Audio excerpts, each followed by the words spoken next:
Chapter 1. Welcome. A light blue screen gingerly floated in front of Drake, his brows scrunched in confusion as he looked back at it. A single bold word blinked at him in the middle of the game-like screen. Welcome.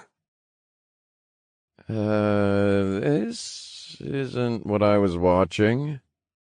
Where did this screen come from? Drake questioned.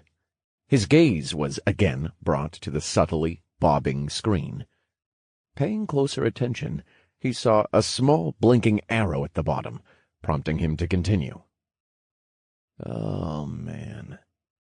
I kinda don't like that. I've seen one too many movies that start out like this, Drake muttered. Trying to stand from his sitting position, he noticed that he was in a comfortable, office-like chair. His brows rose once again, suddenly taken aback. I should have been in bed watching my late-night show. And why is it so chilly in here?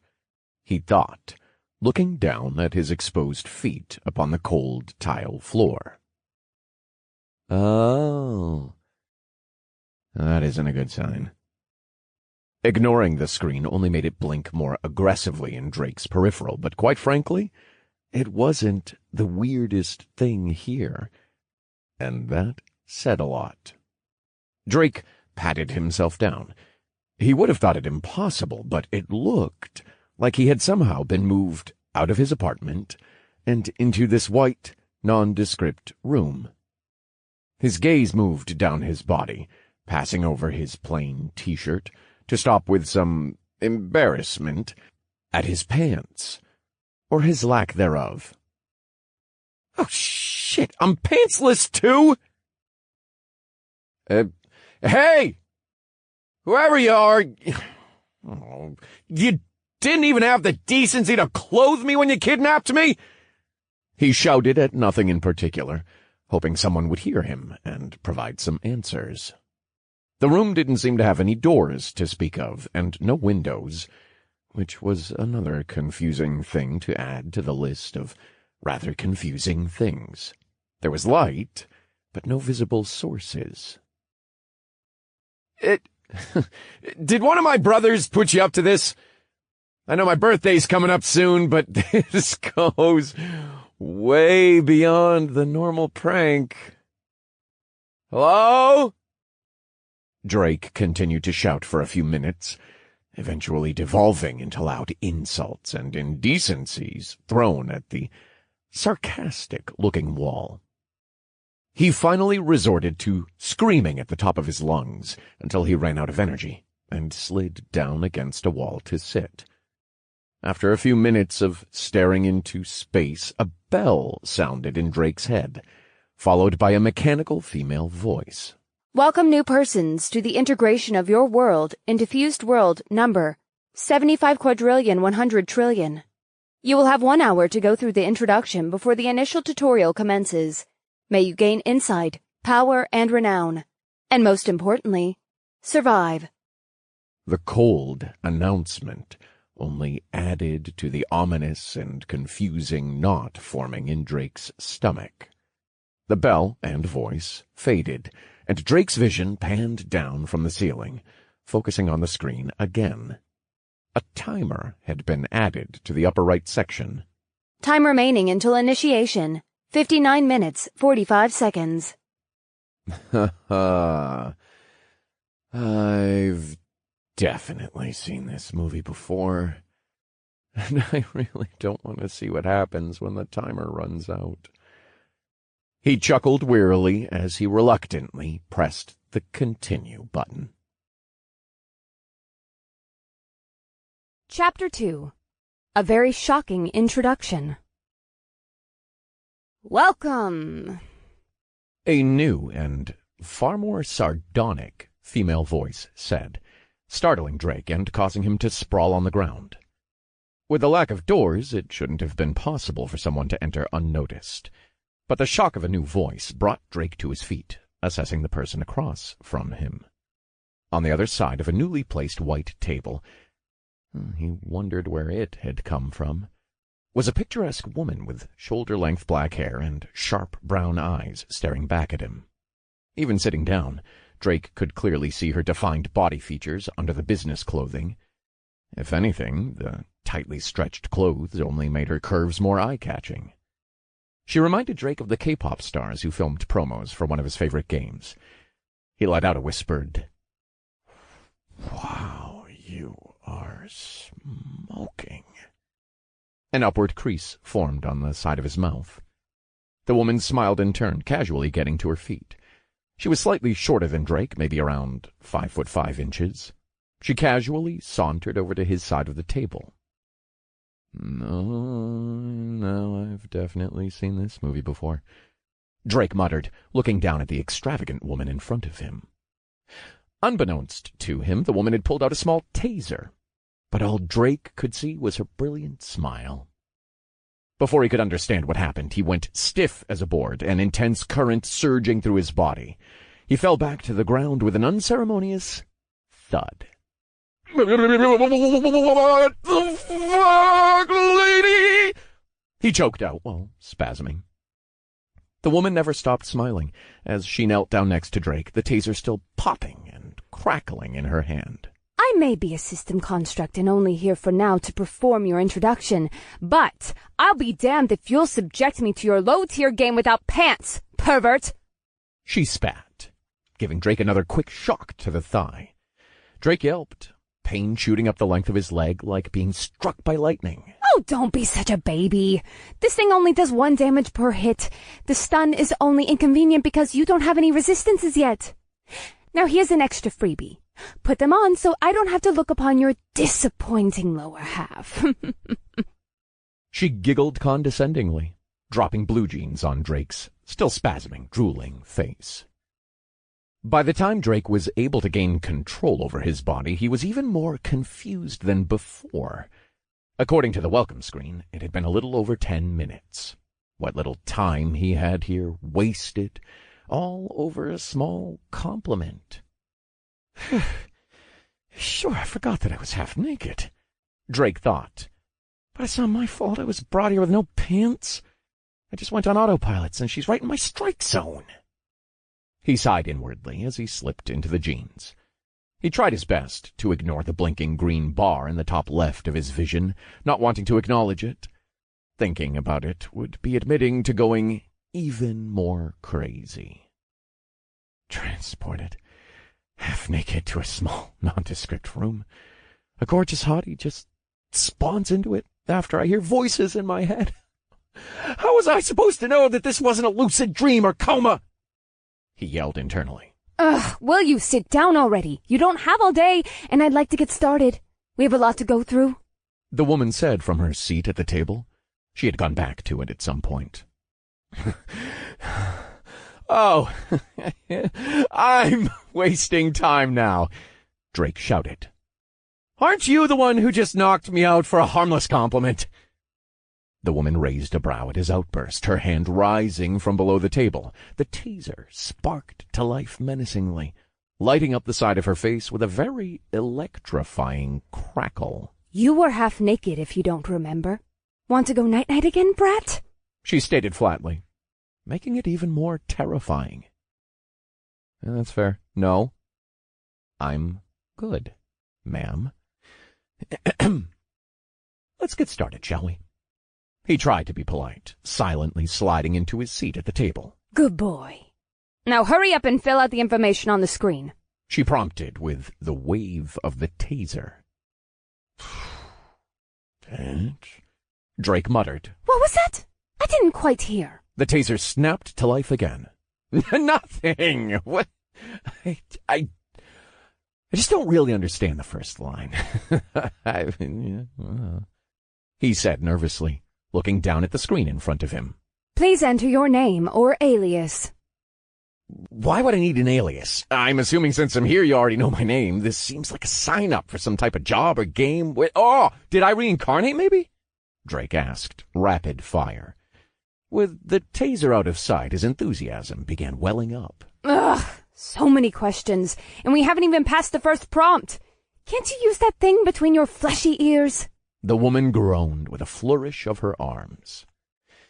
When she popped in, I could have sworn she was an angel.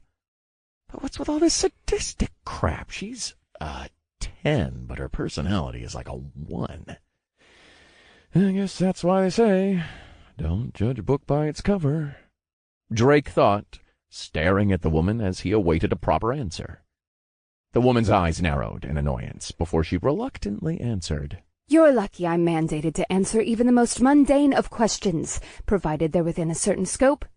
No, you haven't been reincarnated. Are you stupid? The reason for the alias option is because in the coming tutorial you'll be placed on specific ladders competing for the rewards at the end. Drake's ears perked up at the mention of the competition ladders. During his 26 years of life, he had always been an avid gamer, even to the detriment of his social life. Missing a few dates and outings was a worthy trade-off for a few more hours before a screen. Not that he'd tell anyone how much he gamed.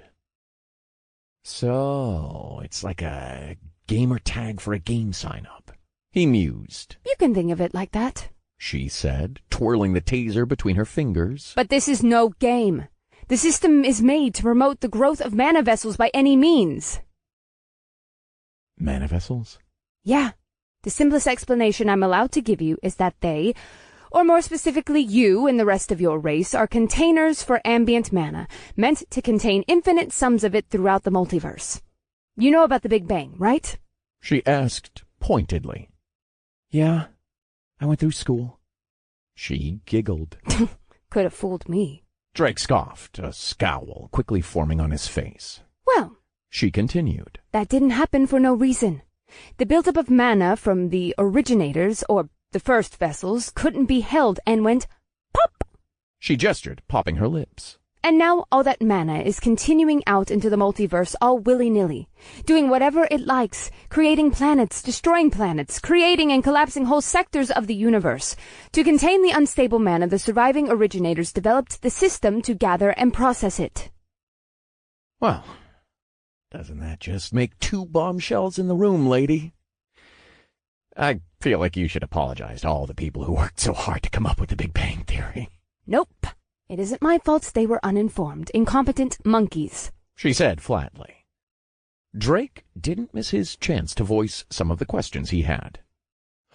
Well, you said my race, as if there were others. Are you insinuating that there will be other races in this tutorial? Yes. And they are? Drake asked, exasperated. Can't say, won't say, but I will say that your starting zone only has humans in it. She quipped. At least as far as participants go. Fair, Drake said, a little suspicious of the last comment. He pushed the thought away, forcing himself to look back at the screen hovering in front of him. Well, I guess I'll just use my gamer tag for now. When he pressed the input box, a cursor began flashing there as a keyboard manifested into existence, and he typed his handle from some of his more recent RPG games. Please enter your name or alias. XXX, Demon Hunter Drake, XXX. Drake's hands practically teleported to cover his flushing face. He just realized he had typed the name he used for single-player RPG games, and it would now be seen by others. I'm 26, dude, he screamed internally. This is going to be seen by who knows how many people.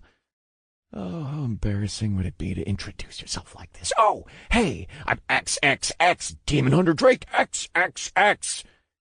He slightly squirmed in his seat. Hurry up! You have only 40 minutes remaining, so there's no time to dance about. And if you're worried about the alias, don't be. It'll only last for the tutorial ladders and won't matter afterward, the woman said. She picked at the underside of her nails with the taser, occasionally blowing the dirt off, clearly growing bored of watching Drake agonize over the first prompt. Thanks, he muttered. Remembering an old MMO from when he was younger, Drake thought of the name he used throughout most of the 10-odd years that he played. Please enter your name or alias. Shot. Chapter 3. You are now level 1. Nostalgia caused Drake to smile as he read the name. He had coined it after playing one of the more popular third-person shooter games, one he would rank as his number 1. There had been a player dominating the North American region with that name, and he may or may not have looked up to them for their skill, going so far as to steal their IGN. He had used it for himself ever since. Man, I really hope that guy never finds out I stole his IGN. Don't want him getting pissed at me. He nervously thought. Done? The woman asked from across the table, bringing Drake out of his internal dialogue. Yeah, all set, he answered, pressing the enter button. A bell sounded inside his head again, followed by a familiar voice, but this time he wasn't startled. Congratulations! You are now level 1. Please select a starter class. Well, guess I'm all in now. We're officially crazy, boys, he thought, chuckling nervously to himself. A new line of text appeared on the screen. This time a drop-down selection with explanations popped up. He read the first option, musing that it really was like a game, the flavor text almost making him lick his lips and push up his non-existent glasses. Let's see what we're working with, he thought, bringing up the first option. Warrior. A great foothold class. Perfect for those who like to bathe in the blood of their enemies, losing themselves in the constant melee, and wishing to see their foes' lives drained from their eyes. Strongly characterized by their large health pools, strength, and use of melee weapons. Initial, +10 vitality, strength, and endurance. Wow, that's some unusually specific flavor text. And there are actual stats, huh? So it's a classic RPG character builder. What kind of stats are there, and how do they affect me? Are they like classic game stats, or are there unique differences? Drake asked, trying to glean some more information. Ugh, another question already. You're going to run out of time before you even pick a class at this rate. Though her head drooped in faux exhaustion, the woman answered regardless.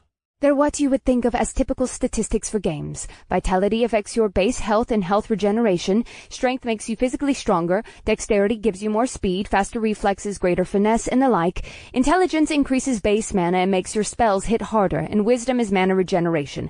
Endurance modifies your stamina and stamina regeneration. Now, based on certain classes and skills, it might create and affect a substat or be a multiplier of another stat. There are more skills in the multiverse than there are specks of debris in space, the woman explained. Drake touched his chin thoughtfully. It seemed basic, but better safe than sorry. He knew of some game systems that liked to have substats affected right off the bat. Are there any hidden stats that come from the main 6? Like defensive penetration with more dexterity, for example. Wow, a creep and a nerd. You're the whole package, aren't you? You must have had a wonderful childhood. Pretty cringe, if you ask me. You're cringe! The hell is your problem? Who hurt you? Drake said, his face souring. The woman rolled her eyes and continued. And no, there are technically no substats directly correlated with any of the main stats right now. Like I said, they can be used as multipliers for a skill's damage or a passive substat, but you have to get the passive skill to have the substat as well as grow the stat. So you won't have, say, magic penetration without a passive skill that uses it. She sneered. Drake hastily went back to the screen with the class explanations. Ranger. A class for those who wish to strike from the shadows or from afar. Often uses hit-and-run tactics to debilitate their foes and whittle them down while watching them suffer. There's nothing like watching an enemy bleed out and rot from poison. Characterized by their high dexterity and nimbleness. Often seen with ranged weapons. Initial +10 dexterity, strength, and endurance. Whoa. These explanations are getting a bit out there, Drake thought, selecting the next class. Cleric. A boon to any party. This is a class that wishes to help the wounded and the weak. For those who wish to seek power through prayer but don't mind crushing a skull with a large mace every once in a while. Characterized by their ability to heal and support others. Often seen with a cudgel and cross. Initial +10 intelligence, wisdom, and endurance. I think there's something wrong with these class descriptions, Drake finally said. No. The woman said, shaking her head. It says what it says. Seems, pretty biased towards bloodlust, doesn't it? It isn't just sending us into wholesale slaughter, is it? The woman was eerily silent, letting the question linger in the air like a joke that fell flat. In lieu of answering, she simply flashed a customer service smile at Drake. Okay. That isn't ominous in the slightest, Drake thought, focusing on the last option on the screen. Mage, a class fantasized for its world-leveling power which grants the ability to destroy swaths of enemies with a single spell. There's nothing like a fiery explosion that lights up the world. Characterized by their devastating magical attacks and high intellect, often seen with a staff and wizard hat. Initial +10 intelligence, wisdom, and dexterity.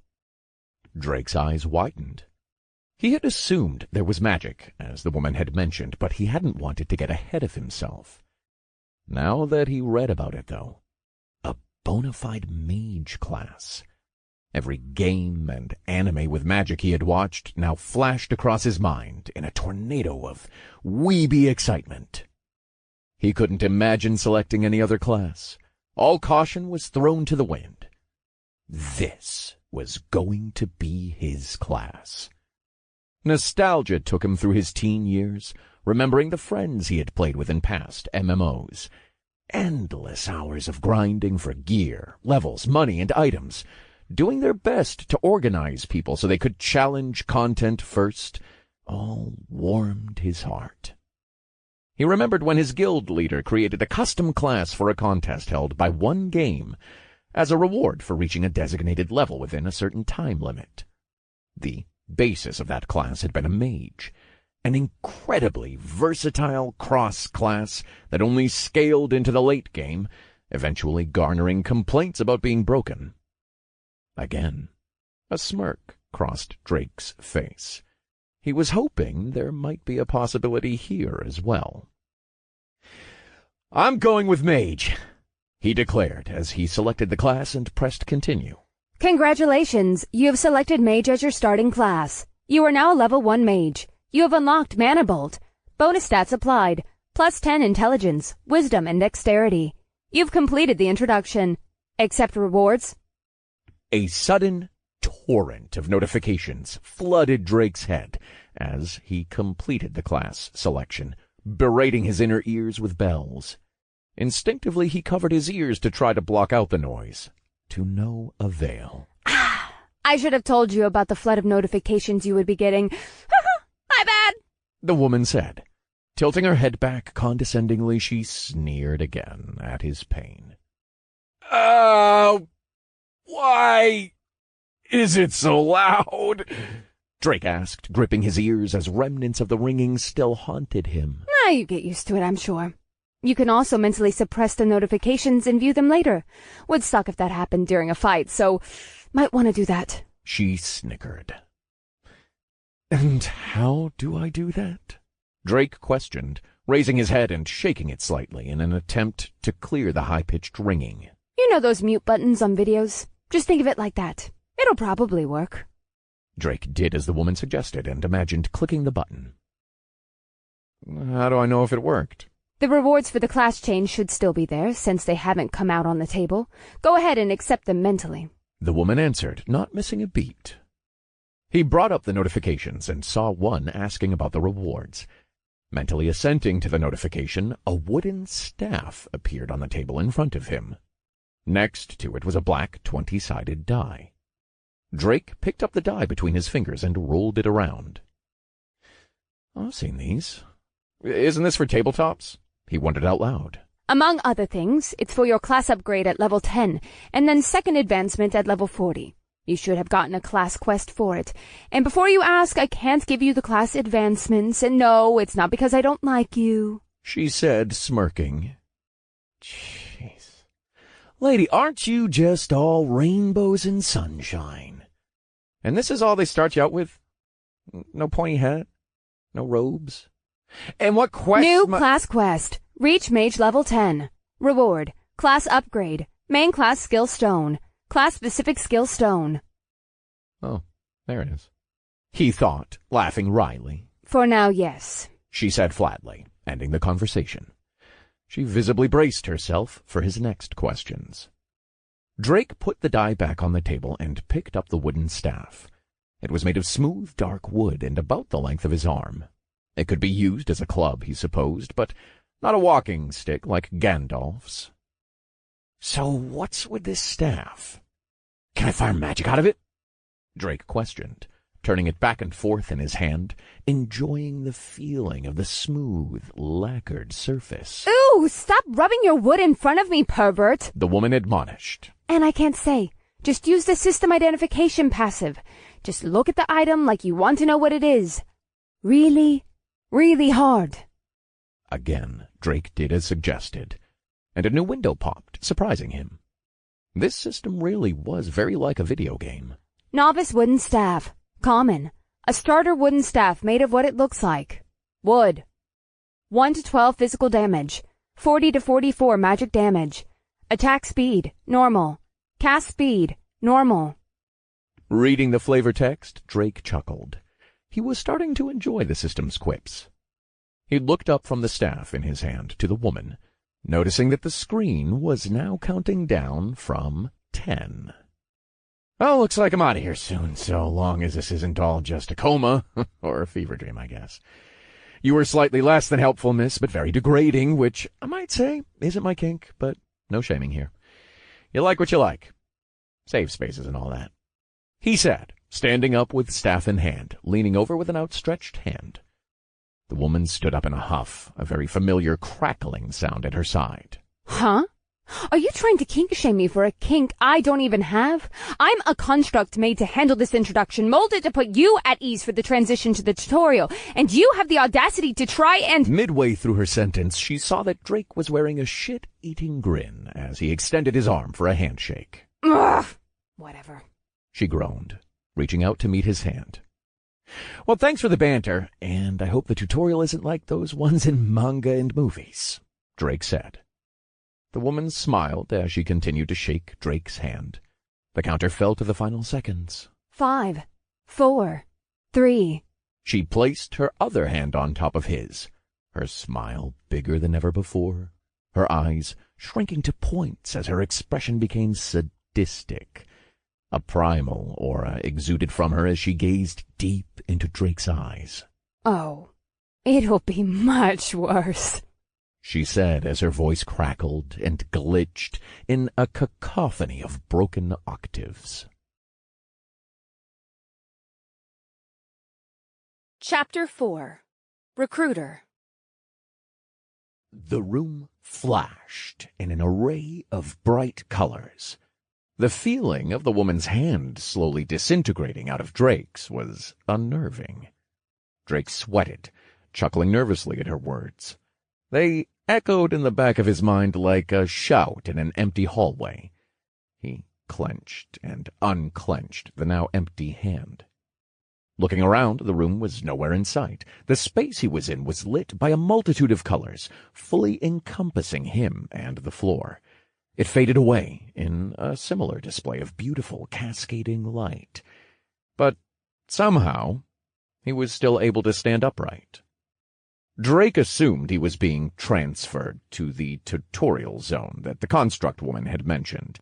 Both anxiety and anticipation racked his being, his hands slipping ever so slightly, wrapping too tightly around the wooden staff he had been given. Looking down at his sweaty hands wrapped around the item, he had a sudden thought. If she didn't tase me, and I wasn't so caught up in this possibly being a dream, I could have asked more important questions. The light began to dissipate, eventually clearing to reveal a vast, dense forest. The earthy smell of wilderness and trees hit his nostrils, sounds of rustling bushes, branches, and the cacophony of distant animals filling his other senses. But next came vibrations in his ear he could have done without. Sounds of weeping, shouts, and screams assaulted him. Drake spun around, surveying his surroundings. The motes of flickering lights left him disoriented. Soon the lights returned, and faded, revealing more and more people. They were the source of the crying. What's going on? I'm supposed to be at my boyfriend's condo, one woman said, her face a mess of smeared makeup. He spotted a cudgel in her clutches as she desperately looked around, terror and confusion cemented on her face. "Tyler! Where are you? Tyler! This isn't funny, buddy. Come out. Daddy isn't playing around anymore." A man yelled, seemingly looking for his lost son. He held a long iron sword in one hand, a shield in the other. Drake looked around at the panic on people's faces. Some were walking around, shouting names in search of others. Some fell to the ground in despair, much like the cleric woman. But many instead held smiles and eagerly looked at the new weapons.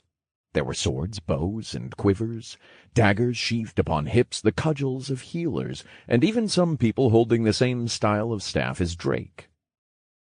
He panned over the large congregation that had appeared.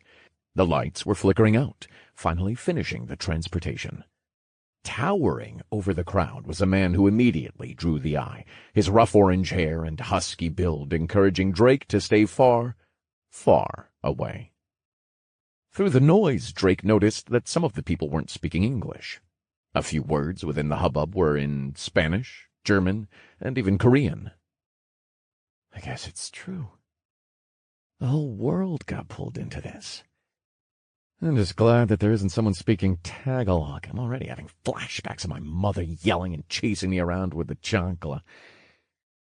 Oh. And that I'm not going crazy. Dodged a bullet there for a few more years, Drake thought sarcastically, while he tried his best to cope with the sudden realization that he wasn't dreaming. A hand clasped onto his shoulder. "Hey, man, do you know what's going on here? Some really hot babe forced me to fill out some stuff and told me I was going to be sent to some tutorial. Are we in some kind of shared hallucination or something? Where the fuck is this?" the man asked, rapid fire. Drake was forced to turn to face the man, surprised at his strength. Drake wasn't exactly a gym junkie, but even with all his sedentary hobbies and his day job, he still went to the gym at least 3 times a week and ate healthily. Okay, somewhat healthy. He may not have been Arnold Schwarzenegger, but Drake was no slouch. But this man, grasping onto his shoulder, was of a thinner build and slightly shorter than him, and yet the strength he displayed was clearly disproportionate to his appearance. Drake noticed the sword in the man's free hand. Panic pitted and knotted his stomach. "I only know as much as you do. Let go of me, will you?" Drake demanded. "You have the grip strength of a silverback, and it's starting to hurt." The man released Drake's shoulder apologetically. "Sorry, sir. Sheesh, I'm just trying to figure out what's going on and where that chick went." "I'm not a sir, kid. I'm 26. And didn't you ask the construct any questions at all? We had a whole hour," Drake asked, raising an eyebrow. The man clicked his tongue and muttered under his breath, "You fucking boomer. No, I wasn't really listening. I mean, I kept trying to get in the chick's pants after she forced me to pick some game class. I just chose the first one that came up so I could keep talking to her." Drake put his hand over his face. He looked no older than 18, and he was clearly more clueless than Drake was, not even listening to the construct. What was this guy thinking? Only focusing on chasing tail when he was obviously in a unique situation. His mind wandered. How did all these other people fare then during the introduction? I hope not everyone was like this kid, or we might be in big trouble. Looking over the crowd again, there must have been at least a couple thousand people present, most of them looking just as confused as the person next to them. However, he could see some milling around and talking to others, and some groups were starting to form despite the confusion. Drake nervously scratched the back of his head with the staff as he began to walk around. his only guide being the quest in the corner of his vision. This is telling me what to do in the short term, I guess, but I still don't know what's going on, Drake pondered, again regretting the time getting tased had wasted. Doing his best to survey this starting area, Drake continued to walk around, hearing suspicious rustling in the bushes now and then. As more and more groups began to gather, only a small few walked off into the dense, unknown forest surrounding them. He needed to get a better grasp of his stats and own situation before he even tried to leave. The sounds of the forest were getting concerning. Distant yells, grunts, and animal cries. Stats first. I was so excited I never figured out how my magic skill worked, he thought. Drake got the feeling that he should be quicker in his steps.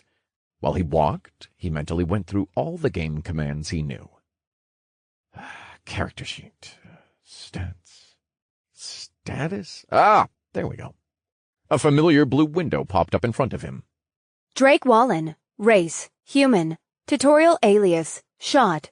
Class. Mage level 1. Vitality. 17. Strength. 10. Dexterity. 26. Intelligence. 24. Wisdom. 25. Endurance. 9.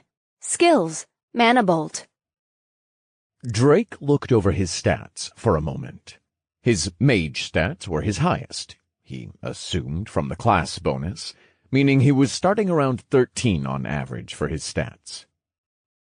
How do I quantify these stats? Was that guy from earlier a warrior? That must be why he was so strong even though I didn't look it. And why does my skill not have a rank?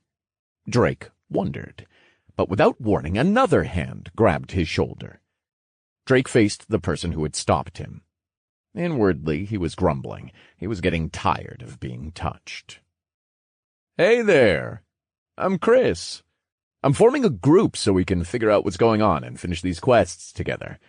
I'd be happy if you'd join us, the man said, pointing a thumb over his own shoulder at the small group gathered behind him. He was taller than Drake, so Chris was at least 6 feet, with blonde hair, blue eyes, and an athletic build. Drake cocked an eyebrow and looked at the crowd. There were a little over 20 people following Chris around, like little chicks, all wielding different weapons. Most of them held swords, though. Had they all just picked the first class they could, or had they watched too much sword art online? Their apparent leader kept talking, drawing Drake's attention back to him. So, wanna join? I'll pass. I'm more of a solo player. Drake lied, turning to walk away. Figuring out his stats and skills here instead of during the introduction was already wasting too much time. What the construct said at the end still tugged at the back of his mind. He needed to hurry up and get to grinding. Before Drake could walk away, the man grabbed his arm again. You shouldn't go alone. It's safer if we stay together. We don't know what's out there. We should work together to finish the quests. Chris insisted. Drake waved off Chris's hand, rubbing his wrist from the strength of the man's grip. Where the hell are your manners? I don't have to do anything. Who raised you? Going around demanding people join you. Good luck, but no thanks. I'll be just fine alone, Drake retorted, prompting Chris to frown in response. Chris was right, Drake admitted. If this was just a game, staying together was a sound plan, and probably the smarter choice. They would have more people and more classes, and they even had clerics, whose healing spells would be extremely valuable. But not only did Drake not like this guy, he was also a complete stranger. The way he had spoken was too entitled. He knew these types of guys, people who were a little charismatic and recruited followers to benefit themselves. Sometimes in games, Drake would encounter a certain type of player. These people never cared what happened to their party members. They only kept them around because it was convenient. They would kill, steal, and worse. These types of people were better left forgotten, in Drake's opinion. And there was also that. After certain events, Drake refused to easily trust these types of people. Then there was the fact that all these people were strangers. What if they decided to gang up on him? He had seen it happen too many times in games, TV shows, and movies to fall for it. As Drake started to leave again, Chris muttered something under his breath, but a loud scream silenced the chaotic chatter. On the edge of the clearing, a lone man was being assaulted by some furry animals. "Help! Someone help me! What the hell is this thing?" the man shouted. The animal on top of him ferociously bit at the man's arm, scratching and clawing to reach him. It looked like a little man? No. Monkey? The man kept yelling as everyone looked on, not sure what to do. Drake may have thought it was a small primate, but in truth it was still around half the size of the man. The creature dug its fangs deeper into the now mutilated flesh. Copious amounts of blood spurted from the wounds. Finally, out of nowhere, the tall giant of a man walked over and grabbed the monster by the scruff of its neck. The beast flailed around helplessly in his grip. The giant held the monkey at eye level as if inspecting it, and after a moment, he threw it up into the air and swung the sword in his hand through it in one strike, bisecting the creature. The body parts fell to the ground at his feet, a pool of blood forming around the corpse. The giant didn't seem perturbed in the slightest, but frowned at his sword. Even from a distance, Drake could see why. The sword had snapped at the base. Was that giant's strength so massive that the basic sword couldn't handle it? Drake lightly chuckled to himself. Watching the man throw the sword away and walk over to a small tree had him entranced. The giant gripped the trunk and pulled it straight out of the ground, roots and all. Shaking off the dirt and cleaning the branches, he made a makeshift club, then walked off into the forest. Yeah, that guy isn't human. Definitely staying as far away from him as I can. Is he a superhero or something? Maybe his name is Hercules. Drake thought to himself, still laughing wryly. Drake headed over to the monkey's corpse, walking past the bloodied man upon seeing that he was still kicking just fine. Plenty of others were already flocking to check on him anyway. Looking at the corpse up close, it was definitely some kind of primate, but it was one he had never seen on Earth before. It had gray fur with patches of black here and there, but its face was more that of a bat than a primate. Its nose was crushed and turned up, and its eyes beady and black. Most notable were the two large fangs coming from its mouth. Before Drake could inspect the creature more, a new notification came into his peripheral. New subjugation quest. Kill 20 vampiric apes. Reward: experience and 2 random subtree stones. Drake smiled at the classic message, like that of a game quest. It was a vampiric ape, then. Simple naming sense, he thought. Drake noticed people starting to look over and gather around him now, their eyes lighting up as they got closer to the corpse.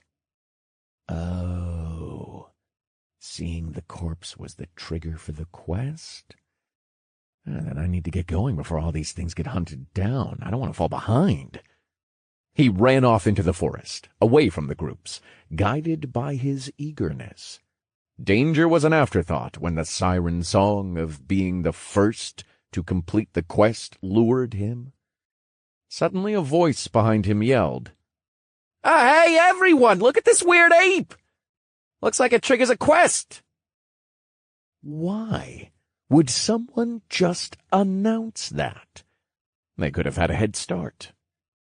Shaking these thoughts from his mind, Drake ran until he was well away from the crowd. Huffing as he came to a stop, Drake leaned against a nearby tree, surprised he hadn't run into anyone else on the way.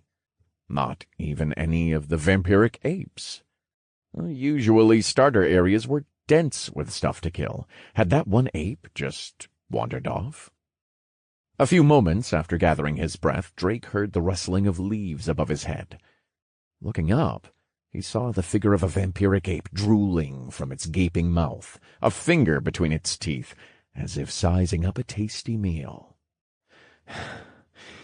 Clever girl, Drake mumbled through his heavy breaths. Drake wasn't sure if the ape had waited for him or if he had run into the tree that it just happened to be in, but it didn't matter. The beast was here now. The ape launched itself off the branch, outstretched like some sort of feline seizing its prey. The moment after their eyes met, it fell onto Drake from above. It landed, pushing Drake to the ground, but not before Drake swung his staff upwards, barely meeting the creature's open maw. The beast struggled to bite through the staff, slowly chipping away at the lacquered wood, just inches from Drake's face. The stench of the animal's breath was filling his nose, forcing him to scrunch his face up in disgust. Unsurprisingly, the ape was slowly winning as they struggled. Both were grunting in a tug-of-war over the staff, rolling back and forth. Get your stinking paws off me, you damn dirty ape! He yelled through gritted teeth, swinging his leg into the back of the ape in a desperate attempt to push it off him. The kick connected and forced the brute off him, throwing it into the tree it had leapt from. The beast hit the tree with a loud, reverberating thud. He jumped to his feet as quickly as he could, gasping for breath and gripping the staff in both hands, ready to continue the fight. But it didn't get up. Somehow the ape had hit its head when it slammed into the nearby tree, knocking it unconscious, or at least stunning it momentarily. Drake didn't let the opportunity slip and ran to the unconscious animal, anxiously trying to get there before it recovered. "Always beat a mob when it's down or stunned," he shouted with a sneer, raising his staff over his head. Bringing it down with full force on the beast, there was a loud thwack, leaving the ape's skull dented. It suddenly started flailing from the impact, raising its hands in defense. Drake knew if the monkey got back up, he wouldn't be able to beat it as he was. Spells were still beyond him, and the beast was physically stronger. So he did the only thing he could, and beat the shit out of it. Thwack! Thwack! Thwack! Drake hammered down on the ape with wanton abandon, lost in his desperate attempt to kill it before he ran out of energy. After several more swings, he finally ceased, but only because he couldn't raise his arms anymore. As he fell on his back, gasping for air, he prayed that the vampiric ape was dead. Reeling back, his mouth opened and shut like a fish out of water. The adrenaline pumped through his veins, his hands shaking. They also shook from the realization he had killed another living thing for the first time as the adrenaline wore off. This truly wasn't a game. The brutal struggle had cemented that. It was also far too vivid and detailed to be a dream. The smell of blood now lingered in the air. Gathering himself, Drake checked his weapon for damage. There were teeth marks etched into its center, and the beast's blood had painted the wood a deep shade of mahogany. Drake wasn't sure what to make of it, nor the warm, sticky liquid stuck to his hands and clothes. He tried to wipe it off on the grass, doing little more than smearing it around. Finally he got up and walked over to the beast. A mote of light flickered into existence by the ape. The light eventually faded after a second of vivid color, leaving a small crystalline stone. Drake wiped his hand on the cleaner part of his shirt again, then picked up the glass-like pebble to inspect it. Subtree Stone. Internal Mastery. Common. Unlocks Internal Mastery subtree branch. Requires at least one empty subtree and an unlocked main class tree. Drake lightly read over the description, but soon succumbed to the smell of blood and viscera around him. Leaning against a tree away from the scene, he let loose in miserable fashion the contents of his stomach.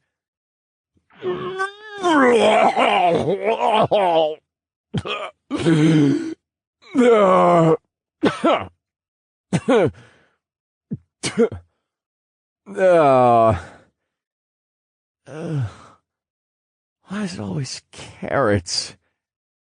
I didn't even eat carrots. Chapter 5. 2 versus 1.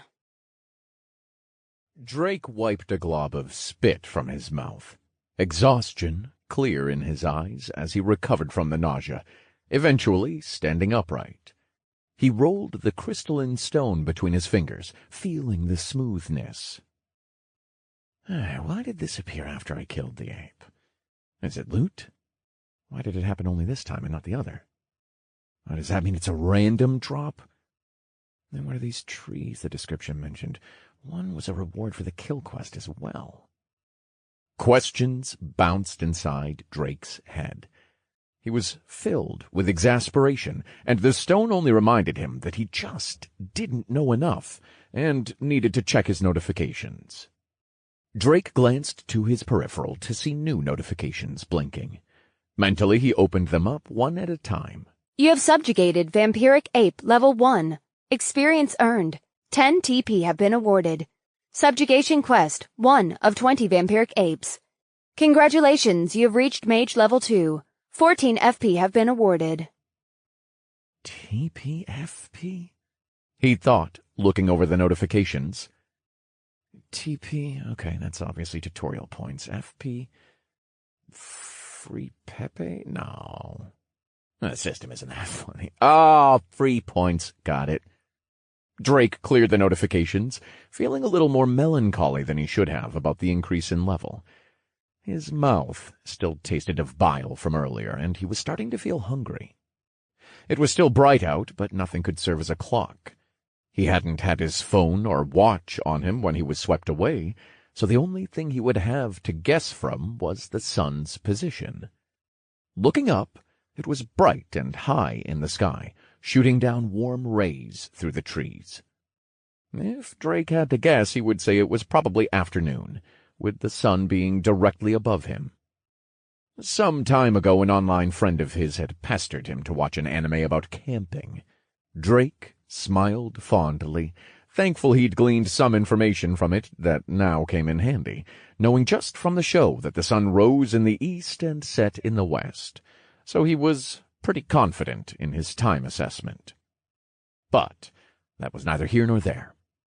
Drake held the crystalline stone up in the air, wondering where he should put it. It was bigger than the die he had been given in the introduction, presently kept in his pocket. But after the struggle with the ape, he was worried that he may lose both items sooner than later. There's probably an inventory system, right? I mean, they didn't hand me a bag for it, so... Bag? Inventory? He thought, as a new window popped up in front of him. This one displayed a blank humanoid silhouette on the left, a staff in one of the boxes covering a hand, the other darkened out. Other slots covering the silhouette's parts, one each for the head, shoulders, chest, legs, wrists, feet, and even extra slots, probably for accessories. 2 each for his ears and fingers, and finally one for a necklace. Drake placed his hand to his mouth to think, but then quickly ripped it away. Somehow he had forgotten the blood on it. He shook his head wearily and looked over the rest of the window. To the right of the silhouette was a 10x5 space with 5 boxes, underneath which were 4 separate boxes. But he wasn't sure what they were for. Okay. Inventory found, but how do I use it? I'm guessing it just works like this? Drake thought, imagining putting the stone and die into the slots. Amazement covered Drake's face as both the die and the crystalline stone vanished from his pocket and hand, suddenly occupying their own respective slots in the window. He was also pleasantly surprised that he could identify the items from his inventory. He wouldn't have to remove items to do so. Drake heard rustling in the trees as he closed his inventory. His hands gripped his staff once again. There was movement in the treetops, but no apes yet. Again he was surprised, this time by the strength with which he gripped the staff. Not long ago he had killed that vampiric ape, but Drake felt fine and ready to go. Physically. Was this a side effect of leveling up? He would have to worry about it later. Right now he didn't have time to check his increased stats, or even distribute his waiting free points. Drake pushed his back against another nearby tree, cursing that he hadn't moved further away from the fight. Going through his notifications had made it slip his mind, but now he was reminded that this wasn't a game. The scent of blood must have attracted the beasts. His eyes darted around the branches of the trees, looking for any more apes. From multiple directions the rustling drew nearer. Damn it! So it is more than one this time. If only he worked out how to use his magic before rushing off into the forest. He was a damned mage, but he was using his staff as a club. He racked his mind about Manibolt as the rustling drew closer and closer, but just drew blanks. In the next moment, Drake heard a rustle of leaves above him. From a tree branch above, an ape pounced on him. Drake hurled himself out of the way, falling into a roll. Drake got to his feet quickly. Then the second vampiric ape dropped from above onto his back. Drake yelped, only for the ape to seemingly snicker, as if it had caught a small animal in its grasp. The next second, the ape sunk its two large fangs into Drake's shoulder. Ow! Fuck! You little bastard! Get off of me! Drake howled in pain, swinging the staff in his hands at the ape. But the angle of his swings was awkward, and he only managed to flail about wildly. The ape responded by sinking its teeth again into his shoulder, more blood spurting all around in a steady stream. A pained shriek ripped from Drake's mouth. Drake was in serious danger now. He looked up to the top left of his vision as the health bar dropped to a little above 50%, changing from green to yellow. Fuck! Am I gonna die here because I can't use this stupid fucking spell? Oh, maybe I should have just gone with that Chris guy, Drake shouted internally, his mind racing with regrets. But the ape on his back wasn't even the worst of it. The ape from earlier wasn't sitting idly. It started charging toward Drake. The personification of a hungry man rushing to his dinner, its mouth nearly opened vertically. Its two large fangs were ready to invite themselves into Drake's throat. No! No! No! I refuse to die here, damn it! He shouted desperately, propping his staff up in the charging animal's path. It rammed right into the makeshift spear as the staff's haft protruded from its gaping maw. Oh, serves you right, you stupid little bastard! Shouted Drake at his small victory over one of the apes. But it hadn't killed the ape as it began chomping down and grabbing at the staff, trying to rip it from Drake's grasp. You've got to be kidding me. Again, the ape on his back bit down into his shoulder, reminding him that it was still there. Bellowing in pain, his health dropped into the red. It looked like it was just above 10%. Come on, please just work anything, I'm begging. Oh, it shouldn't be that complicated. It's just a basic spell. Oh, why didn't that bitch tell me how it worked? Drake yelled. Anything, please! Manibolt! Manibolt! Come, my power, Manibolt! Drake chanted like a chunibyo, just hoping to strike gold. Manifest my power, Mana Bolt! He finally rattled off. This time, he could feel something release from his whole body, as if energy had just been sucked from him. The staff, still jammed in the ape's mouth, glowed with a light blue radiance. Something that Drake could only call a magic circle rotated around the end of the staff, encompassing the head of the ape. The next second, a loud bang emanated from the end of the staff, blowing a huge hole through the back of the vampiric ape's head. It hung limp at the end of the staff, its mouth still around the tip. Drake's mouth opened wide in surprise. Somehow he found the right combination of words in time. And he wasn't the only one. The ape's grip on his shoulder loosened. Apparently, its mouth had fallen agape at the fate of its comrade. Drake's health was still dangerously low, and he wouldn't let the second ape go without punishment.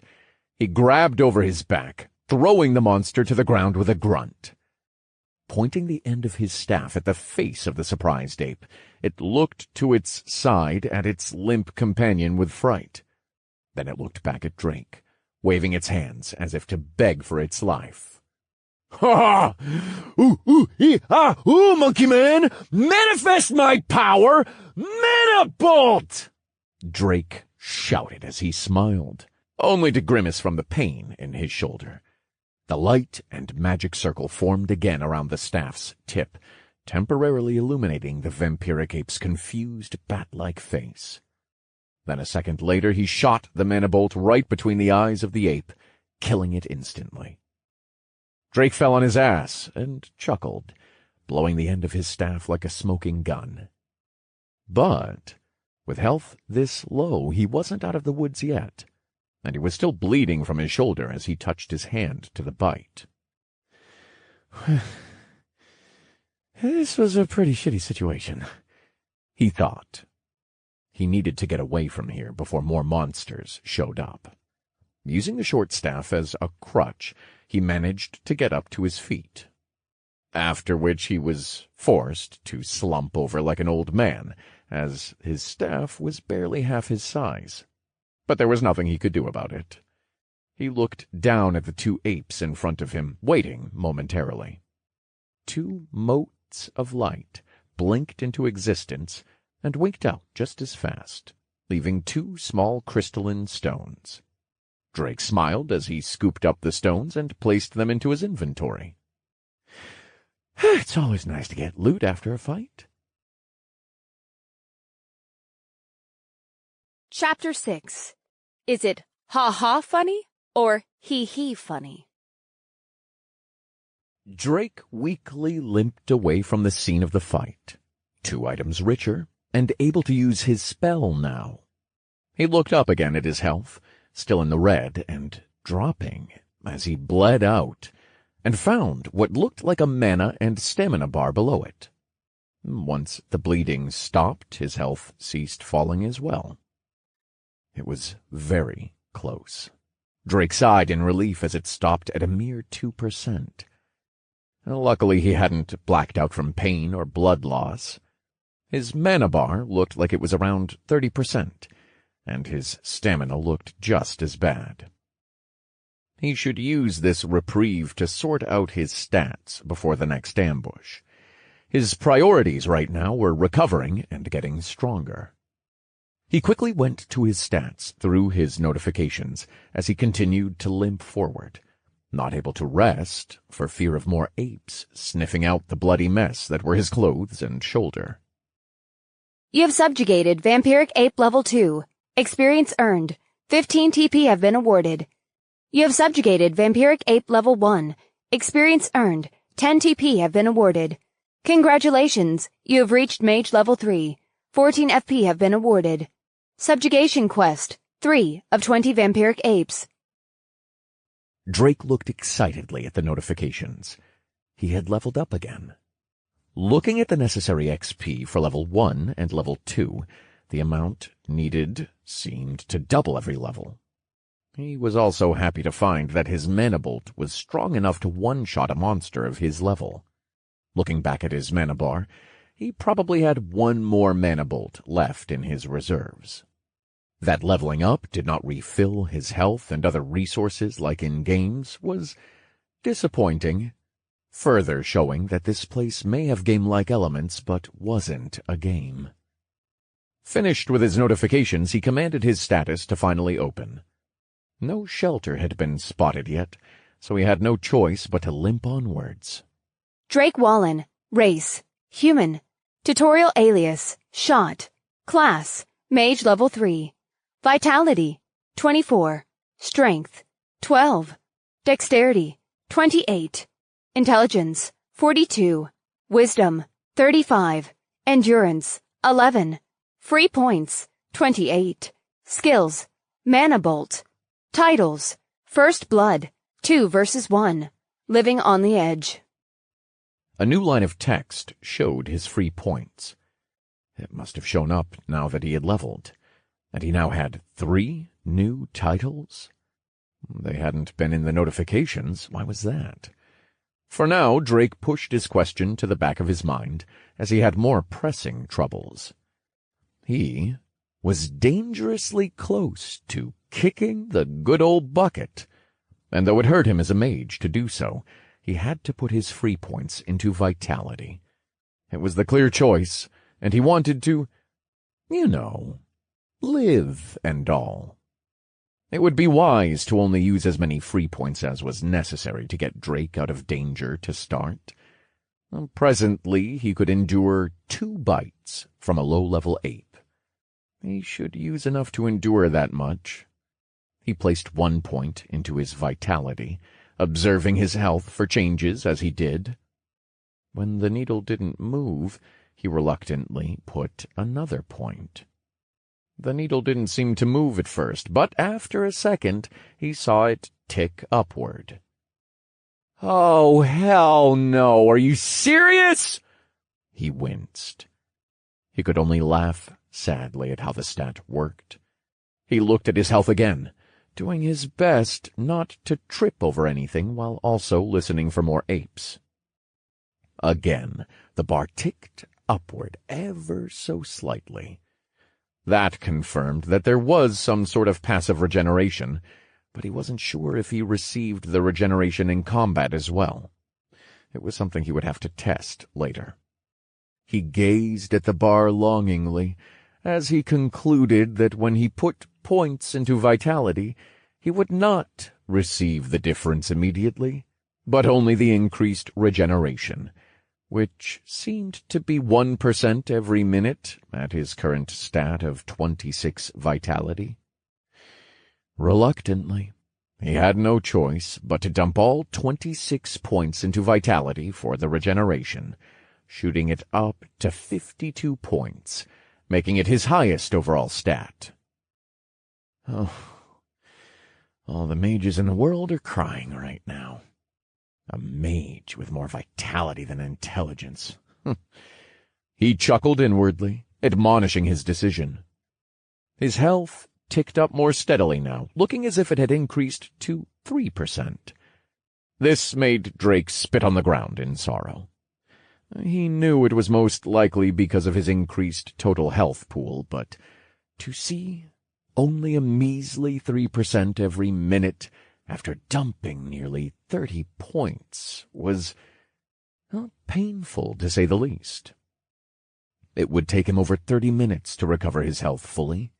His mana seemed to recover similarly and would need around 20 minutes to become full. He couldn't gauge his stamina. He had to keep walking.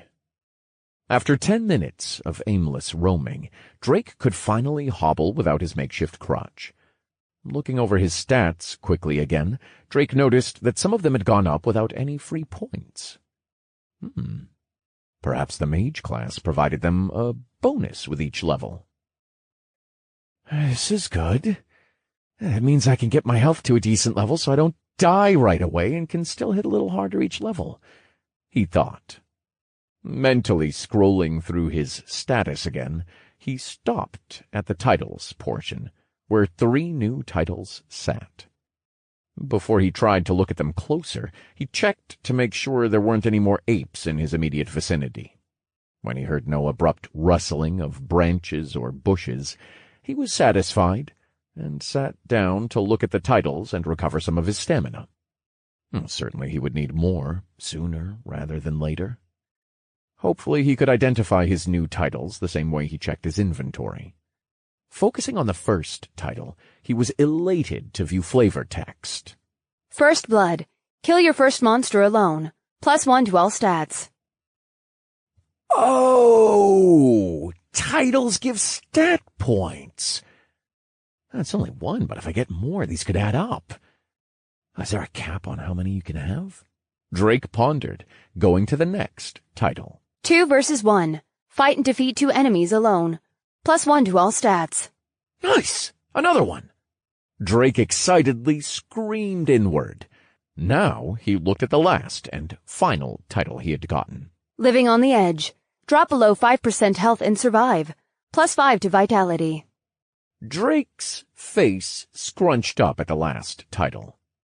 Should he be happy about the stats, or sad that he had allowed his health to drop so low? He tried to forget about the near-death experience as he wondered why this title gave more stats. Was it because it only applied to vitality, or because it was harder and more dangerous to get? He paused for a moment while thinking about the titles. He knew now that he could find details within the system's identify skill, so he was curious. He went down the lines of his status one by one, getting mostly what he expected. When he looked at his name and alias, it gave nothing.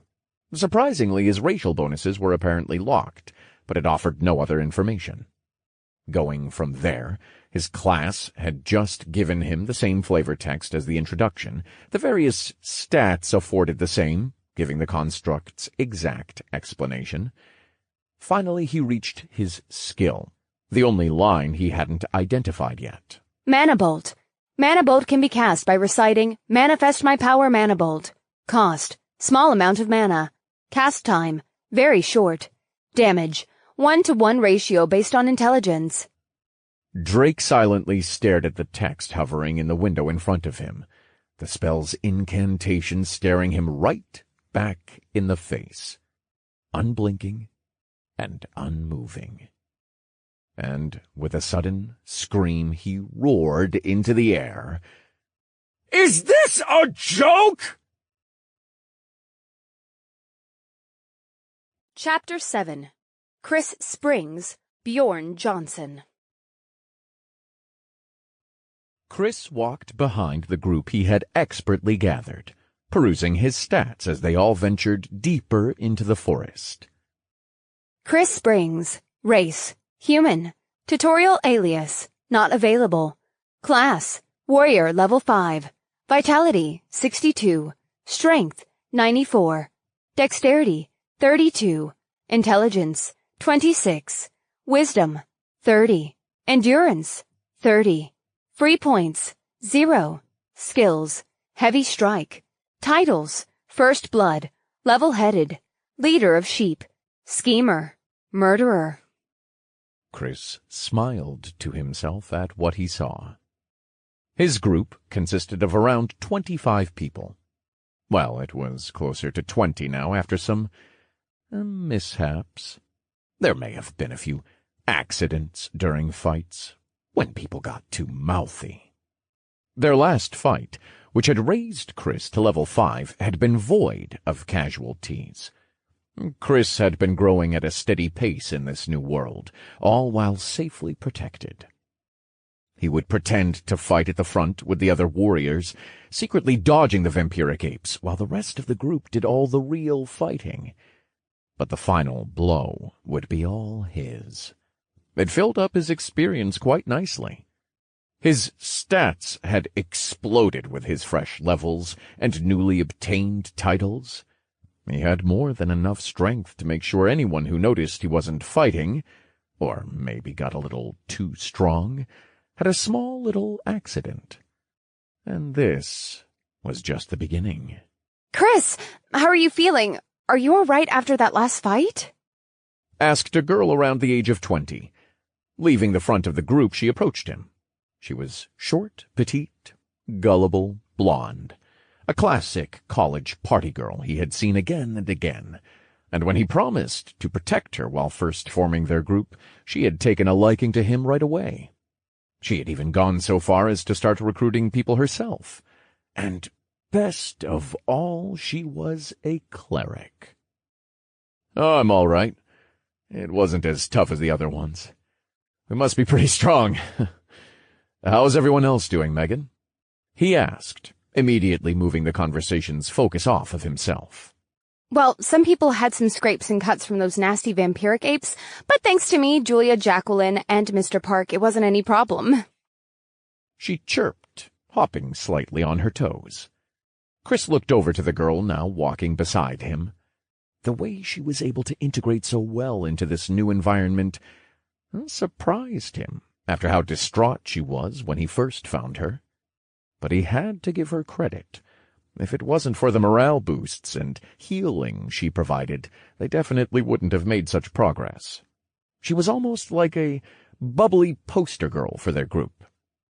She knew everyone by name now, and made sure to check up on each person after every fight, and sure, she felt bad for a bit whenever anyone had an accident or just got unlucky, but she'd quickly regain her spirits. "Oh, that's good. You four are doing a fantastic job. I know we wouldn't be here without you clerics healing everyone. We just need to push a little bit more to level 10, and we'll finish with the vampiric ape quest," he answered back. Megan beamed a smile. Yeah, you're right. Only a little more to go. We need to get stronger if we don't want to lose anyone else after all. She finished, slightly saddened, but immediately perked back up. I'm going to go talk to everyone again, tell them it's just a little more, and see if they need anything. She waved while running back to the front of the group. Chris waved back briefly, returning to his stats. The last thought he had as she left was, "Gullible dumb bitch." The incredibly large man sat on the trunk of the felled tree. Corpses of crushed apes spilled out of the dense forest's cave not far away. "Is that the last of them?" Bjorn said softly, finally releasing the ragged ape. The battered corpse of the ape slipped from his grip and onto the forest floor at his feet. Bjorn let out a long sigh. He thought he was done with the nonsense of fighting constantly. His large frame always brought him trouble growing up. He looked down at his bloodied hands, opening and closing the massive things, a slight, self-deprecating smile crossing his face. His given name had always been spot on. Bjorn, or Bear, was the best possible term to describe him, he thought. He was a hulking beast of a man with the strength of one to boot, and this tutorial had only made him stronger. But he hadn't liked fighting. It was just that fighting simply found him wherever he went. His actual career would surprise most people. Like many similar businesses, he was the CEO of an IT firm that had started up in Silicon Valley, like many others, until his ill luck encouraged him to cash out the firm and move up north to Canada, finding a cozy, secluded ranch in a low-populated area. But even there, fights found him. The locals were tight-knit and weren't fond of outsiders, so in the early days they regularly tried to force him out. He changed their minds quickly. First, the hooligans that vandalized his home got a quick talking to, and when his lurching figure escorted the boys home, their mothers even decided to nervously thank him for disciplining their sons. When he began bringing food, snacks, and most importantly hard liquor to the community events, the rest of the townsfolk quickly warmed up to him. Hard booze was always the currency of the realm for distinguished gentlemen, and he was already missing his personal cabinet filled with his favorites. Something suddenly brushed against Bjorn's leg as he was lost in memories. He looked down to find the small rabbit that had been following him around every now and again. When it first came up to him, he was surprised to find actual wildlife present in this wild murder forest. He simply assumed the crazed apes had devoured everything normal. "Found me again, huh, little one?" he said, slowly bringing down his finger to pet the top of the rabbit's head gently. Its ears bent backward, and a soft squeak leaked from its mouth. Just as quickly, though, did the rabbit's ears perk back up, and it sat back on its haunches. Then it was off, scrambling for the bush of the forest. Bjorn looked in the opposite direction, slowly standing up himself, prepared for another fight. The figure of another ape emerged from behind a tree, spotting Bjorn and the encirclement of vampiric ape corpses around him. It made the ape yell and hoot loudly, charging straight for him. Bjorn didn't move, simply waited for the beast to reach him. But why hadn't it run away at the sight of all those corpses? The apes in the cave had been the same. It was almost like they were programmed to attack with reckless abandon, without actual animalistic instincts. Just when the monster got close enough to lunge at him, he wound up his right leg. Then Bjorn punted it as hard as he could back into the forest. Sitting back down, hoping for some peace and quiet for a little bit, he cleared his notifications and checked his status. Bjorn Johnson. Race. Human. Tutorial alias. Bear.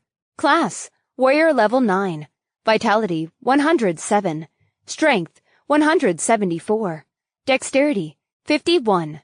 Intelligence 37. Wisdom 35. Endurance 57. Free points 14. Skills Heavy Strike. Titles First Blood 2 versus 1. 1 versus Many. One-Man Army. Battle of Attrition. Monkey Slayer. Hater of Apes. Frontrunner. Big Man on Campus. Bjorn scoffed, looking at his status screen. The system really knew how to poke fun. What did it mean, putting a question mark by his race? Of course he was a human. And his titles had exploded after the ape cave. He couldn't help but laugh. The rustling of the branches brought him back to the present as he stood. "Oh, that didn't last long. Why can't they just let me rest a bit?" Bjorn sighed. Chapter 8. The Next Big Ape. And this is why I'm not a vegan! Drake huffed, bashing in the head of the final ape of the group. Drake leaned backward, his hands at his sides, and gasped for air in relief. He had thought he was going to nearly die again.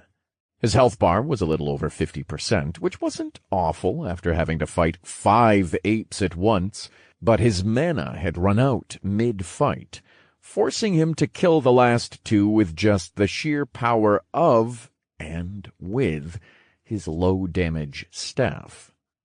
It was the morning of the second day of the tutorial, and Drake had sheltered in an empty cave. The mountain of dead ape corpses outside made him a bit worried, but it was this, or sleeping outside. So he chose to move the corpses elsewhere and pray that nothing found the cave in the night. Since Drake woke up, luckily nothing had. Yesterday he had killed a few more vampiric apes before sheltering in the cave, and now he'd subjugated 5 more before breakfast. Asshole monsters didn't even give me time to do my morning business. I thought I was going to piss myself running around on a full tank. He grumbled. I haven't eaten or had anything to drink since they dropped us off here in the tutorial. Like a bad parent dropping a kid off at the playground and saying they'll be back at 3. Drake continued to gripe, opening his inventory and checking his notifications. Longingly, he eyed 2 items in his inventory he wished he could make use of. Deer carcass. Dead body of a deer. Yesterday he had also found these on the way to the cave, but he had no way of cooking them. Lighting a fire with Manibolt had produced no heat, only shooting out a dense lump of energy.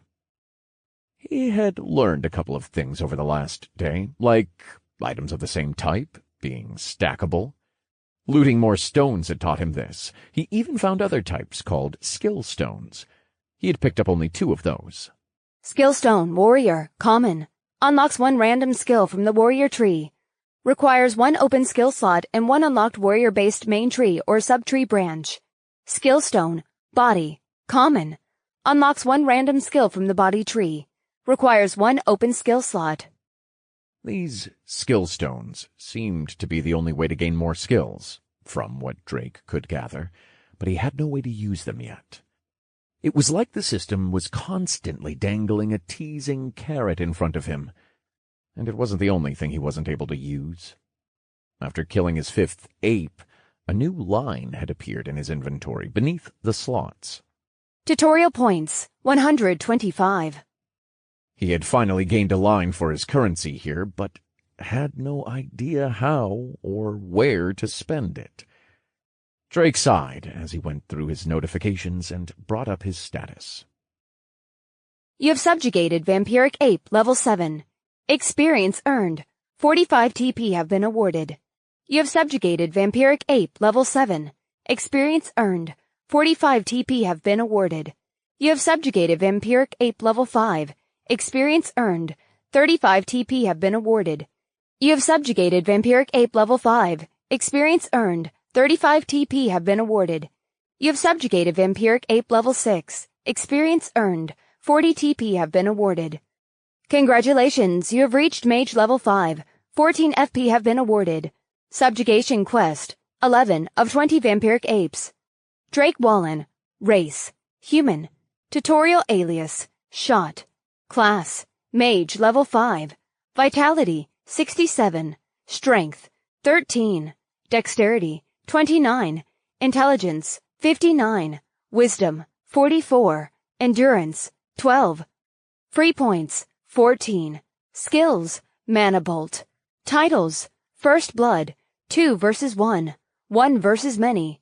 Monkey Slayer, Living on the Edge. At level 5, Drake had yet to gain any new skills. It was beyond troubling. The stones had to be the answer. Am I doomed to forever put points into vitality just to survive? He thought, dumping more free points into it. The only thing keeping his current damage up were the stat bonuses for the mage class. Each level he received a total of 12 points, with 8 going into intelligence and 4 into wisdom. Drake languidly walked off again as he finished dumping his free points, dragging his increasingly beaten-up staff against the grass, wiping off the blood and other viscera. It was becoming bitterly laughable that his vitality was still his highest stat as a mage. He had no other choice, though. Every fight had been against multiple monsters now, and they were becoming increasingly stronger. Thankfully, his Mana Bolt was able to still one-shot everything level 6 or weaker thus far, provided it was a headshot. But how long would that last? If monsters received stats just like he did, eventually they'd just tank his damage and one-sidedly beat his ass. Or he would find a monster spec'd in health. He digressed. But the other problem was his Mana Bolt and his class. Because he was a mage, he would normally be standing behind the front line in games, freely casting spells with a plethora of support classes surrounding him. But here, in reality, his forging ahead of the others had left him alone and vulnerable. Meaning, he was now forced to fight against multiple enemies while standing still and casting his spell. He was left vulnerable to getting ganked by any monster looking for a quick bite of his cake. Which in truth happened yesterday, when he had gotten flanked, fighting. He rubbed his rear where the stupid ape had taken a bite out of him. Honestly, he wasn't having the best time grinding. Every fight so far left him injured, from either tanking an ape's bite as he blasted it with his Mana Bolt, or just being simply overwhelmed and not able to blast the apes down before they reached him. This left him injured, and forced to wait for his health to regenerate naturally. He must have an endless number of puncture scars, slash marks, and other scars all over his body by now. This was why he had opted to put every level of free points into vitality, to increase that regeneration. Thankfully, his mana regeneration kept up for the moment, but looking at his stats, he wasn't sure how much longer that would last. Drake bitterly laughed to himself, wishing this was slightly more like the game he and his friends had played together.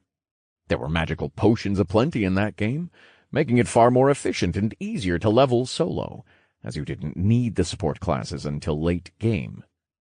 But right now, there was no sign of any potions. No weapons or armor either, for that matter. Drake continued to walk while grumbling curses every now and then, checking his new titles and glancing at his health and surroundings mechanically. 1 versus many. Fight and defeat 5 enemies at once alone. +1 to all stats. Monkey Slayer. Defeat 10 primates. +5% damage to all primates. Oh, a scaling damage boost to a species. Oh, that's gonna be nice for a while. Wait, primates. Does that include humans too? Or would it specifically say humans? Drake thought as he looked up. His health had filled up, his mana around 70% now. It's already lagging behind. Now, some distance away from his last fight, Drake sat down to rest. He was considering what he could do to break the cycle of having to dump points into a stat he wasn't really utilizing, except to not die. Should he go find people? But he hadn't seen another soul nearby since he left, the only sign of other people being the monster corpses left in front of the cave yesterday. Or would he have to just stick it out until he completed the ape quest and reached his class upgrade at level 10? Drake quickly stopped his musings when he heard a rumble behind him.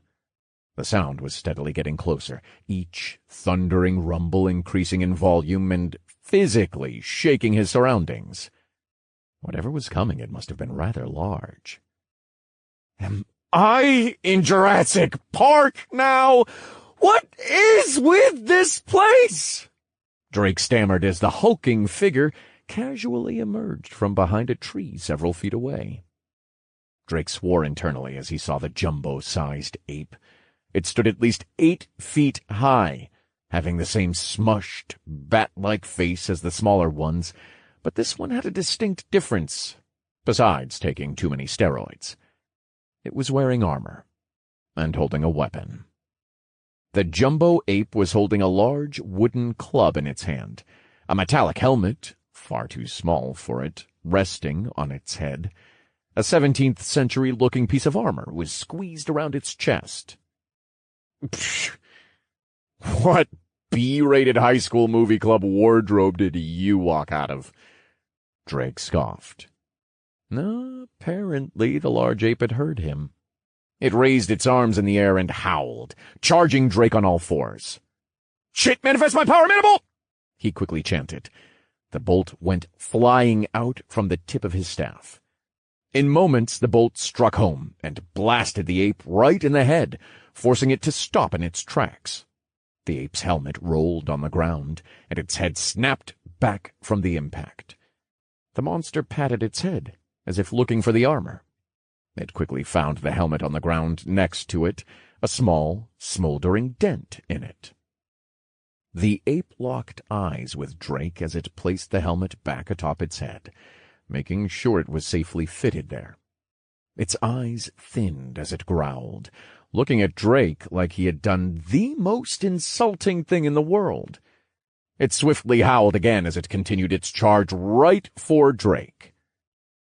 "Well, death flag collected, that's karma if I've ever seen it," said Drake, surprised. But his joking manner only lasted seconds as the ape closed in on him with increased speed. Drake screamed another Manibolt before he rolled out of the way, but it didn't turn out as he hoped. The ape was attentive enough to see Drake jump to the side as the second bolt hit it in the chest. its left arm stretched out, sweeping Drake up into the air. The large arms smacked into Drake's midsection, pushing him into the air and a few meters away, until he finally landed into the side of a tree, coughing up blood. Drake groaned as he struggled to get up, feeling like every bone in his body was broken. No, something was definitely broken. The thing hit like a truck. He grimaced as he touched his left shoulder, but he didn't have time to moan. The ape was following up already, running again at speed right at Drake. Shouting out 2 more mana bolts before ducking behind the tree next to him, Drake struggled to keep his staff and his good arm aimed at the monster. The monster charged through the bolts as if they weren't there, one hitting it in the shoulder and splattering blood, the other hitting it in its armored chest again. The ape wasn't able to stop its charge this time, running right through the tree. The massive monster had run right through Drake's cover, splitting the tree in half. Drake looked back in disbelief, his eyes going wide. "Oh, this thing is way above my pay grade," he thought incredulously. The ape had turned right around after running through the tree, howling with its mouth wide as it bared its large fangs and teeth. Preparing to charge once more, it dropped to all fours, galloping towards him at breakneck speed. Drake was only able to fire off 1 mana bolt this time as the monster closed in. The bolt hit the ape in its shoulder a second time. Drake pushed off the stump of the tree he was against with as much force as his legs would allow, getting out of the path of the massive bulldozer of an ape. The monster swung its club this time in an underhand blow, completely scooping the stump out of the ground and hurling it into the forest. Drake gawked at the strength it displayed. Before the ape was able to turn around, Drake shot off 3 more mana bolts as quickly as his words would allow. The beast turned towards him and right into the stream of the 3 bolts, all of them hitting it square in the chest. The force of the bolts opened up a small hole in the monster's armor, a trickle of blood leaking out. But it wasn't going to take the damage lying down. Drake had nowhere else to run, and the ape was only a few feet from him. There was no way he could outrun it. He looked at his health. It was barely hovering above 50%, and his mana was faring much worse, barely filling up to the 20% mark.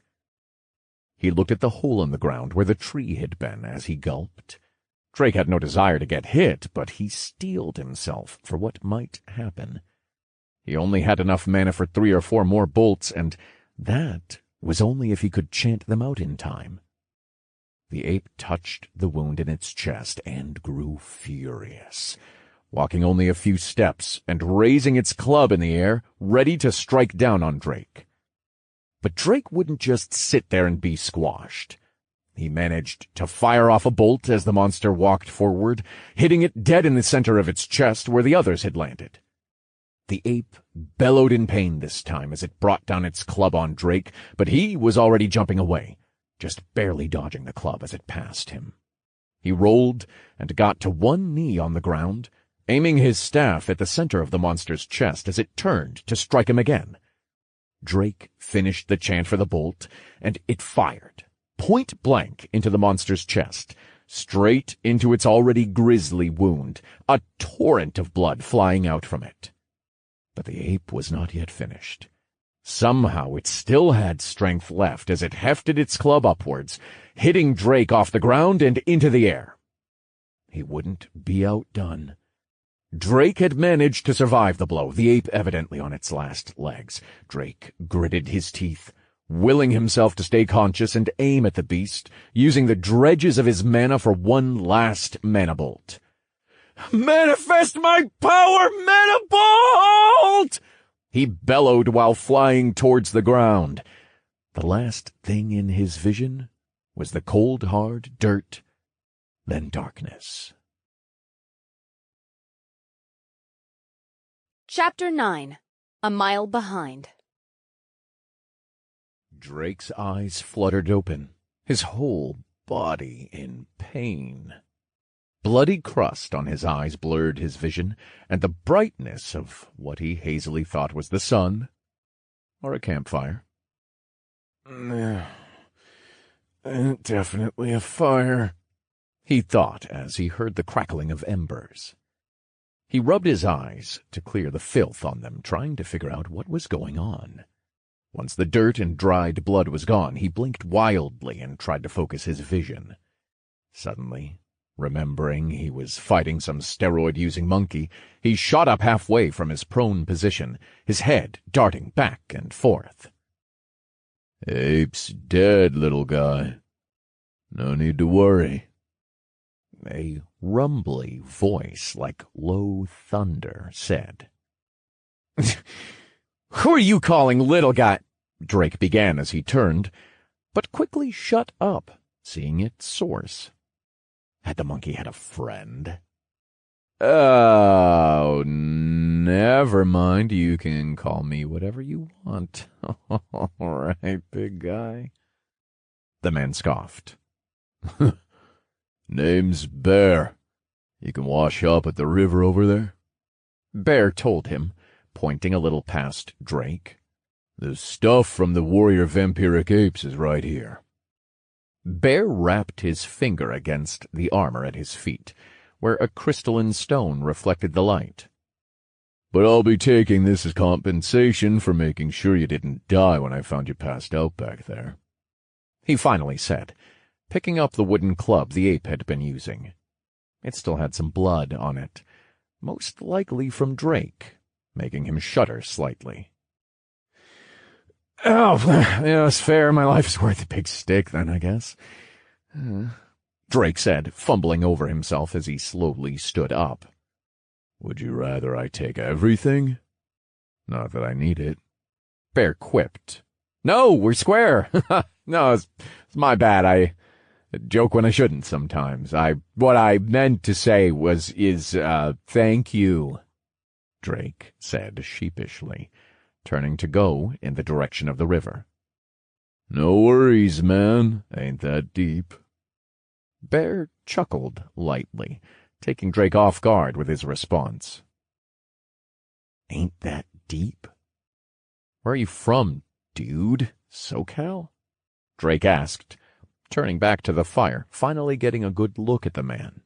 The man, Bear, was obviously using an alias. Drake didn't have any way of confirming his name anyway. The system's identify skill didn't work on living beings. He had confirmed it on the apes multiple times. "Yeah? Why?" answered Bear from his seat next to the fire. His large figure was clearer to Drake, now that his eyes were slightly cleaner. It was still bright out, a little past noon.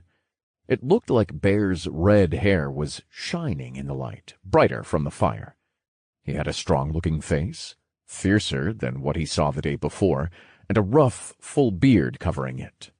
His frame was quite broad, and although he wore a loose-buttoned shirt, the way it fell across him made it clear he was massive, if one couldn't tell from the way he handled himself earlier.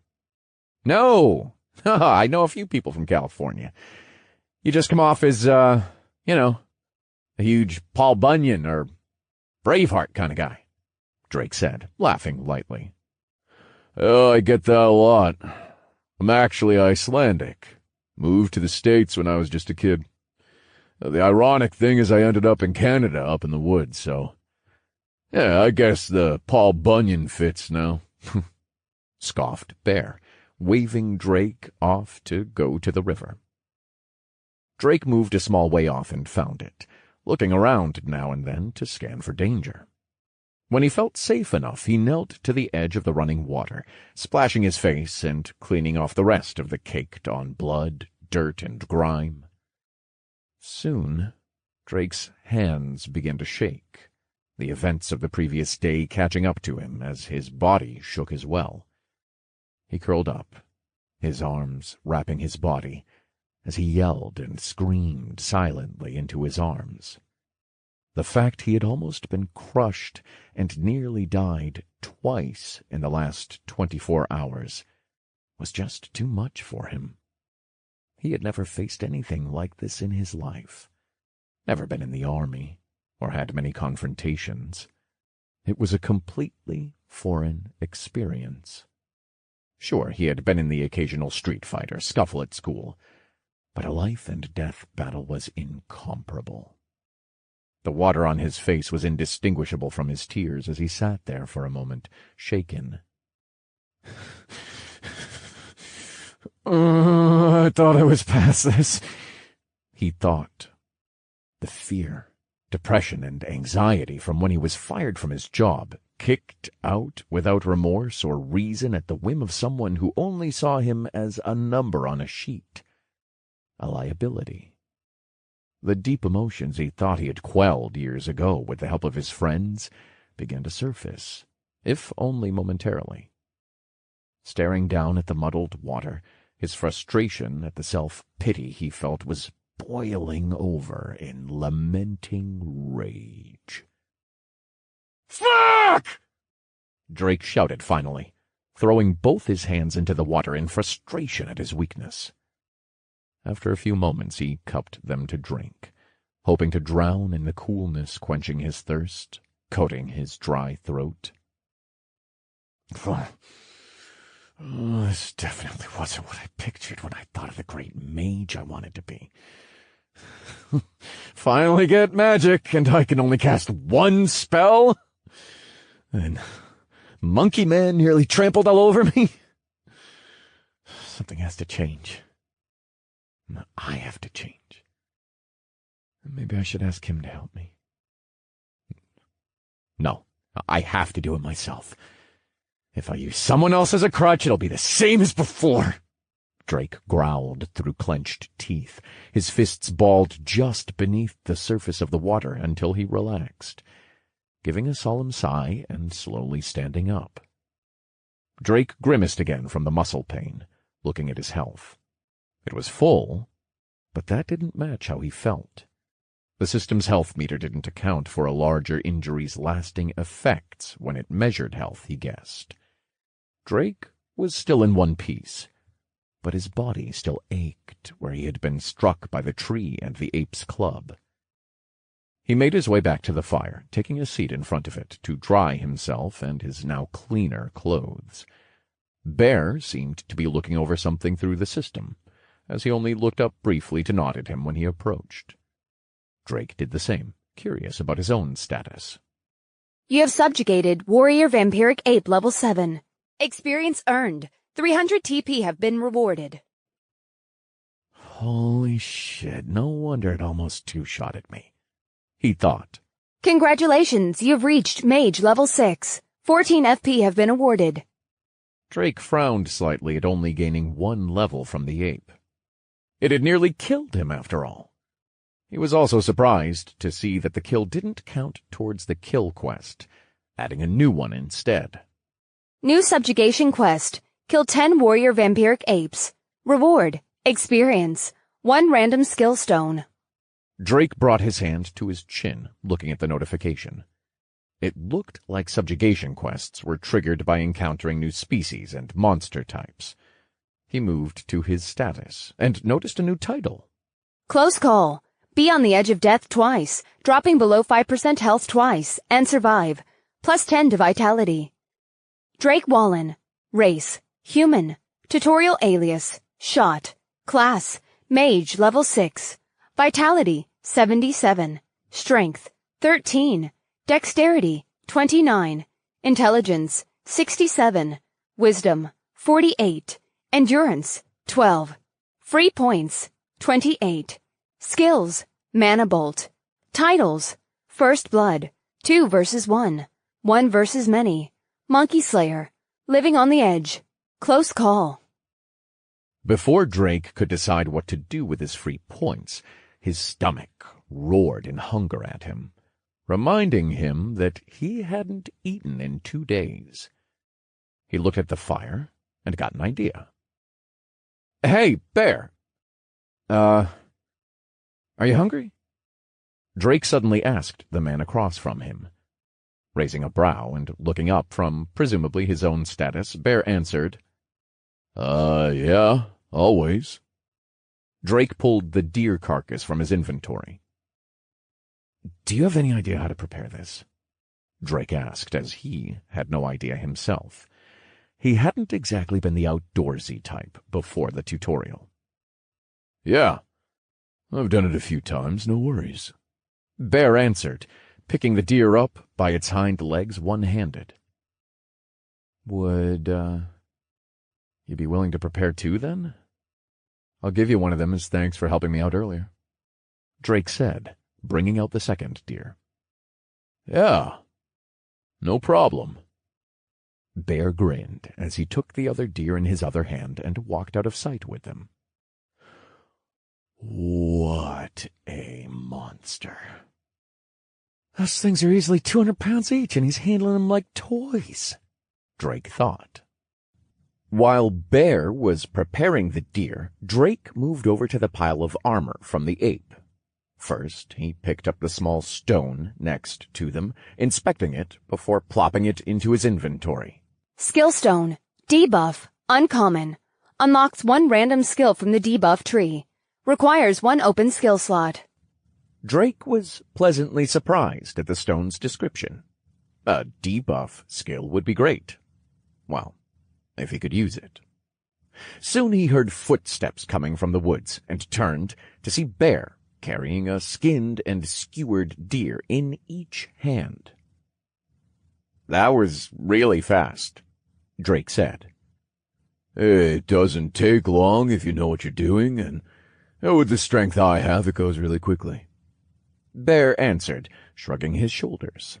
Drake just nodded, impatient to get a meal.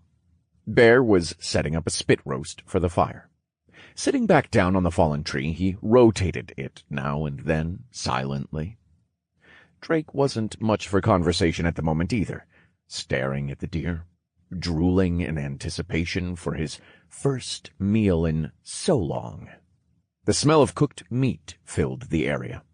They mostly sat in silence, waiting for the food to cook for the next hour, with barely any chatter between them. Between fiddling with his status, Bear occasionally gave the spit a turn. Drake wasn't sure how much longer it would take, turning to his screens as well, going over the armor he had put off checking until now. Crude iron helmet. A crassly made helmet that offers a small amount of protection. Plus 2% defense proficiency.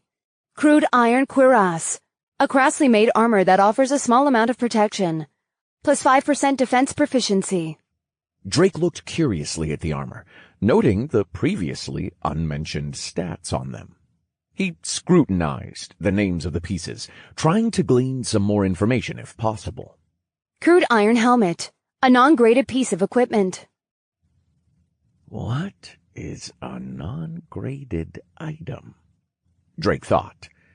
Was it because it was too low of a level? Like how some games had white or normal armor. "Hey, what's a non—" Huh? Drake asked, glancing up from his screen, when another rumble from the forest vibrated through the ground. Drake subconsciously started to shiver as he remembered the last time he felt this. And Drake was right, as a familiar, daunting figure made its way out of the tree line. The ape's nose was up in the air, sniffing, apparently following the scent of the cooking deer. Drake got up in a scramble, fumbling for his staff, but it was gone. Had Bear taken it? But he looked like a warrior. Why would he need it? "Oh, don't worry. I'll grab this one," Bear said calmly from his sitting position. The next instant, he blurred in front of the ape. The man was almost a match in height for the massive monster, but more than a match for it in strength. Bear held the ape by the throat, raising it in the air with one hand.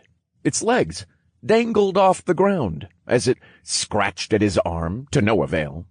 Bear raised the beast even higher and threw it to the ground, shaking the surroundings and leaving it on dented earth. He then brought out the club he had taken and drew it to the sky before slamming it down on the beast once, then twice. Leaving it unmoving, he picked up whatever was left of the warrior ape and placed it into his inventory as he walked back. Drake's mouth was left on the floor. The display of power had dwarfed what he saw the ape do just earlier. Bro! What kind of food did you grow up on to do something like that? You just embarrassed that ape's whole family for like 6 generations. What the hell level are you? Laughed Drake sheepishly. Level 14. Bear answered, smiling. What? You already got your second class. What is it? Do you want to pair? Endless questions flooded from Drake until he nearly asked to party up. He stopped just before the words left his mouth, embarrassed. Drake had already asked a lot of Bear. The man had even made sure he was safe when he blacked out earlier, when he was under no obligation to do so. His mind turned, recalling memories of his days of climbing levels in his games, climbing the ranked ladder alone. His pride as a competitor, let alone as a man, wouldn't allow him to keep asking for help when he had nothing to offer himself. What was he going to give him that Bear couldn't get already? Drake was a step behind. His mind twisted and squirmed as his competitive instinct bubbled up. Something deep inside his subconscious began to stir. He wasn't where he wanted to be, where he needed to be. He had been playing it too safe, it was clear, despite nearly dying so many times already. He wasn't sure what Bear's stats were, but he could tell that they significantly outdid his own. Sure, he was likely a melee class, but he was out here alone, just like Drake. A pit of shame crept up into his stomach, the names of his teammates from long ago burning in the back of his mind. What would they think if they saw how scared I am, how far behind I've fallen? He thought, biting down on his bottom lip. They'd probably call me a damned pussy for not being at the top already and gapping everyone in levels and gear. Bear had reached double Drake's level and somehow more. And here he was, scared, instead of out there getting stronger, making his goals into a reality. The people he looked up to would never approve. Goku would never back down from a challenge, and he wasn't about to either. You better believe it. Bear seemed to have ignored Drake's outburst and reached to tear some straps of meat off the deer, offering some to Drake. The food's done. Stop standing there like you're contemplating the world and eat first. Bear teased. Drake swiped the meat from Bear's hand, scowling and biting into the piping hot strap with vigor. He wasted no time devouring it and felt rejuvenated. I'm going to take some of the cooked deer and leave, Drake said, ripping off some more pieces of the meat, thankful he could place the pieces into his inventory. Now he was ready to set off. Hey, you're going to need this then, Bear said, throwing a wooden staff at Drake. Drake grabbed the staff out of the air. It looked very similar to his own, but it wasn't the staff he had been using. It had no bite marks or rough chips from the fights. Was this from a different monster or person? Novice wooden staff. Common. A starter wooden staff made of what it looks like. Wood. 1 to 12 physical damage. 40 to 44 magic damage. Attack speed. Normal. Cast speed. Normal. Drake smiled slightly at the familiar description. Seems there are higher-level monsters roaming around every day. Like, this place is steadily increasing in difficulty. I found this off one that could use magic, and it isn't any use to me, so you take it, since yours broke. Bear said, ripping off another strap from the deer. Why didn't you give it to me before? What? Well, I might be nice, but I'm not going to give someone a weapon when I don't know him. But you're leaving now, and I can make out that you're not a lunatic, so take it. Bear said, pointing his deer strap at Drake. Thank you, again. I'm not sure how I can repay someone twice my level right now, but next time we meet I will. Drake vowed. He received a wave of deer meat in farewell from Bear. Drake walked past the fallen warrior ape with a look of determination in his eyes. He may be a step behind now, but he wouldn't be outdone forever. That's right. Next time we meet, I'll be stronger. I'll be strong enough to help you instead, and I'll prove it. Chapter 10. Determination. With a new, fiery determination in his eyes, Drake walked further into the forest, actively looking for monsters. Dumping the free points he had into his intelligence, he raised it to 95, his now highest stat surpassing vitality at 77. Growing strong enough to brute force anything he came across was his new goal. Or at least that was his plan. Goals were goals because you had to work towards them. And Drake knew that from experience even prior to the tutorial.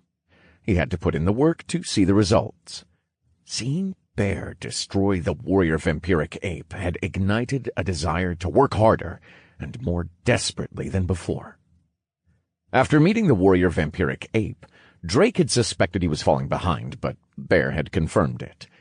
The man had annihilated that ape in seconds, while Drake struggled just to survive, and soon there'd be even stronger monsters appearing. The tutorial had only been ongoing for a day and a half, but the monsters were already growing in strength and overtaking him, proving his leveling speed wasn't fast enough. Or perhaps participants were being pushed to form groups to overcome these obstacles. He had no idea which at the moment. Drake continued to search the forest for monsters while scanning cautiously, wishing he had the same prowess here as he'd had in his old games. If it was anything like those games, I would already be well past the first job change by now, he thought, sulking. His friends from those days were probably already well past him as well. He was always able to keep up with them before, but he couldn't imagine they would be in the same poor situation he was. Drake shook his head. There wasn't any time to think about others right now. He had to improve, fast. He looked again at the quests. Subjugation Quest. 11 of 20 Vampiric Apes. Subjugation Quest. 1 of 10 Warrior Vampiric Apes. His first milestone would be to finish these quests and get as close to level 10 as he could. Estimating the amount of experience he needed per level, it seemed each level roughly took twice the previous one to complete. He should have been a sliver away from level 7, and with just the monsters required to finish the quest, it would get him over the level 10 hump and more, not counting the experience rewards. Drake's hands coiled around his staff, gripping tighter. He could do this, he thought. "Mama ain't raised no bitch!" he shouted internally, trying to hype himself up. From a clearing just ahead, he heard grunting and tearing. Drake took a peek from behind a tree to see what he was working with. And in the center of the clearing, there was an encirclement of 4 vampiric apes. All were tearing into something. Drake looked around, trying to spot if the bigger variety of the apes was anywhere nearby. Lucky for him, they weren't. Good. They're distracted and just in my range. If I can chant fast enough, I can bring them all down before they reach me. He planned it out in his head.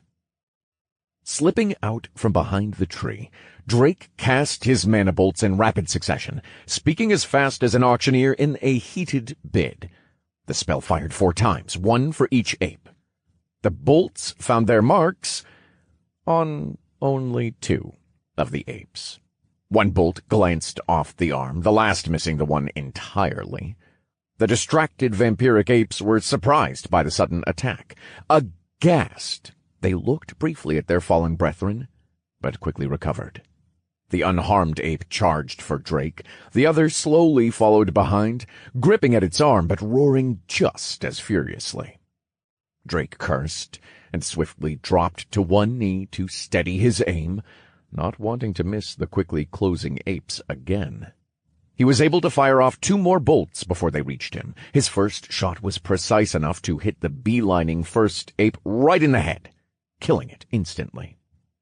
But again, The second bolt missed the injured one running behind it.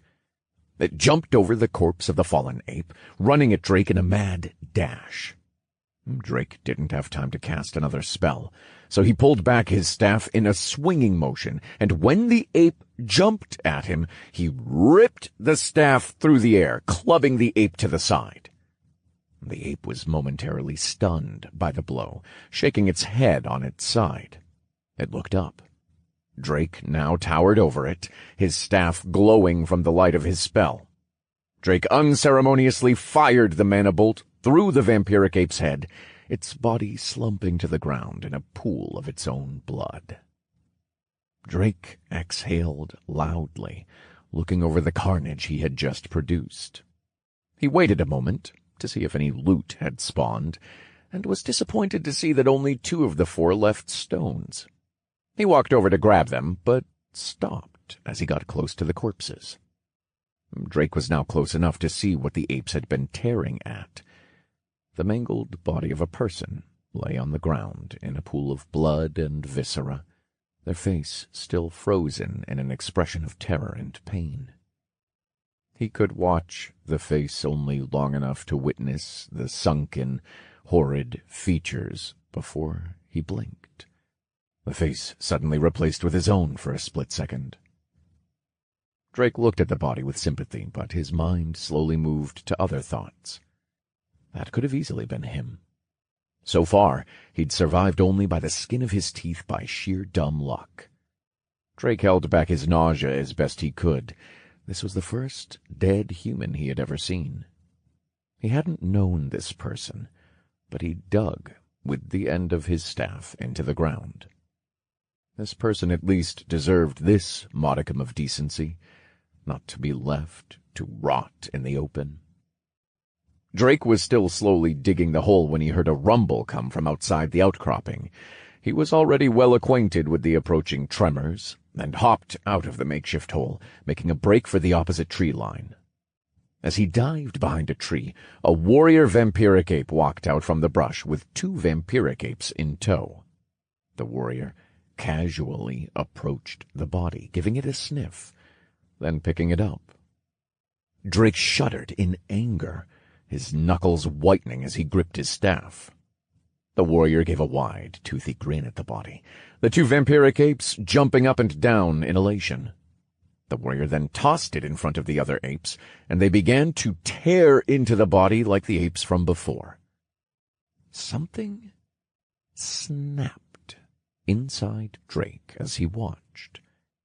He didn't know the person, but he somehow identified with the corpse, seeing his face on the body flash to his own a second time. That this might be his fate seemed inevitable, should he not work harder and grow stronger like he had decided before, if he didn't quickly achieve his goals. Drake's mouth clenched as his teeth grounded against each other, seeing what was happening as an injustice. Why should these filthy animals get away with desecrating that body? No. With doing that to him. He wouldn't allow it. He wouldn't allow these things, these monsters, to do it. In his mind he recalled being escorted out of his place of work, his so-called friends berating him for things he hadn't done, and those same people crawling back to him later only to ask for money and status.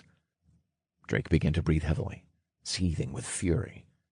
Then he felt cold, the anger abruptly leaving him. The ferocity inside of him burned hot for a moment, only to freeze over with cold reality. This world wasn't actually that different from his old one. The strong and powerful got to make the rules, and the privileged got to get away with whatever they wished. The law of the jungle. It had always been present, just under a different veil. And that was true here as well. The person the vampiric apes were eating was just weak. Drake was just weak, and he had to get stronger, become the dominator. What he said before now, it was made finite in his soul. No pithy saying, but instead a true fact of reality, as certain as gravity. This had to happen. He had to prove it. He was going to prove it. Drake stepped out from behind the tree and rapidly chanted 4 bolts, just like before, aiming for the warrior ape. The bolts all hit this time, striking the beast in its armored back. The ape wailed in pain, pawing at its back. The other 2 vampiric apes jumped into action, charging right at Drake.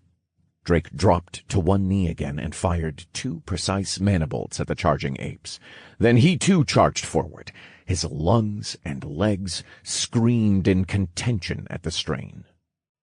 The 2 vampiric apes slumped to the ground as the bolts passed right through their chests, his nearly 100 intelligence stat showing its strength. No longer did he have to bash heads anymore.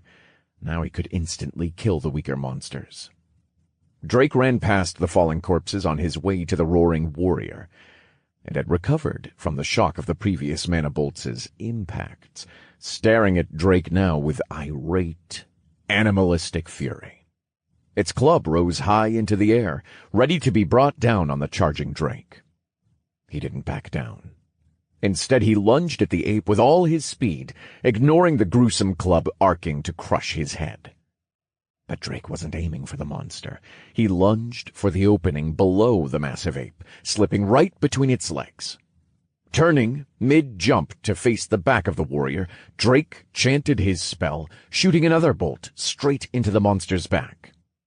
Drake quickly got to his feet, but wasn't fast enough to duck back in time to dodge the ape's large club, sweeping up vertically as it turned around, swatting him across the open clearing. He flew, bouncing several times from the force of the blow. The ape shouted and raised its arms in triumph, hooting at its victory. Oh! Oh, dumbass monkey! Drake coughed. He got up wearily, blood dripping from his head and mouth. One of his arms dangled limply. You gave me just enough distance to cast, enough to kill you. Congratulations. You played yourself. He smiled through the pain, one eye closed in a grimace. The ape abruptly stopped. Immediately it charged at him, its eyes then widening in fear as it saw his staff glow with power. It knew the end was coming, and it couldn't do anything to stop it. Manifest my power, Manibolt! Manifest my power, Manibolt! Manifest my power, Manibolt! Manifest my power, Manibolt! Drake screamed at the stampeding monster. The monster didn't stop charging. It had no other choice but to get to Drake as fast as possible if it wanted to survive. It ran forward, each step met with a Manibolt. One struck it in its open shoulder, another took a chunk out of its neck, but it was still determined to reach Drake. Another step, another bolt tearing into its large frame. By the time the warrior had reached Drake, it slowed to a limp and slumped to the ground in front of him, riddled with holes from the barrage of bolts. Drake placed his foot on the head of the warrior, throwing his working arm into the air. Striking a victory pose, he let out a guttural roar of triumph. His eyes scanned the clearing, looking for anything else that might have heard the battle, but stopped as they fell on the mangled corpse of the fallen, nameless warrior. He put his hand down, his mood melancholy. He didn't have a line to say this time. No jokes. Nothing. Drake limped over to the hole, not even bothering to check his notifications. He wordlessly dug. He had won the fight, but the journey to his goal was far from over. Chapter 11. Finishing the Quest. Drake sat down, crisscross applesauce, as he raised the crystalline stone into the air, inspecting it. Skill Stone. Debuff. Uncommon. Unlocks 1 random skill from the debuff tree. Requires 1 open skill slot. The fight had given him a couple more skill stones and 1 sub-tree stone, but this was probably the most valuable out of the bunch. But it hadn't come from the apes. At least he didn't believe it did. Bear had given him one earlier. This one he had found beside the nameless warrior's grave. The dots easily connected in Drake's mind, but he didn't want to think about the conclusion. When he finally finished and buried the corpse, he marked it with the sword lying beside the stone. He presumed that people could drop stones as well. It was a chilling thought. Drake had managed to reach level 7 after the fight, and he was now only 3 vampiric apes away from completing the quest. He hadn't received a new title, so aside from the boosts to intelligence and wisdom, bolstered for once by his free points, little had changed. His health bar hovered at 30%. The sun was now setting, but Drake was in no condition to move yet. Though his arm was broken, he could feel it slowly mending, thanks to his high vitality stat. The sensation of the bone healing underneath his swollen arm was itchy and unsettling, but he was honestly just happy he wouldn't have to fight one-handed, at least until he found someone who could properly heal it. The monster's swing had also broken a few of his ribs, but they had healed fairly quickly. The stats boost to his healing was amazing, and though it brought him to peak condition, a phantom pain still haunted his larger wounds. He had noticed it before when Bear had saved him, so he guessed that he had most likely broken several bones before these. Knowing that he wasn't going anywhere any time soon, Drake occupied himself by staring at the brush line in the waning hours of the twilight. In all actuality, he was hoping something would emerge from the darkness so he could at least finish his first quest. He could feel that he was close to level 8, and he would like to see how the quest rewards system worked. And, as if the system had heard him, out of the tree line walked a singular vampiric ape. Drake smiled. "Hey there, beautiful." He whistled at the monster to get its attention, chanting out a mana bolt quickly from where he sat, not bothering to rise. Piercing the monster right through the chest was easy. You have subjugated Vampiric Ape, level 7. Experience earned. 45 TP have been awarded. Subjugation quest. 18 of 20 Vampiric Apes. Drake breathed a sigh of relief. Whew, 2 to go. Hopefully they all just come one by one like that. But a rustling of the bushes on the tree line dashed his hopes away as 2 more vampiric apes walked out from the foliage. Man! I really hope making flags for myself doesn't become a habit. Drake scoffed, a cold sweat forming on his face. He glanced at his status, then back at the pair of apes. The apes soon noticed Drake, one nudging the other, then pointing with its finger, a hungry smile creasing its thin lips as its long fangs gleamed in the twilight of the day. Drake was in trouble. He had no stamina and was stuck in a sitting position. The apes gave no quarter and dashed forward, quickly closing the distance to their fresh meal waiting on a silver platter. "Oh, fuck! No way in hell am I dying after all that!" Drake snapped, propping up his usable arm as best he could with the weight of his staff, taking aim and waiting for the faster of the 2 to get into range. He quickly chanted his spell, but held the activation word until the monster was almost upon him. Manifest my power. The first ape was only a few steps ahead of the other, barely a foot away from Drake. Maniple! The ape collided into him a second later. The bolt shot out, piercing right through the ape's chest as they both tumbled across the ground, then finally came to an abrupt stop. The dead, bleeding ape pinned down Drake, his staff stuck in the small hole his spell had created, sticking right through its body. Drake shook his head to rid himself of the disorientation, just in time for the second ape to rush to him, clawing and scraping to pull its dead comrade off of its meal. "Don't you have any respect for the dead?" Drake screamed, fighting to aim his staff at the beast. But the ape's weight locked it into place underneath the dead monster. Drake grit his teeth and tried his best to maneuver the staff, even if only a bit.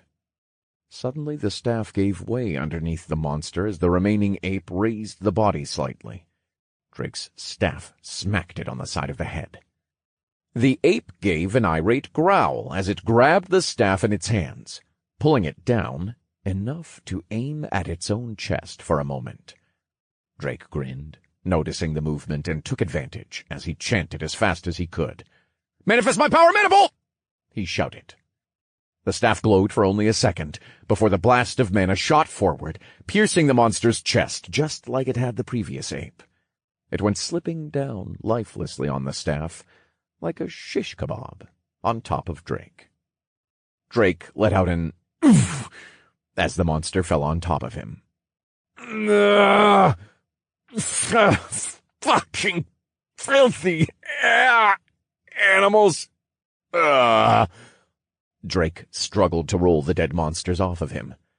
Thankfully, his vitality was paying dividends as he finally recovered enough to do the task, but not without a significant amount of pain. You have subjugated Vampiric Ape Level 6. Experience earned. 35 TP have been awarded. You have subjugated Vampiric Ape Level 7. Experience earned. 45 TP have been awarded. Quest complete. 20 of 20 Vampiric Apes. You have been awarded experience. Congratulations! You have reached Mage Level 8. 14 FP have been awarded. Drake's eyes widened as he sat upright, bugging out at the experience he was just handed. He quickly put the points into intelligence again, ignoring the blinking message for the moment. His intelligence rose to a whopping 139, now comfortably outpacing his vitality. Finishing up his stats, Drake brought up the flashing prompt window in anticipation. Vampiric Ape Subjugation Quest complete. Accept reward? Yes or no? Drake mentally selected yes, and another prompt appeared. Reward accepted. Please roll twice for item rarity. Roll for rarity. Roll what? Drake thought. Then suddenly he remembered the black die he was given at the start of the introduction. He willed it into his hand from his inventory and rolled it out in front of him without preamble. Oh, he wasn't willing to wait any longer for his sweet, sweet loot. The die jumped and bobbled until it stopped. A 3, facing upwards. "Fuck!" Drake cursed, picking up the die for his second roll. Dropping the die again in front of him, he began to sweat as it rolled. His head crept downward as he prayed for a high roll. Finally, the die stopped. A 7, glaring back at Drake. "No!" Drake wailed as if something had struck him in the chest, dropping onto his back. 2 stones materialized above his head, dropping right onto his face. Drake rubbed his nose incredulously, picking the crystalline stones off the ground next to him. Subtree Stone. Soul Mastery. Uncommon. Unlocked Soul Mastery Subtree Branch. Requires 1 or more empty subtrees. Unlocked a Mage Class Tree. Subtree Stone. Weapon Mastery.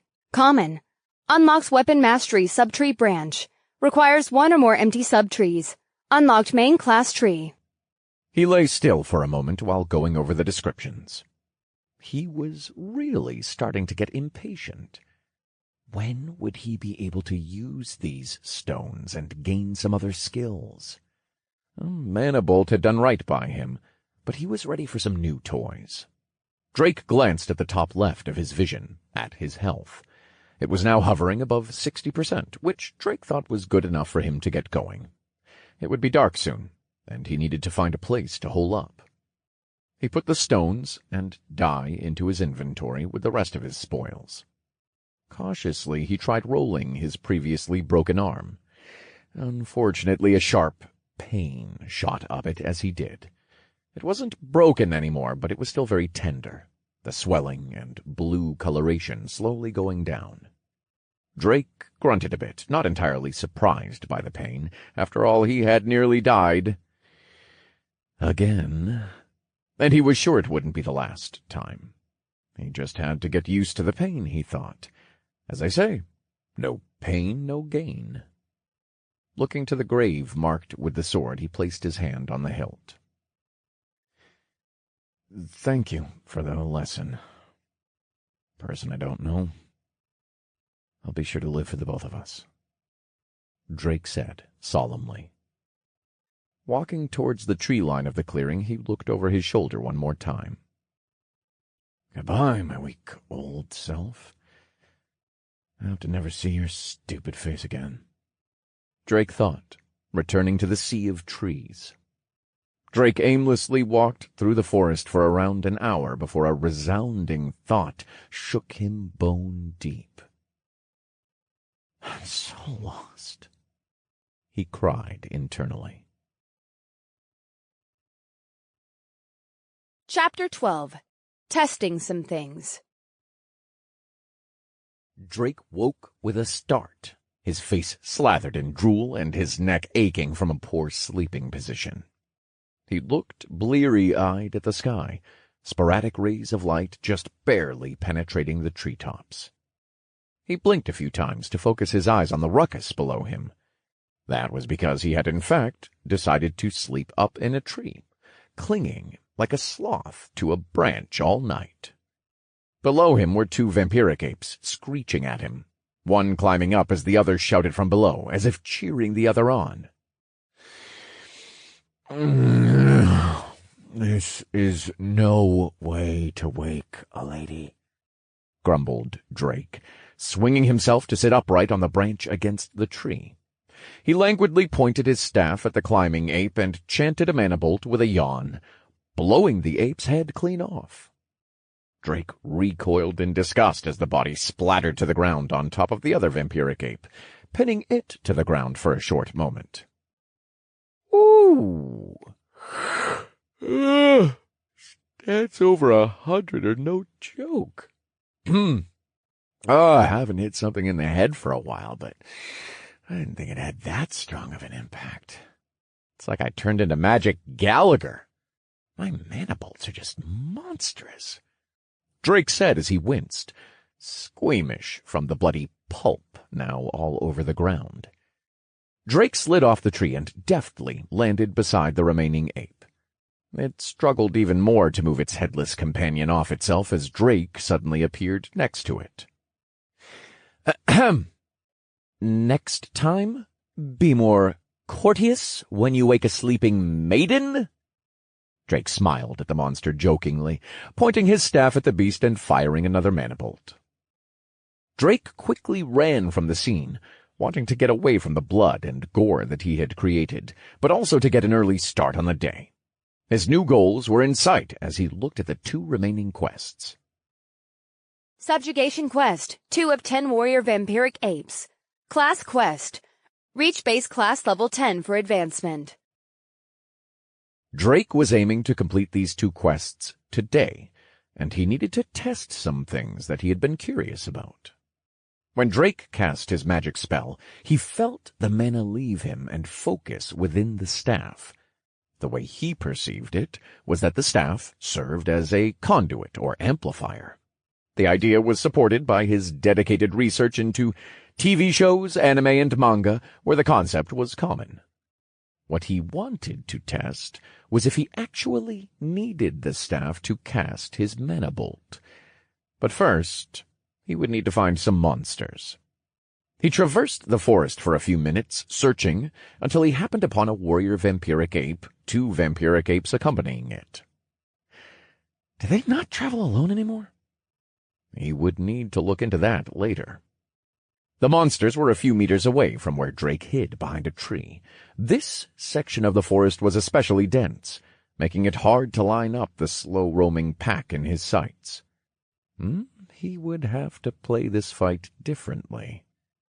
Drake looked around for a spot with a good line of sight and cover. He moved as quietly as he could, finally finding a good spot on the pack of monsters' trajectory.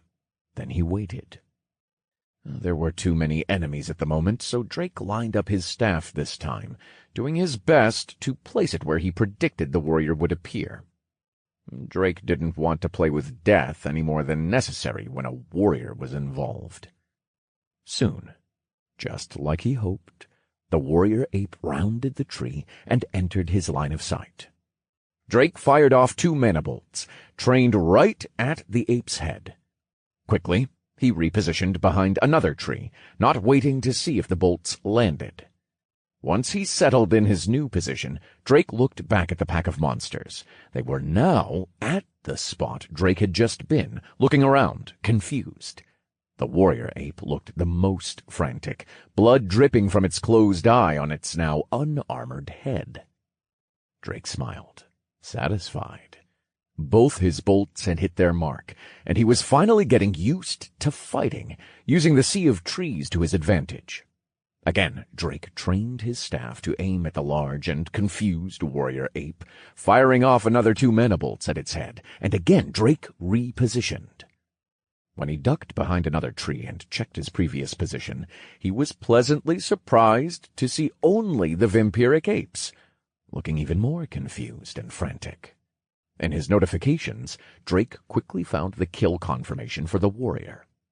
He inwardly fist-pumped. With only 4 mana bolts, he could now fell the monster that had plagued him so. Now that he had whittled the pack down, it was time for him to do some testing. First, Drake fired off a mana bolt and repositioned again, confirming from his notifications that he killed 1 vampiric ape. And with that, Drake slipped his staff into his inventory and aimed his open palm at the remaining ape. Drake mumbled the spell this time and saw a familiar magic circle rotate in front of his hand, but it quickly fizzled out before launching the bolt. Drake clicked his tongue, wondering what went wrong. He kept his eyes on the ape. It was still searching for him as he replayed casting the spell in his head. The spell had been properly activated when he said the words, so why hadn't it worked? He tried again, aiming at the ape and chanting the spell. This time he made sure to watch his mana bar and pay attention to how it felt when the spell activated. The circle appeared, and then fizzled out of existence again. But Drake had gleaned some insight this time. His mana hadn't been consumed. There had been no siphon drawing the mana from his body into the circle like the staff had, so he was correct in his assessment that the staff was acting as a focal point for the spell, and helped as a conduit for his mana. Drake guessed this meant that if he wanted to cast without the staff, he would have to direct the mana himself. He moved to get a better angle on the ape. As he ran his experiments, it had grown bored, wandering off in search of him. Once he got back into a good position, he again walked through the steps, focusing more on the feeling of the mana in his body. Since his mana pool had grown exponentially when he leveled, it was surprisingly easy to identify this new mass of energy within. The mana felt almost like a louder flow of blood inside him, similar to the feeling you'd get after a good workout, and you could hear a heartbeat in your ears. He chanted the spell, the flow inside him becoming erratic. A magic circle formed in front of his hand, but the pool of mana had nowhere to go. It felt congested, chaotic. As the circle rotated, Drake tried to guide the mana into it with his palm for the focal point. The mana inside him corrected course, rushing toward his hand and into the circle. His usual mana bolt was forming, but it wasn't instant like with the staff, taking seconds longer than normal. Though it still fired, the bolt flew over the ape's shoulder, alerting it of where Drake was. Shit, that's not good," Drake mumbled wryly. But he didn't give up and attempted to aim again with his hand. Going through the same process, he repeated the process, firing another bolt at the charging ape. This time it hit the beast square in the chest. But it didn't fall. Instead, the force of the impact only stopped it momentarily. It seemed that without the staff, the spell wasn't an instant kill to the chest anymore. Drake quickly cast Mana Bolt, becoming more accustomed to the feeling and process with each cast. The bolt hit the vampiric ape in the chest once again, this time piercing through and creating a hole as it skidded to a stop, suddenly falling limp during its charge. Drake pumped his fist into the air. He had done it. His first theory he wanted to test worked out. Ho, ho, ho! Nothing can stop me! I have the power of God and anime on my side. He shouted, pointing down at the ape's corpse, laughing the entire time. Basking in the glory for a moment, he thanked many of the magical fantasy figures from the shows he watched for their guidance. Afterwards, he searched the forest for the other corpses until he found one. He picked up a warrior skill stone from the warrior vampiric ape, as well as its armor and weapon. Unfortunately, the others gave no loot. Now, it was time for Phase 2 of Drake's testing. Casting while moving. In most fantasy scenarios, he knew the magic circle would only form beneath a stationary caster. But did that still apply here? Drake had thought about it before, but never had the leeway to test it out. It was something he needed to master, and his reasoning was simple. An idle target was a dead target. The monsters were getting unironically more monstrous, and being forced to stand still. Even though he could one-shot most of them, standing still would make him a sitting duck in group fights. And now that he knew he could free up his hands while casting, he wondered what else was possible. With his new find, his mana control had gone up, and he could feel the constant ebb and flow of the energy inside him more clearly. Now, his next step was to attempt to move while doing so, and eventually casting while mobile. Not wanting to waste time, Drake got to work, beginning with just his hands, as it was easier to feel the mana. First was a brisk walk, circling a nearby tree, trying to keep his mind on the flow of mana inside him. Doing so at this speed wasn't difficult, so he upped his pace to a light jog. Now it was harder to discern the energy. His brain was becoming jumbled slightly, almost like a screen or haze had lightly covered his mind. But he could still feel the distinct mana pool inside him enough that he could direct it. The final step up. He sprinted around the tree, zigzagging and making abrupt directional changes, almost as if he was running suicides again in school. But as he tried to feel the mana, nausea overwhelmed him, and the haze from earlier solidified, making him stop and kneel as he retched. Drake coughed, spitting up bile, wishing he had something to rinse out his foul-tasting mouth.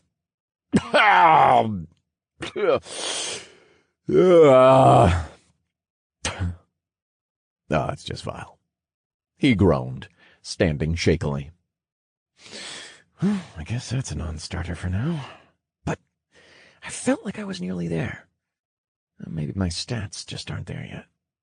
I have some pretty high intelligence, but my wisdom is lacking. I'll have to start distributing some stats into it since my mana regen is slowing down. Drake thought. He may have failed, but he felt like he learned a very important lesson, and he would have to try again when he leveled up. Practice makes perfect, after all. Drake brought out his staff and a strap of venison, making a dash back into the forest while he ate and searched with renewed vigor. He was determined to level up and gain more stats so that he could try again. He was coming into his own, little by little, breaking free from being the follower, the doormat. Now he could firmly see his path forward. He used to be the one who always followed the guides for games, and took skills and builds just at face value. This also extended to his real life as well, and it had gotten him into trouble more than once. But now he was cooking with gas, he thought. Not long after venturing into the forest, Drake found another small group of monsters, a pair of warrior vampiric apes and a handful of vampiric apes. But they weren't the only things he found. A group of 5 people fought the group of monsters in a front-to-back formation. The 3 men in the front were actually wearing armor and sporting different weapons. One even had a shield. Where had they gotten the shield and weapons from? Drake looked at the 2 in the back, a woman and a man. The man was holding a shield and a cudgel and standing in front of the woman, ready to intercept anything that got past the 3 front-liners, all while throwing out glowing light, which Drake assumed was a healing spell. The woman was actually donning a wizard hat and chanting a spell that Drake didn't know. It certainly wasn't the Manibolt spell, as the chant was far too long. He was too far away to hear what she was chanting, but soon a crimson-red magic circle extended, rotating from under her feet as a massive fireball formed above her. Drake's eyes bulged at the impressive lump of mana. The woman motioned and lobbed it into the group of monsters. An ocean of fire exploded across the battlefield. The smaller apes were turned to ash instantly by the impact, while the warrior apes had to suffer the sustained flames. The men in front jumped in to finish off the apes with more skills he had never seen. Did all of these people have upgraded classes? Was there that much of a power jump at level 10? More importantly, was he further behind than he had assumed? How many people had already reached level 10 and changed classes? Drake considered asking them to party up, but quickly felt guilty that it even crossed his mind. He couldn't be so shameless as to ask for their help, especially not after refusing to ask Bear the same thing. That would make him a damned hypocrite. This wasn't even to mention they were strangers. Who was to say they wouldn't turn on him immediately after learning he was a lower level and still had a base class? He gritted his teeth, turning in another direction in search of monsters. He refused to keep letting himself fall behind. He was determined to work harder. After a short while, he ran into another group of monsters, warrior vampiric apes and vampiric apes, a pair each. It was close enough to the group he had fought this morning, so he was confident he could win. As this was the 3rd group he had seen, this also confirmed that monsters were grouping up. Drake began the fight by aiming for one of the warrior apes, like before, repositioning after he shot his Manibolts without staying to see if they hit. When he reached his new cover, he repeated the same. He looked at his notifications and confirmed the kill for one of the warriors. But in that split second, he heard something cut through the air, a loud crunch coming from the tree he hid behind. The other warrior had found him, and it was not happy. It snapped his cover in 2 with its club and made a dash for Drake, its smaller groupies following close behind. Drake dashed as well to a nearby pine, jumping and rolling behind it. Then he fired off 2 Manibolts, darting behind another tree and repeating. His aim was off, his stamina slowly draining as his hands grew shakier. The large ape was unstoppable, smashing trees in droves as it chased Drake, making it hard to hit the beast. Drake's plan of using the trees for cover backfired. Now he was in a dance of dodging both the apes and the falling trees. But he wasn't giving up. Although his stamina ticked down at a rapid pace, his mana was still at a healthy level. He continued to fire pairs of bolts at the charging ape, catching it in its extremities and then dodging behind trees, his life teetering on the edge of a knife. One wrong move, one screw-up, would mean certain death for him. The constant hit and run continued until he could finally take it down. Drake wheezed, his stamina hitting rock bottom. He dropped to his knees, sweat dripping from his every pore. But the fight wasn't over, and the pair of vampiric apes were quickly upon him. He tried his best to aim his staff with both hands at the charging pair, but only managed to get 1 Manibolt off. It hit the oncoming ape in the side, not enough to kill it. The beast slammed into Drake, knocking his staff from his hands and latching its teeth into his abdomen. They quickly rolled, entangled in a melee, the remaining ape swiftly closing in on them. Drake panicked, throwing fists into the beast gnawing on his side, grunting in pain with each blow as the ape continued to take bite-sized pieces out of him. But it was useless. He had no strength left to speak of, his stamina expended completely. His blows were doing little but tickling the ape. Drake began to chant, channeling his mana into a spell with his hand. But before it could fire, the second ape crashed into them, knocking them both again into a tumble. But this time, Drake had managed to maneuver himself on top of one of the apes, and somehow brought one arm down to distract it with what little strength he had left. Using the moment it gave him, he cast Mana Bolt with his other hand. "Manifest my power! Mana Bolt!" he yelled in between huffs and grunts. The bolt finally fired right into the side of the ape's skull, splattering its contents all over Drake. But he didn't have time to worry about the disgusting mess as he looked around wildly for the last ape. But no matter where he looked, he couldn't find it anywhere. Until finally he tried looking up.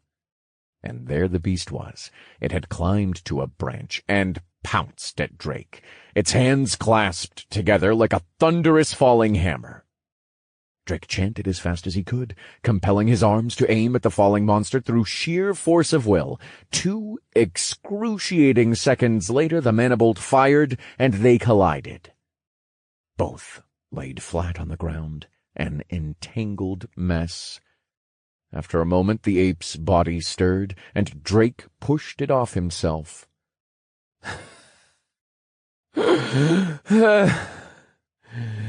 It gets easier, right? Baby steps. Yeah, baby steps. Drake huffed, gasping in between words. His body lay on the ground, refusing to move. Blood and viscera coated him. Drake was beaten, bleeding, and exhausted. Smiling. He was alive. Drake was spent, but he was making progress. He looked at his notifications, willing them to appear, as his arms were taking a nap right now. You have subjugated Warrior Vampiric Ape Level 9. Experience earned. 500 TP have been awarded. You have subjugated Warrior Vampiric Ape Level 9. Experience earned. 500 TP have been awarded. You have subjugated Vampiric Ape Level 9. Experience earned. 50 TP have been awarded. You have subjugated Vampiric Ape Level 9. Experience earned. 50 TP have been awarded. Subjugation Quest. 5 out of 10 Warrior Vampiric Apes. Congratulations, you have reached Mage Level 9. 14 FP have been awarded. Drake Wallen. Race. Human. Tutorial alias. Shot. Class. Mage Level 9. Vitality. 87. Strength. 23. Dexterity. 39. Intelligence. 157. Wisdom. 70. Endurance. 22. Free points. 14. Skills. Mana Bolt. Titles. First Blood. 2 versus 1.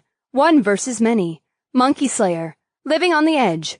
Close Call. Dead Man Walking.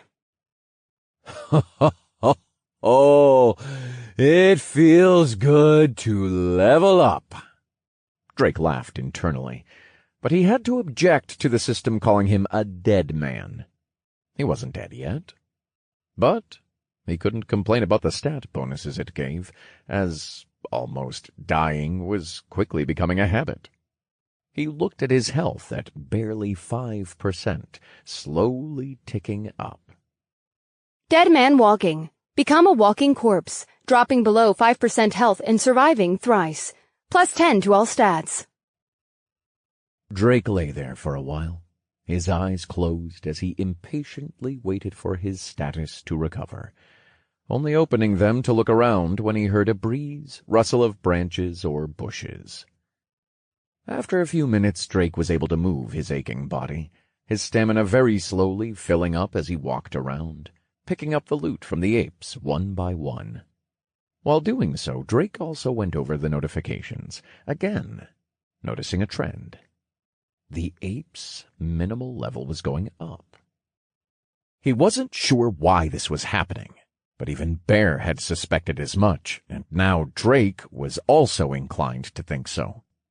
Drake was finally well enough to move from the area when his stamina ticked over 50%. He wasn't done for the day, and there was still plenty of light left. Time to see if this makes a difference now, he thought as he placed his free points into wisdom, bringing it up to 84. He moved a couple of minutes running distance from his last battle and began to, for lack of a better word, train his mana perception? Or maybe mana control was a more apt term. He would have to figure it out later for the autobiography he was thinking of writing eventually. Drake ran again as quickly as he could, making quick maneuvers as if he was dodging attacks from shadow enemies. He then tried to feel his mana flow inside his body, bracing himself mentally for the wave of nausea that may hit him. But he was fine. Drake stopped and held a blank look of surprise, quickly becoming one of indignation. "That stupid bitch lied!" he yelled. Drake was sure the construct had told him that there were no substats affected by the 6 main stats when he was selecting a class. No, that wasn't right, he thought as he calmed down. It had said there were no effects right now. She hadn't exactly lied, but told a half-truth. Fine. He wouldn't strangle the snarky construct. Only half-strangle. He sighed. What other things were his stats doing that he didn't know about? He wished he had someone to ask these things to, as inspecting his stats gave no additional information. But that would be for later. Now that he knew that wisdom increased his understanding of mana, and possibly other things, he had to see how much more he could innately understand about his mana. Drake started the same process as before, now casting his mana bolt. Beginning with a light walk, he chanted the spell. "Manifest my power." Ow! I bit my tongue. He whimpered. He had been able to start reciting his spell, but concentrating on so many things had put the actual words far from his mind. Making sure he wouldn't trip, the flow of his mana, making sure the mana was being channeled into his hand for the magic circle, it was a lot at once. But he had been able to do it. For the most part. Drake didn't feel a blockage like he had when he tried to sense his mana while moving at his current top speed before, which meant that with enough practice and levels he could do this. He smiled. That was all he needed to know for now. Chapter 12.5 The Weirdo in the Forest. "Hey, did you hear that?" Chelsea asked. "No. What did you hear? Was it another ape?" asked Megan.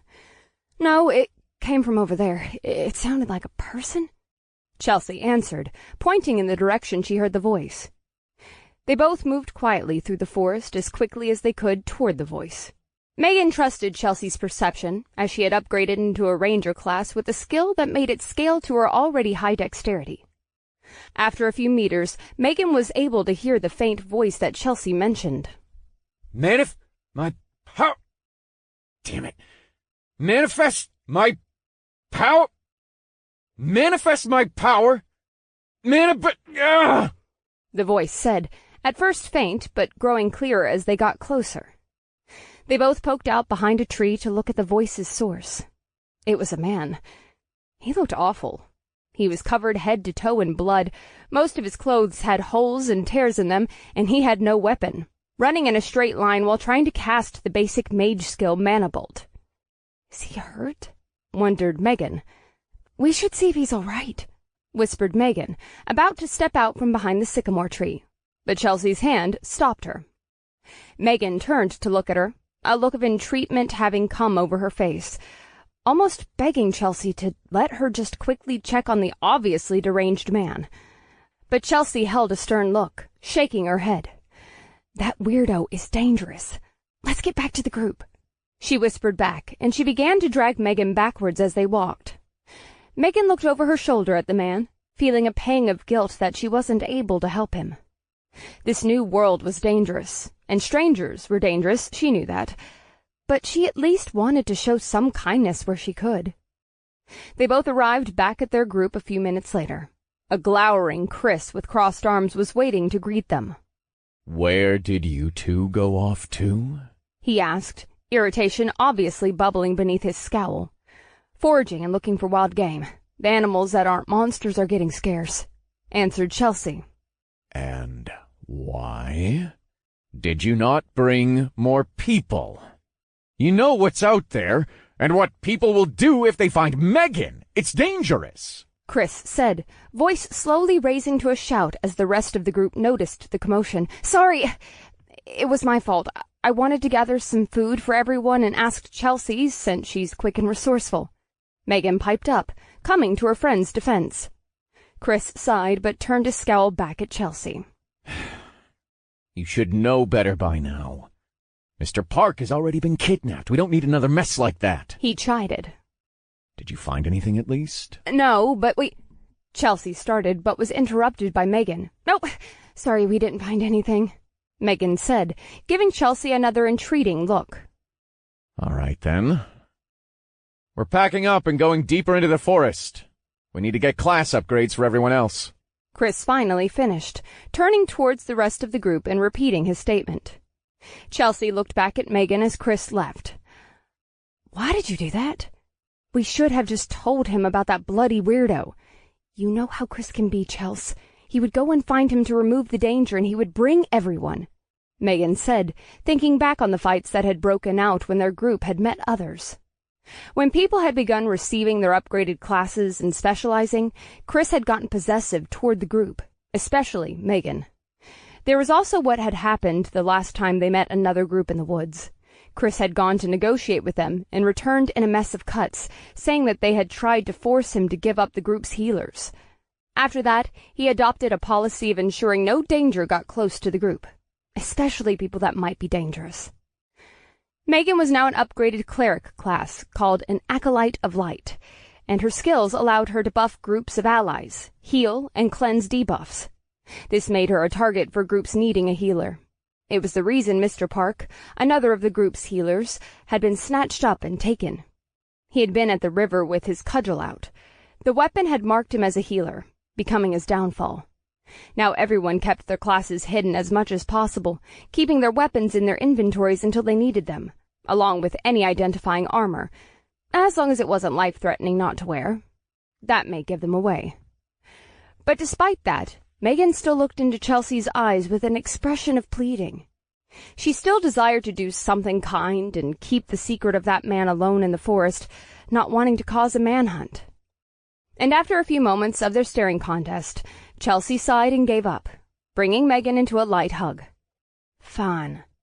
But it's on you then, Miss Teacher's pet. I don't want to get chewed out again," Chelsea said softly, and they both smiled at each other, joining the rest of the group. "What was that all about?" someone asked the approaching pair. "Oh, Tom, it was nothing that serious. Chris was just worried, like always. We went out to find everyone some more food but came up empty," Megan said, her eyes slightly downcast. "It's not that big a deal, Megan, huh? We have plenty of food left, so keep your head up, both of you. You both contributed more than anyone could ask for," Tom said, waving his hands, trying to comfort the pair. "Thanks, Tom, but getting chewed out like that by our fierce leader is starting to get old," Chelsea rebutted. "That's not fair, Chels. You know he's only doing it because he's worried," Megan chided. "Yeah, about you," Chelsea smirked. "It's fine, I was just poking fun," she said, wrapping her arm around Megan's. Tom looked at both of them a little nervously, like he wanted to say something but wasn't sure if he should. But with her new skills as a ranger, Chelsea was observant enough to notice his body language. "What's the matter, Tom? Something happen?" Chelsea asked. "Well, I don't want to say." His voice dropped to a whisper. "But some of the people have been talking, about Chris and how things are going." "Ah, that. Well, just keep your head down and don't talk to anyone about it again. Now, shoo, Chelsea said, motioning her hands to push him away. Tom just nodded and walked back to the group, a look of resignation across his face. What did he mean, Chels? Megan said, looking at her friend. Nothing you have to worry your sweet, pretty head over, Megs. Chelsea assured her, bringing them both towards their remaining gear further in the makeshift camp. Chelsea kept what Tom had mentioned from Megan. She knew how much she adored the man, regardless of his flaws. Everyone had begun to notice how anyone who was getting too near his level would suddenly disappear, or get gravely injured in a fight for one reason or another. But many of them had looked past and ignored it because, with all honesty, he had kept them together. And maybe they were not thriving, but they were at least surviving. And most of all, Chelsea had grown to admire Megan. She truly worked harder than anyone else. She had always been on top of healing everyone and buffing the frontliners and rear guard, even going out of her way to find food and stopping pointless fights when people were scared. And Chelsea wouldn't let that insidious bastard sink his teeth into Megan, no matter how much Megan liked the creep. Chapter 13. I Invoke the Name of Kenny Foon. It was the 4th day of the tutorial, and Drake looked like he had gone completely mad. In his journey to master casting while moving, Drake had begun to talk more than he ever had in his entire life. While he walked, while he ate, while he scanned the surroundings for monsters, while he fought monsters, while he was looting, even while he did his business, he talked. To anyone else, he must have looked like a deranged lunatic, constantly mumbling. But it was something he needed to do, so he couldn't be bothered to care. Drake constantly kept his mouth moving to train his speech enough that he could easily speak while he fought and ran around. That he could always be ready to cast his spell at a moment's notice, no matter the situation. He had actually taken the practice so far that his voice went hoarse, and his throat became so dry it cracked and damaged him. It forced him to stop for a short time as he ran around, trying to find the river, cursing that he still hadn't found anything to put the water into. It was difficult for him, since he hadn't really been an extrovert most of his life. The most he spoke was during online games, when he would curse at his teammates through voice chat or hang out with some friends in online apps. And those experiences couldn't compare to his constant exhaustion, his mind hazy with overexertion, overdosing on the consistent stream of adrenaline from fighting fantastically hairy monsters. He had forced himself to talk as fast as he could. At first he had constantly bitten his tongue and cheeks while jogging. Then he had trouble enunciating the words. Having to learn to breathe in between words correctly was harder than anything he had done before, surprisingly. It was almost like he was learning to sing or recite a long speech, all without becoming winded or incoherent. And that was just while running. When he tried it while fighting, he wanted to cry tears of blood. The amount he had to split his attention already while fighting was hellish. Add in controlling his mana and casting his spell, and he fell apart every time, having to resort to stationary casting. But he could guess what would help him as he looked at his wisdom stat. Wisdom, 70. He needed to gain his last level to hit the 100 stat threshold. Presumably, getting his upgraded class would help too. When his other stats passed 100, Drake noticed something had changed. With his intelligence, he began to hit slightly harder, and with his vitality, he had seen a bigger percentage increase with his regeneration. He was hoping that doing the same to his wisdom would improve his concentration and perception of mana, not to mention finally allowing him to confidently move while casting in battle. Drake glanced at his almost completed quest. Subjugation quest. 8 out of 10 warrior vampiric apes. Just 2 more to go. And I know that I'm on the cusp of reaching level 10, Drake thought. Well, finally, he felt like he was catching up.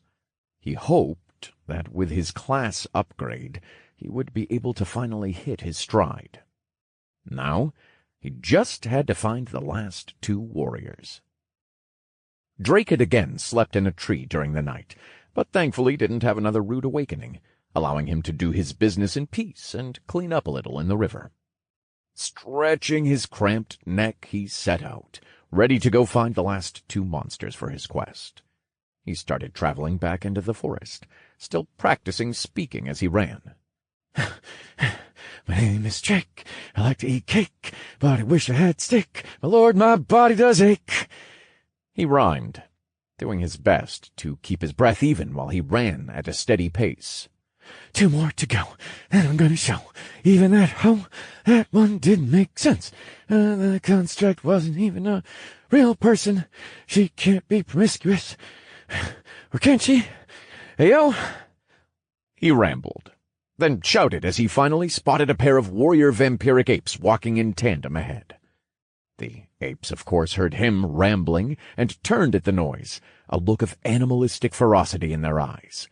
They charged at Drake just like all monsters here, but not before Drake rapidly fired off 5 mana bolts at the first charging beast, showing the results of his full day of practice.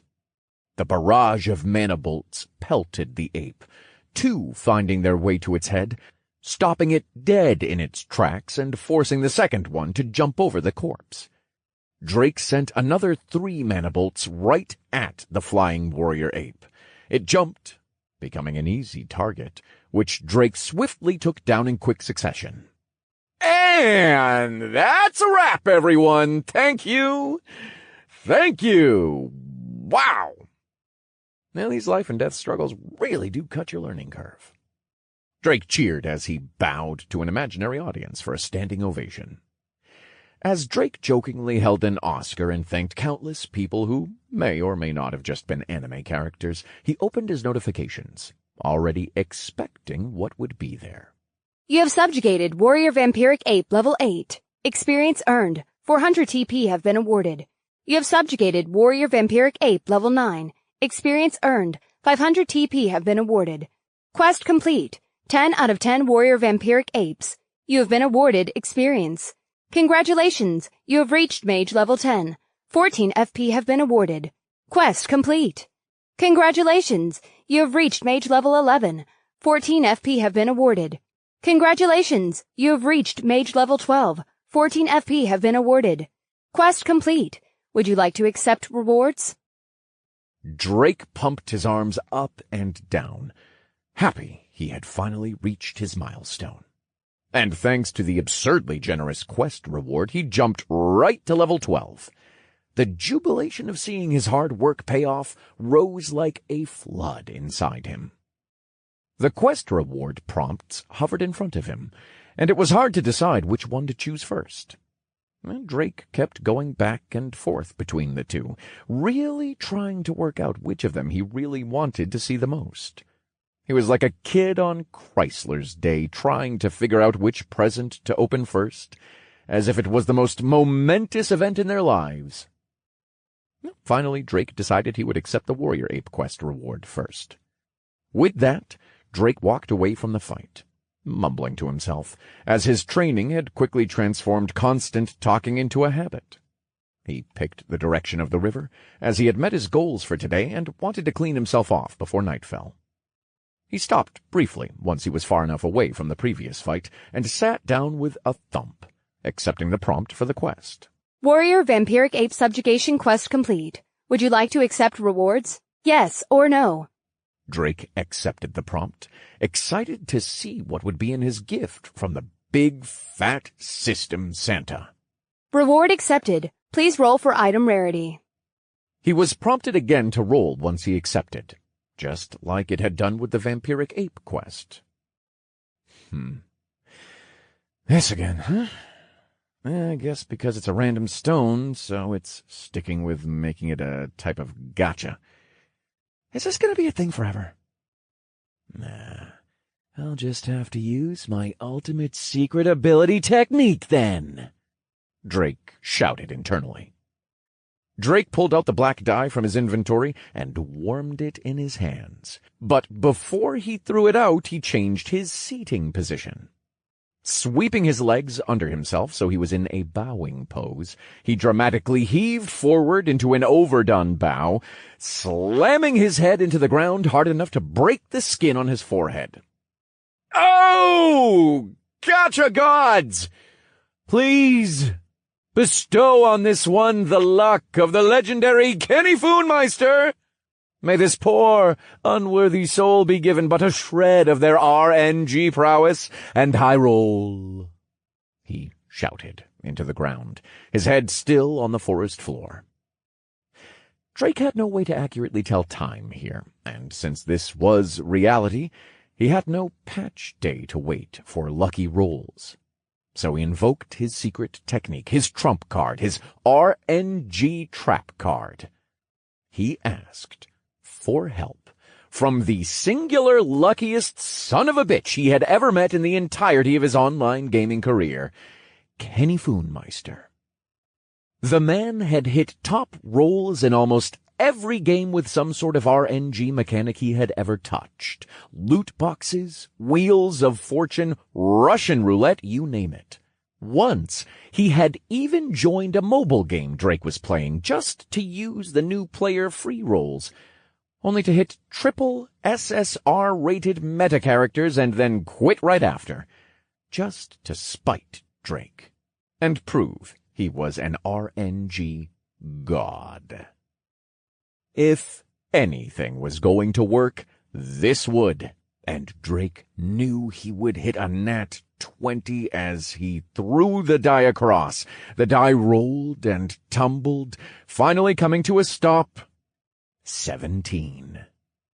It's a lie! It's all a lie! Drake cried, slamming his fists into the ground. A moment later, a small stone hit the back of his head, falling to the ground in front of him. Still wailing in pain from his missed high roll, Drake reached out his hand to retrieve the stone, identifying it. Skill Stone, Transcendence, Rare. Unlocks a random skill from the Transcendence tree. Requires one open skill slot and one mage main tree or sub-tree branch unlocked. Drake sat up, straight as a pole, his tears suddenly dry.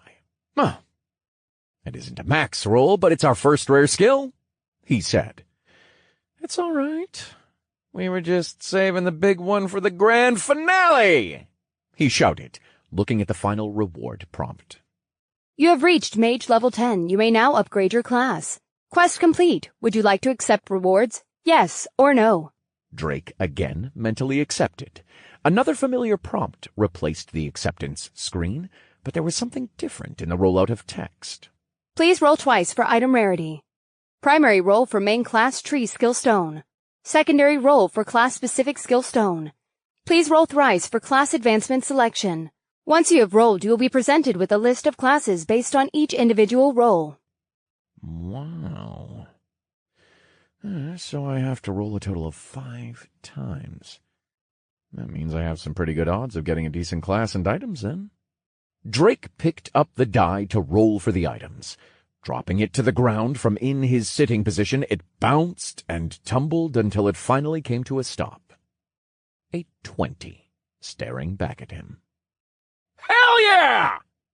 he shouted, immediately jumping up and throwing his fist into the air. A stone winked into existence in front of him, dropping next to the die. This stone was different from the others. It wasn't clear, but held an almost tan porcelain color, much like the color of bones. He bent down and picked it up. Main class tree stone. Necromancer of the End. Legendary. Unlocks the Necromancer of the End main class tree. Requires one open main class tree slot and mage base class level of 10 or more. Legendary side effect, may cause personality and race changes. Holy mother of RNG! We struck gold! I think. Race changes? What? Does that mean it turns you into a lich or something? Drake mused excitedly, his voice dropping to a hushed tone as he finished reading the description. I'm happy I finally got a legendary stone, but can I even use it? And I'm not exactly sure I want to change into something associated with necromancy.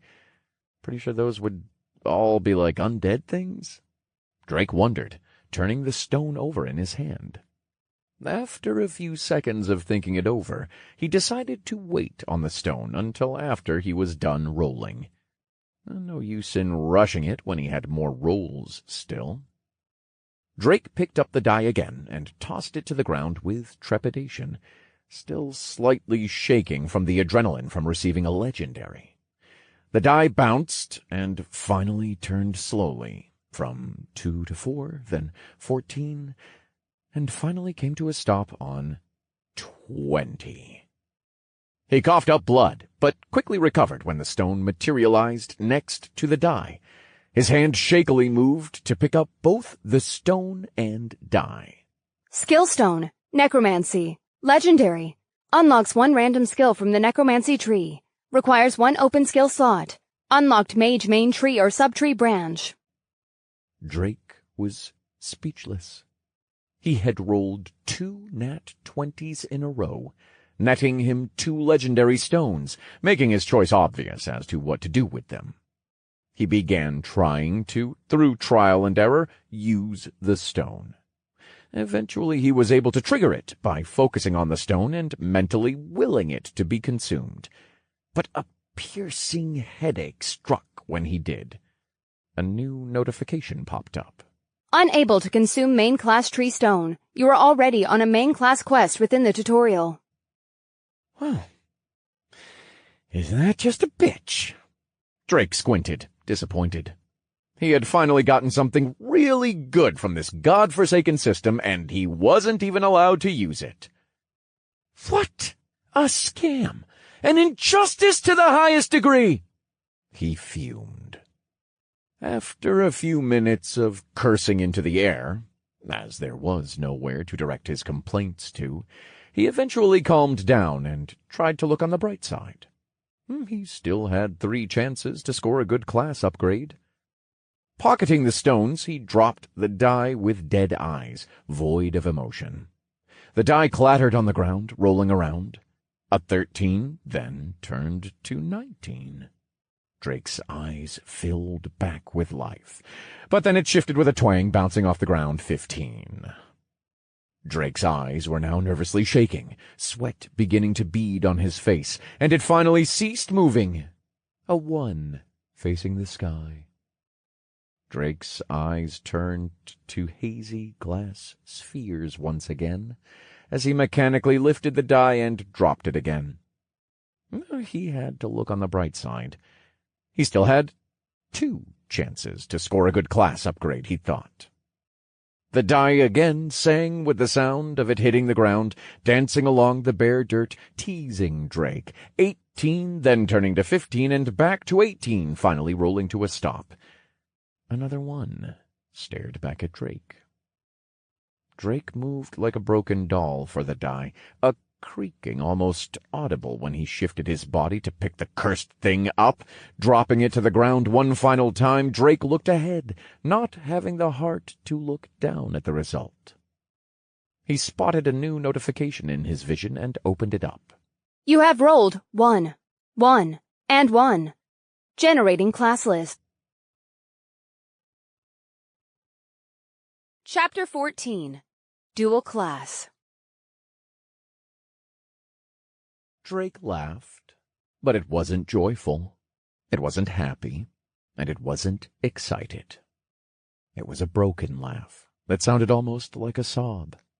If anyone had seen him at that moment, they would have seen him crying tears of red liquid. He felt betrayed. Being this unlucky was almost an impossibility. What were the chances? Like 1 in 8,000?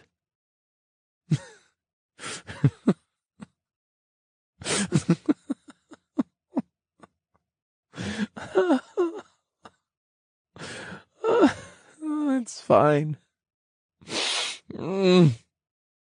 Oh, look on the bright side. The classes can't be too bad, right? He mumbled as he chewed on his bottom lip, fighting back more tears. Class list generated.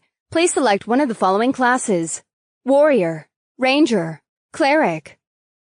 Drake let out a wail. He collapsed, dropping to the floor like a puppet with his strings cut. It really was that bad. It wasn't funny anymore. No joke or way of coping would fix things this time. He couldn't understand why his luck was so abysmal that his randomly generated upgrades weren't even true upgrades. Would he really have to pick one of these? What would that mean for him? Would he be stuck without a real class until his next advancement? Stuck with just one skill until 40? Drake placed his head in both his hands as he thought of the cold reality that might be. Drake felt like he was coming loose, something in him falling apart. His resolve and hard work, fighting on the edge of a knife for days, was coming up empty. He stood up and began walking forward, his mind a haze of questions and curses. He wasn't sure of what he would do anymore, what he could do. So he just walked mechanically through the forest. He met some packs of vampire apes here and there. For some reason they were more abundant, but Drake killed them just as mechanically as he walked. He cast his spells in a low monotone as he wreaked havoc on the monsters that charged at him, not caring if he was hit every now and then. He killed them all, not because he had a goal, but just because they decided to show up.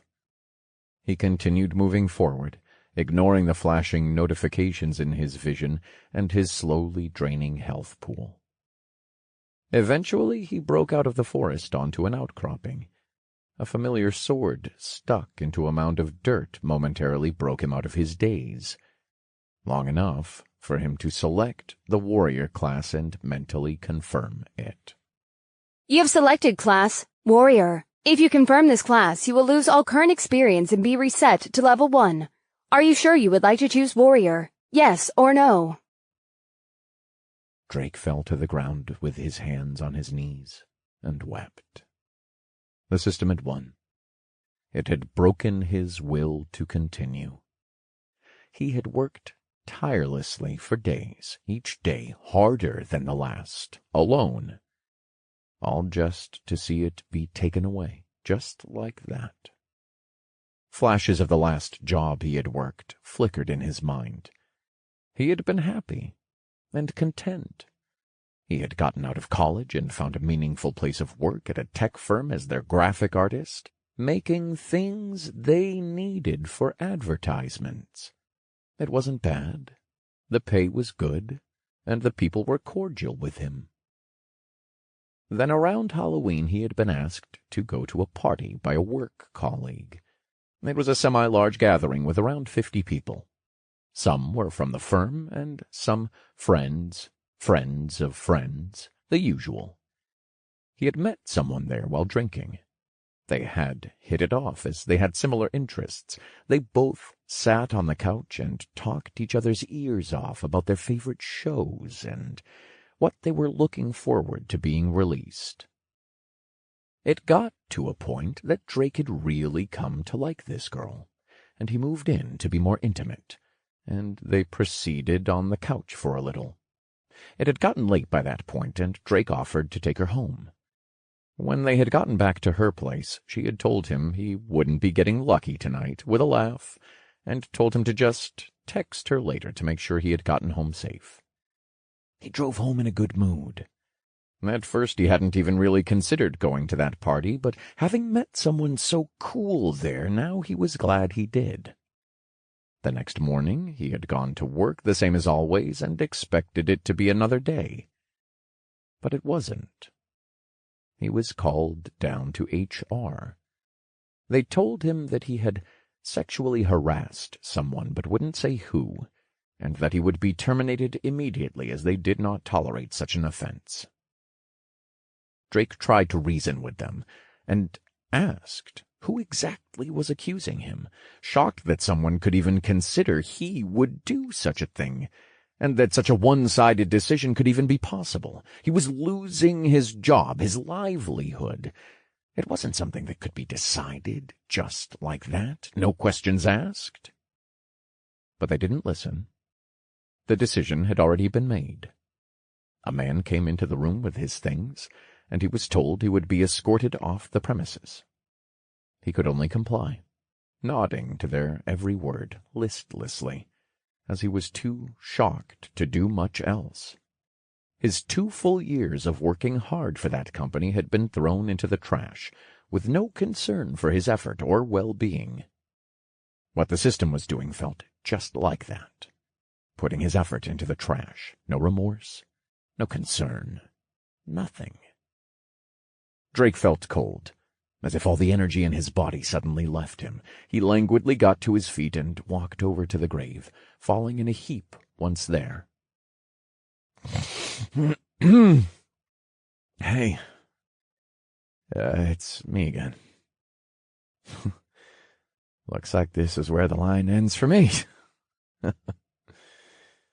I said I wasn't going to see your stupid face again, but here I am, Drake said through his sniffling. I thought I moved past copping out and giving up, but I just don't know if I can do it all again. What if it just gets taken again? Ripped out from under me, You can always just get back up and do it again. You've done it before. A familiar voice whispered in the back of his head. What the fuck do you know? Drake shouted. Do it again? That's easy to say, but how many times am I going to work so hard just to never see the fruits of my labor? If all it takes is one person saying I did something, or some god-forsaken overlord of a system giving me a shit hand, what's the point? He screamed, venting his anger out in front of him with a flourish of his arm. Drake sunk back down, his head dipping into his crossed arms on his knees, feeling empty. He didn't know how long he sat there. Eventually, that same voice from the start of the introduction spoke in his head. Attention! Sufficient participants within the tutorial have reached level 10. The tutorial will now begin in earnest. Monsters will be raised to the minimum of F rank over the next 24 hours. Ladders will be generated based on participant level and TP. Participants will be rewarded at the end of the tutorial, 120 days, based on their rank. Rewards will be given for removing other participants from the tutorial, and their TP and inventory contents will be given to the victor. Additional rewards will be given for the top 10 positions. May you gain insight, power, and renown, and most importantly, may you survive. The voice finished, and Drake couldn't stop himself from taking a peek at the new notification for the ladder. Still sitting down in front of the mound of dirt and sword, he listlessly browsed the top spots. The board showed the top 100 with the top 10 in bold. His own rank was at the very bottom of the screen, making it easy to find. He knew this was throwing salt on the wound, but he wanted to at least know where he stood, even if he had given up. Top level leaderboard. Rank 1, level 18, Bear. Rank 2, level 15, Shigure Kenzo. Rank 3, level 15, Your Savior. Rank 4, level 15, Joker. Rank 5, level 15, Chris Springs. Rank 6, level 14, Super Megan. Rank 7, level 14, Kristen Howell. Rank 8, level 14, Kahoo. Rank 9, level 14, Vitamin D. Rank 10, level 14, Jason A. Rank 20, level 12, Shot. A pang of anger rose in him as Drake looked at the ladder. He wasn't surprised to see Bear in first. The man was just a moving tank, after all. But it was surprising that he had caught up and made rank 20 completely alone, while some of these people were obviously in groups. That such progress would be reset, dropping him down to last place, only enraged him further. At the bottom of the window was a participant counter showing how many people had been in the tutorial. Participant count, 4,542 of 5,000. Drake felt disgusted as he watched the counter visibly decrease tens, then hundreds of numbers at a time. Monsters were not doing this. It was people killing people. The system had turned this fight for survival into a literal bloodbath battle royale. He couldn't stomach the feeling on top of everything else to check the tutorial point ladder again, and promptly closed the window. He returned to hopelessly sulking, the window asking to confirm his decision still hovering in front of him. Eventually he was forced to cover his eyes as the glare from the rays of the twilight sun hit him. The reflection of the blade had caught him in the face. As if jerking on strings, his body moved automatically. Standing up to get out of the way of the bright glare, looking down at the mound and the blade, placing his hand on the hilt of it.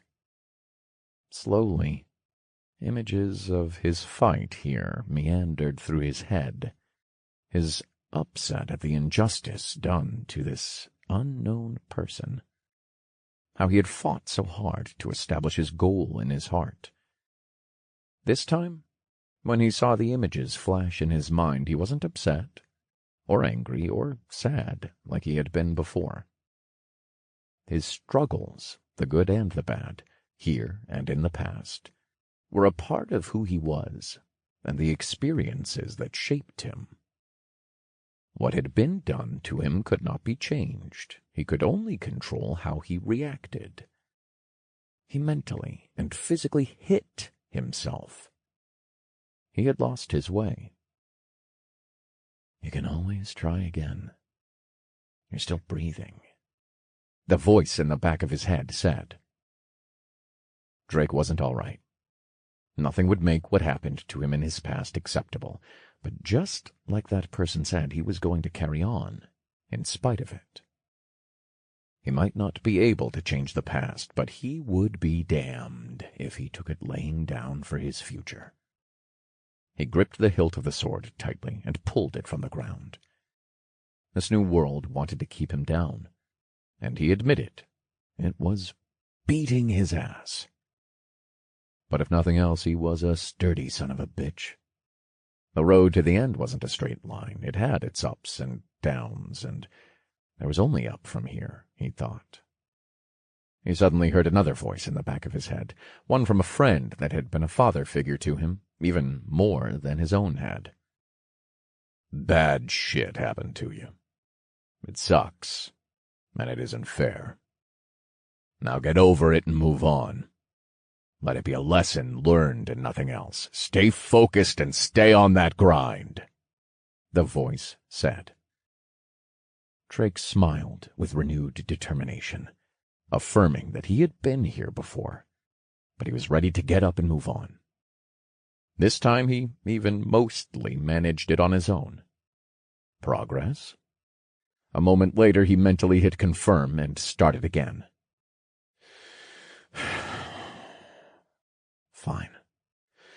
Grumps. I'll get off my ass and keep it moving. Fucking asshole. Drake scoffed. Still, he was smiling. You have reached level 1. You have selected warrior. You already possess a starter class. The classes will be merged. You've merged the classes to unique, mage, and warrior, level 1. New skill learned, heavy blow. Heavy blow. Heavy blow can be cast by chanting. Power through force, heavy blow. Cost, small amount of stamina. Cast time, instant. Damage, 1-to-1 ratio based on strength.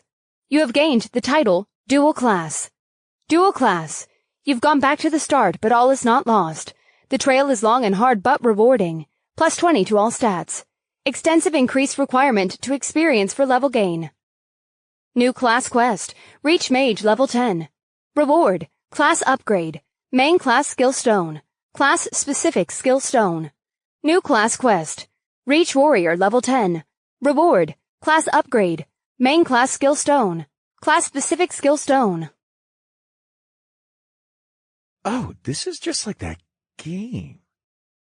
What the fuck? Drake started to scream, but never got the chance, as he was tackled by a vampiric ape mid-sentence. Chapter 15. A Promise. Shit! Drake howled as the ape hit him like a runaway train. Tumbling to the ground, Drake managed to get up quickly, scanning the surroundings for the ape. When he saw the ape, it looked different. The vampiric ape was slightly bigger than normal and was clearly wilder, its mouth foaming as it glared at Drake. Drake took no time to point his staff in his left hand and aim at the beast, quickly chanting his mana bolt spell. But the ape surprisingly dodged the bolt with deft accuracy, charging again at Drake. He shuddered at the increased speed the beast was showing, but chanted bolts at the charging beast nonetheless. The ape continued to dodge the bolts as it closed in on him, forcing Drake to go into a melee. "Ha! Joke's on you! I'm also a warrior now!" Drake shouted as the ape collided with him once again. Drake shoved his sword and staff in front of him with trembling hands, bracing for the impact. Surprisingly, he didn't budge, and was actually holding the ape back. What's going on? I should only be level 1. He shouldn't have the strength to stop a vampiric ape with level 1 stats. The ape wasn't about to wait for him to figure it out, as it pulled and clawed at the weapons barring it to get to Drake. Drake refocused and pushed back with all the force he could muster. And with astonishment, Drake did, even slashing the ape across the chest with his sword. The ape howled in pain, grabbing at its now bleeding chest, allowing Drake the moment he needed to chant a point-blank mana bolt right into the ape's chest, blowing a hole through it. What in the world is going on? That ape was obviously stronger than normal ones, but I still killed it in essentially one bolt. And what was up with my bloody strength there? Drake asked aloud. Drake looked at the kill notification for the vampiric ape. You have subjugated Vampiric Ape, F rank, level 11. Experience earned. 550 TP have been awarded. F rank? Did the monsters get an upgrade already and it's level 11? What tomfoolery is going on here, Mr. Nook? Drake said, bringing up the next notifications. Congratulations, you have reached Mage and Warrior level 2. 28 FP have been awarded. Congratulations, you have reached Mage and Warrior level 3. 28 FP have been awarded. I got 28 free points per level? What in the world is going on? This doesn't add up. Drake thought, quickly opening his stats. Drake Wallen. Race. Human. Tutorial alias. Shot. Class. Unique Mage and Warrior level 3. Vitality 160. Strength 104. Dexterity 94. Intelligence 226. Wisdom 122. Endurance 87. Free points 98. Skills: Mana Bolt, Heavy Strike. Titles: First Blood, 2 vs. 1, 1 vs. Many, Monkey Slayer, Living on the Edge, Close Call, Dead Man Walking, Dual Class, Punching Up, Improbability. Again Drake dropped to his knees. He roared in a guttural voice to the heavens and laughed loudly, so much so that he became hoarse. He couldn't believe what he was seeing.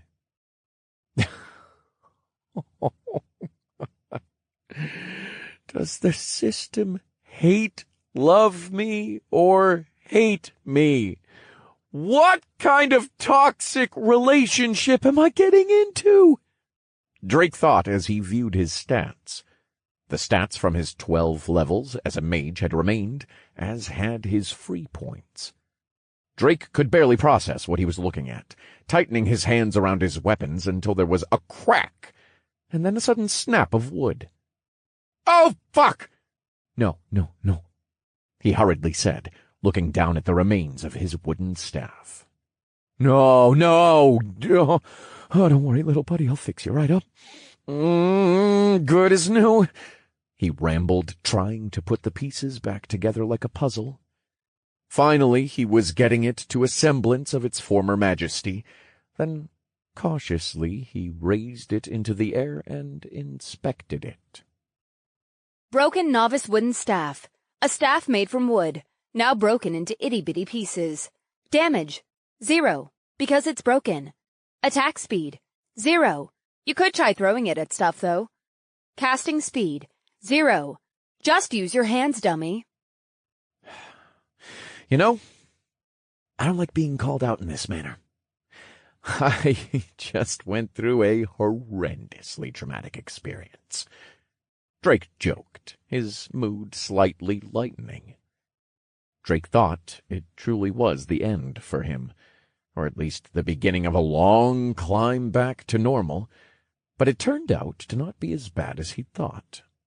Checking some of the stats, he found that he was gaining twice as many free points, which must be due to having technically 2 classes.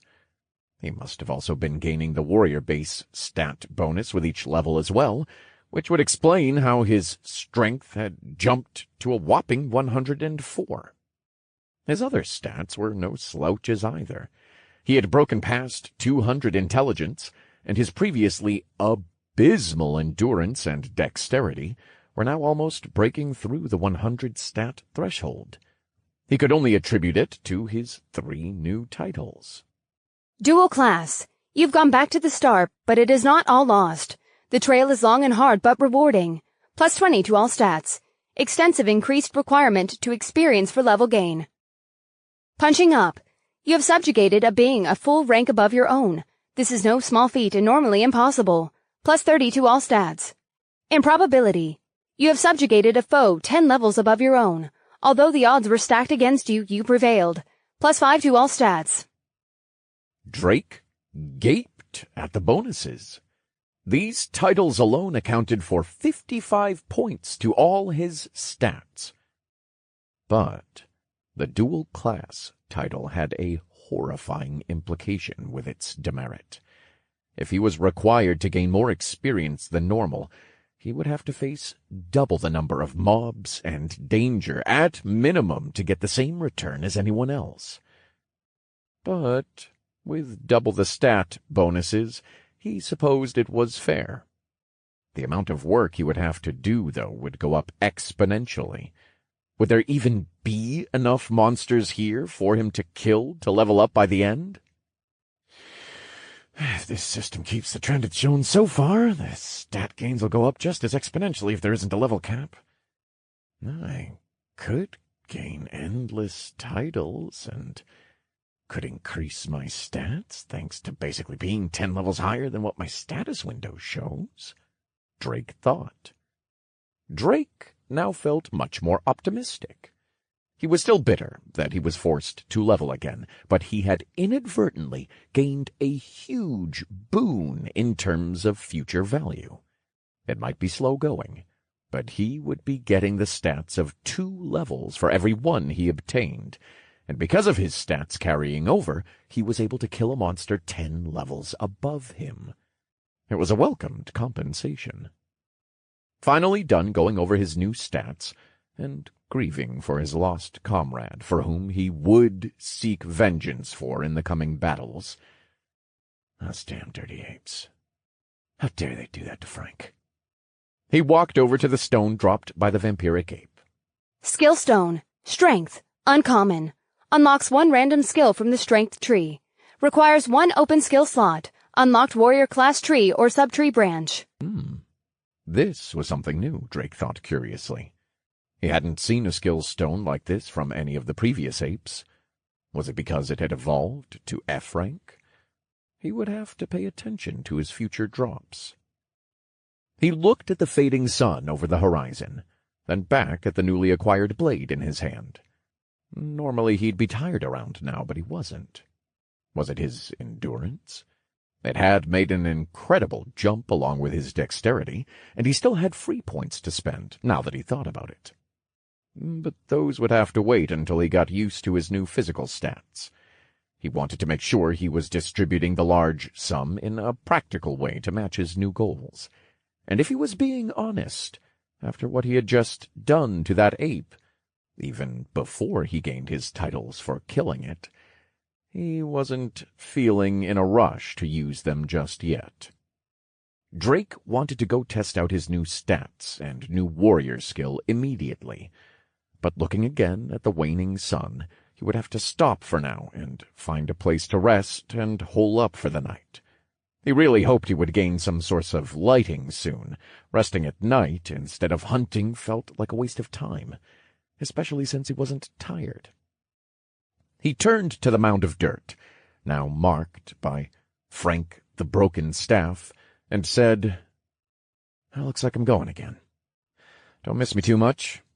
I'll be back soon enough this time, though. I'm going to come back when the tutorial's over. Next time, when I've turned into someone stronger and unrecognizable, when I can say goodbye to my weak and indecisive self for good." He smiled and began to turn towards the tree line. No takesies backsies this time. Chapter 16. New Stats. Night fell before Drake could encounter any monsters, forcing him to shelter in a tree. He was stronger, but he didn't believe he was ready to go wandering around in the dark just yet. All night he stayed wide awake, perched in the tree with nothing to do but watch the sky. He hadn't noticed it before, as he had always passed right out when his head hit the pillow, or branch in this case, being exhausted day in and out. He still felt the mental fatigue and a sliver of the physical, but he was certainly leagues above his limits from before. But when Drake gazed at the sky, he noticed a lack of, well, everything. There were no stars, no moon. Everything was pitch black. He could hear things flying above him every now and then, but without anything to reflect light, he couldn't see shit. Well, that wasn't true. He could see subtle flickers of red and orange, which he assumed were eyes, as they came in pairs. But Drake wasn't exactly good with scary stuff, so those he chose to ignore. After a few hours of staring into nothingness, wondering if he was actually still on Earth, or if the lack of celestial bodies meant this was somewhere else, he got bored and went over his stats a bit more. Well, at least people won't be asking what sign I am here. He chuckled. He looked at his 2 sub-100 stats, dexterity and endurance, and decided to, at the very least, round them out. 19 points each got them past their thresholds, bringing his free points down to 79. Now Drake was certain he wouldn't need any sleep tonight, a sure side effect of hitting the endurance threshold. As for dexterity, he felt no immediate difference, making him uncertain of what it affected. Maybe it increased his reaction time or processing speed. Since he was unable to test it at the moment, he moved on. His strength had also gone past the threshold, but he hadn't noticed a change until fighting the apes. That he could now stop a charging silverback gorilla was fairly hard to miss, but at first the change had eluded him. What also struck him as odd was that his physical stature hadn't changed much, as he poked his slightly protruding belly. "I'm not fat, I'm just big boned," he muttered to no one in particular. But outside of a lack of food making him slightly slimmer, he was surprised at how little the stats affected him cosmetically. A few more hours into the night, Drake had gotten very bored, and started theory-crafting what his focus should be now that he had 2 classes. His anime fanaticism flared for the rest of the night. He imagined a grand wizard, decimating swaths of enemies with a single spell, a warrior that crushed anything and everything under their grip.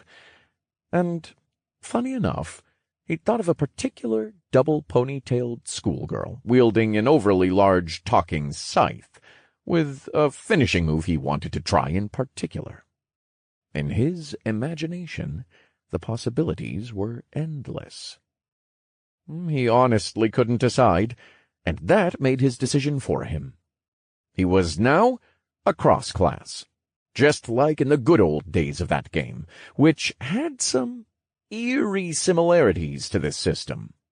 And that class had been an all-rounder, or a jack-of-all-trades type, that focused on the fundamentals and used stat, bonuses, items, and the like to increase those basics to an absurd level.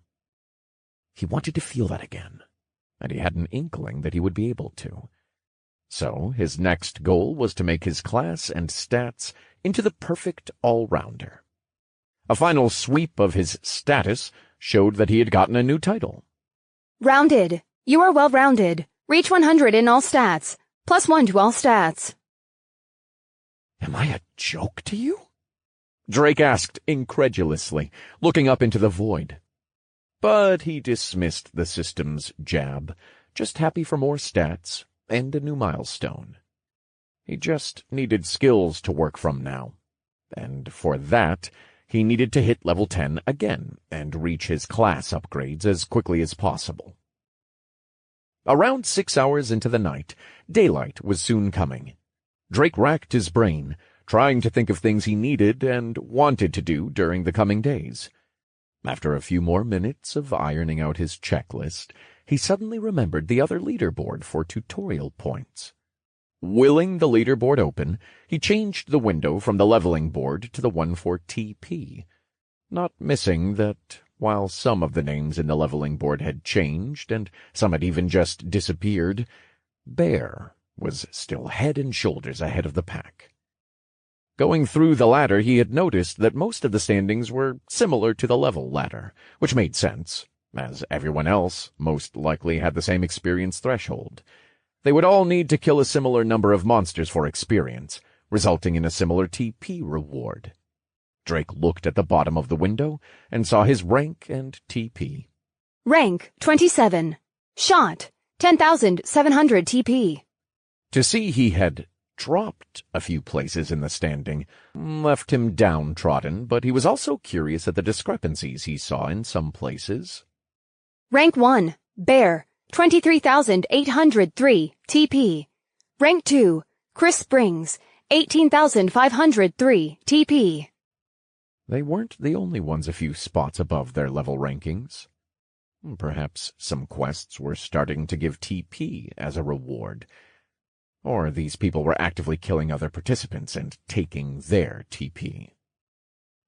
I wonder why some of the standings end in a 3. You can't get half points, right? He thought in passing.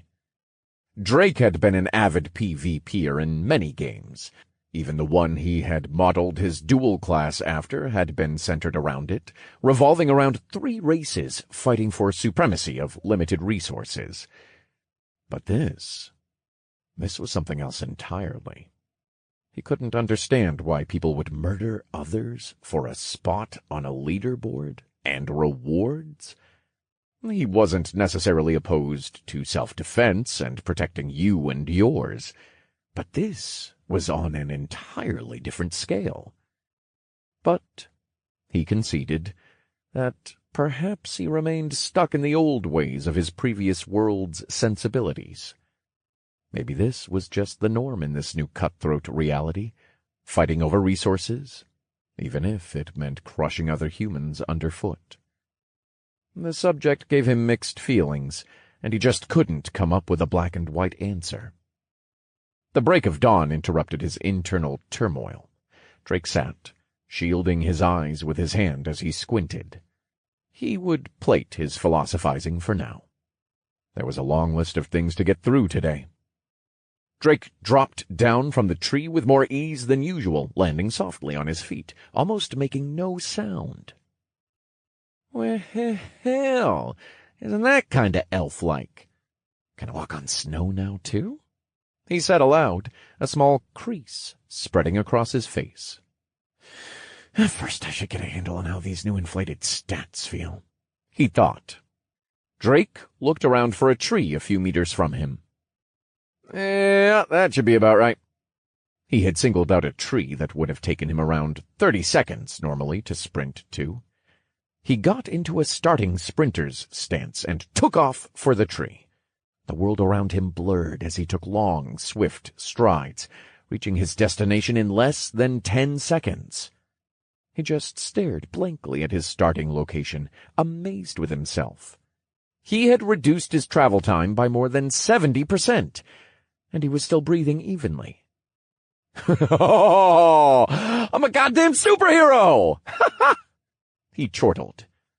I wonder if that means I can leap over tall buildings in a single bound and smash rocks with my bare fists, he joked, grinning ear to ear. But then he thought about it more seriously. He sized up the tree now beside him. It was around 5 meters tall, give or take. Drake crouched down, as if to turn himself into a compressed spring, and pushed off the ground with all his strength, launching himself into the air. Reaching his apex, he waved his arms wildly, seeing over the top of the tree next to him. The next moment he began his rapid return to the ground, screaming and flailing all the way. He somehow managed to keep himself upright enough that he landed on his feet. Drake huffed as he released his held breath, and soon checked his body to see if anything was broken. But, surprisingly, he was fine, his body fully pain-free. He then looked towards the trunk of the tree and placed his fist against it, squaring up to it. Please don't break my hand, he mumbled, bringing his fist back and letting loose a right hook with all his might. There was a loud crash and the splintering of wood as a cloud of dust kicked up below the tree. The dirt settled, revealing his fist sunken into the trunk halfway up his forearm.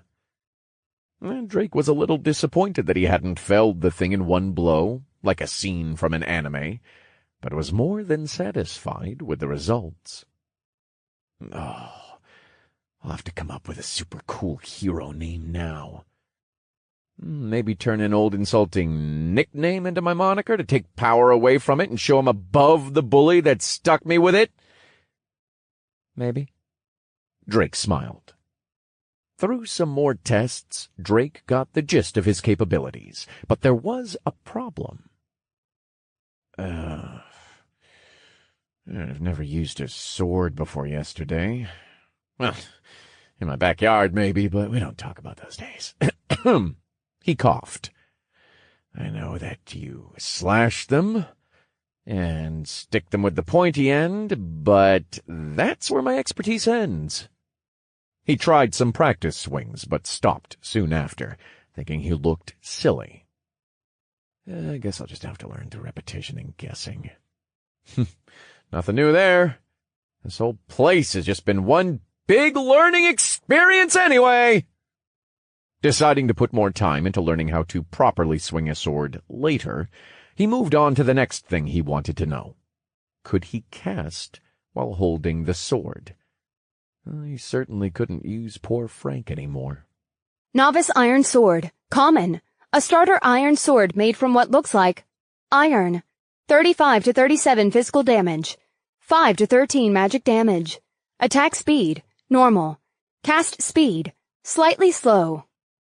Oh, system, you're so funny, he said flatly. Magic damage and cast speed were listed in the description, so it must be viable as a casting tool.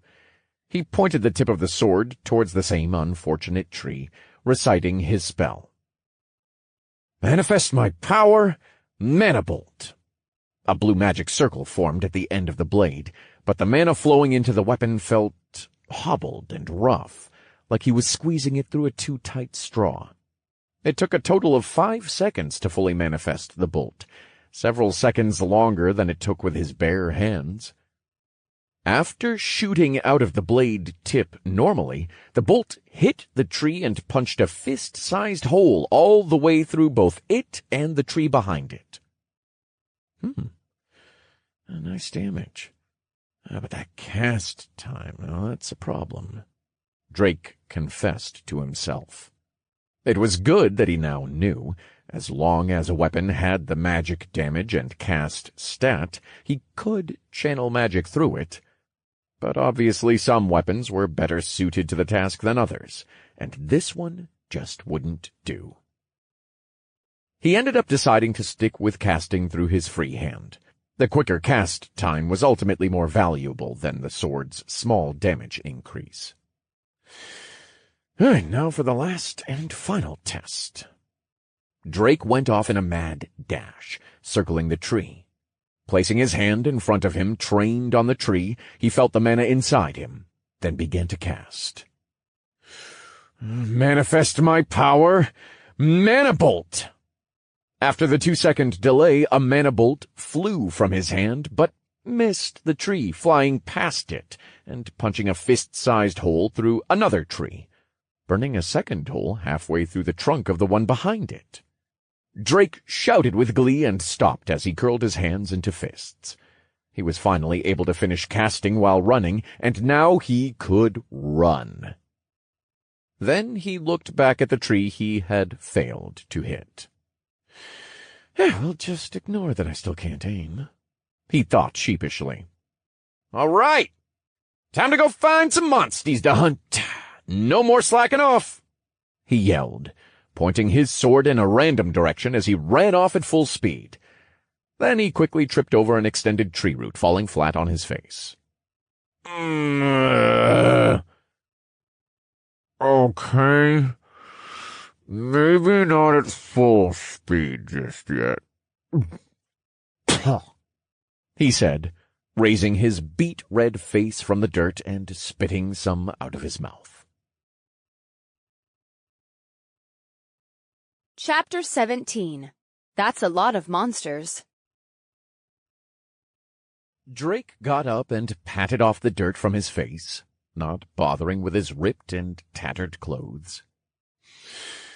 I'm gonna have to find some new digs soon, or I might have to go running around naked, he mumbled sarcastically, pulling at the tattered edges.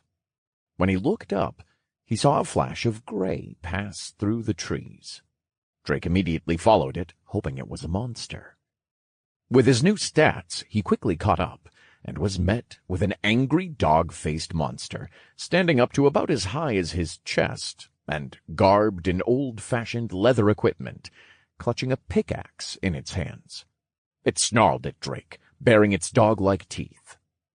But, instead of fighting, the monster then turned again and ran, sounding like a hyena on some nature documentary. With his new speed, Drake dashed forward to catch up with the beast, not wanting to let it get away. Once in range, he chanted his mana bolt and caught it in the leg. The monster tumbled in a heap, dropping its pickaxe in the process. Drake picked up the pickaxe and placed it into his inventory. He then moved over to the fallen and limping beast. Don't move. I don't want to get too much blood on my new wardrobe, he said, driving his sword into the head of the dog beast. Drake looted the monster's armor right off its corpse and dropped it into his inventory, not wanting to get it any dirtier. He brought the cuirass out again, holding it with both hands to look at it. Leather cuirass, F-grade common. A passable leather cuirass that offers a small amount of protection, plus 6% defense proficiency. Oh, F-grade equipment, and it's leather, so I think I can use this without too much trouble. I am a warrior now, right? And that should also mean... Drake said, opening his notification. You have subjugated Minor Knoll, F-rank level 10. Experience earned. 150 TP have been awarded. New subjugation quest. Subjugate 30 Minor Knolls, F-rank. Reward. Experience. 1 random F-grade piece of equipment. Subjugation quest. 1 out of 30 Minor Knolls, F-rank. So there are gnolls, huh? Finally getting a little more fantasy-like with the monsters, Drake thought, looking at the gray-furred monster. He wondered what other kinds of creatures were going to show up, now that the system was sending out F-rank monsters. Drake pulled on the leather cuirass, and then the pants he had looted from the knoll. They fit snugly over his ragged clothes, and still provided a comfortable range of motion. But if he had to complain about one thing, it was... God, these pants are kind of tight around the family jewels. Gotta stretch these bad boys out a bit. He began doing just that with stretches and squats. He was quickly interrupted by a howl similar to the knoll from earlier. He hopped into a nearby tree for a better vantage point, and to possibly get a drop on whatever was coming. What eventually came into Drake's line of sight was something he wasn't expecting. A group of gnolls moved through the forest in his direction. Some were holding familiar pickaxes, and others were holding swords and shields. A pair were even holding crossbows. But what caught Drake's attention was the hooded one in a cloak, sitting safely behind the others. That was a mage. He was sure of it. No monster or man wore stuff like that without being one, he thought. Drake counted 11 gnolls in this group as they drew nearer. He wasn't sure if he would be able to take on a group that large, but he didn't get to make that decision, as an arrow embedded itself into his tree, forcing him to turn. A second arrow flew, hitting him in his right shoulder. Drake fell from the tree, gripping the arrow now lodged in his shoulder. A moment later he landed on his back with a grunt, but quickly got to his feet to take cover. New arrows were already sinking into the ground where he had just been. Ah! What the hell was that? How did they see me? They have some kind of long-sight or detection skill? Drake thought, grimacing from the pain of the arrow. But he didn't get very long to think as he heard footsteps quickly surround him. Drake tried to peek out from behind his tree to see the gnolls' positions, only getting a momentary glimpse of the two crossbowmen. They sniffed at the trail of blood from the hit he'd taken. Looking in his direction, they quickly fired. He gasped in surprise and rolled out of the way to the side, right into a waiting miner gnoll. The miner brought its pickaxe down, aiming right for Drake's head. But he was much faster than he used to be, and caught the shaft of the falling pick while driving the sword in his other hand deep into its abdomen, covering himself in its blood. "Man, I just got these," he whined. Something whizzed through the air. He spun the skewered corpse towards the sound. 2 more arrows burrowed themselves into the corpse. Drake looked past the body to see 7 more gnolls bearing down on him, pickaxes and swords raised at the ready. He pushed forward with the pin-cushioned corpse into the mass of gnolls, quickly colliding with another miner and pushing it to a tree. He pinned it through the corpse, stabbing it through its stomach. Drake quickly pulled the sword from the bodies and tried to dodge behind another tree when a mana bolt soared inches from his nose, cutting off his escape. He glanced in the direction of the bolt, and there was the hooded gnoll that he had seen earlier.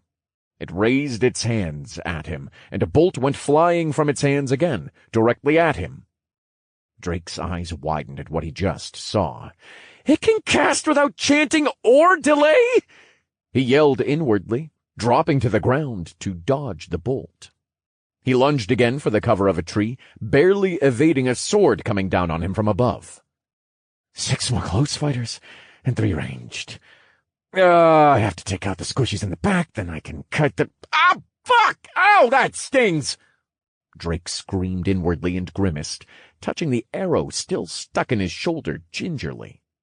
His mind worked overtime to think of a way of getting out of this situation alive. He continued to move from tree to tree for cover, throwing bolts back at the miners and the gnolls holding the shields. But his slow casting time was giving them the advantage.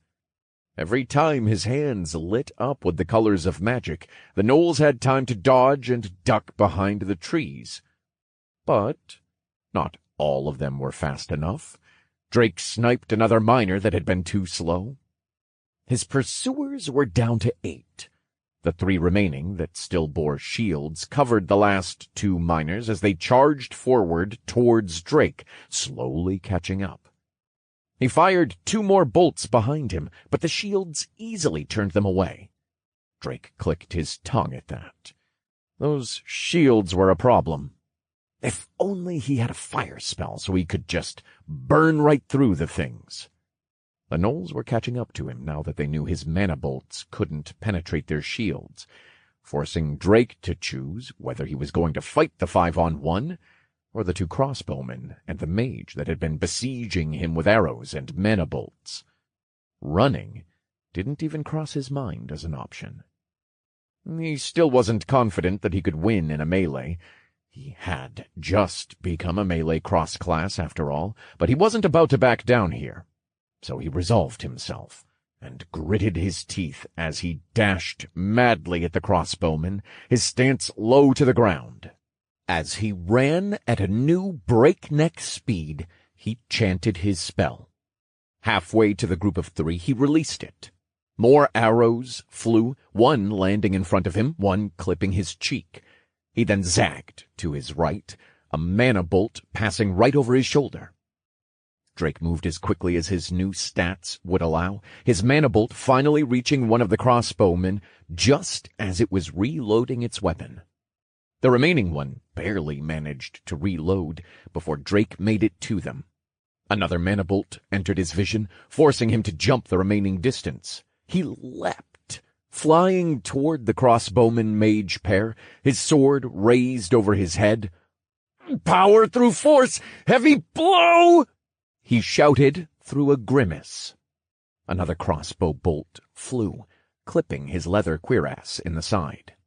Drake collided with the crossbowman and plunged his sword blade into its skull with his skill-infused swing. The mage wasn't perturbed in the slightest, and its hand glowed with power as a mana bolt flew out and caught Drake in the shoulder, pushing him back and off the body but ripping the arrow free. It fell in slow motion. Drake grabbed the arrow out of the air with swiftness and agility he didn't know he had, throwing it back at the mage in recompense. Drake slammed back to the ground, his thrown arrow finding the mage's throat as it sunk to the ground in its death throes, lifeblood spilling onto the hungry earth.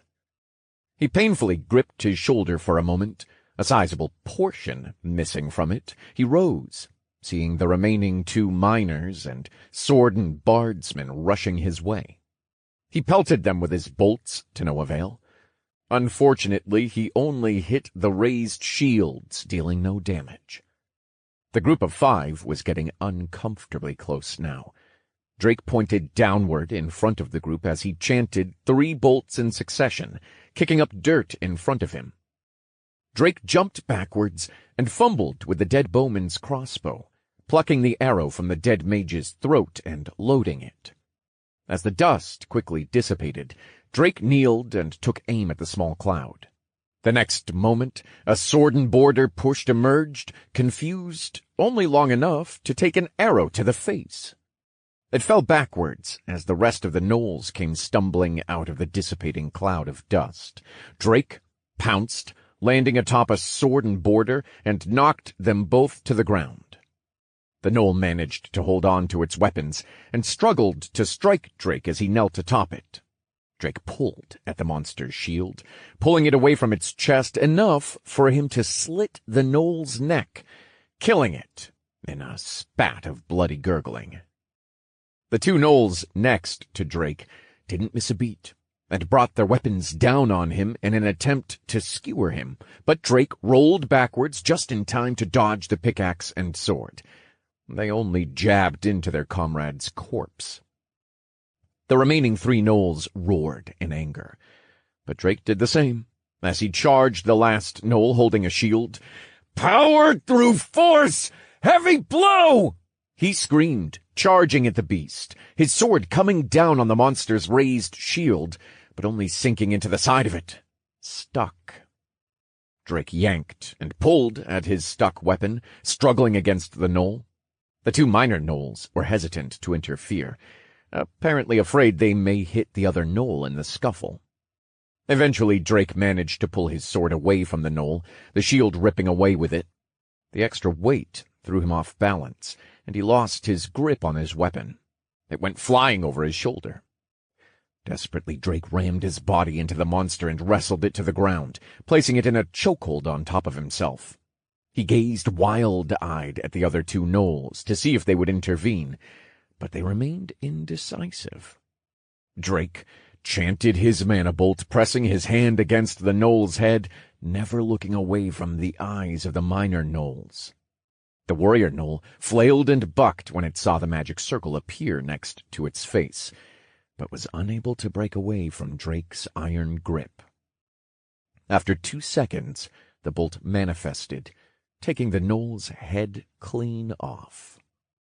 Drake hurriedly threw the body at the miners, casting another bolt as he got to his feet, and picking up the gnoll's dropped sword. The gnolls panicked as one caught the body, falling to the ground with it on top. The other caught the mana bolt to the chest and coughed blood as it fell to the side. Drake quickly scrambled forward, crawling atop the last gnoll. His foot pushed down on the corpse it had caught, preventing it from moving. He decisively brought his sword down to kill the struggling monster.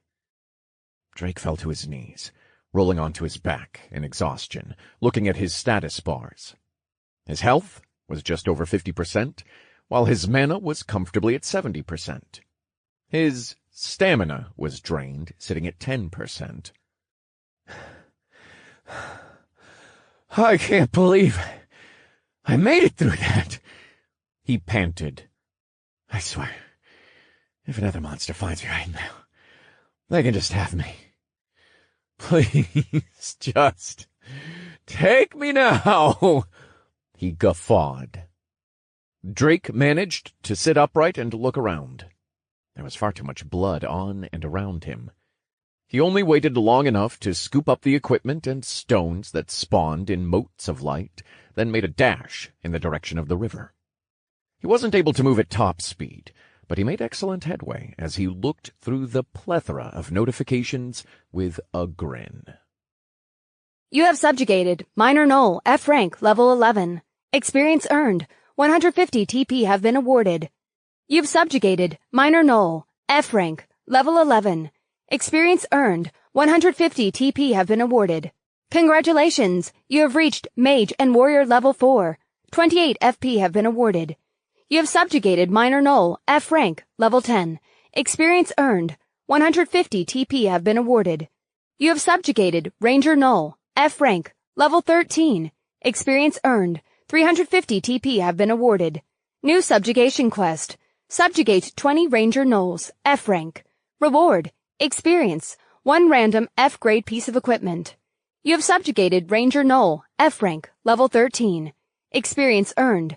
350 TP have been awarded. You have subjugated Mage Gnoll, F rank, level 15. Experience earned. 750 TP have been awarded. Congratulations! You have reached Mage and Warrior level 5. 28 FP have been awarded. New subjugation quest. Subjugate 20 Mage Gnolls, F rank. Reward. Experience. 1 random F grade piece of equipment. You have subjugated Warrior Gnoll, F rank, level 13. Experience earned. 650 TP have been awarded. New subjugation quest. Subjugate 20 Warrior Gnolls, F rank. Reward. Experience. 1 random F grade piece of equipment.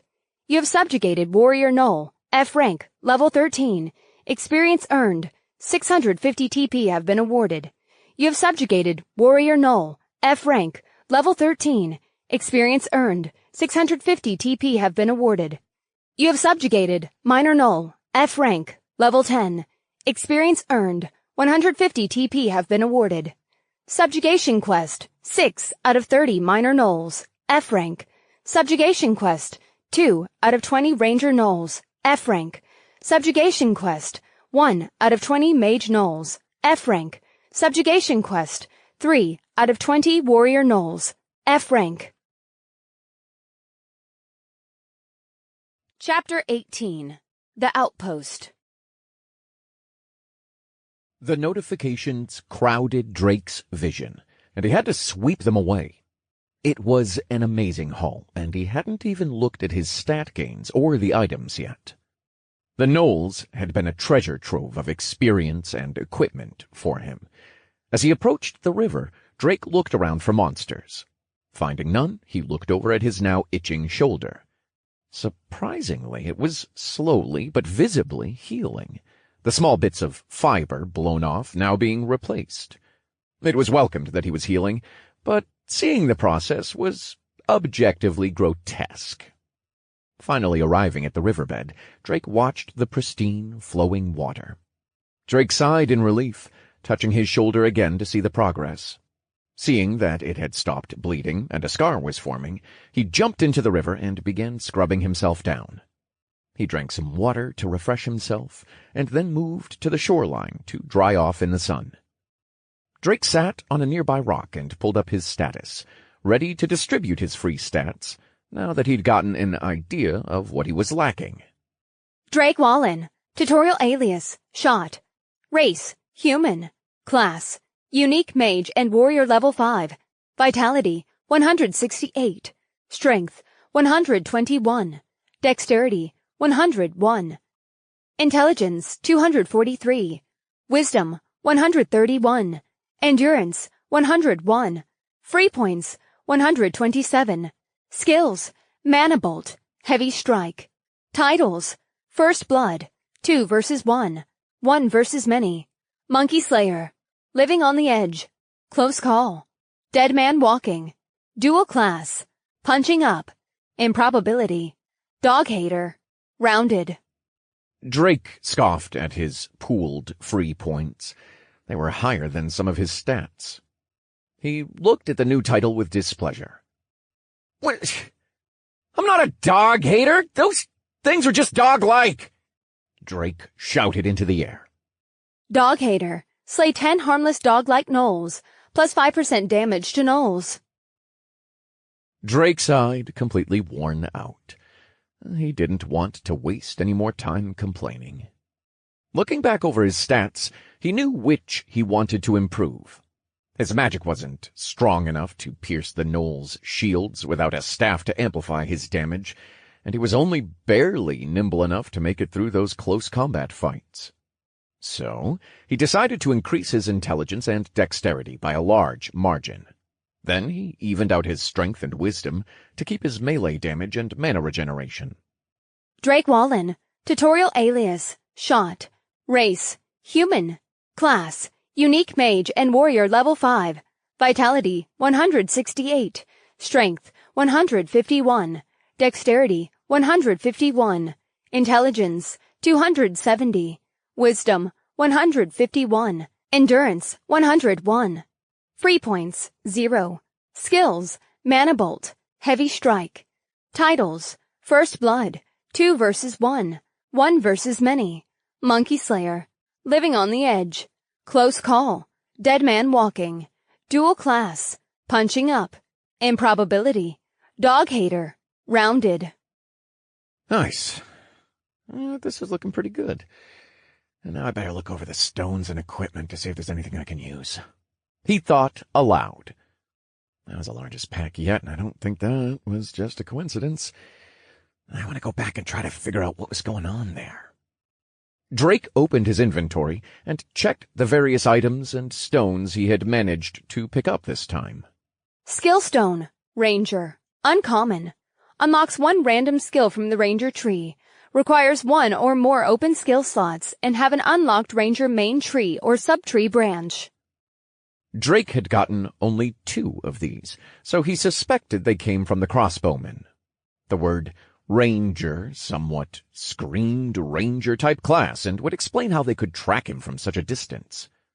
He'd also gotten a few more strength skill stones, which made sense. But his crown jewel from the fight was certainly the last stone he had picked up. Skill Stone. Mage. Uncommon. Unlocks 1 random skill from the Mage tree. Requires 1 or more open skill slots and have an unlocked Mage main tree or subtree branch. The rest of the loot wasn't too notable. He had picked up a few more pairs of leather pants, cuirasses, and a cloak. He had checked out some of the shields, but quickly put them back into his inventory. With a sword and shield occupying each hand, it left No hands free for casting, but the description of one item was quite interesting. Sturdy pickaxe. Common. A sturdy-looking pickaxe that can be used for mining. 1 to 12 physical damage. 1 to 4 magic damage. Attack speed slow. Cast speed slow. Drake pondered for a moment on the description's implications. If there was a mine somewhere, it would make sense that he had killed a miner gnoll. And there were plenty of anime and fantasy novels where mana and gems were connected. Drake's eyes turned to dollar signs at the possibility of an undiscovered mine. While he waited for his clothes to dry, he practiced casting his mana bolts, firing them into the river. He had seen the mage gnoll shorten the cast time and wanted to do the same, but every time he tried to omit a word from the cast, it wouldn't activate. He could feel the uninterrupted mana flow to his hand, but he wasn't sure why the spell failed. Finally stopping after several attempts of failure, Drake sat, pulling out the mage skill stone and rolling it around in his hand. Maybe the skills it gave would be the answer. If so, he may be stuck just having to wait. When his clothes were adequately dried, he returned the stone to his inventory, running back in the direction he had come from. When he arrived at the scene of his last fight, he slowed to a crawl as he saw a lone miner gnoll. Drake waited a moment to see if it was a part of a group, but the gnoll remained alone. It roamed from body to body, apparently looking for dropped gear or stones, as when it didn't find anything, it turned away and left. Perfect. Now take me to your leader. Small dog-type thing, Drake thought. He began to follow the miner gnoll from a moderate distance, moving at a brisk pace through the forest. The gnoll moved with purpose to what Drake hoped would be a treasure trove of both loot and experience. After what felt like forever, the bluish-gray peaks of a mountain rose from between the tree leaves. Drake smiled as he kept pace with the monster, making sure to stay far enough away that it hopefully wouldn't notice him. Eventually the tree line broke, and Drake halted. The gnoll ran past the tree line and made a break for what looked like an old wooden outpost. Drake was amazed at the sight as he followed the gnoll's trajectory. A small fortress, built of wood, was covering the side of the mountain base. Small guard towers stood, filled with rangers and mages. The miner gnoll ran to a large gate guarded by a pair of warrior gnolls. Drake watched as they seemed to converse, the miner gnoll pointing back into the forest. Oh, did it notice me and leave me here on purpose? Drake wondered. Better safe than sorry. I've got a few tricks up my sleeve. Drake began taking out the extra pairs of leather and iron armor and weapons he had laying around. Quickly, he set them out around him. He then rubbed dirt all over his person and finally took out the last item. Battered cloak. Common. Just a normal cloak that may help obscure your features. Drake rubbed dirt over the cloak, then put it on as well, hoping to mask his smell, and quickly got into a tree to scope out the gate. The miner gnoll and the warriors were no longer there, and the gate was closed. But soon the gate reopened, revealing a large group of 20 gnolls streaming out. They began lining up in wait for something. Drake's body shivered as a gnoll with black spots marking its gray body walked out of the gate. It was twice the size of the other gnolls, wearing metal armor of obviously better quality than the crude iron the apes had worn. It had a colonial, conquistador-esque hat on its head and spiked metal gauntlets covering both its hands. A palpable aura of power exuded from the monster, even from here.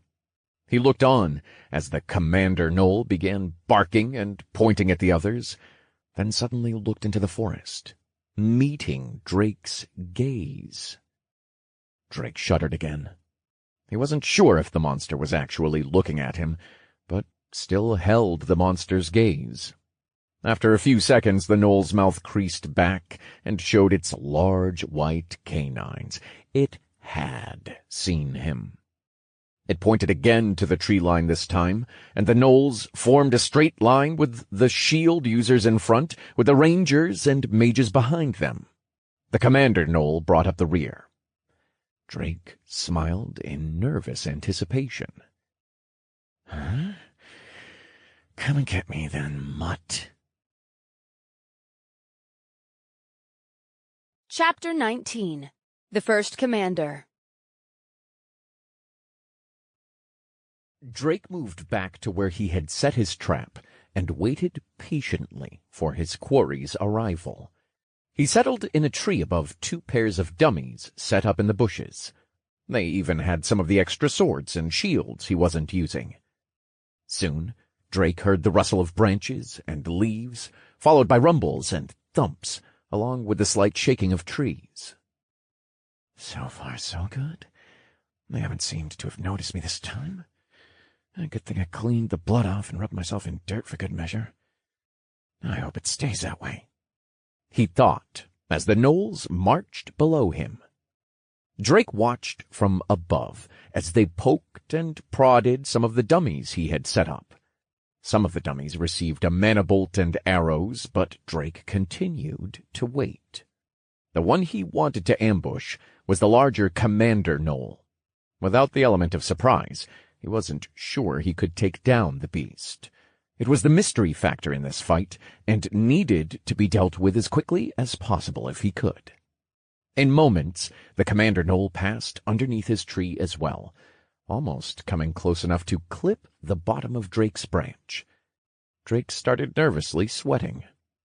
Suddenly the commander gnoll barked, and the group stopped moving. It sniffed the air, trying to find the source of whatever it had just gotten a whiff of. Drake practically shat himself, but hurriedly calmed himself. But when the gnoll began to sniff the air again, he knew the jig was up. Aiming his free hand, he whispered the chant for Mana Bolt. When the magic activated, he pushed off the branch, swinging his sword diagonally, aiming to take the monster's head off with his heavy blow skill. Drake's Mana Bolt fired off, flying swiftly at the back of the monster's head. But the commander gnoll moved, turning its head with speed unbecoming of its hulking figure. It quickly dodged the bolt with a tilt and opened its huge maw, welcoming Drake's sword right into its pearly whites. Drake's sword sparked against the gnoll's clenched jaw, snapping in half a second later to Drake's wide-eyed surprise. Drake hit the ground, cursing. "Oh, you've gotta be messing with me! What the hell are you made of?" Drake looked up at the commander gnoll as it snickered at him, but it didn't move to attack. "Are you looking down on me, furball?" he growled through gritted teeth. The rows of gnolls finally turned and began to fire a plethora of arrows and mana bolts. Drake cursed as he dodged and made a dash for the 2 dummies underneath the tree, firing mana bolts into the deluge of monsters on the way. Within seconds, he snatched both swords from the dummies and threw one at a mage in his path, trying to close in around him with the others. The sword caught this particular mage gnoll mid-cast. Drake was surprised to see a staff in this one's hands. The other mage hadn't needed one. But that wasn't important. He scooped up the staff in his now free hand and dashed out of the encirclement. Drake dodged and weaved in between the trees, trying to position himself as close to the dummies as he could, hoping they would confuse the gnolls. He steadily took the monsters down, one by one. With the new staff he just got, his magic spells were again on another level. Not only could they smash the gnoll shields, but his cooldown and cast time were way down. Combined with Drake's ability to move while casting, he had become an unstoppable barrage of magic and might. Drake was now a small whirlwind of death as he shouted spells, diving in and out of cover to slash at the backs of mages and rangers alike as he maneuvered the battlefield. The group of gnolls soon dropped to single digits as they retreated to form a semicircle around the commander gnoll. The commander finally decided to join the fight and pushed past the small phalanx that had formed around it. It pulled its head and arms back, then leaned forward to release a guttural roar at Drake. Drake was suddenly stunned and unable to move. The next moment, the monster had seemingly teleported in front of him and launched an uppercut right into Drake's abdomen, sending him flying backwards and through a tree. Drake grunted and coughed up blood from being hurled through what felt specifically like a red oak. He skidded across the ground for a breath until he finally came to a stop, shaking, struggling to get up. He looked in the direction he had flown from to see the commander gnoll lumber at speed towards him. Oh, it's not going to teleport again. Was it a skill? What about that? How are they skills? How long are they down for? He tried to process, coughing as he rose. He began quickly chanting his manibolt to the incoming monster, trying to maintain his distance. But the monster was just shrugging off the manibolts, its armor doing a frustratingly good job of protecting it. Drake didn't want to get in close, but it looked like he may not have a choice. There just weren't any good angles from this distance. Before he was able to get in close to the gnoll, it teleported again, right in front of him. But there was no shout this time to stun Drake, and he turned to dodge the subsequent straight hook from the monster. Drake then brought his sword down on the monster's exposed elbow with his heavy blow, but the gnoll's other gauntlet blocked it before it could connect. The two were then locked in a back-and-forth scuffle of dodging and striking at each other. He had more dexterity than the monster, which allowed him to keep up with it, but he was still just a person who hadn't had much experience in fighting. His amateurish evasions of the blows were only enough to keep him from being hit directly. Soon the little cuts from those spiked gauntlets were adding up. But Drake wasn't just becoming a punching bag. He was slowly outlasting the monster. At every chance, he shot close-range manibolts into his foe, slashing at its uncovered joints when possible. Small dents and holes were starting to accrue on the beast's armor as the battle wore on. The tide of the battle abruptly changed as the gnoll jumped backwards, rearing its head back again. When Drake saw the motion, he knew what was coming, but he was too close and couldn't get out of the range of the shout. Stunned, Drake looked on helplessly as the monster again teleported to him and clotheslined him into the ground. Drake grimaced as he was slammed to the forest floor, almost losing his grip on his weapons. Through it all, one thought was clear in his mind. If he lost his weapons now, it was game over. He quickly slashed at the legs of the gnoll from the ground, slicing one of its exposed calves. The gnoll dropped down to one knee as it wailed in pain. The first real, large amount of damage Drake was able to deal to it. Drake hopped to his feet and kicked in the gnoll's other leg with all the strength he could muster, forcing it to a weird angle with a snap. Now was Drake's opportunity to open an unrelenting can of whoop-ass on the monster. He brought down his sword on it, screaming his heavy blow skill with every swing. He had made some progress on the beast, knocking off its helmet and nicking its head, battering it with small cuts here and there. But with the need to focus on blocking its spiked gauntlets, he couldn't cause any substantial damage. After a few seconds of keeping the gnoll on the defensive, it finally swatted away Drake's sword, and in the same motion dashed forward, grabbing Drake by the throat and forcing him to drop his weapons. The monster then teleported with him, slamming and pinning him into a tree. Drake's legs dangled off the ground awkwardly as the gnoll limply leaned to the side, one of its legs broken. The creature smiled triumphantly, its left eye closed and bleeding from his earlier assault. The gnoll brought its face closer to Drake as he scratched and clawed at the monstrous arm holding him, grunting and gasping for air. The monster's maw slowly opened to bite down on Drake's head. It was taking an agonizingly long time to savor the victory over its captured prey. Drake continued to struggle as teeth drew ever close to him, flashes of his promise to get stronger and change vivid in his mind. He wouldn't give up till the end this time, until he took his last breath. Fire was still lit within his eyes. His still flailing hands touched something to his right, and he immediately grabbed it, swinging it down at the beast's unprotected head. A pained howl pierced the surroundings as the Commander Knoll lurched backward, a pickaxe in its left eye. Drake dropped to the ground, coughing for air. Then quickly taking in a deep breath, he jumped onto the Commander Knoll's lurching chest, his hands finding the pickaxe and ripping it from its skull. Drake glared into the monster's remaining eye and smiled, bringing down the pickaxe with a heavy blow, as if he was prospecting for oil. He struck gold as a fountain erupted from the monster's skull. It fell all the way backwards in a heap with a loud, thunderous crash. From his roost on top of the felled Knoll's chest, Drake stared at the remaining monsters, covered in blood, more splattering him from the temporary fountain he had created out of the Knoll's skull. The Knolls whimpered at the sight of their fallen leader, and turned to run back in the direction of the outpost. Drake was almost completely spent, and threw the pickaxe at the back of the monsters, catching one of the rangers in the thigh.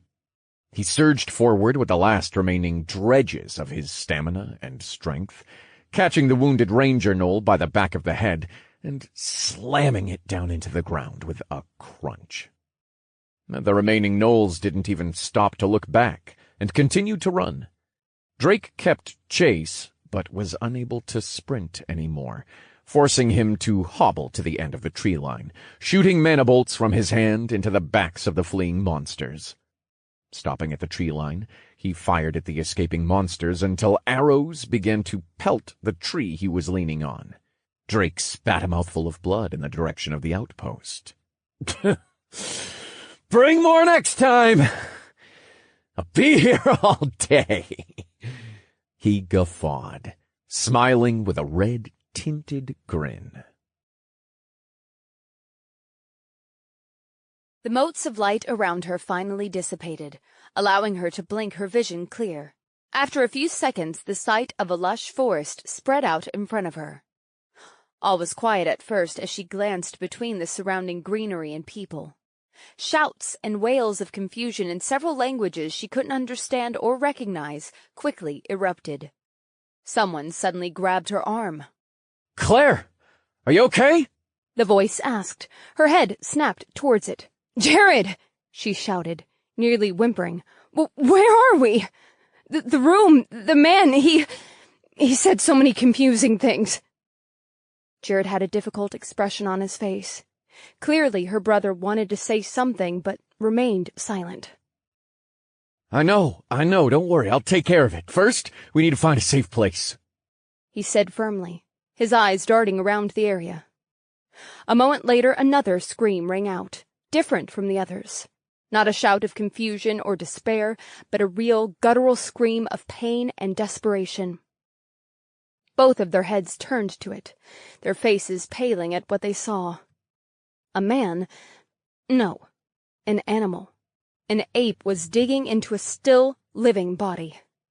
The screams had cut off, replaced with wet gurgling as the victim reached out, their eyes begging for help, but it was too late. Claire gasped, covering her mouth as she shook in fear. Jared gritted his teeth as his hand quickly went to the sword at his waist. He stood in front of Claire. "Stay behind me and back up slowly," he whispered. "Claire, get up, we need to go."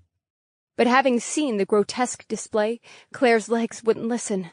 She began crying and whimpering, tightly gripping the back of her brother's shirt. Jared tried his best to calm her while closely watching the strange, wild animal. He prayed it would do no more, but luck was not on their side today. The ape snapped its head to the pair, its beastly, bloodied grin exposing its long fangs and smushed face. With a howl ripped from some ghastly horror movie, the ape rushed forward on all fours. Jared cursed, holding his sword in a shaky grip as he yelled, "Bring it on, damn it!" "Jared!" Claire shouted, willing her jello-like legs to move, but she couldn't muster any strength. In a cacophony of grunts and screams, the animal collided with her brother, the tangled mess tumbling past her. Claire looked on in horror, uncertain which of the two was making those dreadful, pained noises. Then, gripping her new staff with white knuckles, she rushed to them. Reaching the unmoving animal and her brother, she raised the staff above her head, ready to swing it down with all her strength. Wait! Jared gasped, pushing the monster off himself. "I'm okay. I got lucky and it just ran into the sword." Jared looked at his shaking hands, strange elation bubbling through him. For a few moments his eyes went distant, then returned as a huge smile crept across his face. "Jared?" Claire asked, voice trembling with confusion and concern. The lady, she didn't lie. This is like a game. "Claire, I gotta level up from killing that thing," he shouted. The people that had previously fled now peeked out from behind trees and bushes as they noticed the danger had been taken care of. Some began talking amongst one another as they pointed at the felled creature. "What do you mean you gotta level up?" someone asked. Jared pointed to the monster. "Just inspect the thing. It's called a vampiric ape, and it gives a quest?" he said, forgetting that he was covered in the thing's blood. When the excitement had died down, the gathered crowd began forming into groups. Jared and Claire formed their own small party. Jared killing the monster had boded well for them, as some very enthusiastic people asked to join them now that things were less hectic. Claire could only go with the flow for now. She was still frightened and confused for the most part. Her brother was the gamer, not her. Every Sunday she went to church and she spent her time studying in college like her parents had wanted. She had never gotten in trouble. Before setting out, she and her brother discussed this strange situation. Both wondered where their parents were and what they were doing here. They shared what had happened in their respective introductions, eventually asking the others in their newly formed group. But it seemed that no one had a clear idea of what was happening, and their experiences varied wildly from one person to the next. Some recalled detailed explanations of certain aspects, while others had been stonewalled by their helper. Unable to glean anything, they had no choice but to follow their assigned quests, the class advancement quest and vampiric ape subjugation quest. Claire gripped her staff as she walked in the back part of the group, unsure of their future. At the sight of her older brother's confident stride, she relaxed. Maybe it won't be so scary, as long as I have Jared here, she thought warily. Chapter 20. They're Learning. Compared to his usual recovery rate, Drake was healing quite swiftly after the fight. But he was still forced to wait. He found all the dropped loot, but kept the dummy mannequins as they were, only fixing them up a bit, especially the one that held the pickaxe that had saved his life just now, giving it a pat on its leather armor. "Thanks for the assist, buddy. There shall be drinks and women at the celebration tonight in your honor." Drake moved to loot the commander knoll last, as he went through his notifications. He had killed a total of 14 gnolls, excluding the commander, for a whopping amount of experience and 5,000 TP. He had been able to snag 2 mage gnolls, 3 ranger gnolls, and 9 warrior gnolls in the exchange. Only 6 of the group of 20 had managed to retreat. Drake had managed to level up once during the fight, but hadn't noticed. He would have to pay more attention to his notifications during the fights. The free point boosts could be monumental in the coming fights, he thought. He was now level 6, and was beginning to feel his dual class's impact of the double experience demerit. As a single class, he would have already been close to, if not at, level 10, just from the past couple fights. He wasn't exactly mad, but certainly had mixed feelings at times. Drake went over the highlights. You have subjugated Squad Commander Null, F rank, level 16. Experience earned, 5,000 TP have been awarded. New subjugation quest. Subjugate 5 squad commander nulls, F rank. Reward, 1 random one-time use F-grade item. Skill stone, leader, uncommon. Unlocks a random skill from the leader tree. Requires 1 open skill slot in unlocked warrior main class tree. He had also bagged 2 more mage skill stones. Luckily, each mage had dropped one. Last, he had gotten 1 more ranger skill stone and a handful of strength and warrior skill stones. He was very interested in what this one-time use item was. But that wasn't the only acquisition which interested him. Skill stone, insight, uncommon. Unlocks a random skill from the insight tree. Requires 1 open skill slot in unlocked main class tree. Insight wasn't much to go on, but Drake suspected it might buff his identification skill. But without using it, he couldn't know for sure. When Drake was done going over most of the loot and had recovered most of his status, he returned to the tree line to see if there were any more gnolls coming for him. But the gate remained closed for now, no guards on the outside. More rangers or mages seemed to be perched in the guard towers. Looks like they're on high alert. That should give me some breathing room for at least a little, he thought. And I want to go over the coup de grace of the fight. Drake looked at the small bag in his hands. Small dimensional pouch, F-grade, uncommon. A 20-slot storage bag. Requires 1 open inventory slot to be equipped. Stores non-living items in current state indefinitely. Drops on death.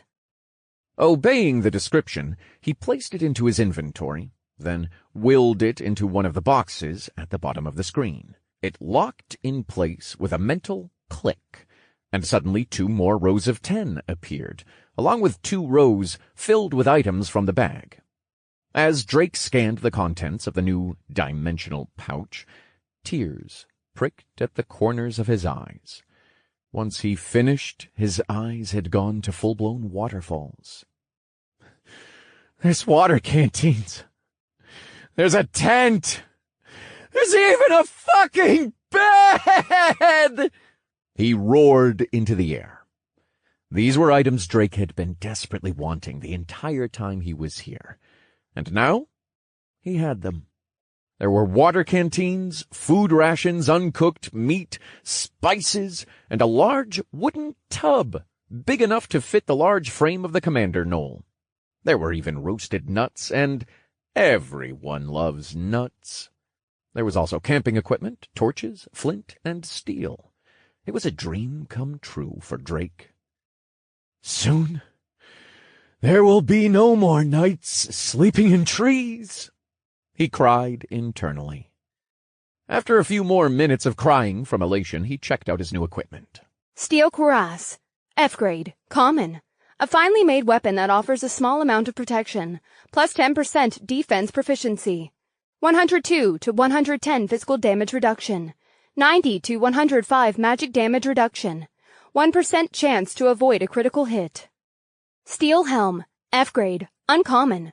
A finely made helm that offers a small amount of protection, plus 6% defense proficiency.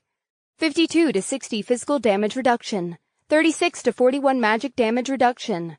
1% chance to avoid a critical hit. Steel Brawler's Gauntlets, F-grade, uncommon.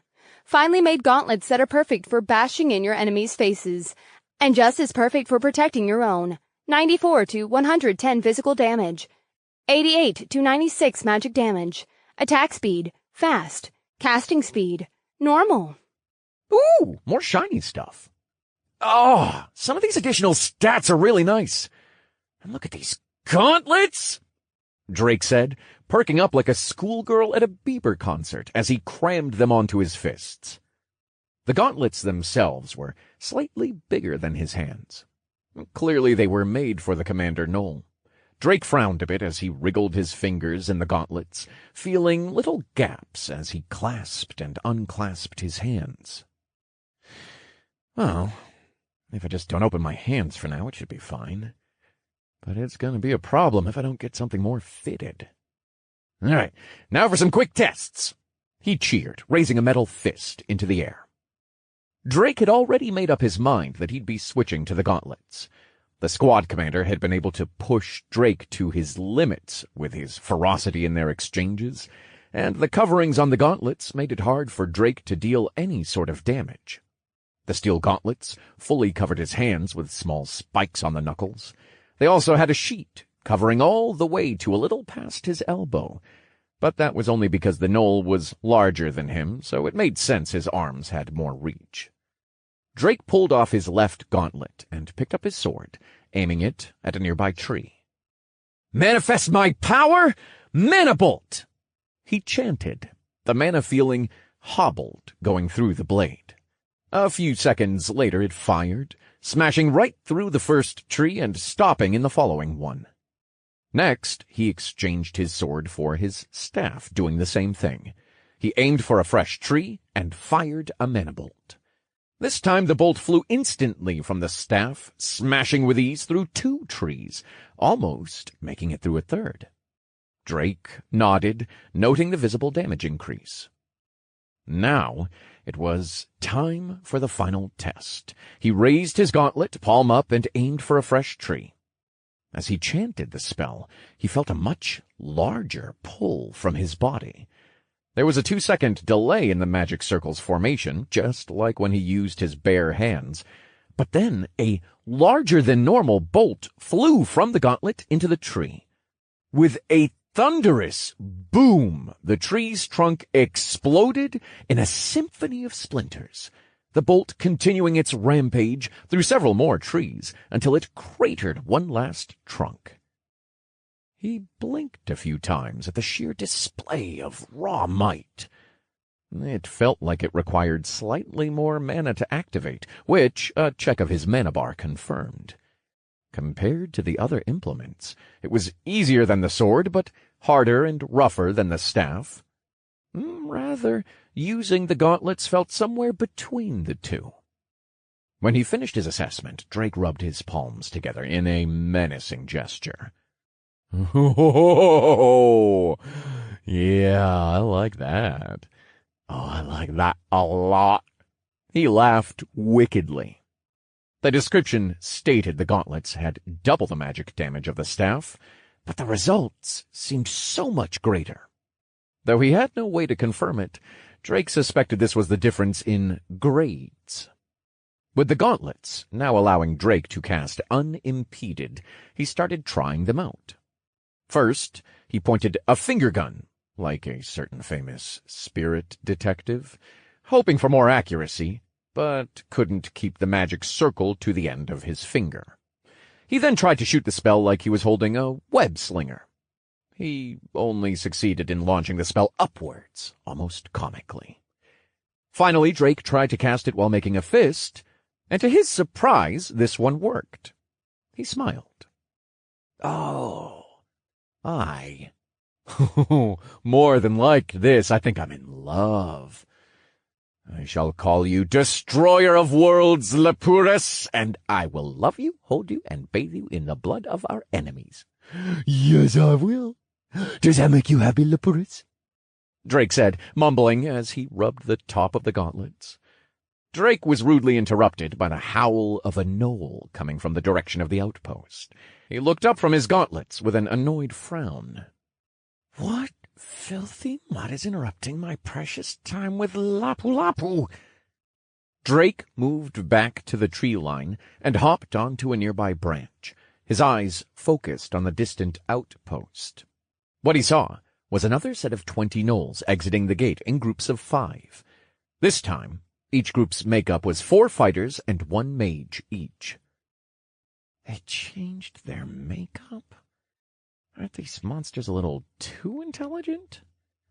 It's like they want to try to overwhelm me with brute force this time around, instead of using the more balanced approach they had before. He thought aloud. Drake observed for another minute, waiting for a squad commander to walk through the gate, but none appeared. And Drake was slightly disappointed that there wouldn't be another big bag of XP for him, but he'd have to be sated by the new contingent of monsters sent to kill him. Looks like we'll get a field trial of these bad boys sooner than expected. I think we should go thank them. Drake mused, creating small showers of sparks as he smacked the gauntlets together. Drake waited for the gnolls to get into formation. They merged into two groups with a standard setup, melee in front and mages in the back. Then they began their march toward the forest. Once they were close enough, Drake was able to take advantage of their lack of rangers and stood on his branch, taking aim at the front of the pack gnolls with his gauntlets. He who strikes first is the victor. Manifest my power, Mana Bolt! He yelled, an improved Mana Bolt flying from his hand. It screeched through the air and in moments reached one of the groups. The bolt connected with a warrior and ripped through the monster, shield and all, bisecting it at the waist. It continued through to the next monster and the next, finally kicking up dust as it cratered the ground below them. Drake gaped at the still impressive display of his new equipment. The gnolls' right flank was in a panic from the surprise attack, and they ran out of the dust cloud like headless chickens. The other group halted momentarily, but with a bark from one of the warriors, started for the woods again. The other group was taking its time to regroup and move on the forest. Seeing this, Drake dropped down from his perch and moved a little farther into the forest, where his dummies were. He had decided to not continue firing on the incoming gnolls. He couldn't retrieve their loot if they died in the open. He also needed to get accustomed to his new weapon. Drake stopped in between two dummies and crossed his arms while tilting his head back slightly, waiting for the gnolls to find him. Soon they came marching in formation from behind the trees and quickly spotted him. "Ho! So, you're approaching— Ow!" Drake rolled behind one of his dummies as a trio of mana bolts interrupted him. "You're supposed to wait until I finish the line! That's how it always works!" he screamed back from behind the dummy. But Drake quickly changed gears and snapped to action. Dashing from behind the dummy, he surged forward, one of his gauntlets covering his head and body, the other pointed forward as he chanted a bolt. He was bombarded with mana bolts, but most of them missed as he continued to sprint forward. The rest deflected off his raised gauntlet. From his other hand, a mana bolt shrieked out with force, bisecting two warrior gnolls in the front and slamming into a third's shield, sending it backwards. Drake followed up the charge, making his way into melee range. The gnolls moved to circle around him, but Drake wasn't going to stand still, and rushed forward to the closest warrior. The warrior raised its sword and attempted to bring it down on him, but Drake moved with speed and sidestepped the swing with room to spare. Drake then wound his arm back and unleashed a basic right hook at the gnoll's chest. It raised its shield to block, but Drake screened his heavy blow skill with the strike, powering his fist enough to smash right through the shield, sending the beast tumbling backward. Drake moved out of the encirclement and made a dash for cover within the trees and his dummies. The gnolls quickly chased after him, mana bolts trailing him as they slammed into the trees he was taking cover under. He traced the direction the bolts came from and made a break for it, chanting a mana bolt as he ran. Right before the bolt released, a mage came into sight, a look of surprise and horror on its face at the sudden appearance of Drake, a mana bolt manifesting from his hand. The surprise only lasted long enough for it to attempt to cast a bolt itself, in vain, as Drake's tore its head clean off. Drake didn't relent as he continued running, finding another mage. He quickly cast another bolt, bisecting it. Between finding the other mages, Drake took cover, using their attacks' trajectories to get a general sense of where they were. But after a few more kills, the gnolls had changed tactics. The last 10 warriors had formed a phalanx, with the remaining mages in the center. He peeked out from behind a tree a few meters away and checked his mana bar. It was surprisingly low, hovering at around 10%. He took a few moments to wait and see if his mana would tick up as he eyed the furry ball of gnolls. After a minute, it still hadn't moved. Ugh. I'm stuck in combat even after waiting? That fucking sucks, but makes sense. I think I have enough for 2 more bolts, and the rest I'll have to muddle through in a brawl. Drake concluded. He chanted a mana bolt behind the tree, and just before it fired, swung out from cover, aiming at a warrior. The bolt cut through the air, blasting right through the warrior and its shield, slamming into the mage behind it. After the bolt had fired, Drake dashed forward, chanting another and eliminating another warrior and a mage. The last mage, Noel, barked and fired a bolt back at Drake. He dodged to the right, stopping him long enough for the warriors to close the openings in their circle he had just made. Drake leapt into the air and over the phalanx at the remaining mage. Coming down like a meteor, he stretched his fist out at the monster.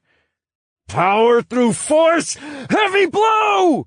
Drake screamed as he slammed his fist right into the mage's maw, bringing its head down to the ground with such force it left a small crater, decimating the mage's skull with an audible crunch.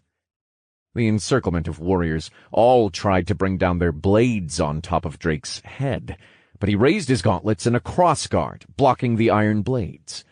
Drake was pushed down by the force of the 8 gnolls, and he struggled to maintain upright, but he was able to stay off his knees long enough, his metal gauntlets screeching in protest to the weight, to place his recent level-up's free points into strength, giving him a surge of power.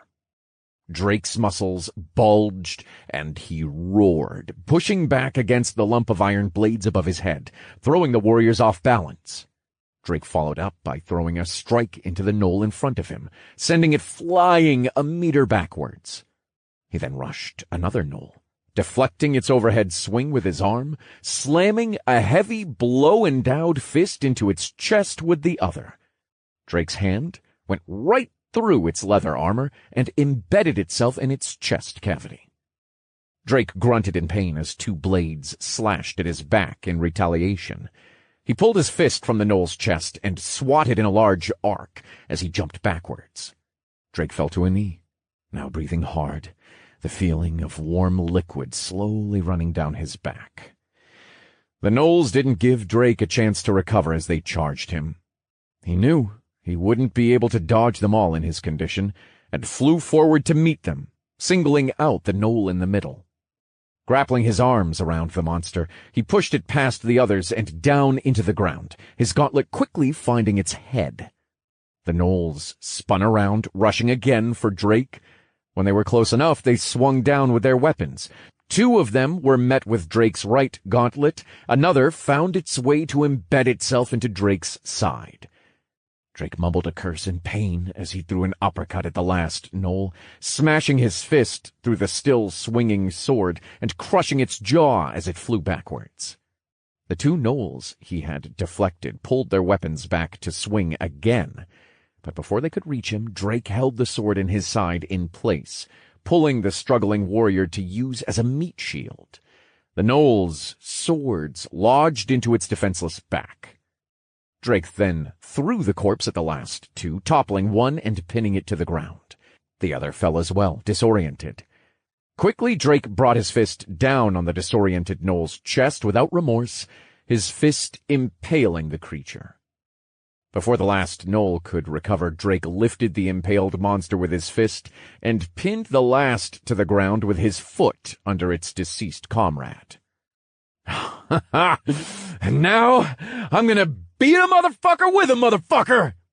Drake cackled, bringing down the dead gnoll atop its last surviving comrade like a repeating hammer. Chapter 21. In the Middle of the Night. After looting and moving the bodies of the gnolls to the tree line, Drake's body had finally finished healing, and the adrenaline from the battle had finally subsided.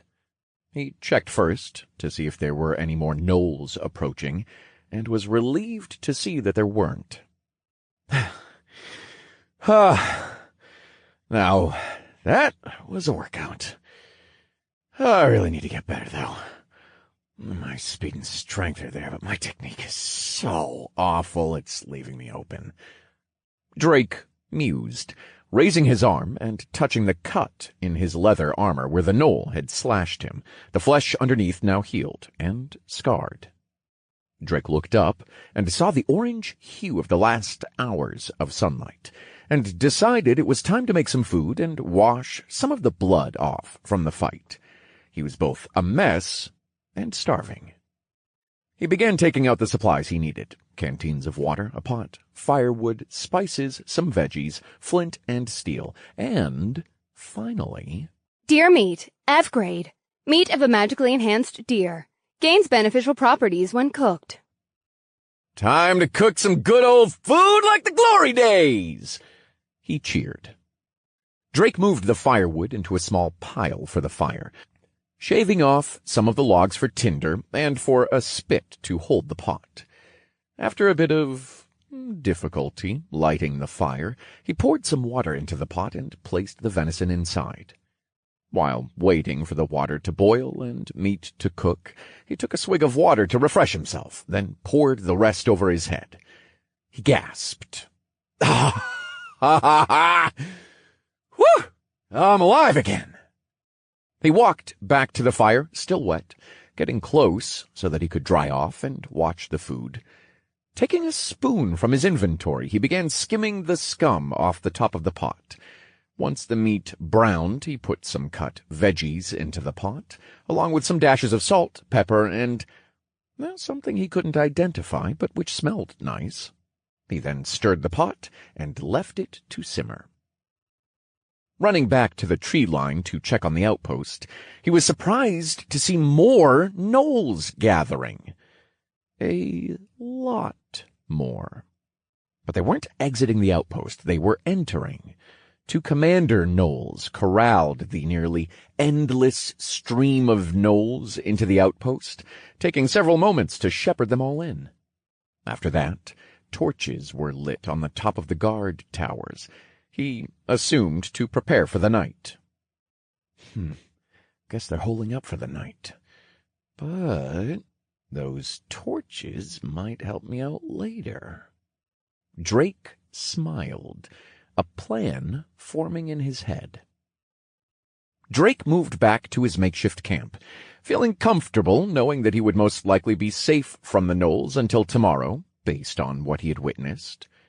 The stew still needed some time to tender, so Drake pulled up his notifications. Quest complete. Subjugate 20 of 20 gnolls. Accept rewards. Experience earned. Congratulations! You have reached Unique Mage and Warrior Level 7. 28 free points have been awarded. Please roll for item rarity. Drake accepted the rewards and pulled a black die from his inventory, casting it to the ground without preamble, as he had learned better than to get his hopes up. It landed on 15. Not the worst and not the best, Drake thought. The next moment, a pair of steel boots sprung into existence in front of him from a flash of colorful light clattering on the ground. Drake picked them up and inspected them. Steel-toed boots. F grade. Uncommon. A finely made pair of steel boots that offers a small amount of protection, plus 6% defense proficiency. 35 to 42 physical damage reduction. 33 to 37 magic damage reduction. 1% chance to avoid a critical hit. Drake gave a bright smile as he read the description. He had been needing a new pair of boots, as he had actually not come to the tutorial with any. He had been dragged from his bed, and the bitch construct hadn't included any shoes in the freebie she had given him. He was also happy because this pair of steel boots he could actually use.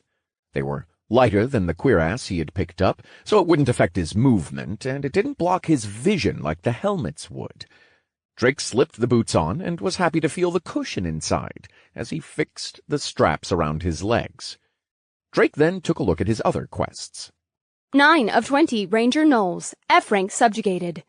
11 of 20 Mage Gnolls, F-rank subjugated. 12 of 30 Minor Gnolls, F-rank subjugated. 1 of 5 Squad Commander Gnolls, F-rank subjugated. Still a bit to go, huh? Drake thought. But knowing exactly where to find them all was a relief. Drake had his eyes set on the outpost now.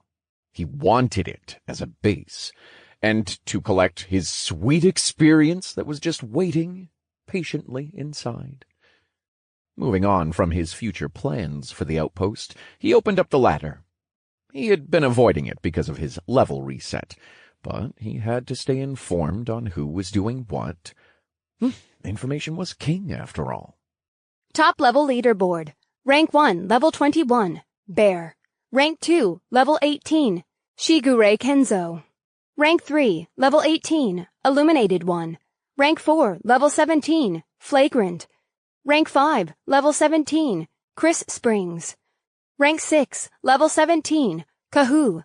Rank 7, level 16, Joker. Rank 8, level 16, Check Him PC. Rank 9, level 16, The Legend 27. Rank 10, level 15, Super Megan.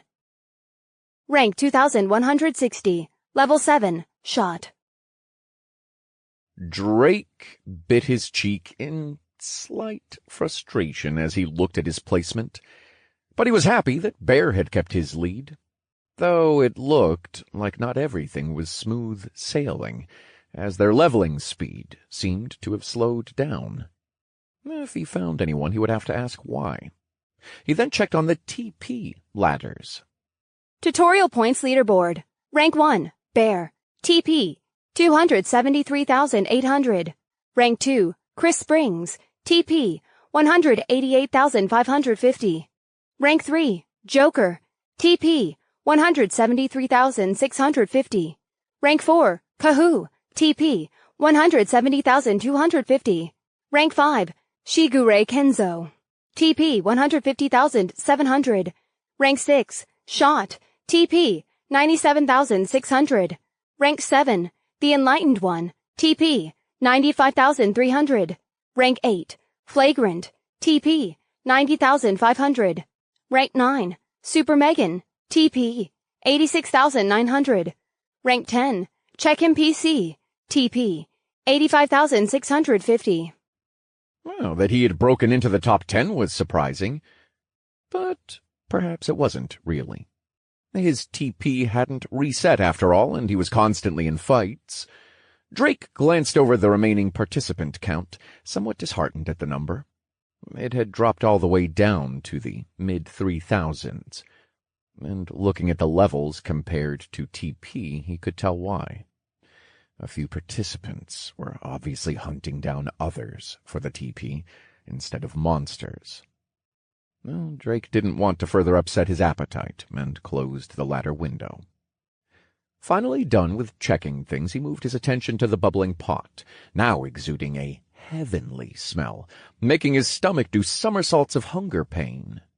Drake scooped up a hefty portion of stew and blew on it for a moment. Once it had cooled, Drake chomped down on the food, nearly biting off the end of the spoon with it. Oh my God. Oh, it's like someone is making a baby in my mouth. He cried through tasty bites. Oh, I swear I'll never underappreciate food again. He breathed through his mouth to cool the food more as he chewed. I'm so glad I survived until now. I think I could die happy, he cried, scooping up another spoonful. Drake felt an increase in vigor throughout his body with every bite, and soon looked at the new notification he received. You have been infused with mana from another being. For the next 24 hours, you will receive an increase of 5% to your out-of-combat regeneration. Drake took his time, finishing off the pot of food, enjoying every bite to its fullest, the buff just being the cherry on top. By the time he had finished, the last specks of light had winked out of the sky, replaced by the black void of the night. Drake quickly finished up and put the makeshift camp back into his inventory. Now he brought out the torches. Drake moved around the forest, placing torches next to his dummies as if they were holding them, doing his best to not stumble through the pitch-black night. He returned to the fire pit, lighting another torch and then kicking dirt on the pit.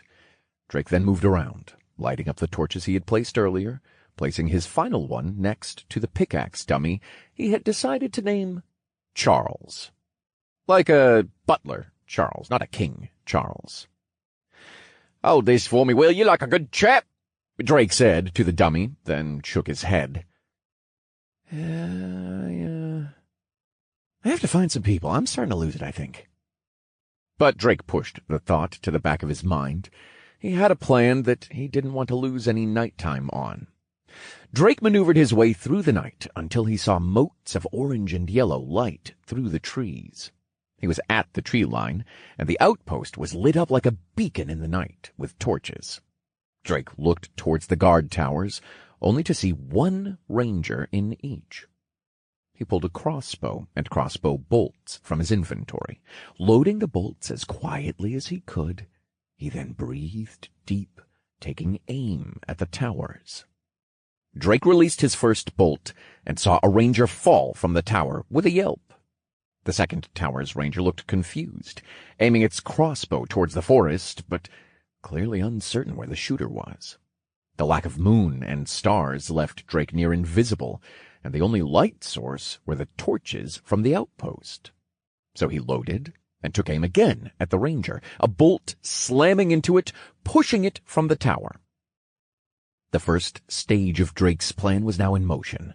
He would stay at the edge of the tree line for cover and keep picking off the gnolls in the towers, until either they stopped sending monsters to the towers and completely holed up in the outpost, or until they sent out another force to deal with him. Drake let loose another arrow at a monster nestled in the tower, smiling as more began to climb up, making them easier to hit. For an hour, Drake released arrow after arrow into the towers, racking up massive amounts of TP and experience, and eventually completing a quest. 20 of 20 Ranger Gnolls F rank have been subjugated. Quest complete. Accept rewards. Experience earned. Please roll for F grade item rarity. Drake accepted the reward, pulling the die from his inventory and rolling it in front of him. He couldn't see the result until a mote of light illuminated Drake for a split second, and he cursed, scrambling to pick up the new item and die before he dashed to a new location, as the sound of crossbow bolts peppered where he had just been. He looked at the outpost as more monsters continued to fill the tower, the gate still closed and unmanned. Seeing this, he took a moment to open his inventory to see what he had just gotten. In one of the inventory slots, he found a new chest piece, which had the icon of what looked like robes. He quickly inspected them.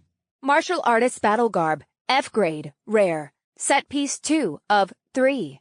The glorious battle robes of the martial artist. They are made with mana-enhanced threads from the shadow moth's cocoon, giving them a comfortable silk texture while offering defense to rival mana steel, plus 20% defense proficiency, 207 to 215 physical damage reduction, 186 to 192 magic damage reduction, 5% chance to avoid a critical hit, plus 10 strength, plus 15 dexterity, and plus 5 endurance. Set effect. Increases flat defense proficiency and dexterity by 10%. Requires a minimum of 2 pieces to activate set effect. Drake's mouth watered at the sight of the word rare, and then even more as he read over the effects. Even without the set bonuses, the flat stats alone were a welcome sight. He pulled them from his inventory and tried to put them on, but couldn't get his way around some of the ties and a piece of metal in the dark, so he placed it back into his inventory and tried mentally moving it to the silhouette's chest slot. A small click sounded in his head as he felt something cover him. He couldn't get a look at himself right now, but he felt another layer of armor atop his clothes. After a few more minutes of firing bolts into the guard towers, the gates swung open, and more than 50 gnolls hurriedly ran out and formed up. Another squad commander pretentiously walked out with a curled rope, no, a whip, in its hands. This one lacked the powerful aura, and Drake soon found out why when the squad commander barked and cracked the whip on another gnoll. A tinge of disgust rose up in Drake's throat. He had killed the gnolls in swaths by now, but that had been in self-defense. But what Drake saw here wasn't hardened warriors ready to lay down their lives. He saw battered and sullen gnolls holding pickaxes. Half of the force that had come out were minor gnolls, but they looked weak and malnourished. Drake's jaw clenched again as he saw that the squad commander wasn't the only one abusing its fellows. A warrior kicked one of the miners to the ground and barked a laugh as the other warriors and the squad commander joined in. It was several seconds before they relented, only stopping when the miners stopped resisting. The gnolls returned to their original formation, moving away to reveal a bloodied corpse. They really just killed one of their own for the hell of it? Drake fumed internally. Another crack of the commander's whip sounded the march into the forest. The miners in front, the warriors behind, as the commander brought up the rear, safely flanked by a handful of miners and warriors. Drake was still disgusted, and tried to get a drop on the massive force, aiming his palm out towards the squad commander, quickly chanting a mana bolt. His magic flared and lit up the area around him. The entirety of the force noticed and started charging towards him, the commander only cracking his whip and barking. Drake's mana bolt ripped through the air and crashed into a warrior in front of the commander. Just before the bolt hit its mark, it pulled a miner from its makeshift guard to block the bolt. The miner exploded in two, its lower half falling to the ground, revealing the toothy grin of the commander from behind. Drake grimaced, disgusted by the display, and felt nothing but remorse for the poor creature he had just killed. There was no way to die. Essentially as a slave and a meat shield. He resolved to make sure the commander suffered in the coming fight. Even monsters deserved penance. He turned and ran back into the dark forest, the force of gnolls hot on his heels. It wasn't long before Drake made it back to where he had set up his dummies, the entire area lit by torches. He hid, standing just outside of the light. The thunderous procession of the massive force entered the light of the torches, filling the area with more light from their own torches.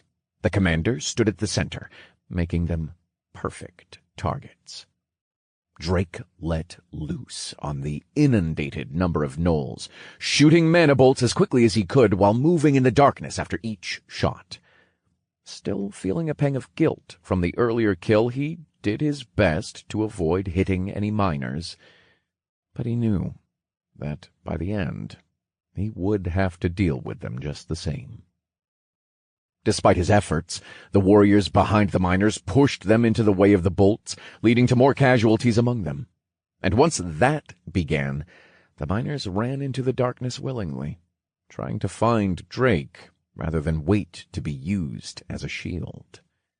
Drake steeled his mind as he reminded himself that they were monsters, and that if he hesitated they would kill him without question. So he had no choice but to strike first. Numerous miners stormed the darkness, with the warriors not far behind, holding torches to light their way. But that was their biggest mistake. The light only made it easier for Drake to snuff out both the lights and the lives of stragglers. Drake moved with swiftness as he struck at warriors with his gauntlets, crushing the monsters' skulls and bones under their weight, slamming countless monsters down to the ground and into the sides of trees with his punches and kicks, courtesy of his new steel-toed footwear. Soon, the light of the torches that moved from the area away from his dummies were winking out of existence one by one, until only a few remained. The survivors from Drake's rampage ran back to the commander's guard. Only a handful of monsters left circled around it. Drake walked from the darkness into the light, dragging a warrior by its head in his bloodied gauntlet. The commander howled and barked at the man that had just revealed himself from the pitch of night, eyes shimmering red from the torches, a golden pauldron gleaming atop his black and gold-lined robe. The monster leader began to shiver and kicked the guard of gnolls around him to move and defend him. But they were just as frozen in fear of the the beast in front of them. As Drake moved in closer to the small group, he threw the body of the dead warrior at their feet. The gnolls scrambled away. First one warrior ran, then a miner, and then, in a mad dash, everyone but the commander made a break for the darkness. The commander barked and howled at the fleeing gnolls, and finally raised his whip to crack it at a fleeing miner. As it motioned for the strike, its arm above its head, a manibolt ripped off its arm at the elbow. It fell backwards, gripping at its now stub of a bleeding arm. The monster looked up with defiance and pain, only for it to be replaced with whimpering for its life as it saw Drake walk closer. Drake looked down at the pitiful excuse for a commander. At least the other one died fighting and had a modicum of respect for its troops and the fight. But this one... this one brought out a feeling of disgust Drake had not felt in a long time. He looked past the commander for a moment, as if confirming something. Then he reached into his robe, a black die in his hand. Drake tossed it at the feet of the commander. It slowly rolled and bounced towards it. 5, then 17, then 9, finally coming to a stop at the clawed foot of the whimpering monster with a solid 20. 2 rings dropped from a mote of light into Drake's open palm, and after a long, breathless moment a wide grin appeared on his face.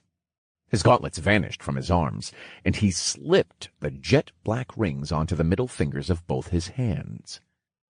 Drake squatted down to pick up a nearby sword left on the ground, throwing it to the commander's feet.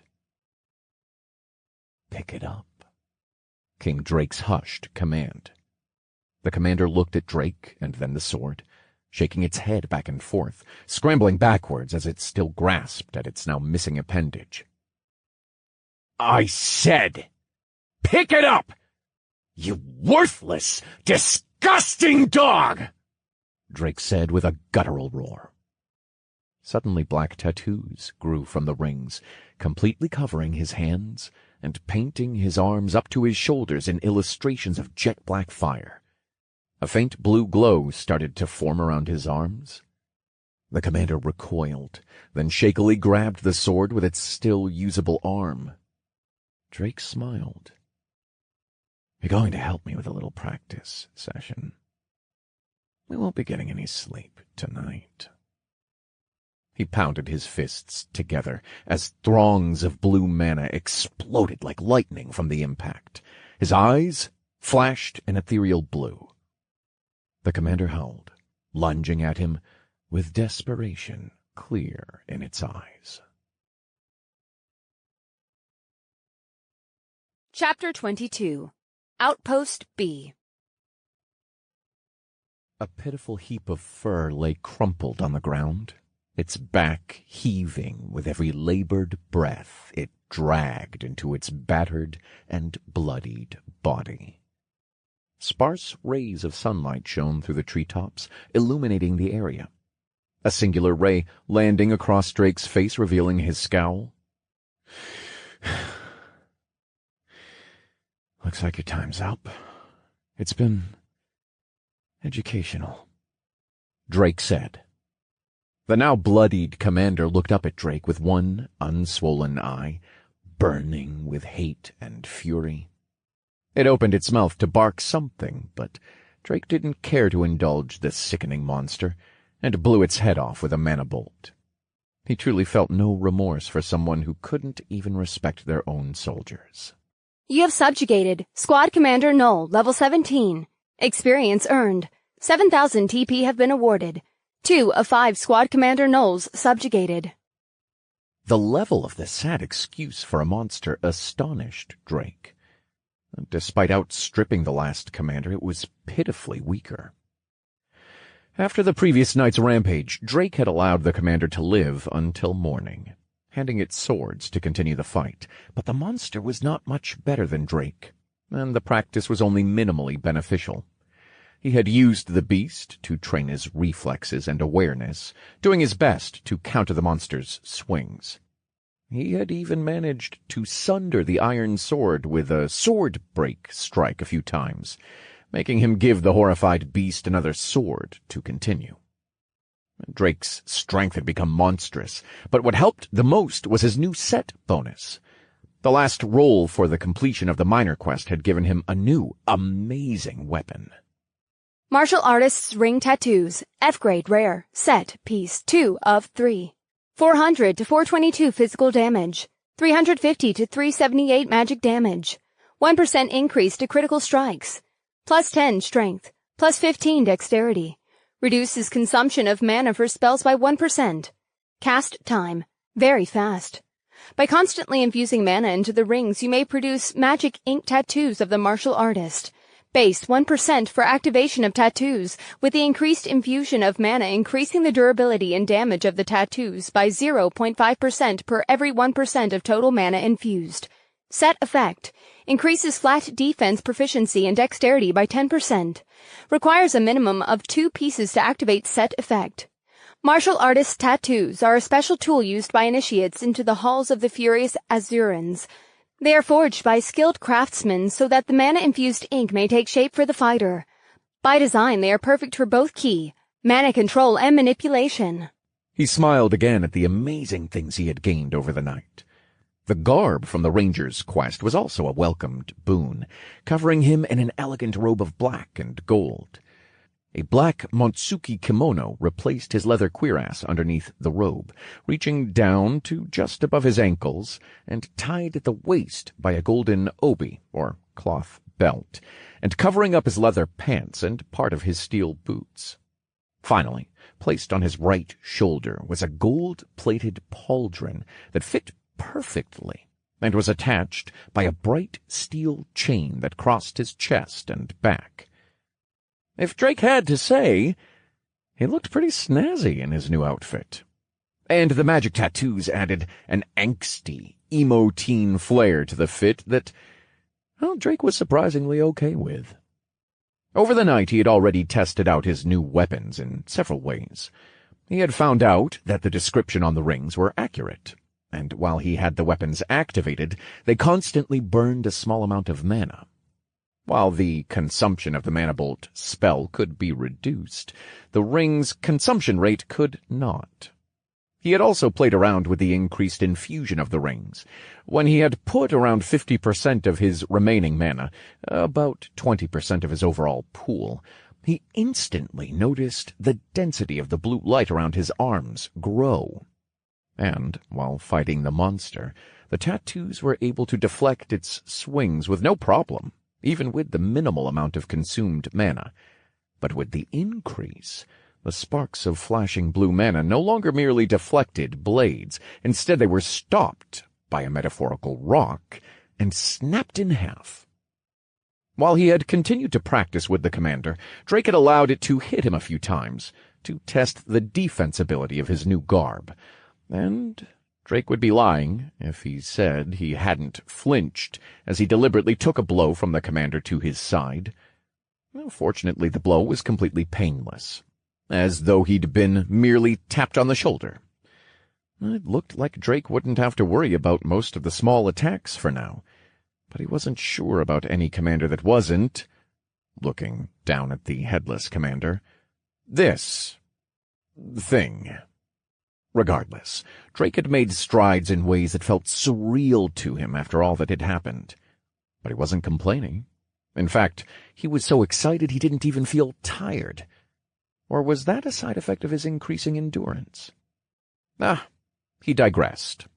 Drake began picking up the loot from the fight and going through his notifications. He had subjugated a total of 56 monsters yesterday, including the commander, racking up a well of experience and 30,000 TP. Including the 2 quests he had finished, and the monsters he had picked off in the towers. It all brought him up to level 8. Drake Wallen. Race. Human. Tutorial alias. Shot. Class. Unique mage and warrior level 8. Vitality 185. Strength 180 plus 20. Dexterity 156 plus 30 plus 10%. Intelligence 299. Wisdom 168. Endurance 106 plus 5. Free points 56. Skills: Mana Bolt, Heavy Strike. Titles: First Blood, 2 versus 1, 1 versus many. Monkey Slayer, Living on the Edge, Close Call, Dead Man Walking, Dual Class, Punching Up, Improbability, Dog Hater, Rounded, One Man Army, Dog Killer. One Man Army, fight against 50 enemies at one time and survive, plus 5 to all stats.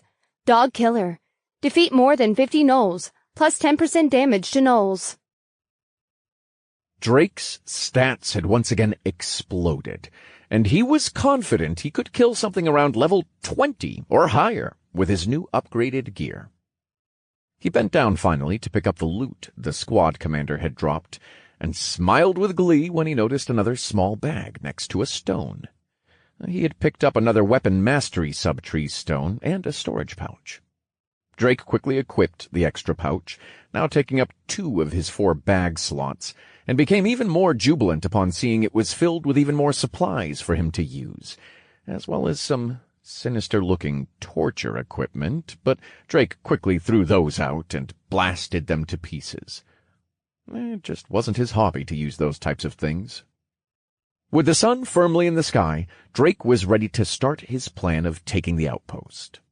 After moving the bodies from around his trapped area, he moved back to the tree line to take stock of how the outpost was faring. He was surprised to see a force of minor gnolls as large as yesterday's, if not larger, holding shovels and building a ditch around the outpost.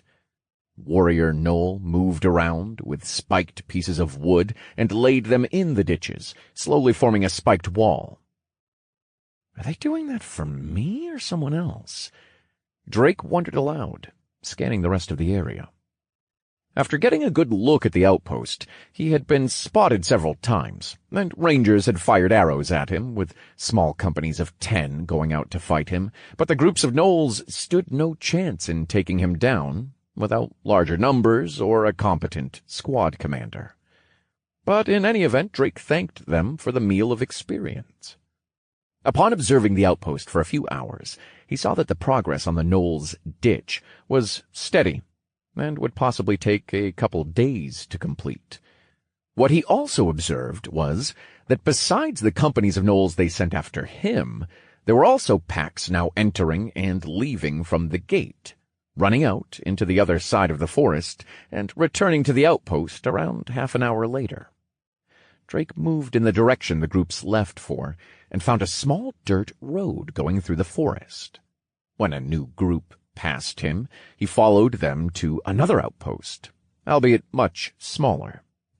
Now, this outpost looked like it could only be called a slightly larger camp, as the wooden walls around it only came up a few meters instead of the towering walls of the outpost by the mountain. He made his way to a tree and climbed it to look inside what he would now call Outpost B, and was surprised at what he saw.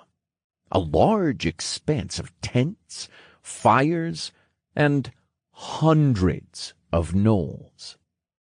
Drake stared in awe at the sheer number. Looking again to the swinging gate, it let the new arrivals inside, and a few groups left. It looked to be a staging area, but Drake ran the entirety of the encampment just to make sure. After a few minutes of running and snuffing out some wandering gnolls in the forest, Drake had seen the entire camp, and a plan formulated in his mind. Once Drake had scouted out the camp, he found out that there were 2 entrances to Outpost B, one east and one west.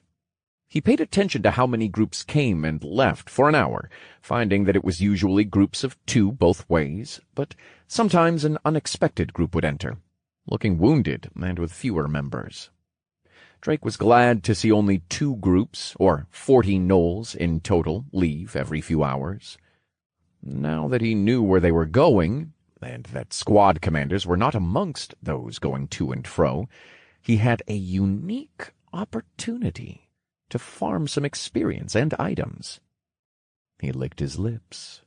This was just the kind of power-leveling scenario he needed, with massive amounts of experience required to level up. It would be a battle of attrition, and Drake wondered if he would be worn down and hunted, or if the gnolls would run out of soldiers first. Chapter 23. Outpost B, Part 2. Drake quickly went to work and followed the next group of 40 gnolls toward the east, in the direction of the mountain outpost. He continued to follow them until around the halfway mark, and sprung into action. He cast devastating mana bolts from the trees with his new rings. They were a godsend, exercising the 2-second delay that came with any focus other than a staff, allowing him to increase his casting speed dramatically. And with the reduction of mana, it was a sealed deal. Drake's mana bolts collided with the large group of unsuspecting gnolls with unabated brutality. The damage output of his new weapons a marvel to behold, taking swaths of their ranks out with each bolt. The gnolls may have been above him in level, but his stats and new equipment more than compensated for it. He continued to rain down mana bolts until he consumed 50% of his overall mana, then exploded forward in a kick-up of dust from the forest into the remaining ranks of the gnolls. He slammed into the nearest confused warrior with his empowered fists, ripping through its shield and its armor with one swing. Moving from gnoll to gnoll with newly gained accuracy and swiftness after his night with the helpful commander, now he was able to better keep a view of the overall battlefield. He was able to position himself where he could fight and dodge any attacks from his peripheral. Drake moved like a wolf in a henhouse, an absolute torrent of carnage and destruction, throwing, punching, stomping, and kicking his foe. After several minutes, the fight finally ended, and Drake was once again covered in blood.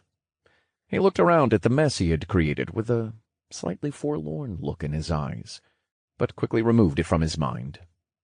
This was the reality in this new world. He would fight to get stronger, as the system wouldn't let him stop if he wished to protect his loved ones and prove that he would get stronger.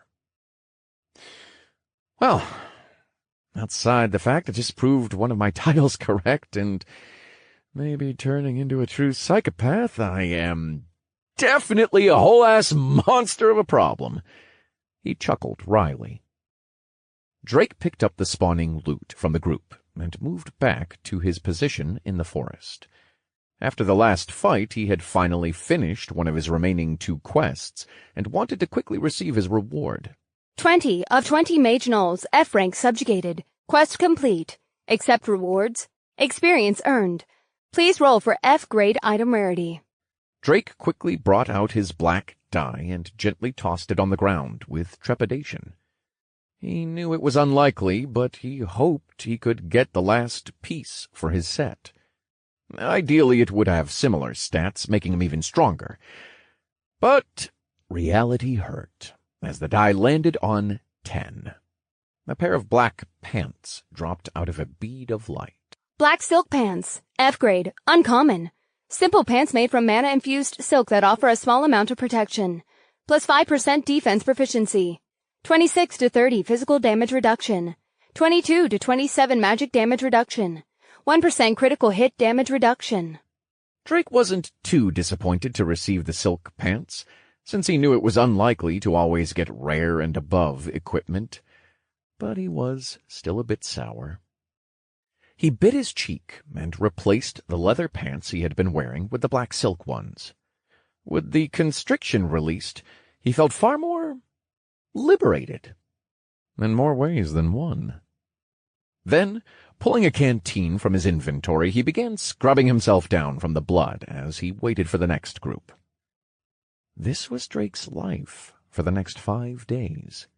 He would pounce on the traveling groups of gnolls, decimating their ranks with mana bolts, then finishing them with a melee. Then looting began, before returning to the forest to clean himself off and check his gains. During these 5 days, the gnolls had tried to catch him in the act. They tried sending larger parties of gnolls to traverse the path, or staggering the groups to exhaust him. But, unfortunately for them, Drake was such a powerhouse that he didn't even need to spend his saved free points, or his magic, if he was honest, to defeat them. The highest Gnoll's level clocked in at 18 and the lowest at 12, and with that sort of range, they stood no chance. On the 5th day of Drake's onslaught, he noticed a significant decrease in numbers, and eventually decided to check out Outpost B. When he arrived, he saw the usual at the gate, some gnolls above the wooden wall lit with torches, but when he moved to get a look at the inside from the tree, what awaited his eyes was a notable change. Less than a fourth of the encampment was still erect. Most of the inside was now left bare, only a few campfires strewn about. Wow. Have I really killed that many? Drake said, slightly in disbelief. Oh, he had, without a doubt, killed hundreds upon hundreds of gnolls by this point, and had grown jaded by the routine of it. But this was what Drake was aiming for.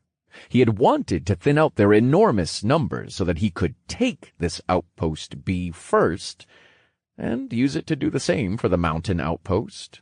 And now that he had, he was just surprised that it had happened. Drake hopped down and looked over his stats a bit, wondering if he needed to use his free points or not, but decided against it. After all, he had gotten a new title that helped a bit already. Battle of Attrition. Fight against 100 or more enemies at once and survive. +10 to all stats. It's like a mini level up, Drake thought, smiling. Before Drake stormed the keep, he made sure he had everything set.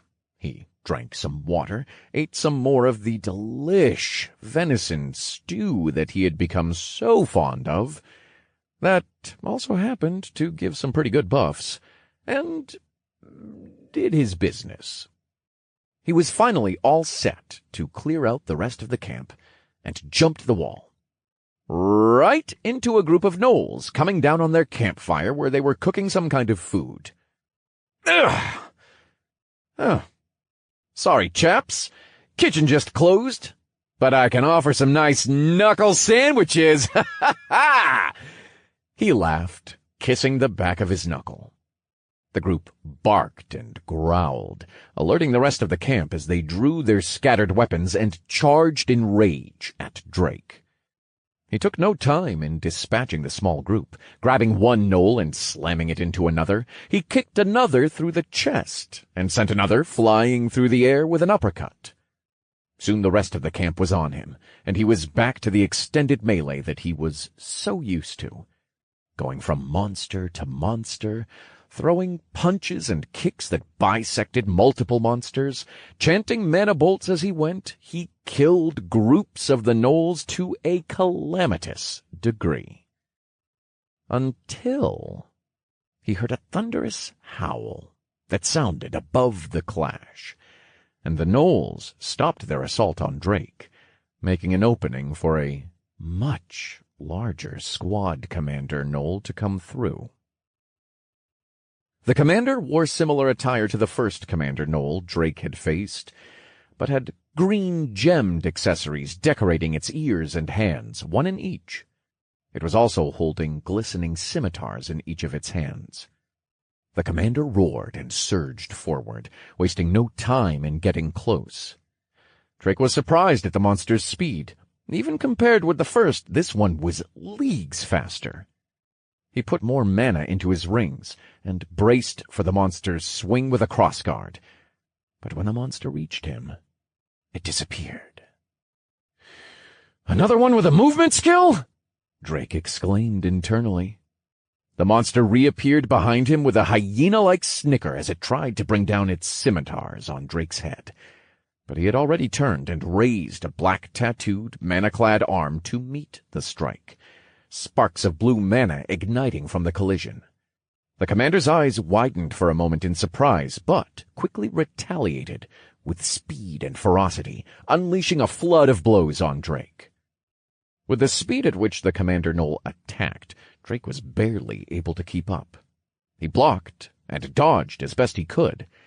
Thankfully, his new armor kept him from taking too much damage, but he couldn't understand how the monster was just as fast as he was, until he again spotted the shine of green attached to the Knoll's dog-like ears. Drake needed to turn the tide, and quickly. He began chanting while blocking the blows from the commander. When he finished, he threw his fist into the Knoll's abdomen, but hit nothing. Again, the Knoll disappeared from view and reappeared behind Drake as his mana bolt blew a hole through several other monsters, previously standing behind the Commander Knoll. "Stand still!" Drake yelled, swinging his arm in an arc behind him, only to be met by two scimitars. Again, the two were held in a lock momentarily, each pushing back on the other. The commander barked another snicker, but Drake began to win out in the contest of strength. The Commander Knoll disappeared before Drake could overtake it. But this time Drake was ready for it, and immediately twisted into a roundhouse kick, roaring as he did. The next moment the Knoll reappeared behind Drake, and was greeted by a steel boot to the chest. The monster flew through the camp and slammed into the wooden wall tens of feet away. Drake looked at the wall where a small cloud of dust had been kicked up from the Knoll's impact, and waited a moment for the dust to settle. But when it did, the Knoll was not there. Drake turned, and was met with the gleam of two scimitars once again, but was too slow to block the strikes, and the blades crossed the right side of his face. He recoiled in pain, his hand gripping the right side of his head as blood leaked from between his fingers. He could feel it on his hand through the tattoos, and glared at the commander with an icy death stare, fury welling up. But the Commander Knoll was not left undamaged from the kick before, a noticeable trail of blood leaking from its mouth as it grinned and barked back at him. The Knoll brought one of its blades to its mouth as its large dog-like tongue wrapped around it, licking off the blood. "Oh, bro, that's so cliché." Drake cringed, still holding his face.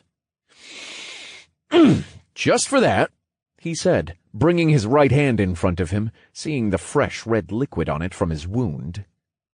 "I'm going to turn that ugly excuse for a face you have into one that even a mother wouldn't love." Drake burst forward like a bullet shot from a gun, closing the distance between him and the monster in an instant, bringing his fist down with his skill like a bomb was being dropped. "Power through force, heavy blow!" he chanted as he slammed his fist down. But the Knoll had disappeared again, leaving Drake's blow just a crater in the ground. Fortunately, Drake knew exactly where it was going to be, and quickly brought down his other fist in an overhead backhanded slam, right where the squad commander's head reappeared. The monster was brought head first to the floor like a dead weight, its head denting the ground and smashing with a crunch. Drake followed up with a kick to its exposed head, breaking its jaw and forcing it to fly back a meter as small bits of teeth flew out of its maw while it grunted in pain. The Knoll hit the ground and tumbled for a moment, but before it could stop, Drake was already on it, bringing down an empowered heavy blow fist right to its muzzle. He slammed the commander into the ground and threw it, finally confirming the kill. You have subjugated Squad Commander Knoll. F rank, level 18. Experience earned. 9,000 TP have been awarded. Congratulations, you have reached Mage and Warrior level 9. 28 FP have been awarded. 3 of 5 Squad Commander Knolls F rank subjugated. Drake was elated to finally level up again after so long, but the fight wasn't over. There were still well over 50 gnolls surrounding him. Although his health was at 70%, his mana was getting dangerously low at 10% from empowering his tattoos so much during the fight. I guess infusing the gauntlets really took a toll on my mana. I'll have to find a way to regulate it or compensate. But this leaves me with 10 minutes of use with my gauntlets on the lowest cost. The gnolls were hesitant to attack him, but soon many of them lunged and charged forward at him, arrows and mana bolts not far behind. 10 minutes until the end.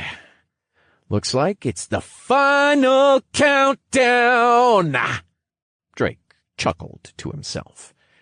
Drake dashed forward, slamming and throwing the charging warriors every which way, grabbing them and using them as shields as he began to wreak unrelenting havoc on their back line. He played with them like a dog seeing snow for the first time in their melee. Hopping from one monster to the next, a small, excited upward curve of his lips creased his face. He jumped and hopped from gnoll to gnoll, every kick, punch, and throw, resulting in a new notification from his devastation. Soon the gnolls were approaching the single digits and attempted to flee through the gates, but Drake didn't give chase, only allowing less than 5 of them to escape. He needed them to go back to the mountain outpost and hopefully bring back the rest of the monsters. Chapter 24. The Remaining 2. Drake stretched as he heaved a long sigh of relief, touching the quickly healing wound on the side of his face. This is definitely going to leave a scar. Wonder if it'll make me look cooler. Ah, damn, maybe I should have gotten hit a little more to the left. Oh, I could have looked like a budget Final Fantasy character just without the gunblade. Drake rambled. As Drake grumbled to himself, he began cleaning up the camp, moving bodies, deconstructing broken tents, putting out things that had caught on fire from breaking and falling into fire pits. He continued cleaning, looting and rearranging the camp, checking the gates every so often to see if an army of gnolls was marching on his newly obtained base. The day progressed, and once Drake finished cleaning up, he sat upon the wooden wall with a canteen and a pot filled with food, his feet dangling off the side as he went through all the new, shiny things he picked up from his squad commander. Drake started with his status. After the last fight, he needed to start distributing his free points. Drake Wallen. Race, human. Tutorial alias, shot. Class, unique mage and warrior level 9. Vitality, 189. Strength, 188, 20. Dexterity, 156, 70 plus 10%. Intelligence, 307. Wisdom, 172. Endurance, 106, 5. Free points, 84. Skills, Mana Bolt, Heavy Strike. Titles, First Blood, 2 versus 1, 1 versus Many, Monkey Slayer, Living on the Edge, Close Call, Dead Man Walking, Dual Class, Punching Up, Improbability, Rounded, Dog Hater, One Man Army, Dog Killer, Battle of Attrition. Drake played with the spoon in his mouth as he mulled over where his points should go. He hadn't been lacking in strength in the last fight, but didn't want to stop allocating at least some to it. And then there was his dexterity. It had already passed the 200 mark, technically, but he wanted the base stats to be more even. And his endurance stat was lagging behind. He simply didn't have enough points to go around. He leaned back, staring into the sky, his spoon playfully bobbing up and down as he thought aloud. I'll bump my Vite to 200 since it's so close. Same with Int to 350, so that leaves me with 30. And my Wisdom's fine for now, so the rest can go into Strength, Dex, and Endurance. Drake mumbled through the side of his mouth. Eventually, he put 15 points into Dexterity to get it to 171, and then 15 into his Strength to bump it to 203. Not receiving another title had dampened Drake's mood, but he quickly bounced back upon reviewing his new. Peridot Earring, F grade, uncommon. A magically infused earring with the power to increase dexterity by a small amount. +10 to dexterity. Limited 2 per ear.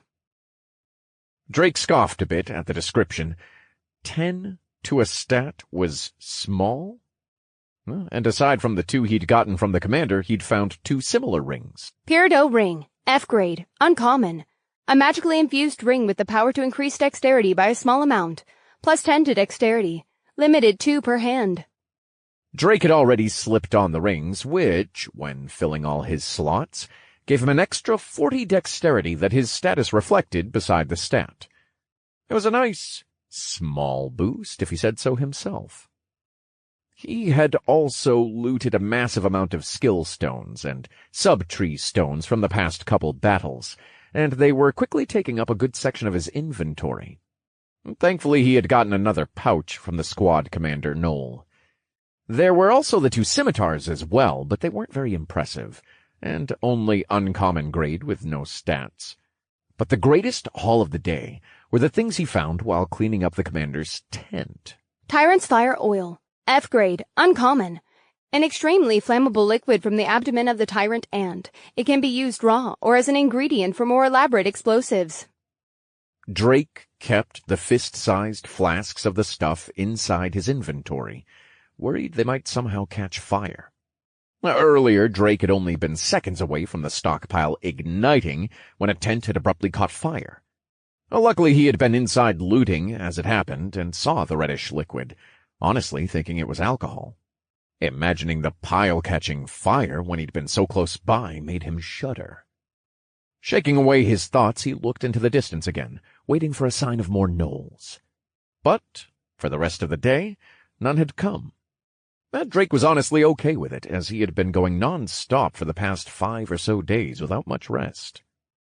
Drake reinforced the gates with spare rubble from the camp, ensuring that it wouldn't be easily opened from the outside, and made his way to the sole tent left within the camp.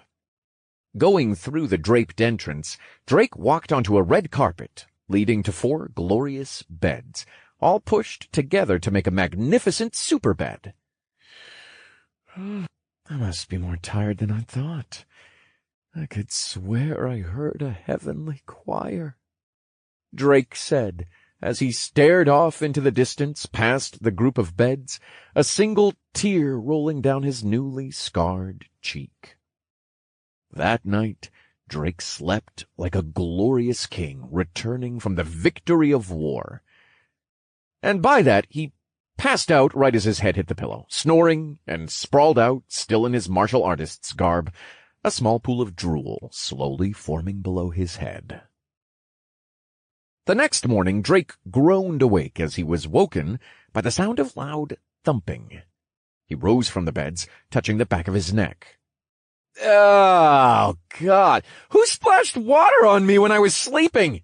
he said, his hand jerking away from his damp neck. Now what is this sound that woke me up? It's coming from the eastern gate, he thought.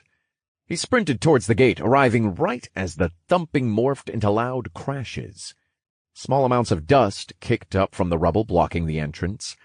Hopping up to the wall, Drake looked over to see 50 or more gnolls surrounding the gate. As his head poked out, he noticed what the sound was. 2 lines of gnolls held a makeshift battering ram made from a tree, slamming it into the gate with a steady rhythm. In the next second, he saw a hail of arrows and mana bolts fly into his direction, forcing him to drop back down behind the wall. Drake stretched a bit to loosen up. Well, looks like they're back to it, just like I hoped. Back to the grind as well, then, he said, jumping back up to the wall on the other side of the gate, putting mana into his rings and quickly casting a mana bolt aimed right at a group of mages in hooded cloaks.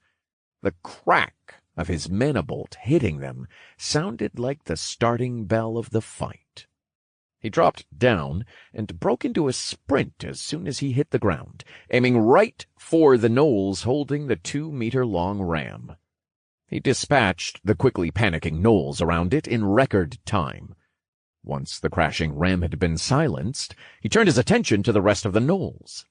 Soon, Drake was running through the ranks of the gnolls, smashing and throwing them almost in a farcical way, dashing from knoll to knoll, a small cloud of dust trailing him. When Drake had all but finished off the group assailing his newly acquired base, he allowed some of them to flee again to the mountain outpost. Well, as long as nothing unexpected happens, I think we can actually cruise to level 10. And then sweet, sweet RNG revenge, Drake said, looking at the backs of the fleeing gnolls. He hopped back over the wall again and sat back down on the ledge, bringing out a canteen of water and the leftovers of food from yesterday, still piping hot. Oh, I love this pouch. Never gonna have to eat day-olds ever again. Oh, but wait, that means I'll never have day-old Sinagag. Oh, no. This might be a problem. Drake mused about the pros and cons of his spatial pouch concerning food for a few more minutes, then sighed. It's so surreal. Being here, doing some of the things I can do. I've already adapted to this non-stop mindless killing, and, don't get me wrong, I have no qualms with killing things that are trying to kill and eat me, but it's so jarring.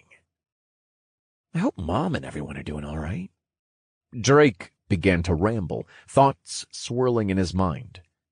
While he stared off into the distance, he wondered how his mother and his family were doing. They were a normal family. Well, everyone besides their mother. She was a small Filipino lady that could lift twice her own weight somehow, and was someone who you could never win an argument against. She would forget what she was doing while doing it, but as soon as you made her angry, she would remember your entire life's dark history to use against you in full force. It comforted him a bit to think of her and of his headstrong little brothers. He was surprised it did, as they were probably put into similar situations. But if they were with their mother, he had no reason to worry. No, in fact, he was frightened for the monsters. Nothing spelled disaster like an angry old Filipino lady with a chancla. He made a mental note to find them as fast as possible when this was over. Drake thought and rambled on several things as he waited for more gnolls to show up. But, unexpectedly, none had. It had been over several hours since the last group, and Drake was starting to worry if something was going on. Were they plotting something? Or had they given up? He wasn't sure. He decided to go with the wait-and-see approach. It wasn't good to go in more blind than he already was, so he resigned himself to just taking solace in the break from fighting for now, the spoon in his mouth bobbing up and down as his feet lightly bounced off the wall. The day slowly descended into night. Ah! How long are they going to make me wait? Drake yelled. It had been 2 days since the gnolls had come to Outpost B, and his relaxation had become impatience, which turned to frustration and the fear that he was falling behind again. Drake hopped off the wall and dashed down the dirt road to the mountain outpost, traveling the distance in record time thanks to his newly acquired items. Once he saw the dirt road open up, he turned into the forest to scout out the outpost. The outside defenses had been completed, and a spiked ditch now surrounded the mountain outpost. For an hour, Drake stayed in the forest, watching the gate for anything, but nothing was coming or going. He was certain there were still gnolls inside, since rangers remained stationed on the towers. Drake wasn't sure what had changed, but decided to go check on his dummies in the meantime, reminding himself that he should hold on to the gear. Drake scoured the part of the forest he knew he had set up the dummies in, but couldn't find a single set of armor. Someone had taken them. Those bastards! Even took my poor buddy Charles. This is unforgivable! Drake shouted in faux outrage. He had hoped the dummies would keep the gnolls a little on their toes, since they knew he had set them up, possibly even keeping up the illusion that he was still in the forest. But they must have moved in when he started attacking the other outpost. Or, hopefully, more participants were nearby, and had taken them to make good use of them. Drake wasn't going to bend over backwards for people he didn't know at the moment, but he was fine giving away items he wasn't using, if it meant helping them survive this horrid tutorial. After a few minutes more of searching and finding nothing, Drake was content with stopping and going back to the tree line. Once there, he found nothing had changed about the outpost, and after another hour, nothing had changed. There haven't been any groups coming and going. Are they really holed up in there? Or, maybe they're running out of forces. Drake whispered to himself. He didn't have any way of knowing which was true, but he did know that he needed to get inside of the outpost if he wanted to finish his quests quickly. Drake then brought out one of his looted crossbows and many arrows, preparing for another assault on the outpost. He trained his aim on the rangers on the guard towers, placing an arrow into both of them.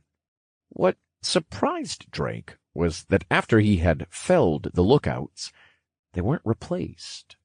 Instead, he heard a roar so loud that it reverberated in his chest. An instinctual fear was rising up in his stomach, telling him to run. A few moments later, the gate swung upward, and a mass of gnolls began to flow out. By the time it had stopped, he estimated there were well over 200 in the enormous clump of furballs that had exited the gate.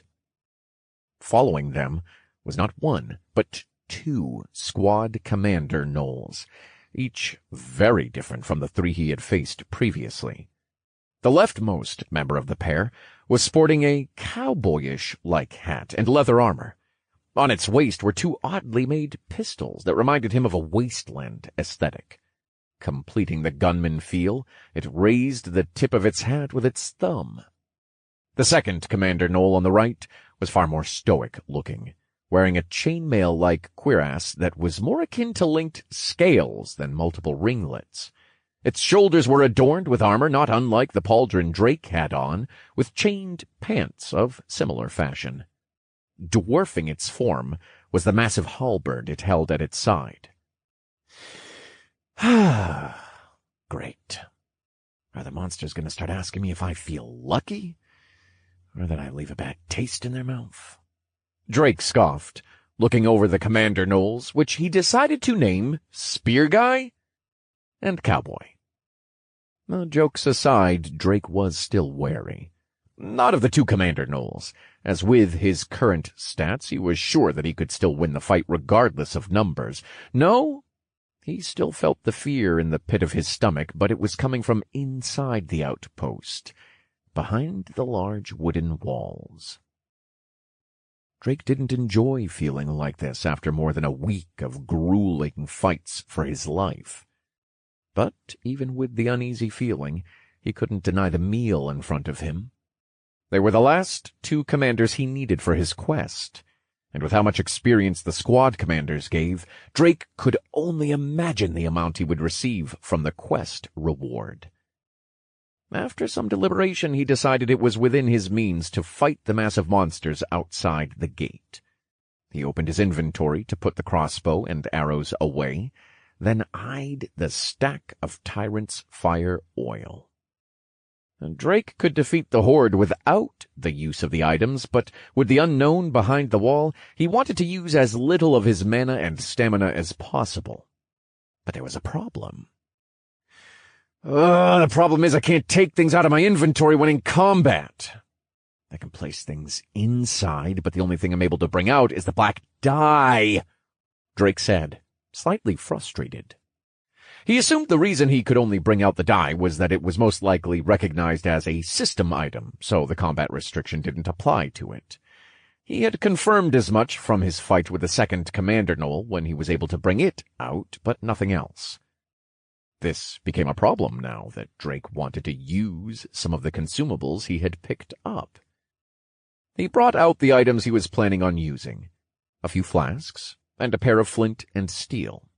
Drake tried to find places to stash the flasks so that they wouldn't get damaged or jiggle around too much, ending up with them placed inside his robe, expanding his midsection noticeably. Ugh. I'll have to get a utility belt or something, 'cause this definitely isn't the play, he said wearily. Drake decided on placing the flint and steel inside his pants pocket, the only pockets he had. Once he finished, he looked back at the massive gnolls outside that had now formed into neat groups, the squad commanders barking orders every so often. The gnolls had sent out a few miners to scout out the area, and Drake watched as they ran every which way, into the forest and down the dirt road. Drake waited until the one sent his way had passed him, then quietly snapped the miner's neck, placing it into a bush nearby. He was still trying to go over his plan in his head, and didn't want to announce where he was exactly just yet. The thing inside the outpost still worried him, and he wanted to draw the gnolls away from it. And he also wanted to use the tyrant's fire oil, but not knowing how potent it was, he needed them away from both the forest and outpost so that they wouldn't catch fire. Ooh, I only have a few options available to me then, he thought. There's a dirt road, but it isn't wide enough to fight that many gnolls in. And then there's the opening in front of the outpost. It looks about a football field wide, so a little over 300 feet, give or take. That's enough if I can fight them in the opening of the dirt road. That gives me enough space to stay clear of the forest and the outpost. Yeah, and it gives me enough cushion to see if or when that thing decides to come out of the outpost. Drake finished finalizing his plan, then sprang into action. Ignoring the rest of the scouts, he dashed out of the tree line, firing mana bolts into the legion of gnolls as he dashed across the wide-open area in the direction of the dirt road's opening. Each impact killed tens of gnolls, tearing deep into their ranks as he blasted through the front lines and the subsequent monsters behind them. Once the bolts started hitting, retaliation struck. Arrows, mana bolts, and now bullets all trailed him as he kept pace, sprinting for the opening. The two squad commanders howled in anger, barking orders to the legion, marching them forward in a thunderous charge toward Drake. Drake continued to fire mana bolts as he got to the mouth of the dirt road. He pulled out the first flask of Tyrant's fire oil and uncorked it. A pungent smell, the combination of gasoline and cementing tar, started filling his nose. But he had no time to be distracted, and began pouring the liquid on the ground beneath him as he ran back into the dirt road. Once he was a comfortable distance from the smelly oil, he took out the flint and steel, waiting for the gnolls to funnel in. Drake was sorely disappointed when only a handful of the gnolls stepped onto the oil-soaked ground before they stopped and sniffed the air, noticing the smell. But it wasn't all lost. Drake gazed back at the halted gnoll legion, only to smile as he saw they were being pushed forward, regardless of their reluctance, by the ranks further back still charging forward. The gnolls in the front tripped and fell over one another as they tried in vain to hold back the flood of charging gnolls behind them. He smiled and lit the oil trail. "Time to put the shrimp on the barbie!" he shouted gleefully. The moment the sparks from the flint touched the oil, it ignited in a roar of unimaginable heat and golden-orange flames as the trail burst in flames, snaking toward the gnolls. The trail of fire met the legion in a fraction of a second. Wails of pains and barks of anger filled the surroundings as half of the legion burned away in a blaze of heat. Many of the gnolls scattered as patches of flames burned on their bodies, some rolling on the ground to put them out, to no avail. Drake looked on in amazement of the oil. Oh, when it said highly flammable, it wasn't kidding. The fire's almost as hot as that construct was in the introduction. No! Drake shook his head. We must stay focused, brothers, we must stay focused. He shouted into the air, his fists raised. He was quickly brought back from his distraction when he heard another piercing howl from the other side of the wall of flames. Barely able to see through it, Drake could still make out the visage of two large silhouettes on the other side. Both Drake and the commanders waited for the flames to die down, and after a few long minutes the fire began to recede, revealing the squad commander pair on one side, the remnants of their army of gnolls behind them. On the other was Drake, black tattoos forming in a flash of ethereal blue on his arms, his black gold-trimmed robes fluttering behind him. "Is it hot in here? Or is it just me?" Drake chortled. Chapter 25. Quest complete. As soon as the flames died enough for the commander gnolls to get through, they both disappeared, leaving their force of gnolls behind. They appeared again on opposite sides of Drake. "Does everyone have a movement skill but me?" After appearing, Cowboy fired off 2 bullets in rapid succession from its wasteland guns. Drake was barely able to respond in time, even with his increased dexterity. Pouring more mana into his tattoos and raising them to cover his head, the sounds of metal hitting the mana-infused weapons rang in his ears. Without missing a beat, the spearman gnoll moved in closer behind Drake, heaving its halberd back with both hands in a thrusting motion. It shined with a red glow, the spearman barking as it did. Drake was unable to turn in time to fully dodge the thrust, and placed a black-clad arm in between him and the spear point of the halberd. The 2 weapons clashed in a shower of sparking red and blue before Drake was flung to the side and pushed down the dirt road. He tumbled against the ground for a moment, then landed on his feet, gripping his hand. Looking down, a stream of blood trickled from a small hole. The spearman gnoll's skill had just gotten through his mana-infused tattoo. Having infused a good amount of mana into the magic tattoos, it didn't bode well for Drake. He had made a mistake in assuming the gnolls only had movement skills. Upon getting up, he was assailed with more sounds of gunshots, forcing Drake to sprint to the side to dodge, running back and forth towards the cowboy in wide lines, his speed kicking up dust with each turn. Just as Drake was beginning to wonder if the gunman had an endless pit of bullets, it stopped firing to reload. In that moment, Drake seized the opportunity and sprinted forward at top speed, straight for the gunman. Chanting his mana bolt as he charged the cowboy, he fired it off with one hand and wound up his other, immediately chanting his heavy blow skill in succession. Moments before the mana bolt was about to land, the spearman gnoll appeared in front of the gunman, taking the mana bolt to its shoulder as it raised its halberd above its head, glowing red again. Drake was only feet away when the spearman brought down its halberd on him. But with Drake's increased speed, he quickly pivoted on his left foot as it hit the ground, and went a step further, pushing off it to dodge the swing, the red halberd finding nothing but the scorched ground below it. He continued his pivot to the right, and brought his swing into the side of the unguarded spearman. "Power through force! Heavy blow!" he roared, his fist connecting with the spearman's side, sending it crashing through several trees. The gunman had reloaded by this time, and brought a glowing green gun to Drake's face, firing point blank at his head. Drake infused more mana into his tattoos to stave off the gunfire, turning with his hand pressed against his head. He both felt and saw the bullet scrape across his tattoos, the sparks of blue and green flashing in his vision for a split second, trailing a small splotch of blood. He survived the close-range bullet barrage, but he was quickly running through his reserves and was down to 60% mana after just a few exchanges with the commander pair. With no option of retreating, Drake surged forward, closing the distance with the gunman.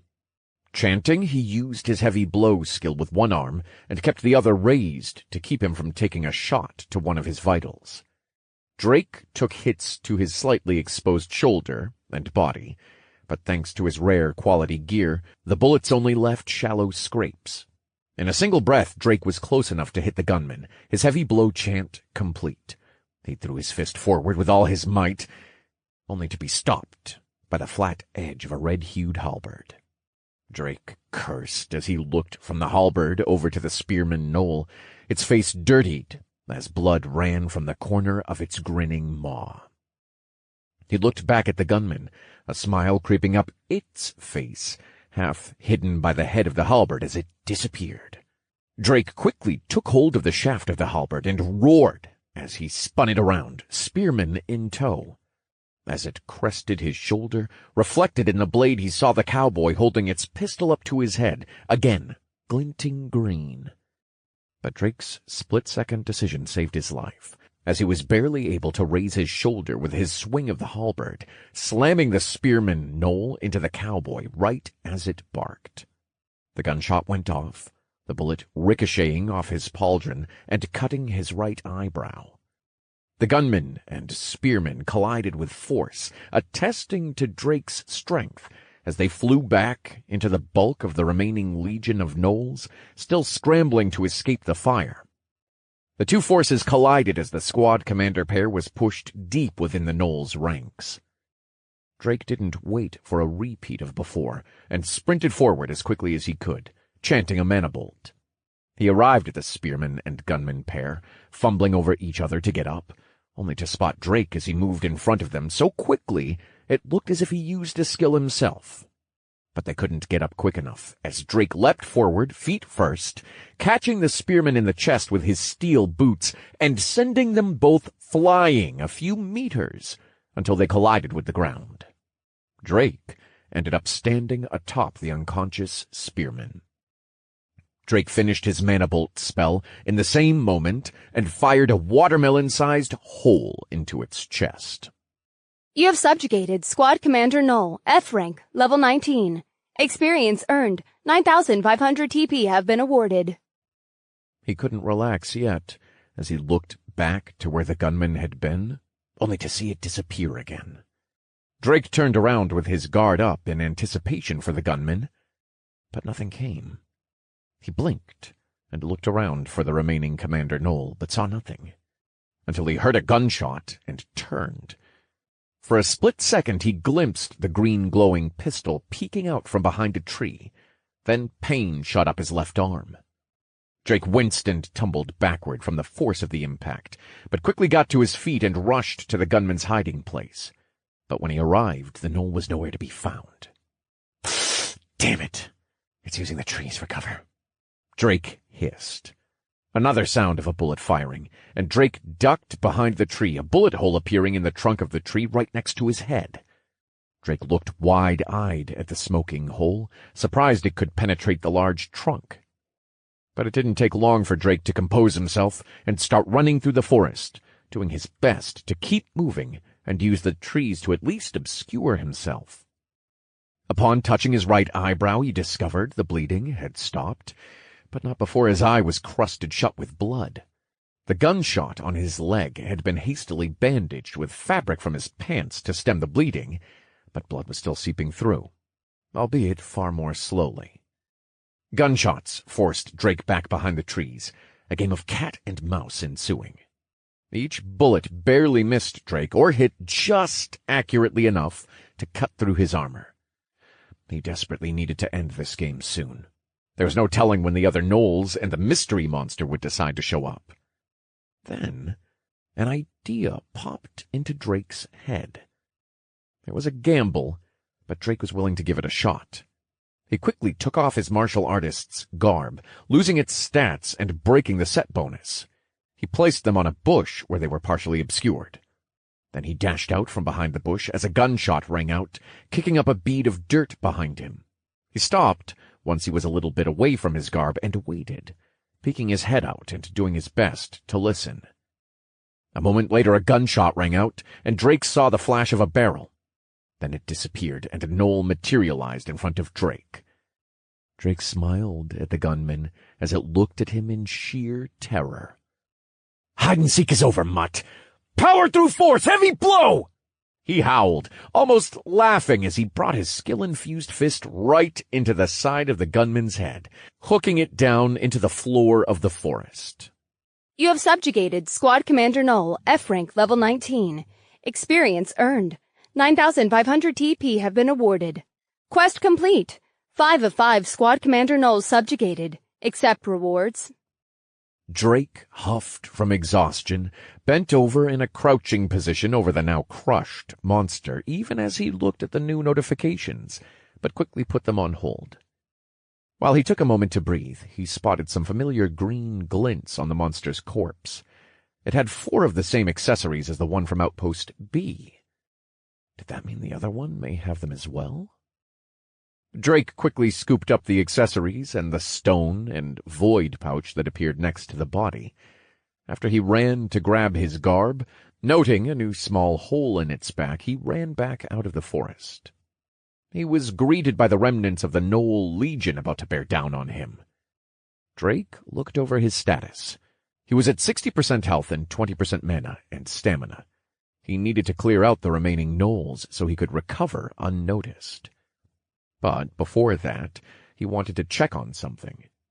Drake returned to the body of the spearman gnoll, and just like he had hoped, there was some sparkling loot waiting for him in the form of red earrings and rings. Ruby Ring, F grade, uncommon. A magically infused ring with the power to increase one's strength by a small amount, plus 10 to strength. Ruby Earring, F grade, uncommon. A magically infused earring with the power to increase one's strength by a small amount, plus 10 to strength. Drake smiled as he read the descriptions and placed them into his pocket instead of his inventory. He wasn't out of his fight yet, and if he wanted to switch out his accessories, they would have to be outside of his inventory. As he looked around, he saw many of the gnolls still racing towards him in a wild rage, but some strays were fleeing back to the outpost. Drake watched the fleeing gnolls as a foreboding feeling started to creep into the back of his mind. But he had other problems now. He raced with all his speed to meet with the remaining gnolls charging towards him in an instant and went to work. As he annihilated the leftover ranks of the gnolls, he reflected on the feeling from before. A loud howl reverberated over the field, the loudest and deepest one he had heard yet. The gnolls around him suddenly held looks of abject fear as they began to scramble, fleeing in all directions. Drake's gaze remained fixed on the gate, glancing at his status gradually recovering, but not nearly fast enough to reach full before the sight of a truly monstrous dog lurched out of the outpost's gate. Drake was left wide-eyed and mouth agape as he only first saw the head of the beast wearing a type of miner's cap. Next he saw the shoulders and arms as it had to crawl through the gate to fit. Oh, you're a big fella, aren't you? Oh, God! Drake quickly became even more surprised as the full body of the monster emerged and stood up.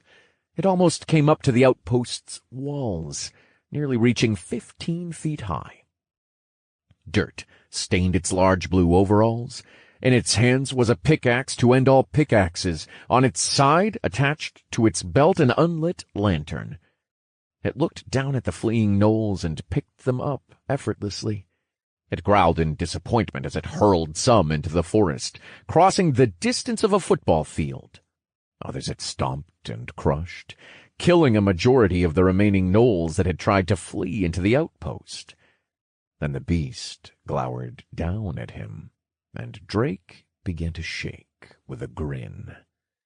He didn't smile at the fact that the beast had noticed him, or that he had to fight this behemoth. Rather, he smiled at the new window that had popped up in front of him automatically. Urgent quest. Defeat the foreman. F rank. Reward. Large amounts of experience, TP, and access to the Gnoll mines. Chapter 26. The Foreman. Hey, big guy! The Rock just called. He wants to know your workout routine to get that swole. Drake said with a nervous chuckle. The foreman huffed as it took several hulking steps forward.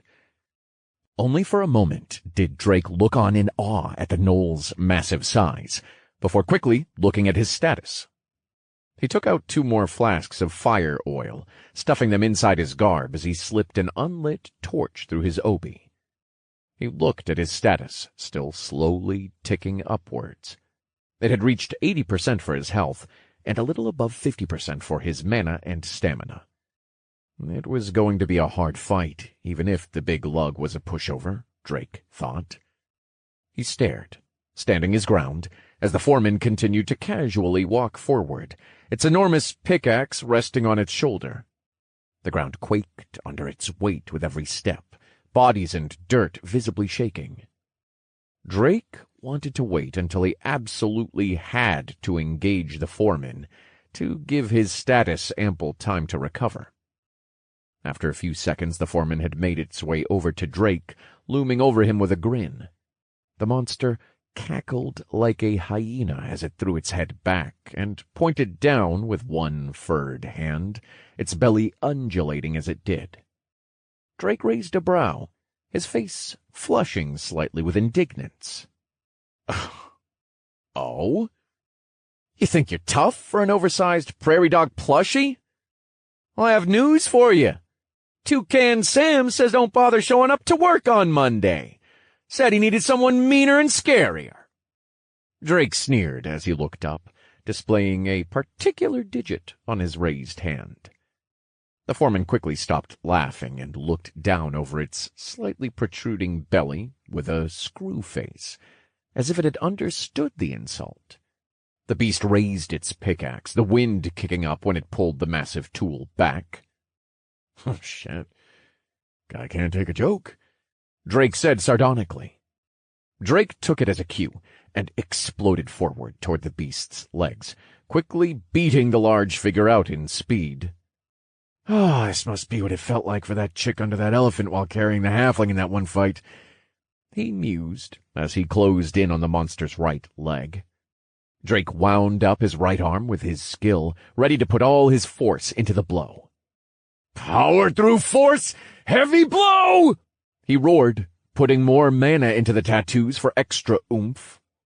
The blow landed and reverberated through Drake's body, but did minimal damage to the foreman. Barely a bruise had appeared on its less hairy hindquarters. Ah! Damn! Oh, that's hard. Ah, it looks like I just gave the dude a hickey on the leg.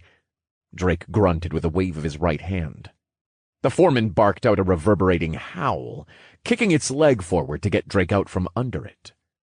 Thankfully, Drake was leagues faster than the monster and moved out of the way of the direct blow, but the great gusts of air pressure in the blow's wake pushed him back. Drake fought the force of the blast of wind, feeling much like a palm tree in a hurricane, but managed to not be flung off his feet. Whew, okay. Plan B. Kill it with fire. He scoffed, pulling out one of the fire oil flasks. The foreman had turned to Drake by this point, anger in its eyes, swinging its pickaxe again, this time in a side sweep much faster than the downward swing from before. Drake ran for the swing instead of the feet of the monster this time, timing it just right to jump onto the shaft of the pickaxe. When the swing was just a few feet from colliding with him, he leapt into the air, planting his free hand into the side of the pickaxe's wooden shaft as he was carried to the apex of the swing. Drake stopped with a jerk as the pickaxe halted right above the foreman's left shoulder.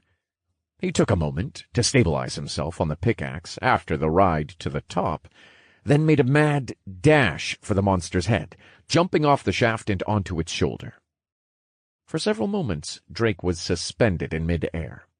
He used the time to chant 2 mana bolts. The monster looked left to right, apparently searching for Drake. One of the 2 mana bolts hit the side of the monster's face, cratering its cheek. The other struck inside its left ear, a fountain of blood erupting. Oof!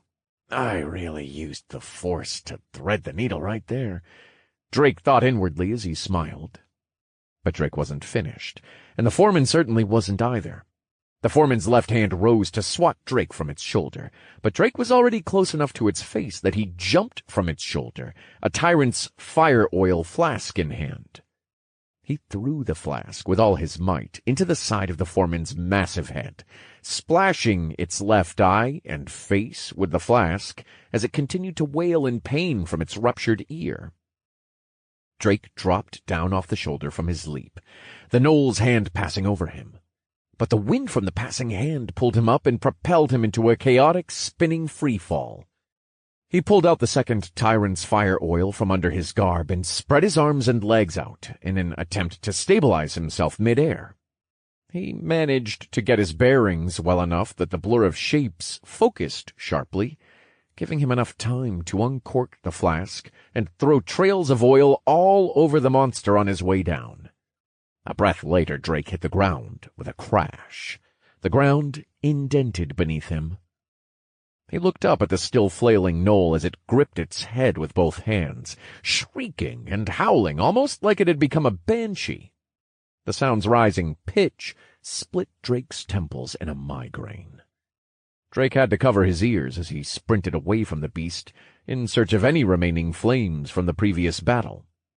Not far away, he stumbled upon a still-burning corpse and pulled the torch from his obi, lighting it and turning back to the flailing beast. Drake was only able to run so fast with the flickering torch, afraid it would snuff itself out in the wind if he went full speed. By the time Drake had made it halfway there, the foreman had recovered, unbridled fury in its eyes now as it looked down at the small human giving it such a hard time.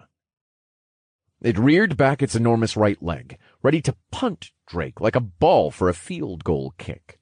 But he didn't have the luxury of dodging, unwilling to risk extinguishing his torch. Instead, he continued to run forward, chanting mana bolts at the monster's head, aiming for its exposed right eye.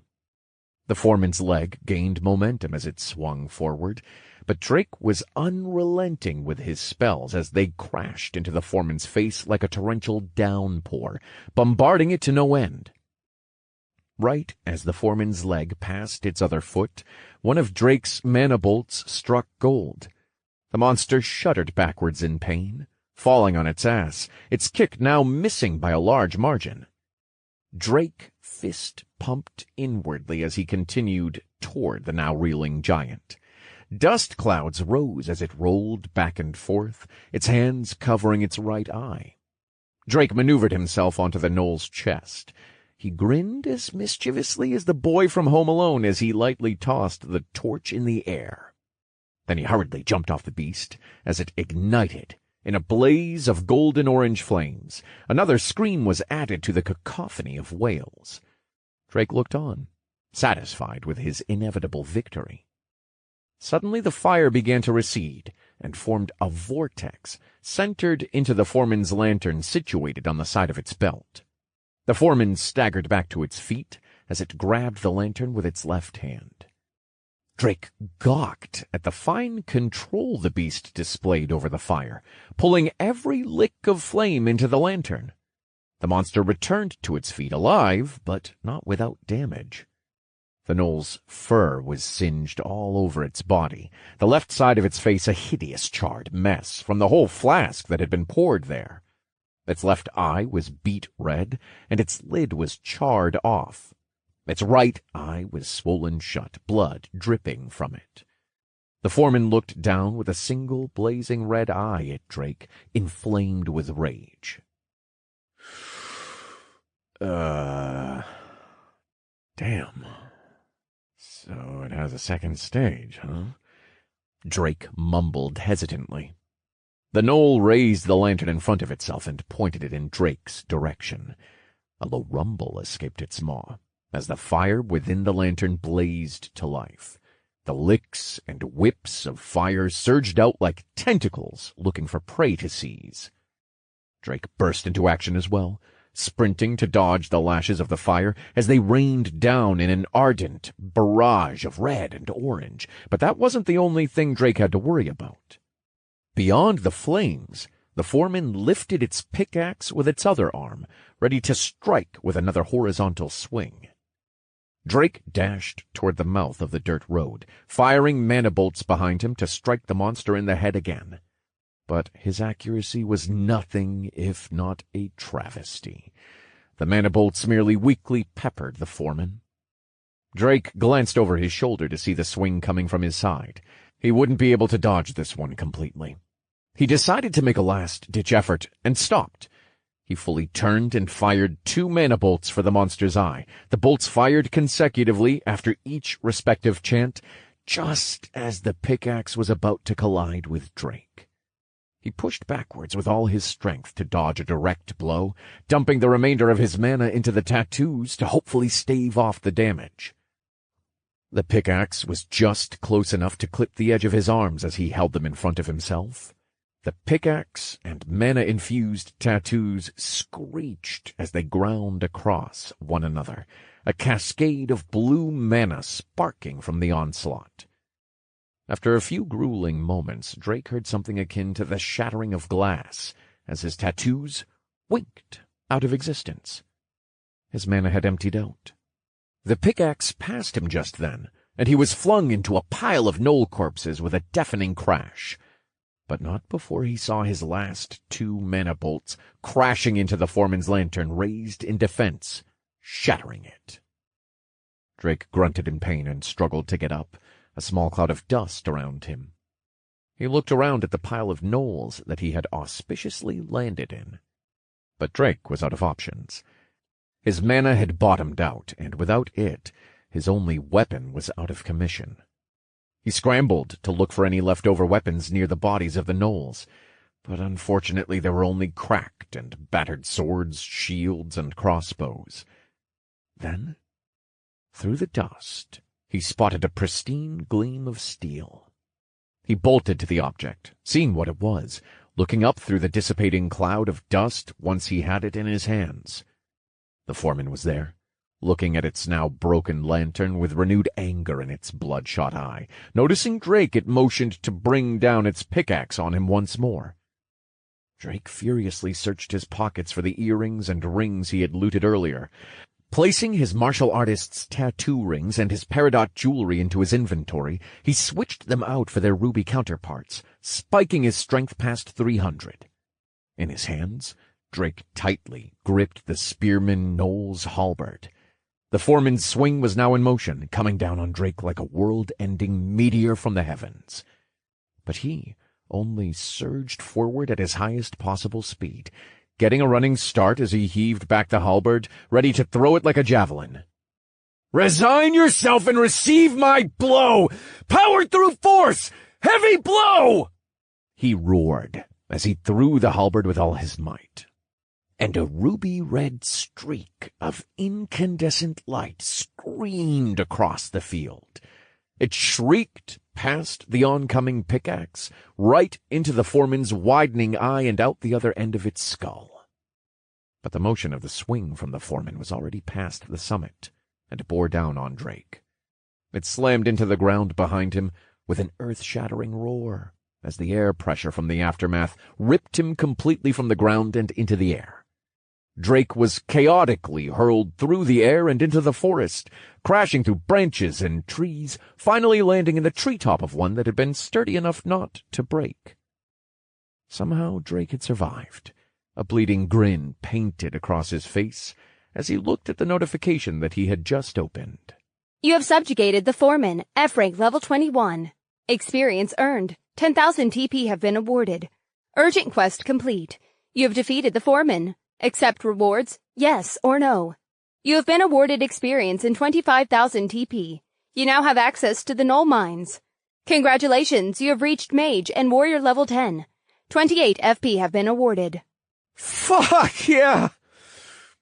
Oh, take that! You stupid little prick! Oh! Drake coughed, spitting up blood. Soon his coughs became hysterical laughter as he limply lay in a tangle of branches and leaves. Chapter 27. and to the victor go the spoils. Exhausted, Drake waited in the tree for several minutes for his battered and broken body to mend. And thankfully he hadn't lost any limbs in his crash landing, making it only a matter of time until he was mobile again. After what seemed like an eternity of going between his status and his awaiting quests, Drake was finally healthy enough to untangle himself and drop down from the tree. He wanted to go over his notifications and level up, but there were too many things to do beforehand. Drake took his time going over the battlefield he had been thrown from, making sure to grab any remnants of loot he could find. Unsurprisingly, he couldn't fit the foreman's enormous pickaxe into his dimensional pouch. Both it and the foreman were so large he had no way to move them. But not everything on the foreman was unlootable. It looked like the loot spawned after it had crashed to the ground, so he didn't have to search all over to find it. Drake picked up the skill stone, somewhat surprised. Skill stone. Fire. Rare. Unlocks a random skill from the fire tree. Requires 1 open skill slot in unlocked main class tree. It was the first skill stone he had picked with some sort of element in the description, and it was for all classes, not just mage. I really need to gather some more info on skills, Drake thought. He moved on to the next thing laying on the ground next to the foreman, a backpack. Medium dimensional sack. F grade. 50-slot dimensional space bag.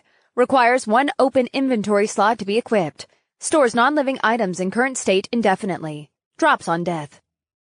So, the boss always has the good stuff in this reality too, huh? Drake smirked. He quickly placed it into his inventory and equipped it to his bag slots, and what appeared in his inventory was incredible. Almost countless jewels and precious stones were lined up in the sack. Rows of icons in blues, reds, greens, a nearly full palette of color now covered his screen. Drake inspected one of the slots. Sapphire gemstone.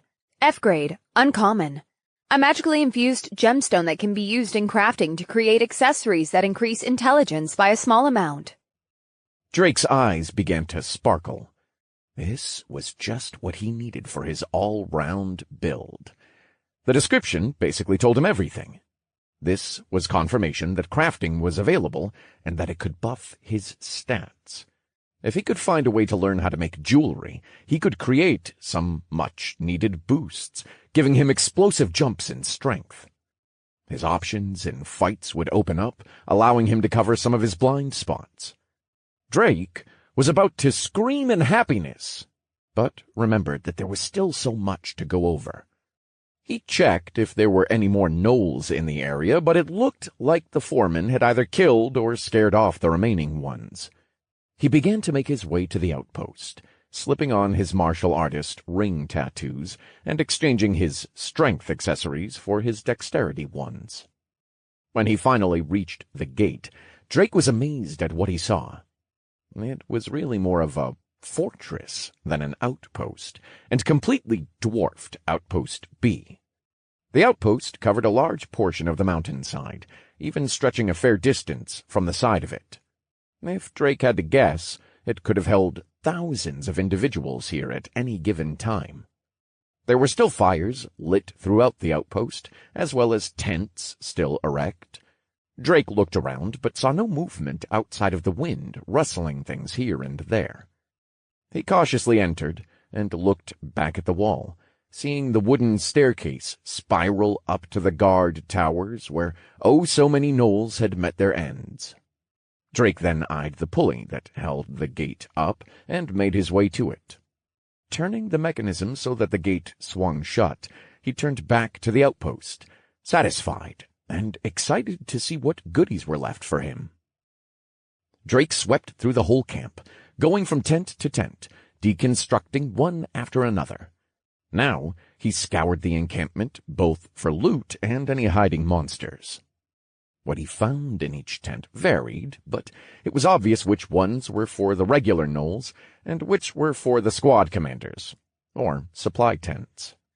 In various tents he would find beds and single tables, or chests with things in or on top of them. In others he would find nothing but racks of weapons and chests of metal armor. And in the squad commanders' tents he found them. Drake gazed at the mythical structure before him as he entered the first commander's tent, a king-sized luxury bed with all the amenities, pillows, silk sheets, coverings, the works. He wasn't sure where the commanders had gotten them, but he didn't care. He stared at the bed with longing eyes as he reluctantly searched the rest of the tent. He couldn't very well jump into the bed as the mess he was now, he thought. Going through the chests strewn throughout the place, he found more accessories, armors, weapons, even some skill stones, but nothing that he didn't already have. As Drake left the commander's tent, he remembered its position and left it standing. He then finished going through the rest of the outpost, surprisingly finding no gnolls hiding within. Eventually, after hours of deconstructing tents and smothering campfires, Drake found the large entrance to the mines. Drake stood in front of an entrance large enough to allow the foreman into, covered by a large double-sided gate, a smaller, human-sized door to its right. The entire thing was built into the side of the mountain. Swinging the door open, he stared into the dark tunnel. "Hello?" He shouted into the tunnel, his voice echoing and carrying down the dark shaft. Oh, that's fun. It's been a hot minute since I've been to a cave that can do this. He laughed, his laugh carrying into the tunnel as well. "Where is she? Swear to me!" He shouted again, beginning to curl over in laughter. Oh, it's good. I needed that. All I need now is a black cape, bad mask, enormous wealth, and a butler that knows how to do everything under the sun," Drake said, looking down at his black and gold trim robe. Okay, maybe not the cape. Robe is close enough, I'd say. Drake pulled out a torch from his inventory and lit it with some flint. Then he ventured through the entrance into the mines. He traveled through the mines, his every footstep echoing into the endless tunnels he passed. The mines were an experience Drake had never thought he would have. The sparkling of colorful veins marking the walls, the rails used to push and pull carts littering the ground. Not knowing the source of the sounds disoriented him as they bounced off the endless tunnel walls. To avoid getting lost, Drake traveled in a straight line, passing nearly countless tunnels that branched off from the main mine shaft. He heard the occasional drip of what he was sure was water, and the sounds of footsteps. Or his own footsteps. He honestly wasn't sure. Finally, Drake hit the end, where he found a shack. The sole window lit by a glaringly bright light. Drake knew who this shack belonged to from the size alone. It was the foreman's. Drake entered the shack, pushing open the incredibly large door with all his strength and both hands. When he entered, he only saw a large chest and a practical-looking bed that was large enough to fit the foreman. Drake immediately swarmed to the chest, having to jump up to get in position to open the latch. The chest was at least several feet taller than he was, and many feet wider. As he swung the top off the chest, his eyes sparkled at the sight of the pool of jewels inside. Holy shit! There's enough F-grade jewels here for a lifetime! I'm rich, bitch! He shouted, throwing his head back and his hands upwards before diving into the ocean of shining gemstones. After bathing in the gemstones for a few more moments, Drake swept all of them into his inventory, then hopped out of the chest and onto the massive bed. Whew! All right, this is as good a place as any. I've already swept the camp and looked at the mines a bit. Time to finally get my class upgrade. He smirked as he pulled out a familiar 20-sided black die. Oops. I mean class upgrades, don't I? Drake Wallen, tutorial alias, shot, race, human, class, unique mage and warrior level 10, vitality 204, strength 211, 20, dexterity 171, 30 plus 10% plus 40, intelligence 358, wisdom 176, endurance 106, 5, free points 28, skills, mana bolt, heavy strike, titles, first blood, 2 versus 1, 1 versus many, monkey slayer, living on the edge, close call, dead man walking, dual class, punching up, improbability, rounded, dog hater, one-man army, dog killer, battle of attrition. Chapter 28. Elemental Miller. Drake sat atop the foreman's bed. May he forever not rest in peace, his finger tapping his lips as he thought. Last time I did this, I saved the best for last. I don't think I'll be doing that again. Okay, classes first, then the item quest reward. He shouted triumphantly, raising a fist into the air. Drake brought up his first class notifications with both excitement and trepidation. Congratulations! You have reached Mage and Warrior level 10. 28 FP have been awarded. You have reached Mage level 10. Quest complete. Would you like to accept rewards? Yes or no? Rewards accepted. Please roll for rarity of reward items. Primary roll for main class tree skill stone. Secondary roll for class-specific skill stone. Please roll thrice for class advancement selection. Once you have rolled, you will be presented with a list of classes based on each individual roll. Drake stared at the prompts for a moment, a wave of anxiety coming over him for a few seconds. Just don't roll a 1 for both classes and we're fine. He finally eked out nervously.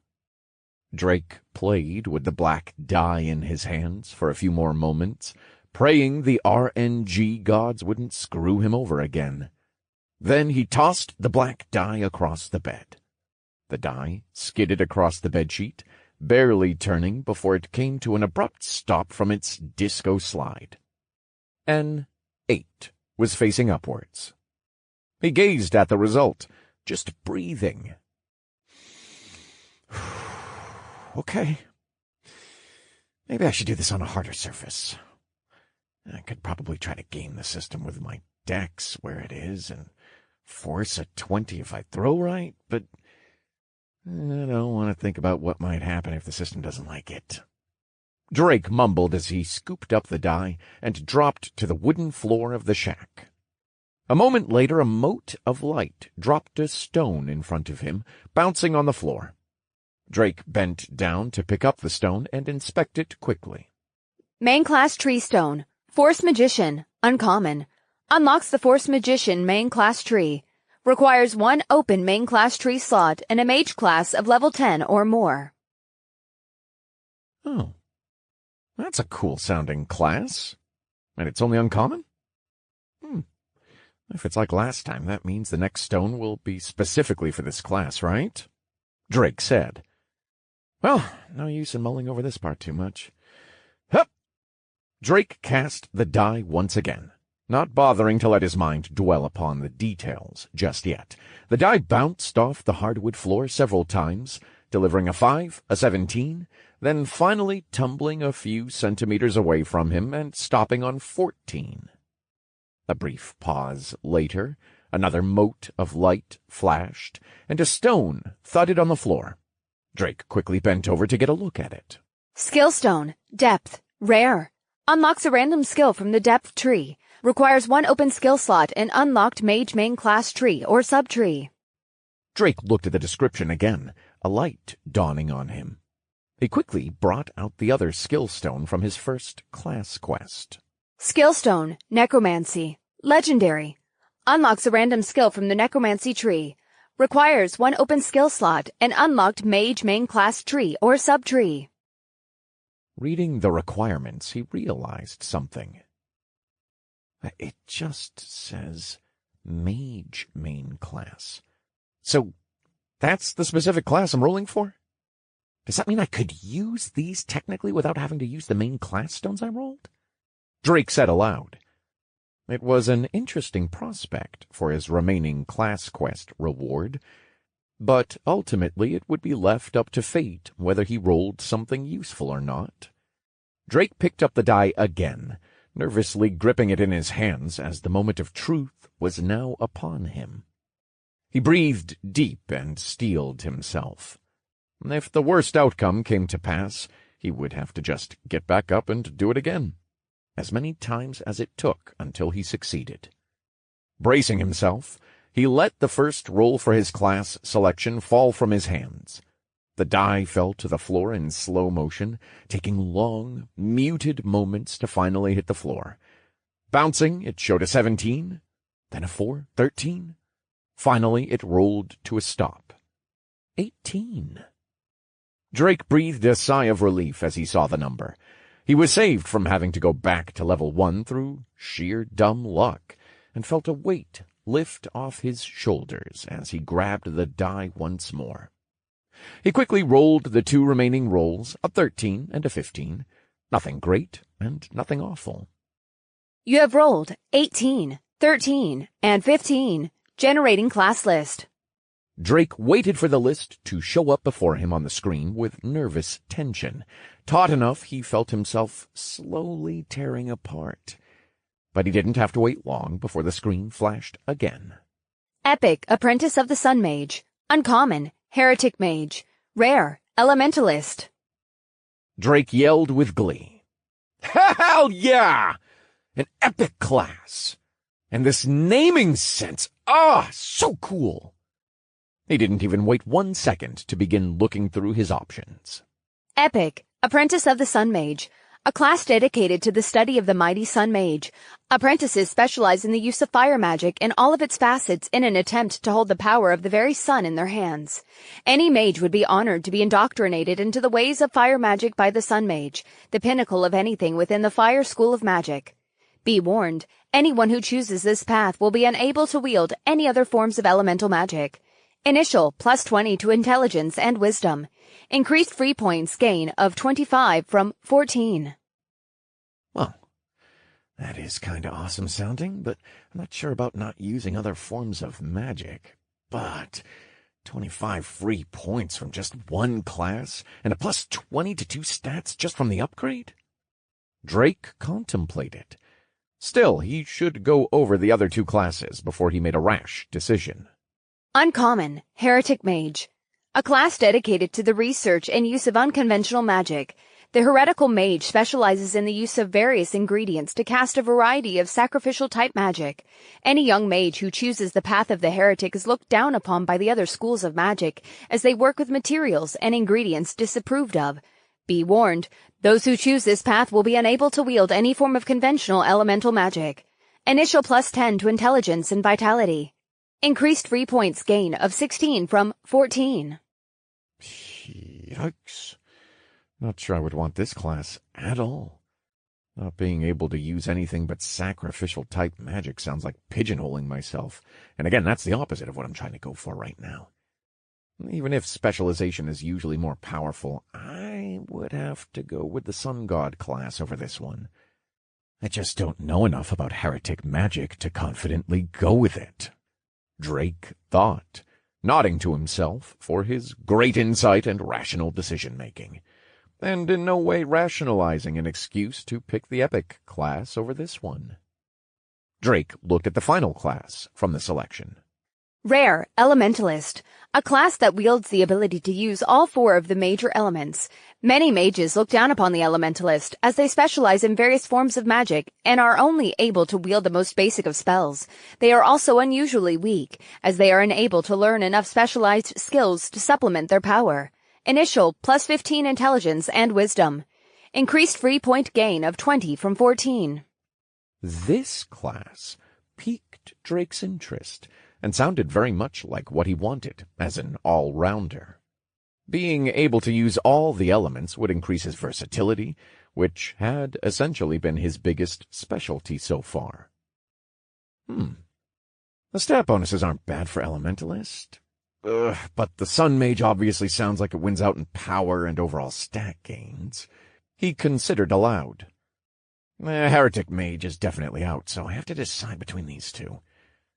The Elementalist's description just seems like it's ragging on it the whole time and trying to steer me towards the Sun Mage.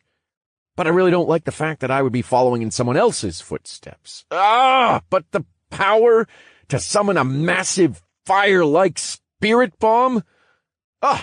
It's calling to me. Drake grabbed his head in his hands as if his head was splitting.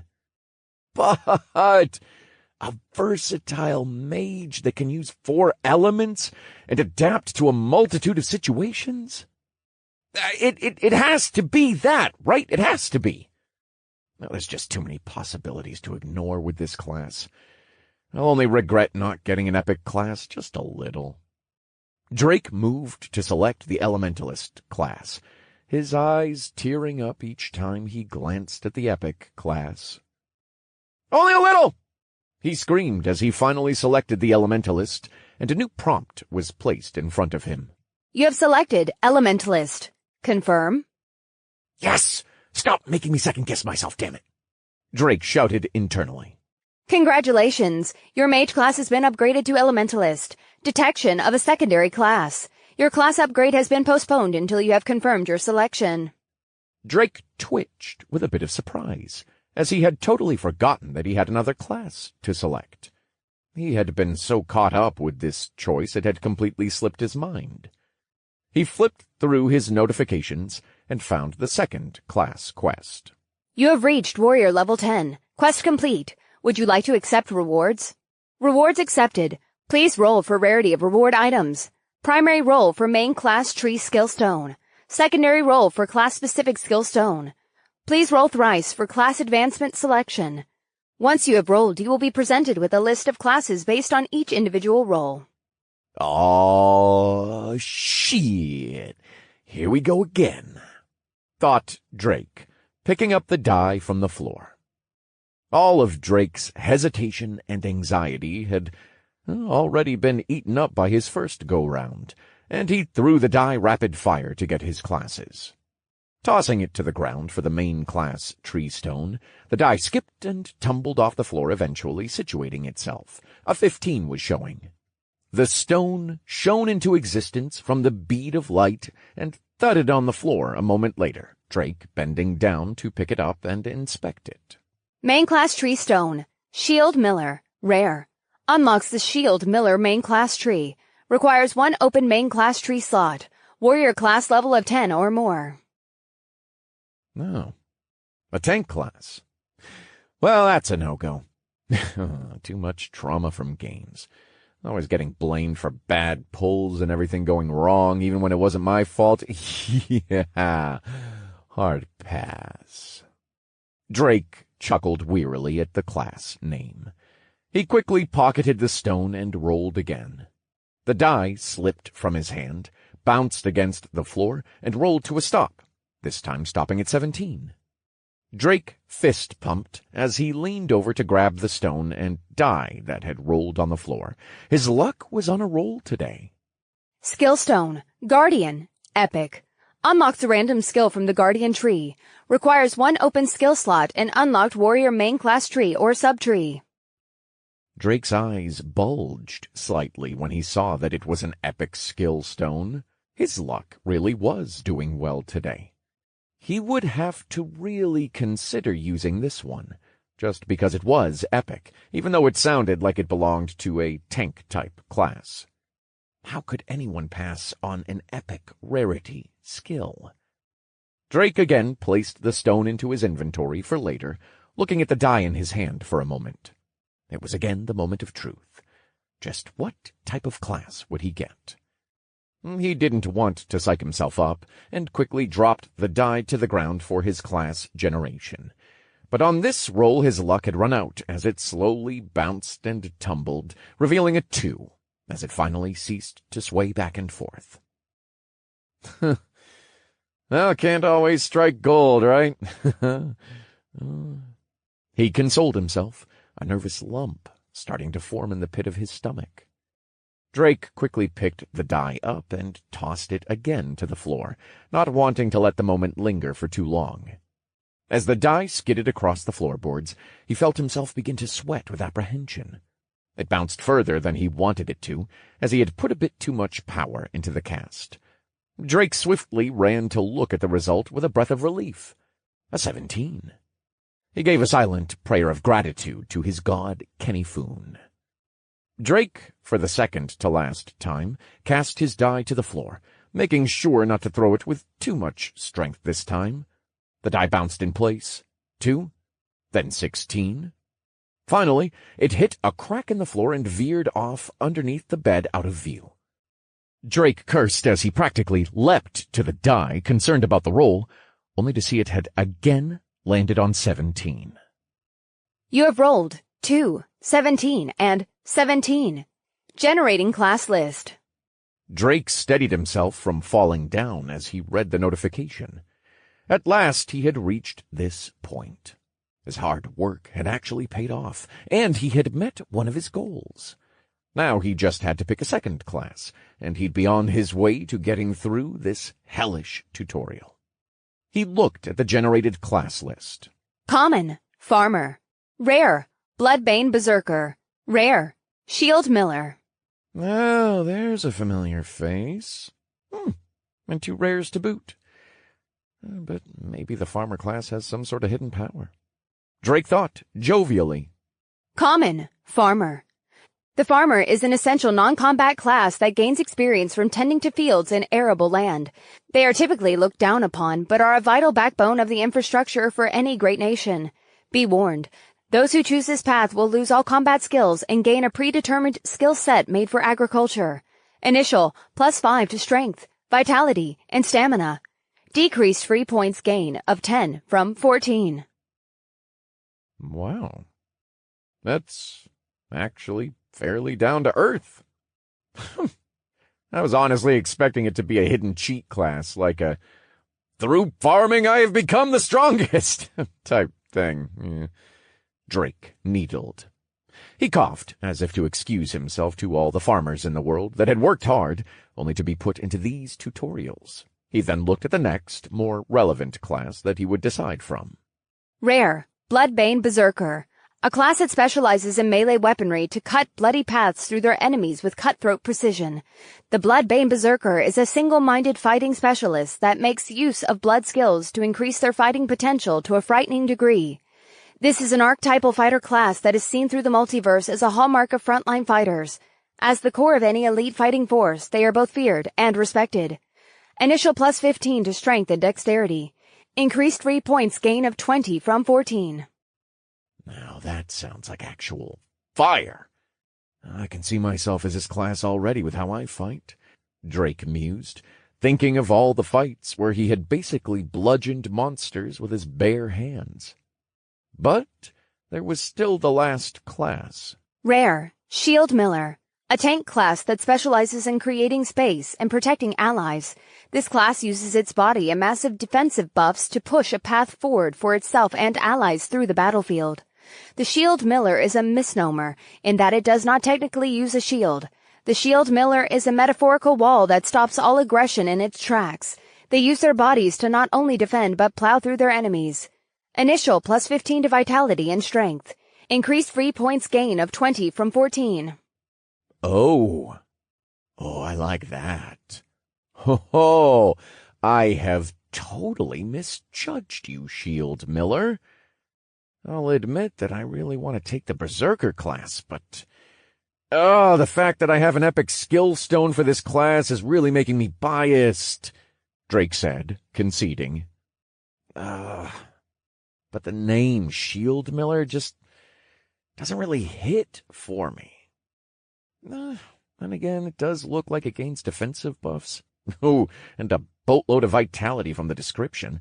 And that's something I really need, considering my fighting style. It just has to be this, then. I have the skill stone already, and it'll cover my faults for having typically low defense as a mage. Drake slapped his cheeks to reaffirm himself of his decision and selected Shield Miller. You've selected Shield Miller. Confirm. For God's sake, yes! Didn't you just hear my entire monologue right now? He screamed internally. Congratulations! Your warrior class has been upgraded to Shield Miller. Detection of a primary class. Your classes have been combined. Combination class. Elemental Miller. Chapter 29. Assistant. Drake shook with euphoria as his new class name hovered before him. Elemental Miller. It sounded like something from a book. But he was soon bombarded with notifications in his peripheral. It was all he could do to dismiss them. Congratulations! You have upgraded to a new class, Elemental Miller. F rank, unique. All basic spells and skills have been removed. You now have access to primary class tree, Elementalist, and secondary class tree, Shield Miller.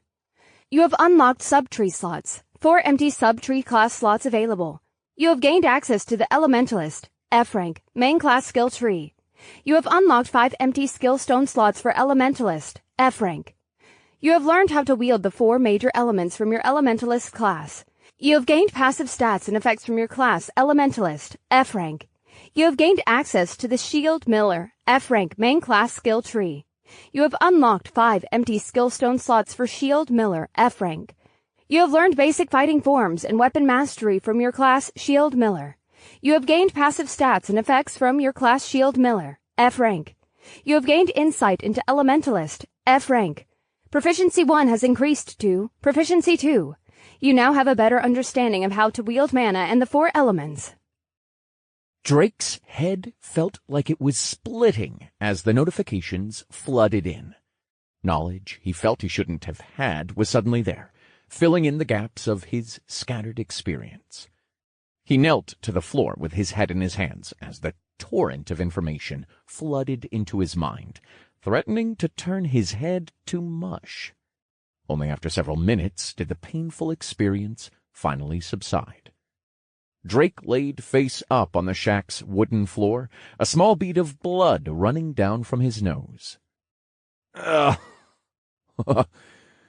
know Kung Fu, he chortled, ignoring his lingering headache. And how to blast things with fire! Nice. He continued to laugh. What in the hell was that? That didn't happen when I got my basic class. Drake slowly sat up, trying not to agitate his pounding head. He wanted to start looking over his new status and such, but he felt he should wait until his head no longer felt like it would explode from new information overload. He backtracked a bit in his notifications to the last thing he needed to roll for. Quest complete. 5 of 5 Squad Commander Knowles, F rank, subjugated. Accept rewards, yes or no. You have been awarded experience. Please roll for item rarity. Drake was fully satisfied from today's haul and events, so he didn't bother getting up and tossed the die from his sitting position. It rolled on the floor until it was out of his vision. After a few moments, the die came to a stop, and a mote of colorful light dropped an item into his lap. It was an egg. A very big egg. The egg was around a foot tall and slightly less wide. It was a clean porcelain color and felt smooth and polished to the touch. Drake turned the object around in his hands and found a large T.A. stamped on the other side in red. Finally done looking at the egg, he inspected it. Territory Assistant Construct Capsule, F grade. A construct AI made by the system for the purpose of helping rulers of newly established territories in budding universes of the multiverse. Disclaimer. The system is not responsible for the race, shape, age, gender, and certainly not the personality your construct will take. Uses. 1. Requires a drop of blood to bind to the owner in monster cores for continued growth and increased capabilities. Oh. That seems a little foreboding. I do like the idea of a builder sim aspect, though. Not that I'm much of a leader. There was that one time in the game where Grumps made me guild and raid leader. But that was only because he thought it was a hassle and didn't want to do it. Drake reminisced.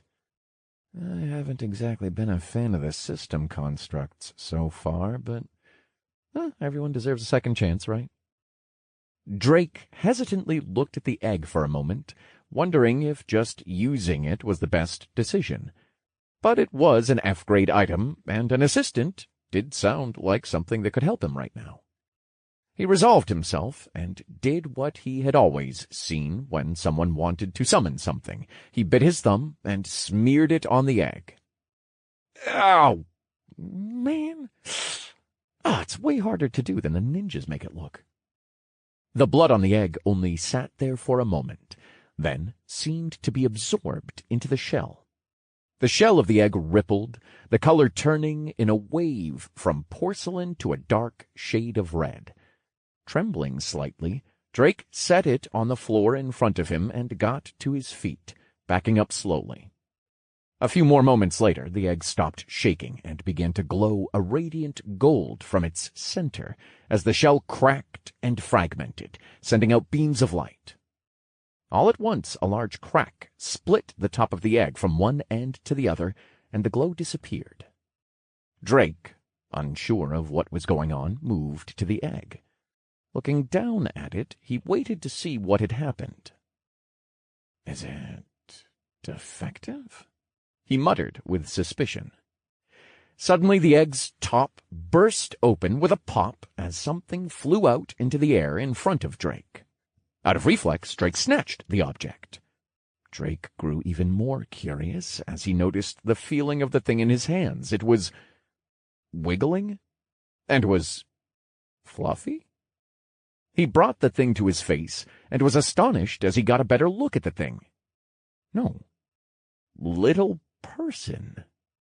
Struggling in Drake's hand was a small human girl with reddish, pointed, furry tufts for ears atop her light pink hair. Please let go! I give up! The girl squeaked out in a voice that sounded exactly how she looked. Her hands were tapping on Drake's, wrapped around her neck. Oh, shit, my bad! Drake exclaimed, releasing the small girl from his hand as she fell on her rump on the wooden floor. She squeaked out another short "ow" when she landed, but quickly recovered as she got to her feet in a humph, pointing up at Drake. What the hell is wrong with you? Who grabs a small cute girl out of the air and chokes them nearly half to death, you goddamn gorilla? She shouted, her furry ears and tail pointing straight up in anger. Not only did this dolt almost kill me as soon as I was created, but he ruined what was going to be my clearly awesome entrance. I was going to be all, ha! Then, wham! I have arrived. She continued in a huff, crossing her arms and pouting. Drake was flabbergasted as he watched the small girl. That he could now see was wearing something similar to an anime's Shrine Maiden clothing, act out a little skit right in front of him. He had never seen what it would look like if a live anime gag had been done right in front of him, but this felt like what it would be. He bent down to his haunches. I've been fighting for my life for over a week now. If something randomly pops out of an egg, the least I'm going to do is capture it to make sure it isn't dangerous. Hell, you're lucky I didn't punch you into next week, he said flatly, his eyes void of emotion, remembering the hellish week. The girl looked up at him and opened her mouth to say something, then decided against it, her ears and fluffy tail drooping. Drake began to feel bad, and followed up with, So, what or who exactly are you? The system text said you were an assistant of some kind? The girl's ears perked up at the question. That's right! She coughed and paused for dramatic effect, Drake guessed. The girl lightly hopped off the ground and landed with an excessive flail of her arms, like she had done a superhero landing. Lifting her head, she looked into Drake's eyes, and her own squinted. Do not worry! I have arrived! Ha ha ha! I will make sure to guide you through the perils of the universe. I am Nato. She roared, rising to her feet, her hands on her hips, whispering something that sounded like perfect. under her breath. Drake did all he could to not laugh at the little girl, Nato, and her routine, obviously stolen from one of Drake's favorite anime. Okay. Where did that come from, Nato? And that doesn't exactly answer my question, Drake asked, doing his best to hold back his smile. Nato suddenly shook and dropped down to her own haunches, her head in her hands. Whispering incomprehensible words towards the ground, she forced Drake to bend down even more to make out what she was saying. Oh, why did I do those things? It's like I have this urge to spew out the first thing that comes to my mind and act like some cutesy anime girl, but my body rejects it so fervently it is shaking. What is all this useless information in my head about cartoons and video games? With certainty has the system saddled me with some moron? Drake leaned back, a little offended. Hey! They aren't cartoons, they're Japanese animations. There's a difference. Nato lifted her head, her lip quivering upwards in annoyance. That has nothing to do with it! What exactly did you put in my head, you moronic, careless primate? Please, do something to make all the songs in my head stop. I can't even understand them! She screamed. Maybe you should have just killed me, she said, as her whole body drooped again in resignation. Oh, come on. Don't say that, Drake said consolingly, bringing his hand down to pat her on the head. But Nato quickly swiped the hand away, a small dagger appearing in her hand now. Do not touch me, filth! She sneered, pointing the sharp end of the weapon at Drake with both hands. Drake looked at his hand, but there was no cut, so he just ignored the dagger. A little squirrely there, aren't you? He asked, pointedly. That is because I am modeled after a red squirrel, you moron! She answered, slipping the dagger into one of her sleeves. Hey, I get that you're not happy, but cut the shit with the random insults. That tsundere routine is only cute in anime, Drake said, his hand raising above Nato's head. She whimpered and recoiled a bit, seeing the seriousness in Drake's eyes. Understood. Good. Banter's all fair and fun, just don't get carried away just yet. We literally just met a couple minutes ago, and you've already had a mood swing, tried to stab me, and insulted my hobbies. Not a great first impression. Drake scoffed. You tried to strangle me to death before you even knew my name. Okay, you got me there. Water under the bridge? Drake said, reaching out a hand for a handshake. I do not think almost killing me and calling you a few names is comparable, but it's not like I can die and leave. We certainly are stuck until you meet a gruesome end, she said reluctantly, raising a small hand to meet him. It's all good. Now, what exactly do you have stuck in your head, and why is it anime, and why are you so mad about it? Drake quickly asked, glossing over the fact she was completely right about him almost killing her. Nato stood up and looked at Drake with dead eyes. Can you imagine having something so ingrained in you that you have no choice but to comply? It feels like an itch I have to scratch, or it will consume me. Oh, so it's like a song that's constantly playing in the background of your head, and when you finally hear the song, you have to sing along, and it's even more stuck in your head, Drake said, nodding his head. No, it is... Actually, yes, that is an apt analogy. Nato agreed. So, if I was to, I don't know, start referencing things from my favorite shows and stuff, you would know exactly what I meant? And why, again, would you know all these references? Nato narrowed her eyes. Yes, I would understand them. And have you not read the fine print on my container? You mean the blood? Yes, the blood, you hairless... She coughed.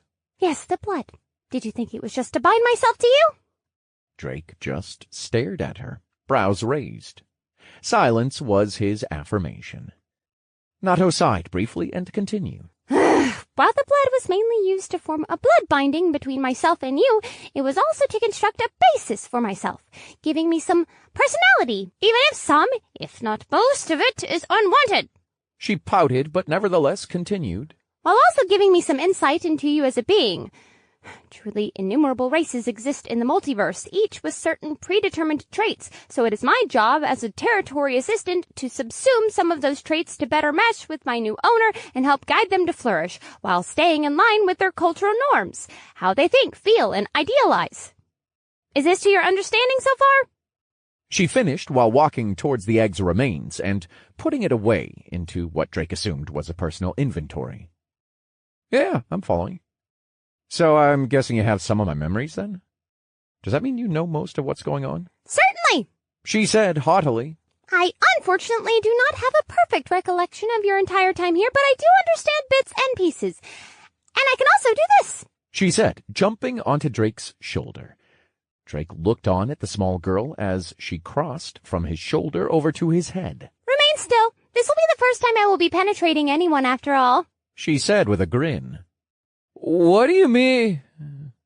Drake tried to say, but was silenced by the feeling he had been injected with something, as Nato had somehow disappeared inside his head.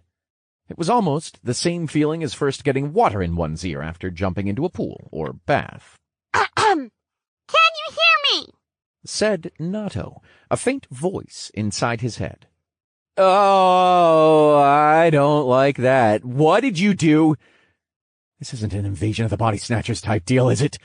Drake asked, slight panic in his voice. No, you dolt. I am able to merge myself with your body so I can better understand your situation, mentally and physically, as well as go through your memories in more detail. I also have the added perk of getting back at you through some means I know you hate, since I understand you so well, she answered. Drake moved to pick up the die he had thrown, a 20 visible as he bent down to pick it up, when her words suddenly registered. What did I say about toning down the insults, and what mean— Wait. No, you can't mean— Drake asked, his voice trembling as he hesitantly began combing his head for what he knew to be there but couldn't bear to confirm. Soon his hands were met with a soft sensation of tufts of fur that pointed upwards, which gave feedback as he rubbed them softly, like a phantom, almost empathic sensation. "Oh, you son of a bitch!" Drake yelled, his voice echoing out of the shack and into the mines. Chapter 30. Fireballs and Roasted Nuts. You get out here right now, you little devil! I'm gonna put the fear of Drake in you! Drake roared, pointing his finger down as if calling out an animal that had made a mess. Unfortunately, I'm unable to acquiesce to your request, my dear gorilla. You could always try to punish me by hitting yourself. I do not recommend it, though. Looking through the past couple of days, it seems your head has taken a few too many blows already.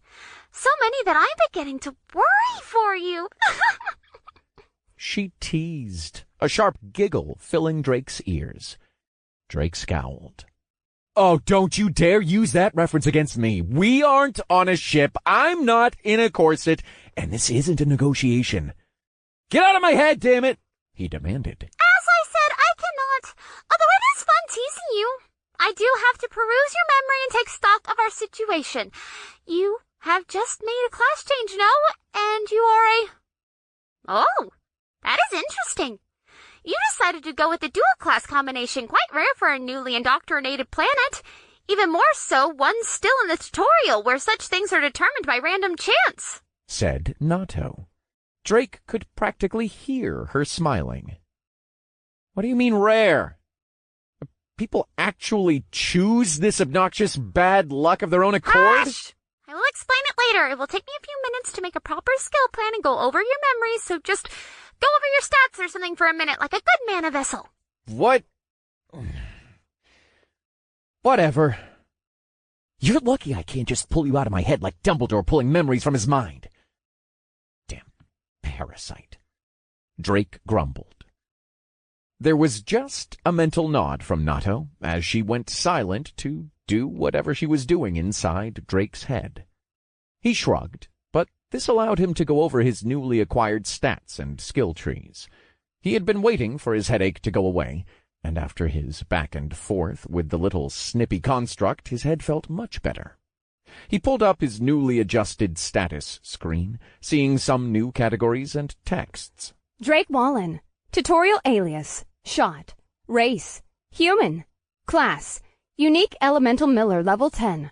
Vitality. 219. Strength. 226. 20. Dexterity. 171. 30 plus 10% plus 40. Intelligence. 373. Wisdom. 191. Endurance. 106. 5. Free points. 28. Skill branches. Primary class tree. Elementalist. F rank. 0 of 5. Secondary class tree. Shield Miller. F rank. 0 out of 5. Primary subtree. Empty. Secondary subtree. Empty. Tertiary subtree. Empty. Quaternary subtree. Empty. Titles. First Blood. 2 versus 1. 1 versus many. Monkey Slayer. Living on the Edge. Close Call. Dead Man Walking. Dual Class. Punching Up. Improbability. Rounded. Dog Hater. One-Man Army. Dog Killer. Battle of Attrition. Drake looked in wonder at the new parts of the window. He had gained some more percentage bonuses, but had not gained a new title. It had to have been from his new classes. He was also surprised by the other windows that seemed to have not yet been populated. He pulled out some skill stones, rolling them over in his hands while thinking of what to do. Eventually he decided on just waiting until Nata was done with whatever she was doing, as she had felt like a well of information, despite just being born, or hatched. He shook his head. There was still so much he didn't know, and he now seemed to have someone with answers. But as they were doing who knows what inside his head, he had no choice but to wait. Drake filled the time by going over his new classes, which gave much more detail when he inspected them individually. Elementalist Proficiency 2. F rank. 0 out of 5. A wielder of the 4 major elements. Passive. Plus 5% to intelligence and out-of-combat mana gain. Plus 5% wisdom. Active. School of Fire, P2. 0%. School of Water, P2. 0%. School of Wind, P2. 0%. School of Earth, P2. 0%. He was happy to see that he was right, and his new percentage effects were from his new rare class. But there were just so many things to look at. He wasn't sure what the 0 out of 5 was. Just another question to add to the list to ask Nato when she was finished, Drake thought. Then a mental nudge came from inside his head.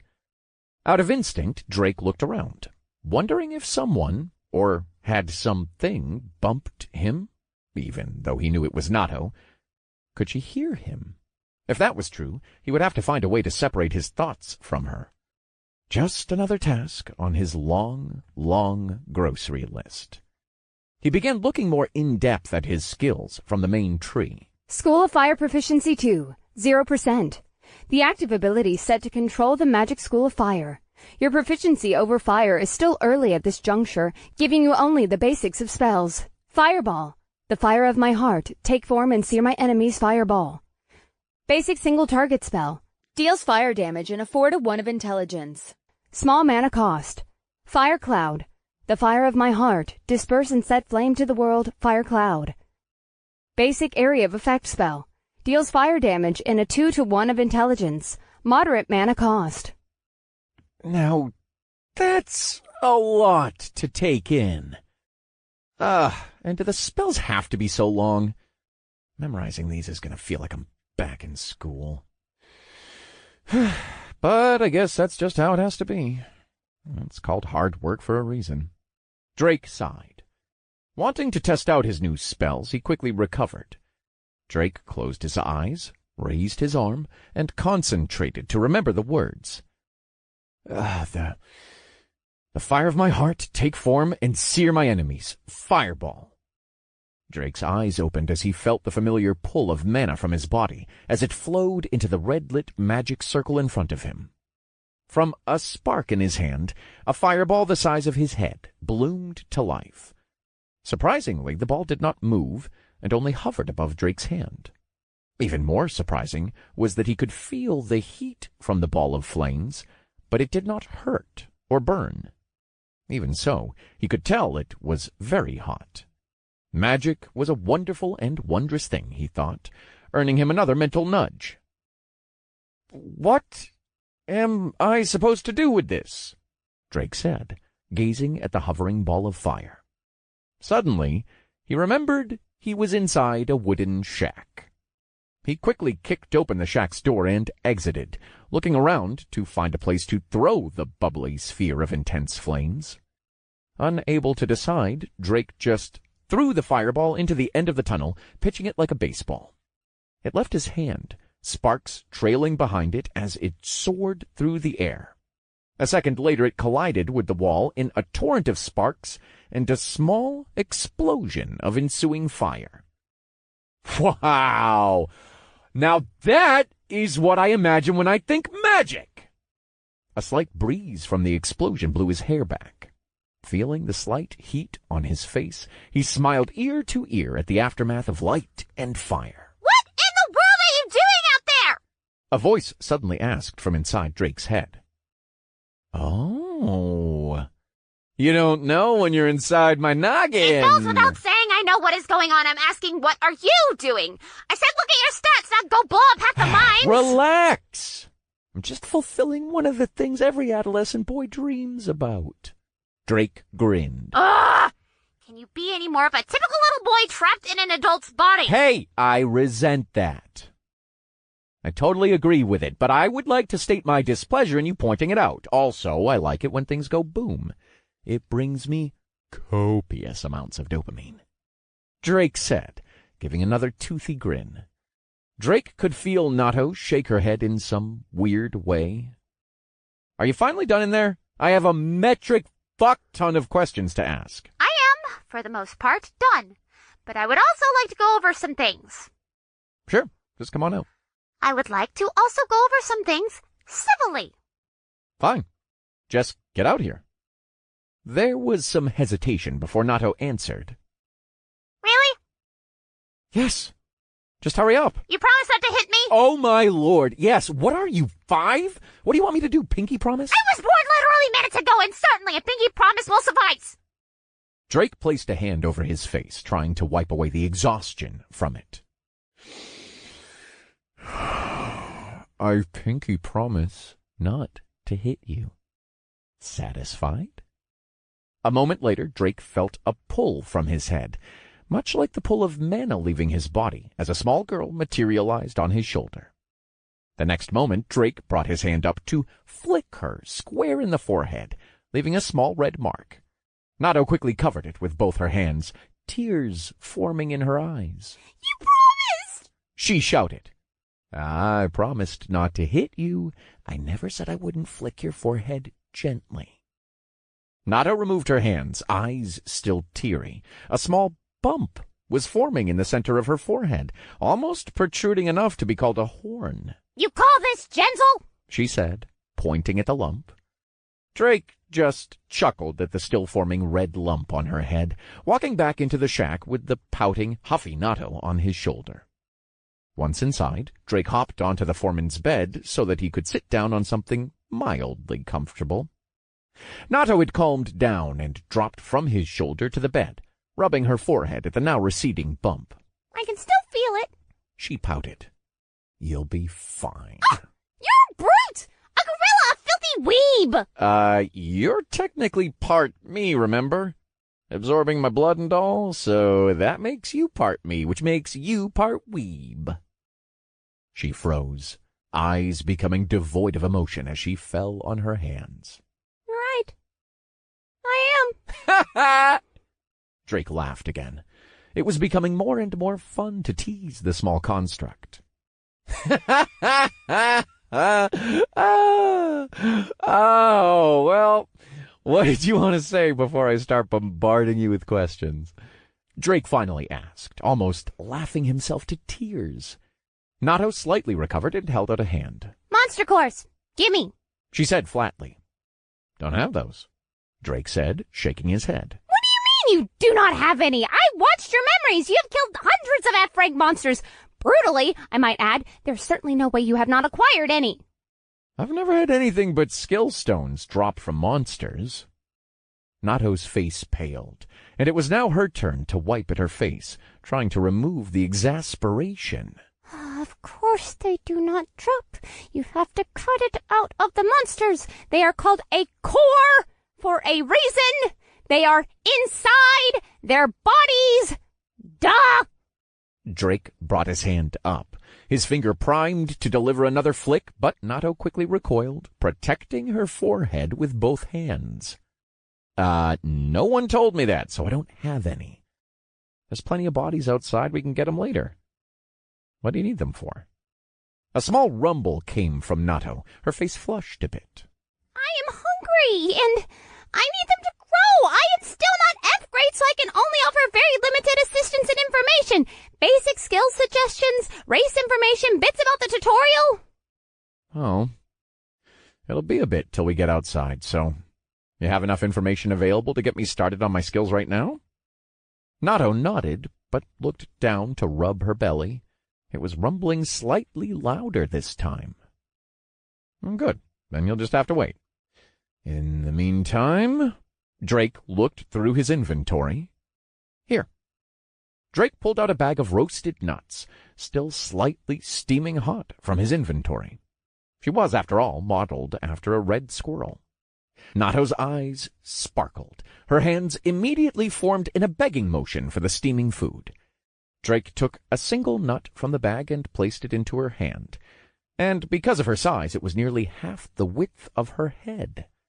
Despite being a squirrel, she wolfed down the food, devouring it in a flash, her hand shooting back up as if to ask for more. Drake smiled as he held up another one, but didn't give it to her right away. "What do we say when we want something?" he said with a malicious sneer.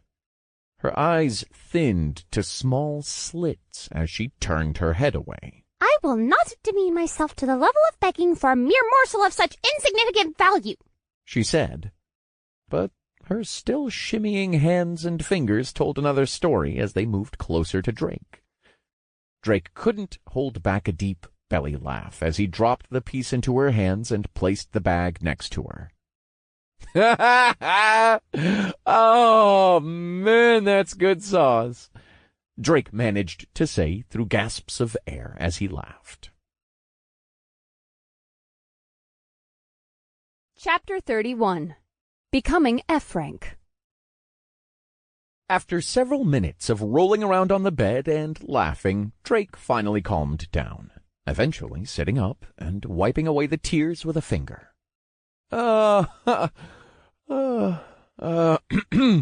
So, you, need the monster cores to level up, is what you're saying? Drake stated. Yes, I can also level up with killing monsters, she said through a food-filled mouth. Slowly gulping down what remained, she continued. But it's not nearly as efficient that way. It is similar to how you can use skill stones to level up your proficiency with skills. Drake straightened up at that. Wait, can I do that? I don't even have any skills outside my main classes yet, though. I know. I was simply mentioning it, but I will also state that I would not recommend it. She grabbed another roasted nut from the bag. Why? It sounds like a great way to speed up the process. For one, she started, chewing a bit into the roasted nut. faster is not always better. You will not get the same amount of practical experience doing it that way. It would be very similar to reading a book on something and suddenly having all the necessary knowledge, but none of the practical experience to actually perform said tasks, she explained, then ripped into the rest of the roasted nut with vigor. That's unfortunate. It's like being almost pseudo-knowledgeable on a subject and then preaching what you know from the rooftops without having any real experience, huh? Drake said, slightly deflated that his shortcut had such a cost. I definitely wouldn't want to be maxed out on a proficiency only to fall flat on my face from lack of practical use. Certainly. On the other side of that coin it is quite expensive, Nato said, pointing a new roasted nut at Drake with a tilt of her head. Expensive? With certainty. She piped up. I suppose it makes sense you do not understand because the tutorial has no currency outside TP and monster cores at the moment, but even at the rate you kill monsters, and I do mean you kill a lot, you would run out of skill stones to absorb before you reached the end of F rank proficiency in any skill, so what would you have to do to get more? One would have to kill even more, or, Buy them? Correct! She cheered with overdone applause, eliciting a frown from Drake. Even if you had enough money to buy them or time to hunt them, you would make more significant and meaningful progress just training your skills in the long run, and you would never get past the wall of C rank that way. It would just be too expensive for anyone on a new planet in the multiverse. Only rich kids from higher tier worlds with silver spoons could do something like that, but they understand the pitfall of doing it, so none do, for the most part. Albeit this excludes non-combat classes. Most of the non-combatants utilize monster cores instead, just because it is safer and they are fine with staying E rank. Whew. That is a knowledge bomb to unpack, little lady. Drake whistled. Between nibbles of food, Nato glared. Drake ignored her. So, about my skills? But Nato raised a small hand to stop him. Before any of that, strip. Drake recoiled, covering his body with his hands. What? No! Why would I do that? If I told you, you would not do it. Just strip. She repeated, an insidious grin forming on her crumb-filled face. That's even more reason to say no. Who leads with something like that? Well, they do it in all the anime right before the main character powers up. Do you not want to power up? Well, yeah. But what does that have to do with me getting naked? Those are some nice clothes. I would not dare wish to soil them. Also, bring out the soul and internal mastery subtree stones, she said, moving closer to Drake, holding her hands out for his clothes. Drake stared at the small construct for a moment, trying to discern if she was messing with him. But after a short standoff, he pulled the 2 crystalline stones from his inventory, placed them on the bed next to him, and stood up, beginning to remove his clothes. I'm leaving my trousers on, though. Well, if that's what you're into, Nato said with a roll of her eyes. I'm not enjoying this, he roared, his skin flushing pink. Yes, just give me the clothes already, innocent maiden. Drake scowled before placing his folded clothes in her hands. Nato moved back to where she had left her bag of nuts, placed the bag onto the pile of folded clothes, and raised it all above her head. She then ran a slight distance away, the clothes bobbing up and down almost comically as she trotted along. Eventually she stopped near the end of the bed and plopped down, continuing to eat her food. Okay, you can start absorbing the subtree stones now, she shouted over. Drake's face scrunched as he raised a brow in confusion. Then he grabbed the stones at his feet. I don't like where I think this is going. For a moment, Drake wondered which to use first, but quickly decided to go from left to right. You wish to consume subtree stone. Internal mastery, common. Confirm, yes or no. Drake hesitated for a beat. Then, with trepidation, he mentally accepted. A dim light radiated from his clenched hand as it heated up. He could then feel the stone melt and enter his body like a cold saline IV, shooting up his arm and spreading throughout his veins. He shivered slightly as cold and euphoria washed across his form. You have consumed subtree stone, internal mastery common. You have unlocked the primary subtree internal mastery, F rank. Passive effects applied. You have unlocked 5 new skill stone slots in internal mastery. You have unlocked your primary subtree. Internal mastery, F rank, P10%. Understanding and control of your inner energy allows you to go beyond human limitations. Plus 5% to strength, dexterity, and endurance. Oh my God! That felt so weird, but also amazing, he said with a guffaw. Do the next one, naked monkey man! Nato hollered. Drake ignored her jab and moved on to using the next stone. You wish to consume subtree stone, soul mastery, uncommon. Confirm, yes or no. Drake immediately accepted this time, almost craving the euphoric feeling again. You have consumed subtree stone, soul mastery, uncommon. You have unlocked the secondary subtree, soul mastery, F rank. Passive effects applied. You have unlocked 5 new skill stone slots in soul mastery. You have unlocked your secondary subtree. Soul Mastery F rank P1 0%. Understanding and control of your inner mana allows you to go beyond human limitations. Plus 5% to intelligence and wisdom. You've advanced to F rank. You have gained the title First of your kind. Again came the cold rush of power as Drake subsumed the skill, much stronger this time. The cold shivers turned to warmth, almost bringing him to his knees as pressure built in his stomach. The energy bounded and recoiled, searching for some sort of escape. Drake writhed. No longer did he enjoy the energy within. Now he needed it out. He opened his mouth and unleashed a mighty roar, falling to his knees. Then there was a pop. An explosion of black tar and iridescent oil flooded out of him, splattering most of the bed around him. Oh, Tamaya! Nato shouted with glee. That was a big one, huh? I wonder if he's okay. I believe he's alive since I still exist, but Hesitantly, she looked over at the now naked man lying in a pile of black, smelly filth. I am certain he will be fine. She turned away, biting into another warm roasted nut, her tail and ears wagging with pleasure. Drake arose from the pile of smelly gunk, very unhappy, sticky, and smelly. If looks could kill, the small pink-haired construction would have died many times over.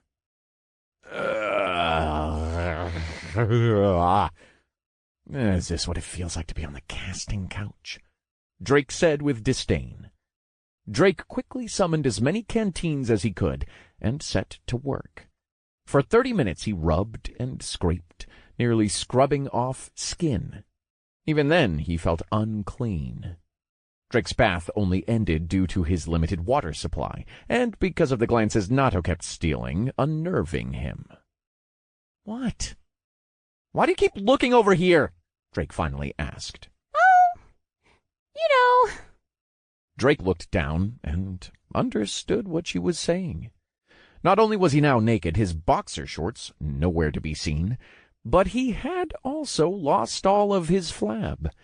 The baby fat of his face was gone, his stomach was flatter, the slight chub replaced with a rock-hard 8-pack, while wiry muscles covered his arms and legs. His soft cake had become a firm pound cake. And something was off about his perspective, too. "Oh, God damn it! Did I get shorter?" he yelled, snatching his clothes from Nato and putting them on. It is quite possible.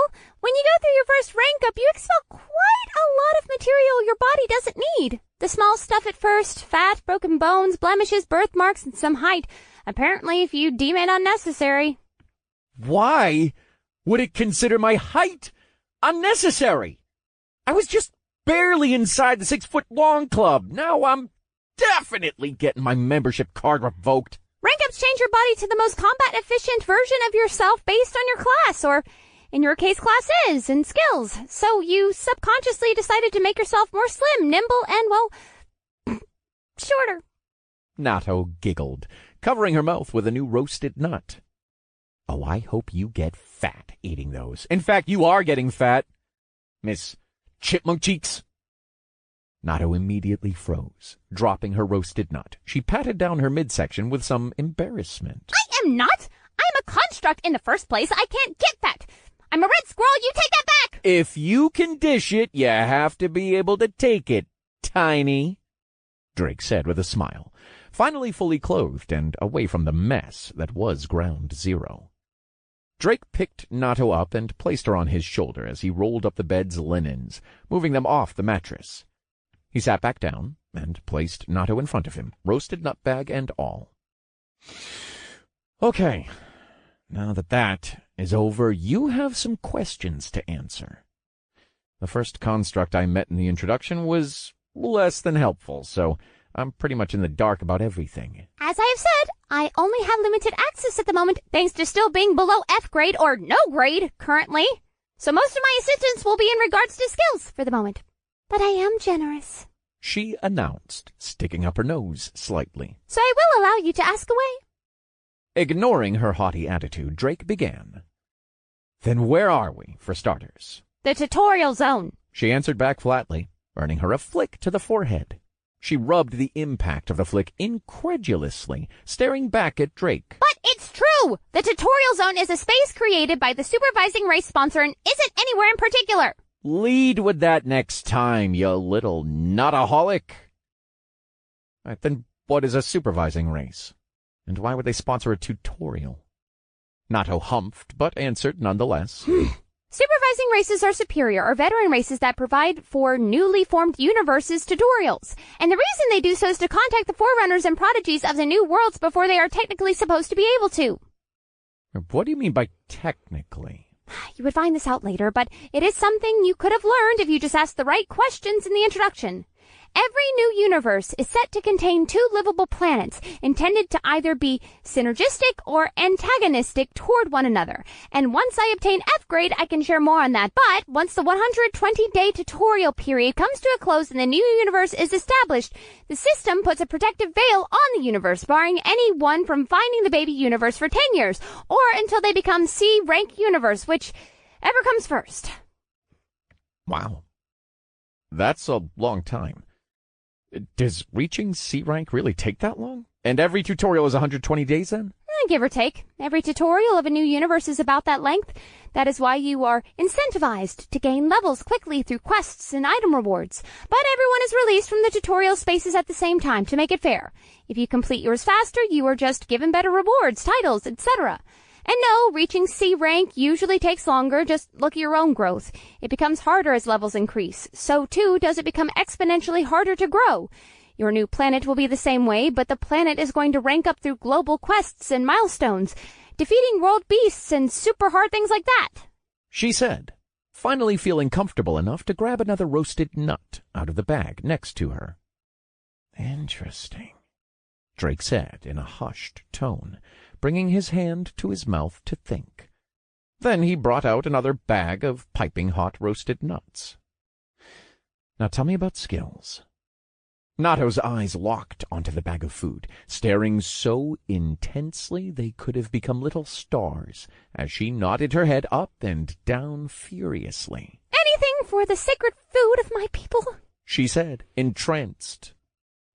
Okay, that's not weird. Drake chuckled lightly, a little weirded out by the response. What's the best way to use all of these? He finished, dropping all of his skill stones onto the bed, nearly burying her under a mound of crystalline stones. Chapter 32. Nato's Basic Skill Class 101. Nato emerged from the small lake of stones with a gasp, hoisting her bag of food above her head. What is the big idea? She complained as she dug herself out, careful not to spill her bag of food. Skills, now, or no more roasted nuts. Nato gulped audibly as she nodded.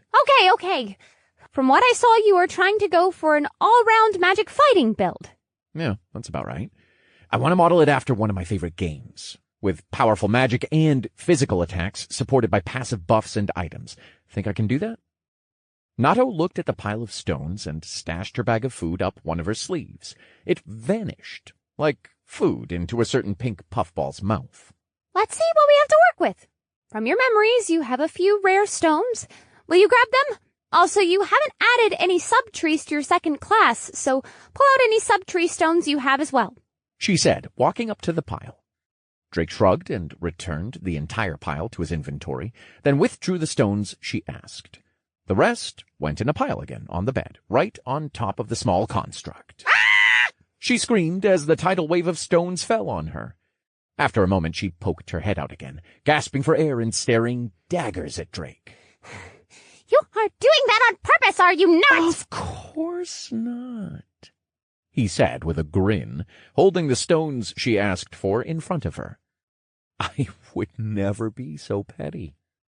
Nato gritted her teeth, but kept her mouth silent, instead grabbing the stones and inspecting them. After looking through them, she was amazed. You have a legendary skill stone here. How did you manage to get that? I got lucky.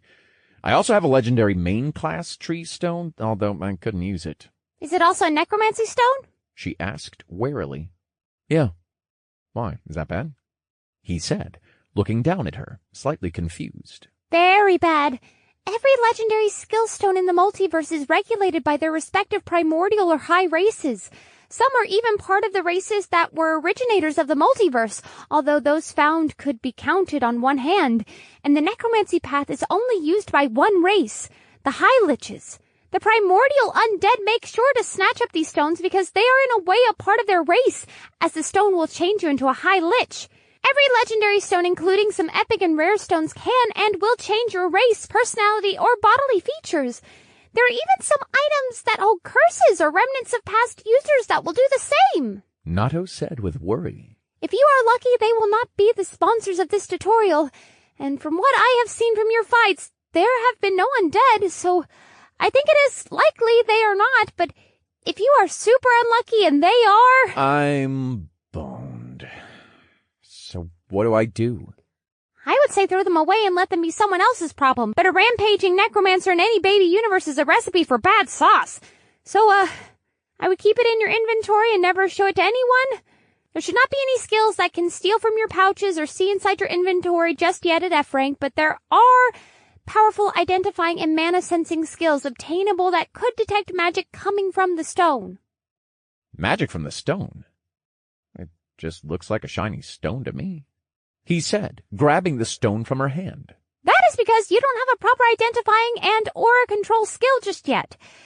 Once you obtain those, it will be like hitting a magic threshold for you. Control, perception, and precision go up exponentially. Oh, I like that. Does that mean I get to shape my spells into other spells? Drake asked, starting to get excited. Yes and no. It will depend on what skill you receive. Skills are quite random, I am afraid. And we are mostly dealing with low-quality stones in tutorials, so you have a wider pool of said skills to pull from. Her hands weeded through the stones, placing some to the side. Well, then where does rarity come into play? Rarity of skill stones only does a few things. Increase of effects from a skill. For example, if you get a skill to hit something for, say, a 1-to-1 damage from a common rarity skill stone, a legendary would increase the multiplier and have additional or more substantial effects, say 1 to 10 instead, while also having an additional multiplier effects bonuses or a status ailment. Oh, that's kind of cool. It's like everything in this system is gotcha. Although I was kind of screwed over by it. Again, yes and no, but you will start seeing it when you gain your skills, and sadly that is one of the unfortunate side effects of being a forerunner for new worlds. Outside of the free rolls, you only really get to use common and uncommon stones, meaning the ones following after you will reap all the benefits of your hard work when they either buy or receive higher rarity stones from you in one way or another. Wait, what do you mean I will be forced to only use the common and uncommon stones? Is the system different outside of the tutorial for skills?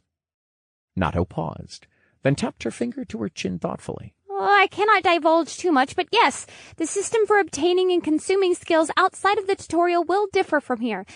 As far as the stones available for you to consume, for the most part it will be these common and uncommon ones.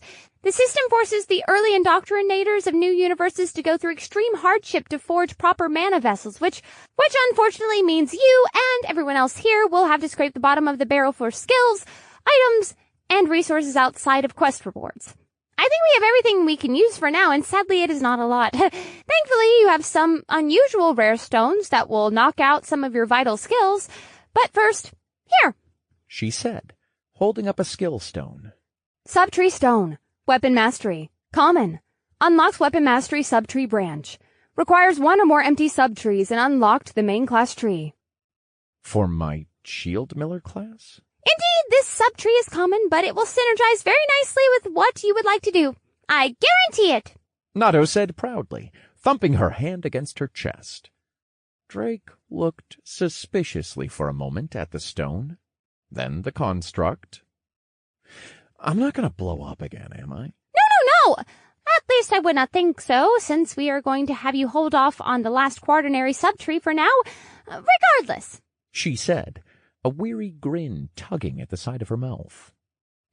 Well, good, because I'm out of water, and I don't like feeling like I'm on that kids' TV show that covers them in green goo all the time. Drake laughed wryly. Also, why would we hold off? Wouldn't that keep me intentionally incomplete and weaker? Why did you mention that show? Now bad game gags keep flashing through my head, she said, putting her hand on her temples. And yes, you will stay slightly weaker, but it will not affect you adversely. We can also get away with it, since you have a total of 30 skill slots. Leaving 5 and 1 subtree empty would not do you too much harm. And the reason? Drake asked, gripping the stone in his hand, preparing himself to absorb the stone. All I can say right now is that every tutorial has a store at the end which you are accumulating your TP for. And you want the stuff in that store if my hunch is right. While we may not have the best skill stones to work with currently, what is in that store will make up for it 100-fold. She said, her arms crossing as she waited for him to subsume the stone. That makes a lot of sense. That might be worth killing people for TP, then, if that's the case. Drake said, straight-faced. Nato suddenly loosened her arms and looked at Drake, slack-jawed. I did not take you for an evil mass murderer. Well, at least a human mass murderer. You did not even have the title, she nervously said. Oh, I've been just biding my time, Drake said, gazing at her with a steely look. Then it cracked, his expression relaxing. I'm just kidding. I'll admit I've become pretty coarse over the past week or so, but I'm still me, and I don't want to go around indiscriminately killing people. I'll just kill more monsters. Drake ignored Nato's suspicious glare and began absorbing the stone. You wish to consume subtree stone. Weapon mastery common. Confirm? Yes or no? Here goes nothing. Please don't make me blow up again. First came the heat, then the cold, as the small stone was absorbed into his body. Power began welling up inside him once again, as Drake continued to pray he would not pop like a balloon of black gunk for the second time. But a few breaths later, the power inside Drake settled, and he was fine. His tense body relaxed as he let out a long-held breath. You have unlocked the tertiary subtree weapon mastery F rank. Passive effects applied. You have unlocked 5 new skill stone slots in weapon mastery. You have unlocked your tertiary subtree. Weapon mastery proficiency 1, 0%, F rank. Increased competence with weaponry. Passive, increased overall weapon damage of 1%. Increases with proficiency. Certainly that is wonderful! You did not blow up this time! Voiced Nato from the other side of the bed. At some point she had scurried over out of range, just in case he had blown up. Drake just laughed softly as he gave her a sidelong glance. Nato returned with hurried steps a few seconds later, another stone in her raised hand. All right, now for the skill stones, because this is your first time consuming one, I will tell you how it works, she said, her nose raised high into the sky like she was doing Drake his biggest favor yet. You may mentally select which main class tree or subtree you want to learn the skill in through your status window. Just think of the tree and then consume the stone. Simple enough. Even someone like you can do it. She finished, her voice jumping slightly as she ducked down, prepared for an incoming finger flick. Drake thinned his eyes at the construct, but then looked at his status, excited to learn a new skill. Going through his status screen, Drake noticed the new title that he had gained when he reached F rank earlier. He had been too busy then, but was curious now, especially as it was the first title announced by a notification. First of your kind. You have strayed from the beaten path. Be the first person to obtain an F rank dual class in your respective tutorial, plus 10% to all stats. Drake's body trembled with excitement as he read the stat bonus. It was the largest yet, and affected every single stat he had.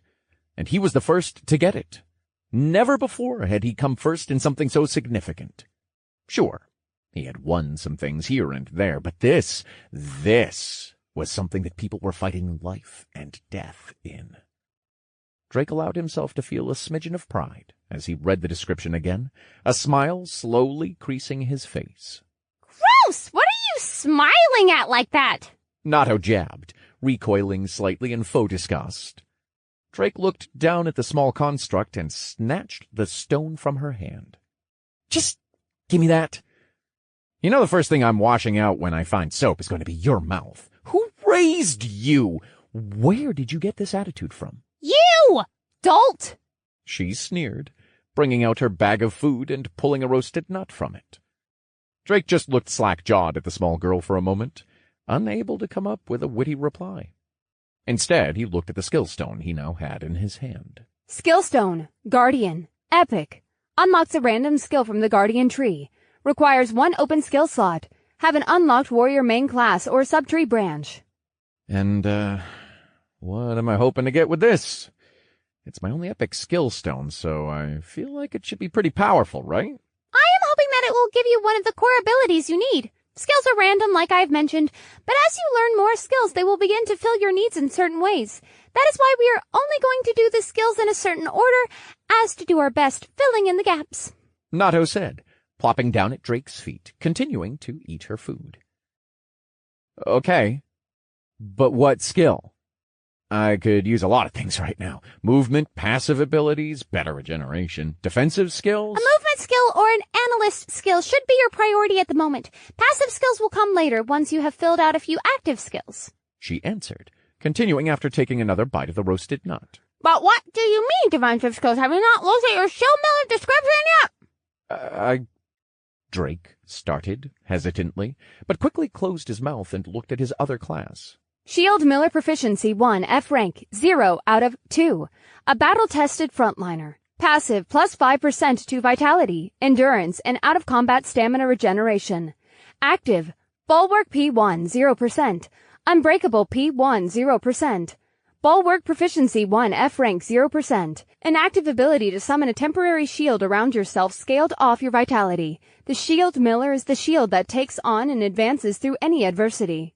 Bulwark. I am the shield. I am the rampart. Bulwark. Temporary shield skill. Creates a barrier of health based on a 0.25 to 1 per vitality. Shield lasts 10 minutes or until broken. Cooldown does not start until the shield has expired. Moderate stamina cost. 10-minute cooldown. Unbreakable Proficiency 1. F rank. 0%. Activates a passive buff to defensive effectiveness of items. Your body is unbreakable, a wall on which your enemies fall. I am the wall on which my enemies billow. Unbreakable. Temporarily increase your defensive effectiveness of items based on a 0.2 to 1 of combined vitality and stamina. Unbreakable effects last 5 minutes. Cooldown begins when effects dissipate. Small stamina cost. Cooldown, 5 minutes. Wow. I guess I won't really need to worry about anything defensive. Looking at these two alone. It said the class wasn't a tank, but these are pretty tank-esque type skills. Very good for a versatile melee fighter, but once you go against a defense-oriented monster or person, you will quickly see you are going to be outmatched in defensive capabilities. Nato said with a wave of her roasted nut. But you're saying these are only mid? Drake asked, reading through the descriptions again. Mm-hmm. Nato said through stuffed cheeks. Look at the ratios. Specialized classes have above a 1-to-1 in most instances. Only the craziest of people would think to fight alone after being transferred to a zone literally meant to try to kill you in an attempt to make some people stronger. Drake only smiled wearily as he scratched the back of his head. He had done exactly that. Not because he was crazy, but he had considered it more as a game at first and wanted to get ahead. The whole experience was beyond difficult, but he had shaped himself into a stronger person, both mentally and physically. It was honestly why Drake had joked earlier about killing people. Although Drake had his misgivings about taking human life, he wasn't ignorant of what was going on. People were killing people for their own benefit. It was as simple as that. Soon, Drake would either be targeted himself, or he may be put into a position where he was forced to kill as well. Drake just wanted to delay that as much as possible. He wasn't some self-righteous, red cape-wearing, gun-toting outlaw with funny hair and yellow-tinted glasses. But if he must kill, he wouldn't want it to be his first choice. He had already become jaded to the killing of monsters. They were only humanoid-shaped, but back before the system, Drake had never killed anything, outside of the occasional bug, and now he could savagely kill groups of monsters without batting an eye. He wouldn't go as far as saying he enjoyed it just yet, but he was quickly getting there.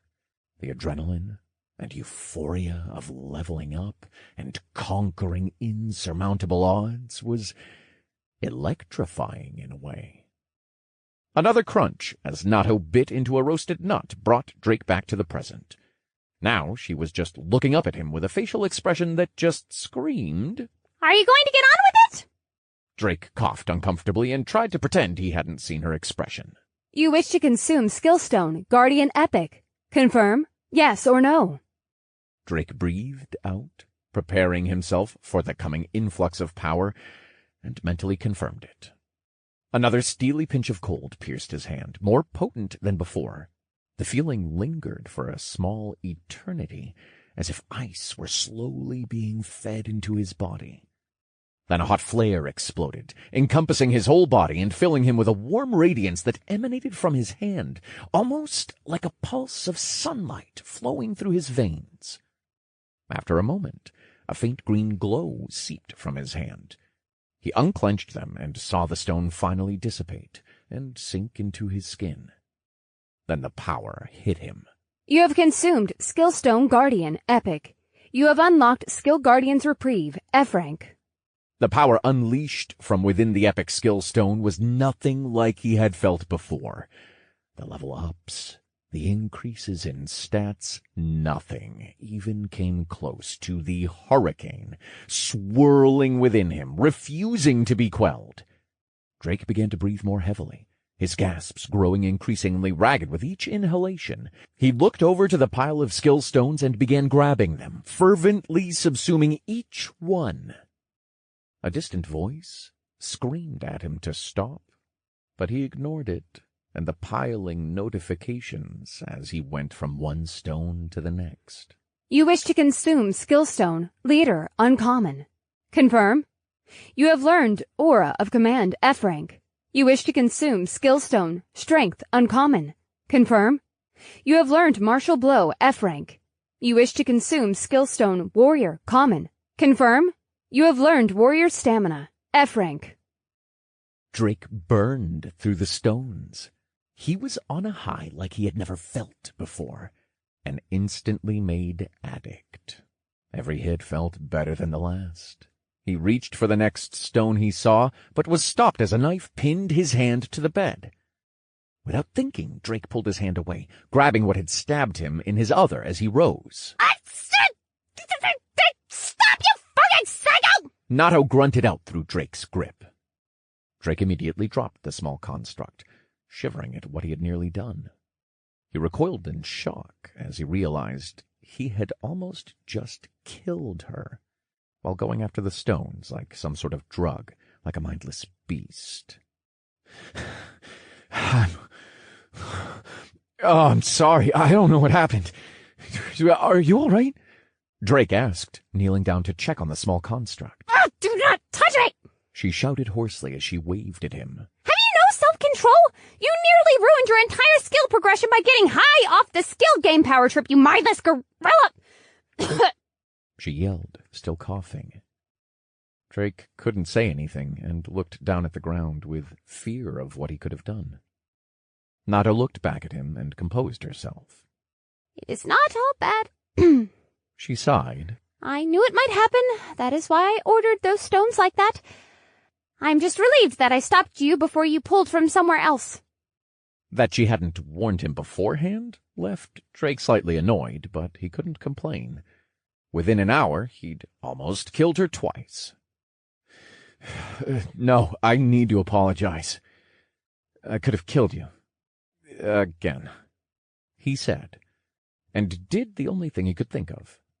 He dropped to his knees and bowed his head deeply to the bed. Please forgive me. All jokes aside, you have helped me more than anyone so far, and I was raised to not be indebted to anyone. I will do my best to never again go so far. Natto was taken aback by Drake's apparent sincerity. Her cheeks flushed slightly as she crossed her arms. It is fine. It is not like I would really die anyway. Constructs just disperse into mana and enter a dormant state inside their owner until they recover. Now, hurry up and remove my dagger so we can finish up your skills. We have 1 billion to go. She finished, her tail twitching up and down. Drake checked his hand. Reminded of the dagger's existence, he suddenly realized it hurt, his eyes widening. His mouth opened, but the only thing that came out was a single "Ow!" Chapter 33. Revel in the Dark. Are you sure? Nato said with a look of slight annoyance. Yeah, just do it quick, like ripping off a Band-Aid. I'm a big boy. I can handle it. I'll be brave.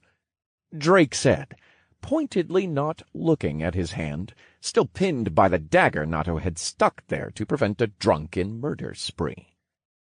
Drake was currently biting the sleeve of his robes as he braced himself for the pain of removing the weapon. You know, you could certainly do this yourself, am I not correct? She said, looking at him skeptically. Drake looked back at her, breaking his childish character. Of course I could, but it's more funny this way. And you put it there, it's only fair you remove it, so... Drake said, as his lower lip quivered. Please be gentle. I bruise easily. He finished, almost shuddering for added effect. Fine. On the count of 3, you big baby. 3! She pulled the dagger from his hand. Ow! What did I just say? Drake complained, rubbing the quickly healing wound on his hand. Where did you even get that dagger from? And clothes? Weren't you hatched? Nato looked at Drake with disbelief. I am a physical construct. It was all generated when I was made inside the egg with your blood. Or would you rather I've been naked, pervert? She said, almost spitting the last word. Oh, come on! I'm not interested in little kids, and you're like, what, barely above a foot tall? Yeah, no thanks. I just meant that it didn't really make sense that you had a weapon. I mean, the other construct was a physical construct also, right? But she just kinda appeared. She wasn't hatched. He raised his hand to measure her height from the ground. She slapped it away from above her head. That is just being rude. And the other construct was only physical inside the introduction room. I am a fully developed physical construct that can operate in reality, going anywhere. I can also fight if need be. She said proudly, puffing up her chest. But do not expect me to fight. I'm a territory assistant, not a combat assistant. Huh? Well, what's the difference? I am only powerful within my owner's territory or sphere of influence and require monster cores to operate within it. A combat construct would almost be indistinguishable from most people without an advanced identification skill. They operate exactly how a mana vessel does, although slightly weaker, and require combat experience and skill stones to progress. Damn. I wish I could have gotten one. I could use the help. Drake mumbled under his breath. What was that? Are you not satisfied with the help I have so magnanimously bestowed on your unworthy self? Nato yelled, fuming with incredulity. Oh, no. I am most grateful, O great Nato, Drake said, bowing sarcastically. I feel no gratitude, but never mind that. Get back to sucking up those stones already. You have quite a lot still to go, she said with an exasperated sigh. Drake was teasing her. He was more than grateful for her help. If she hadn't ordered those stones as she had, he most likely would have just randomly used them, hoping for the best. But having someone who knew about the skills made him more confident in his decision to absorb each one. Well, that's like going into an addictive rage, Drake thought. Speaking of which, Drake decided to speak up. Now that you mention it, I want to take a slight break. I could use some sun, and I don't want to leave the front of the outpost unguarded for too long. And also would let me go over the new skills a bit, he said, making up excuses so he didn't have to go back to absorbing skills right away. If he absorbed new stones immediately, he might enter a drunken stupor again. I suppose that is fine. It is not like waiting a few minutes will harm you. Understood. Pick up your toys then and let us get going. I wish to also experience the sun, even a fake one for the first time. Nato answered haughtily, jumping onto Drake's shoulder, then sitting down with her bag of roasted nuts. Drake shook his head with a grin. The construct had gotten very comfortable with him in such a short time, even after he had almost made her bite the dust twice already. He gathered the stones into his inventory and hopped down from the bed. Kicking open the shack door to the mine shaft outside, he found the outside barely lit by the window. Revel in the dark, whispered Nato from Drake's shoulder. Drake turned his head, chuckling. What was it? Did you just... Nato stopped eating and covered her face in both hands. Do not look at me! Just... She stopped, releasing a short, muffled scream. Oh, if you keep this up, we are going to be best friends, even if you don't want to. Drake chortled. References aside, it was still quite dark, so Drake took the excuse to try one of his spells again. The fire of my heart, take form and sear my enemies. Fireball. Drake chanted. A fist-sized ball of fire arose from the red magic circle forming above his palm. All right, off we go to see the wizard. No, I am the wizard, so off to see the sun. Please stop! A muffled cry escaped from his shoulder as Nato still hid her head in her hands.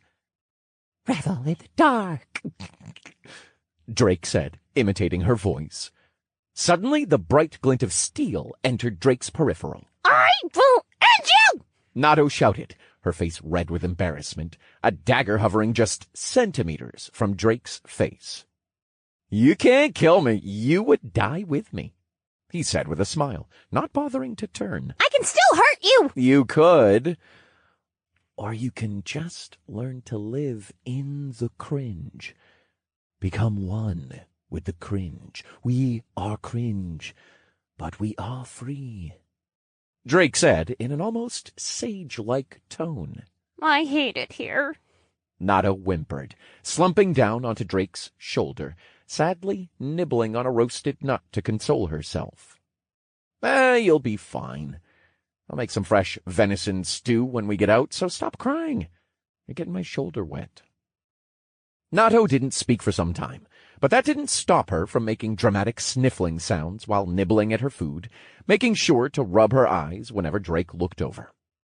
Moments later, Drake spotted some of the mineral veins and pickaxes scattered around the mine shaft. By the way, how do I learn to mine gemstones and make jewelry? It's going to be pretty vital if I want to compensate for stats, Drake asked, coming to a stop for a moment. Jewelry? That certainly does make sense, but are you certain you do not wish to go into alchemy for potion making? Perhaps even engraving and enchanting would be of benefit. I would love some potions, but that would only solve my poor resource management. It wouldn't help supplement the stats I need to make my build work. Enchanting and engraving, huh? Drake thought for a moment, then shook his head. I don't think I have the resources on hand to make it work. And finding new weapons is scarce enough as it is, let alone comfortable and compatible armor. I thought maybe making accessories would be the best way to compensate for that, since we do have this mine. Nato looked open-mouthed for a moment at Drake, slightly astonished. What? Nothing. I'm just somewhat bewildered that you would have such an in-depth thought for your future, being a massive hairless gorilla and such. She giggled, jumping to his other shoulder as Drake tried to swipe at her. I do believe that is the right decision, she said, another small red bump forming on her forehead. But I would ask you to consider potion making more thoroughly. While the basic potions will only restore certain resources at first, the more advanced potions and pills created from alchemy would do well to increase your stats temporarily, and some of the later pills give permanent stat increases. This does not even consider the antidotes and poisons you could make use of, as you have no resistance-based skills yet. That said, there are also drawbacks to the pills. Should they be of poor quality, you could deal with pill toxicity. Drake took a moment to dwell on the things Nato pointed out. Having a way to instantly restore his health, mana, or stamina alone were great boons. Stats through pills sounded amazing as well. Not even mentioning poisons. He hadn't considered that, since he hadn't yet encountered any poisonous enemies. But what did Drake need right now? He needed strength and power. Explosive power. He needed to replicate his feat with the foreman. catching it off guard with his abrupt stat changes. And from what Nato had said, it would take longer to achieve that with alchemy. No, I think mining gems and jewelry crafting is what I'll need right now. And I could always sell the things I make once I've outgrown them. I can't do the same for consumables I'll be using constantly. We don't have a large resource of natural herbs and alchemy supplies from what I saw so far, so I don't think it's feasible right now. Besides, at the rate I'm hoping to improve and level up, I think I would outgrow any potions I could make pretty quickly. Nato simply nodded, not refuting him. She knew that both were great paths for him, though she would prefer he go down the path of alchemy, as the passive stats the profession gave would be better for him once he reached E rank and higher. It was ultimately his decision, and she was simply here to present him with options and knowledge. After a small silence, Drake finally asked, "So, how do I go about getting it?" First, She began, hopping down to the ground. you will need to obtain the mining profession. You are level 10. This allows you access to one profession at the moment. Oh? Well, I can get more than a single profession? You are allowed 2 professions. Normally you would get a gathering profession to supplement your crafting profession, but I do understand that some people take 2 crafting professions. I would not recommend that path, though.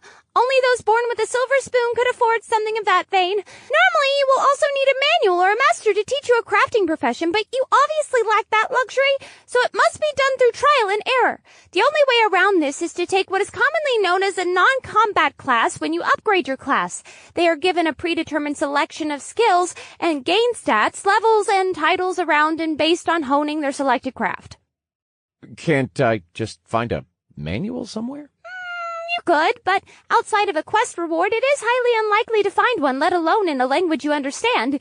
You are in the tutorial. Any literature here would be in a different dialect that you would not understand until you have acquired a Myriad Races Language Assistance book, or the specific language book. There are things like that?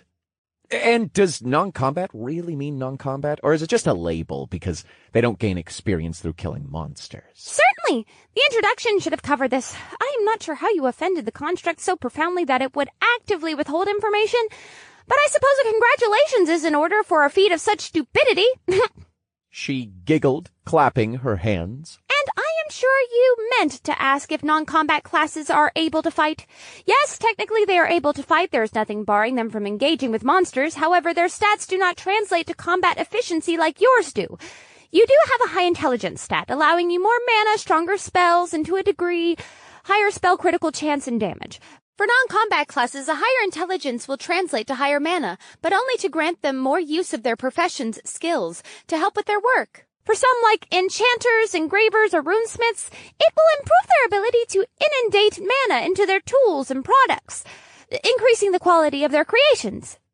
Drake nodded along to the explanation, but was brought back again to the introduction construct and how royally she had screwed him over.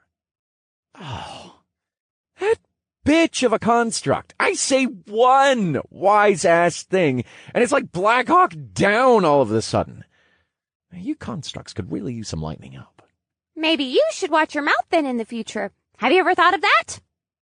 Yeah, of course I have.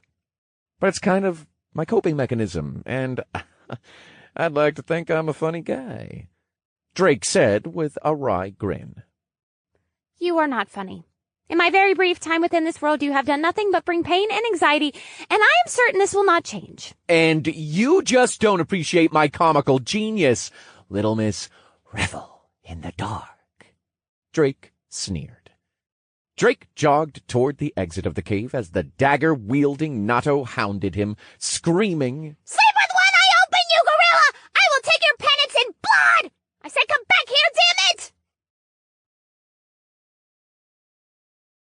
Chapter 34. That's new? Drake emerged from the mineshaft's door, only for beams of sunlight to blind him.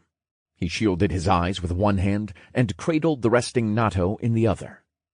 Before chasing him out of the mine, she had tripped and fallen. She then wailed and cried, refusing to get up and demanding to be carried out. Still feeling somewhat guilty for almost crushing her in his hands repeatedly, Drake had reluctantly discarded his fireball to free up his hands for his new assistant. He looked down at the small construct with red tufts for ears and a twitching red squirrel tail, mumbling softly and incoherently. Your constant mood changes are a little too dramatic there, kid. You're like I feel bad, so I'll let you get away with it for a little longer. Drake thought with a wry smile. Drake entered the outpost's now mostly open area, basking in the sunlight, almost blinding after spending a few hours in the near-total darkness of the mines. He had been a classic basement dweller before, but now he realized there was nothing like knowing you were still alive, skin warmed by sunlight.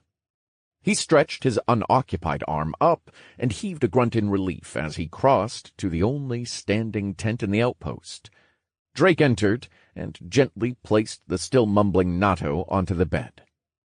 The day's many events had left Drake exhausted, but he felt a bit awkward sharing a bed with the small construct, or even the same tent.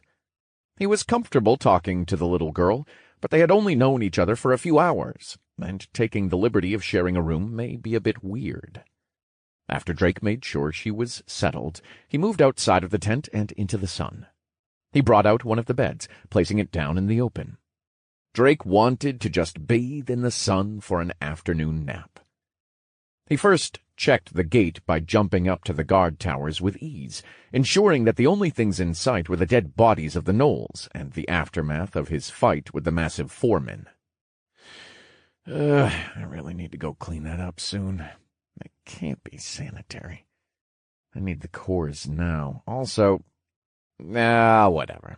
That's a tomorrow Drake's problem, he said, leaping down and beelined for the bed, not bothering with any of his notifications or new skills for the moment. It wasn't what he wanted right now. No, what Drake needed was some good old mindless lazing about to clear his head. He flopped onto the soft linen bed and placed his arms behind his head. He closed his eyes and concentrated on the warmth of the sun's rays as they kissed his skin. Drake took a moment to truly clear his head and enjoy the outpost's newfound peacefulness. It was almost as if everything had gone back to normal. There were no monsters, no fights, no levels. There was no tutorial. It was just the bed, the warmth of the sun, and the heavy feeling on his chest. Heavy feeling? He opened one eye, expecting to find Nato awake and standing on his chest, but surprisingly he found nothing. Opening his other eye as he looked at the pressure's source on his chest quizzically, he saw two small indentations on his garb, accompanied by the weight of this someone or something. First, a knife glinted as the mirage slowly washed away, revealing a small green humanoid in makeshift leather with a red cap, its feet matching up perfectly with the two indents on Drake's chest. Well, that's new, Drake said. The next moment, both the small green person and Drake screamed in unison. Drake's tattoos flared to life around his arms as the small green monster tried to stab the knife down into Drake's chest. Drake barely caught the blade between his hands before it entered his chest. The small green monster, while quick and stronger than it looked, couldn't outpower Drake. He pulled the knife from the monster's hand as he sat up, his other hand quickly grabbing it by the throat. He leapt off the bed, checking a new notification as the monster struggled in his grip. New subjugation quest. Subjugate 20 red-cap goblin assassins. F rank. Reward. Experience. 1 random F-grade piece of equipment. Oh, please tell me there isn't an army of you guys. And shouldn't you be using a sickle? Drake questioned the still struggling goblin. Manifest my power, Manibolt, Drake chanted out of habit. Nothing happened. Ah, damn, that's right. I don't have that spell anymore, do I? Well, that's awkward. He chuckled softly. Drake was about to cast one of his new fire spells, but remembered the sleeping Nato. Surely the school's loud explosions would wake her.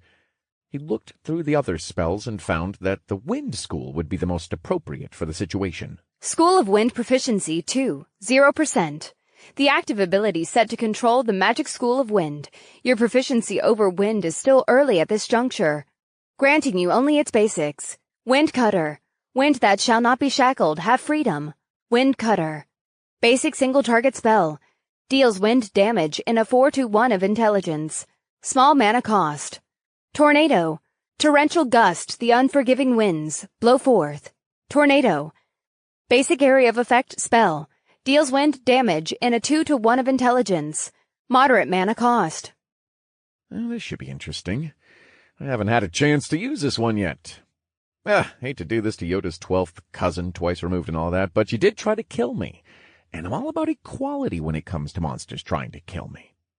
Drake smiled derisively. Wind that shall not be shackled, have freedom. Wind Cutter! As Drake brought his hand in front of the goblin's face as he chanted the spell, a light green magic circle formed before his palm. A small, slicing maelstrom shot forward, harmlessly passing through the goblin's head. It continued on, and whisked across the outpost at a speed Drake could barely track, only made visible by the dust and dirt it had kicked up along the way. Striking the mountainside, it dispersed. Drake looked at the goblin. Nothing happened. Well, that was anticlimactic, Drake said, raising one brow. Looked cool, but... Oh, God, what the fuck? Drake shouted as the goblin suddenly stopped moving and went completely limp, its body falling to pieces. Suddenly Drake was only holding a headless corpse. Oh, man. Oh, it's goddamn gnarly, Drake said, dropping the body. Oh, that one was unexpected. I wonder what happened where it hit the mountain. He mused, shaking the green blood from his hand. You have subjugated Red Cap Goblin Assassin, F rank, level 17. Experience earned. 2,000 TP has been awarded. When Drake examined the impact of his spell, a brief glance showed him nothing. He bent down and looked over the rough surface of the stone more carefully until he found a smooth slit going into the mountain. He surely would have missed it if he wasn't looking for it. Wow. That is way more powerful than I thought it would be. Didn't they say it was looked down on? Is it because of my stats? Drake thought aloud, returning to his now green, spattered bed. Oh, man, I swear, I'm getting blood everywhere. I really hope I get some clothes with self-cleaning or something soon. Ah, shit, that reminds me, I need to run and get water, he said, searching for a water source he knew wasn't there. The only source of water he knew of was the river where he met Bear. Drake paused as he remembered his conversation with Nato, looking at the new skill stone near the dismembered corpse of the goblin. Ew. Do I really have to open this little dude up to get that core? Should I just make her do it herself? Drake wondered, bending down to pick up the stone. Skill stone. Illusion. Uncommon. Unlocks one random skill from the illusion tree. Requires one open skill slot. Oh, so it's an all-use skill stone. Should I use it? Drake thought, flipping the stone in the air before putting it into his inventory. Well, I'll be sure to ask Nada when she wakes up. But now, first things first. Drake grumbled as he reluctantly picked up the headless corpse and put mana into his tattoos. Sorry, buddy. I was never one for desecrating the fallen, but it's a cruel world we live in, Drake said unenthusiastically. He frowned, digging into the goblin's chest and feeling around, making weird expressions as he did.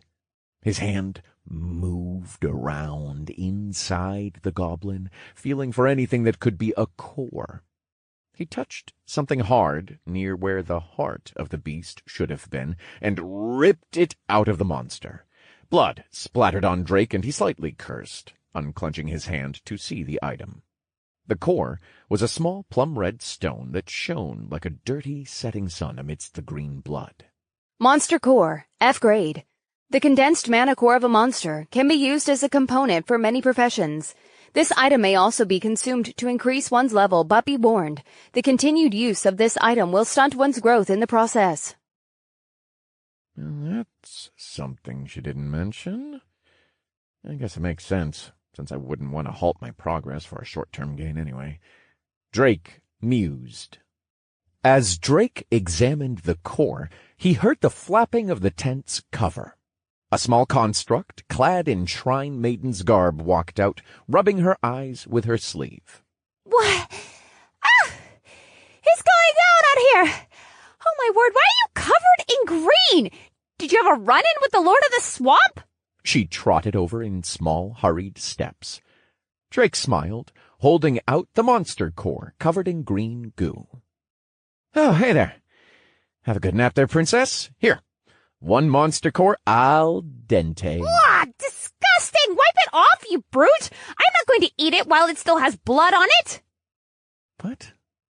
Do you want me to cook it like a potato or something? Or do you want it more like a medium-rare steak? Because anything but medium-rare on a steak kind of makes you a psycho, just saying. Drake said, waving the core in front of her. No, you don't just wash it off! Use your water magic! But I can't control my new spells like that. It would just shoot out like my other spells and destroy it, wouldn't it? A look of understanding crossed Nato's face as she facepalmed. I forgot you still lack utility skills. Yup, said Drake, enunciating the word with a pop of his lips. You! Give it here! She said, holding her hand out. Now you, go over there and dump out your skill stones. She finished, pointing Drake away from the mess of the goblin. What am I, a dog? Drake whispered under his breath, but reluctantly complied. Now what? He shouted over. Take it slow! Start with the mage stones in your elementalist tree first, until you gain some utility skills. Be sure to tell me each skill so I can direct you when to switch. Drake shrugged as he picked up one of the many mage skill stones he had collected over the past days. Simple enough. Mages need mage stones for mage skills. Why didn't I think of that? Drake thought sarcastically. Nevertheless, he gripped the stone and began consuming it. You wish to consume Skillstone Mage, uncommon. Confirm? Drake assented and began the process of subsuming the stone, trying not to enjoy the so enjoyable feeling encompassing his entire body. After a few seconds, the feeling passed, and Drake heaved a breath of relief, having avoided going into a stupor again. You have learned Mage Sight, F rank. Drake's vision suddenly bloomed in a vivid array of reds, blues, greens, and browns. The ground hummed with the color of brownish-green particles. The air held a faint chartreuse. The new visuals bombarded his eyes, straining them as his head stung. He raised his hands in front of his face, and they, too, were painted in a colorful spectrum. What skill? Nato shouted. It's a skill called Mage Sight. It's really hard to see things right now. Everything is so bright. It must be an ocular skill. If you're lucky, it will also double as a better inspection skill. I would venture that you look at the description. Why is she even so far back? Is she afraid I'll blow up again? God damn, yelling is giving me another headache. Drake grumbled. Mage Sight, F rank proficiency 1, 0%. Grants the passive ability to see the elemental affiliation of objects and beings. It also allows one to observe ambient mana. It will furthermore allow the user to inspect any object or being that has mana in greater detail. Increases with proficiency. Active inspection cost. Very small amount of mana. Cooldown. None. Oh. Lucky me. Now my eyes can hurt even more. It's like all those days when we binged playing in the dark with full brightness screens for server launch day. Oh, my head is killing me, he complained, gripping at his splitting headache. Soon he heard the tapping of footsteps again, as Nato trotted over to him, her tail bouncing up and down as she did. Do not dally! Certainly you need to use another stone, unless you wish for your eyes to bleed. You need some form of magic or mana manipulation. This time, in your soul mastery tree. It will improve the odds of a magic manipulation skill. Huh? Drake questioned. His head was beginning to split, and he could barely hear or follow what she was saying. But he made out enough to follow her instructions. Grabbing another stone, he quickly went through the prompts and absorbed it. You wish to consume skill stone, mage uncommon. Confirm. Assenting to the prompt, the pleasure of subsuming the stone barely registered beneath the drumming in Drake's head, forcing his eyes close as he winced. You have learned mana manipulation, F rank. You have gained insight into mana manipulation, F rank. Proficiency 1 has increased to Proficiency 2. You have achieved greater understanding of how to wield and manipulate mana. Even after consuming the stone, Drake's head pounded every time he tried to open his eyes, but he forced himself to read the new notification. He had the skill, but what now? It wasn't passive or automatic. He kept his eyes closed and knelt on the floor, trying to focus. The skill must have done something. He tried to fight through the blood pounding in his ears as his head threatened to split from overuse of the Mage Sight skill. Drake felt for his flow of mana. It was a steady flowing waterfall inside of him. He could feel it being sucked over a cliff inside him and falling into a bottomless pit, his new ocular skill. At this rate, the river would dry up well before the pit was filled. He needed to slow, or even dam up the flow. Envisioning it in his mind, bit by bit, he built a great dam. He remembered the Hoover Dam from shows he used to watch on the late-night channels, as he built the first section in his mind, then another and another.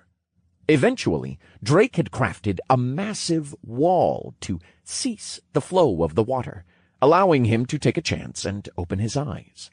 The pounding in his ears slowly subsided. Now he saw the normal ground and bits of grass in front of him. He sighed in relief. Oh, that was intense. I don't think I've even been hit hard enough to make my head feel like that, and I've taken a lot of blows to the head, Drake said. Oh, yes, I've certainly seen it, said the snacking construct behind him. Who asked you? Drake snapped, snatching the bag of roasted nuts. No, my food!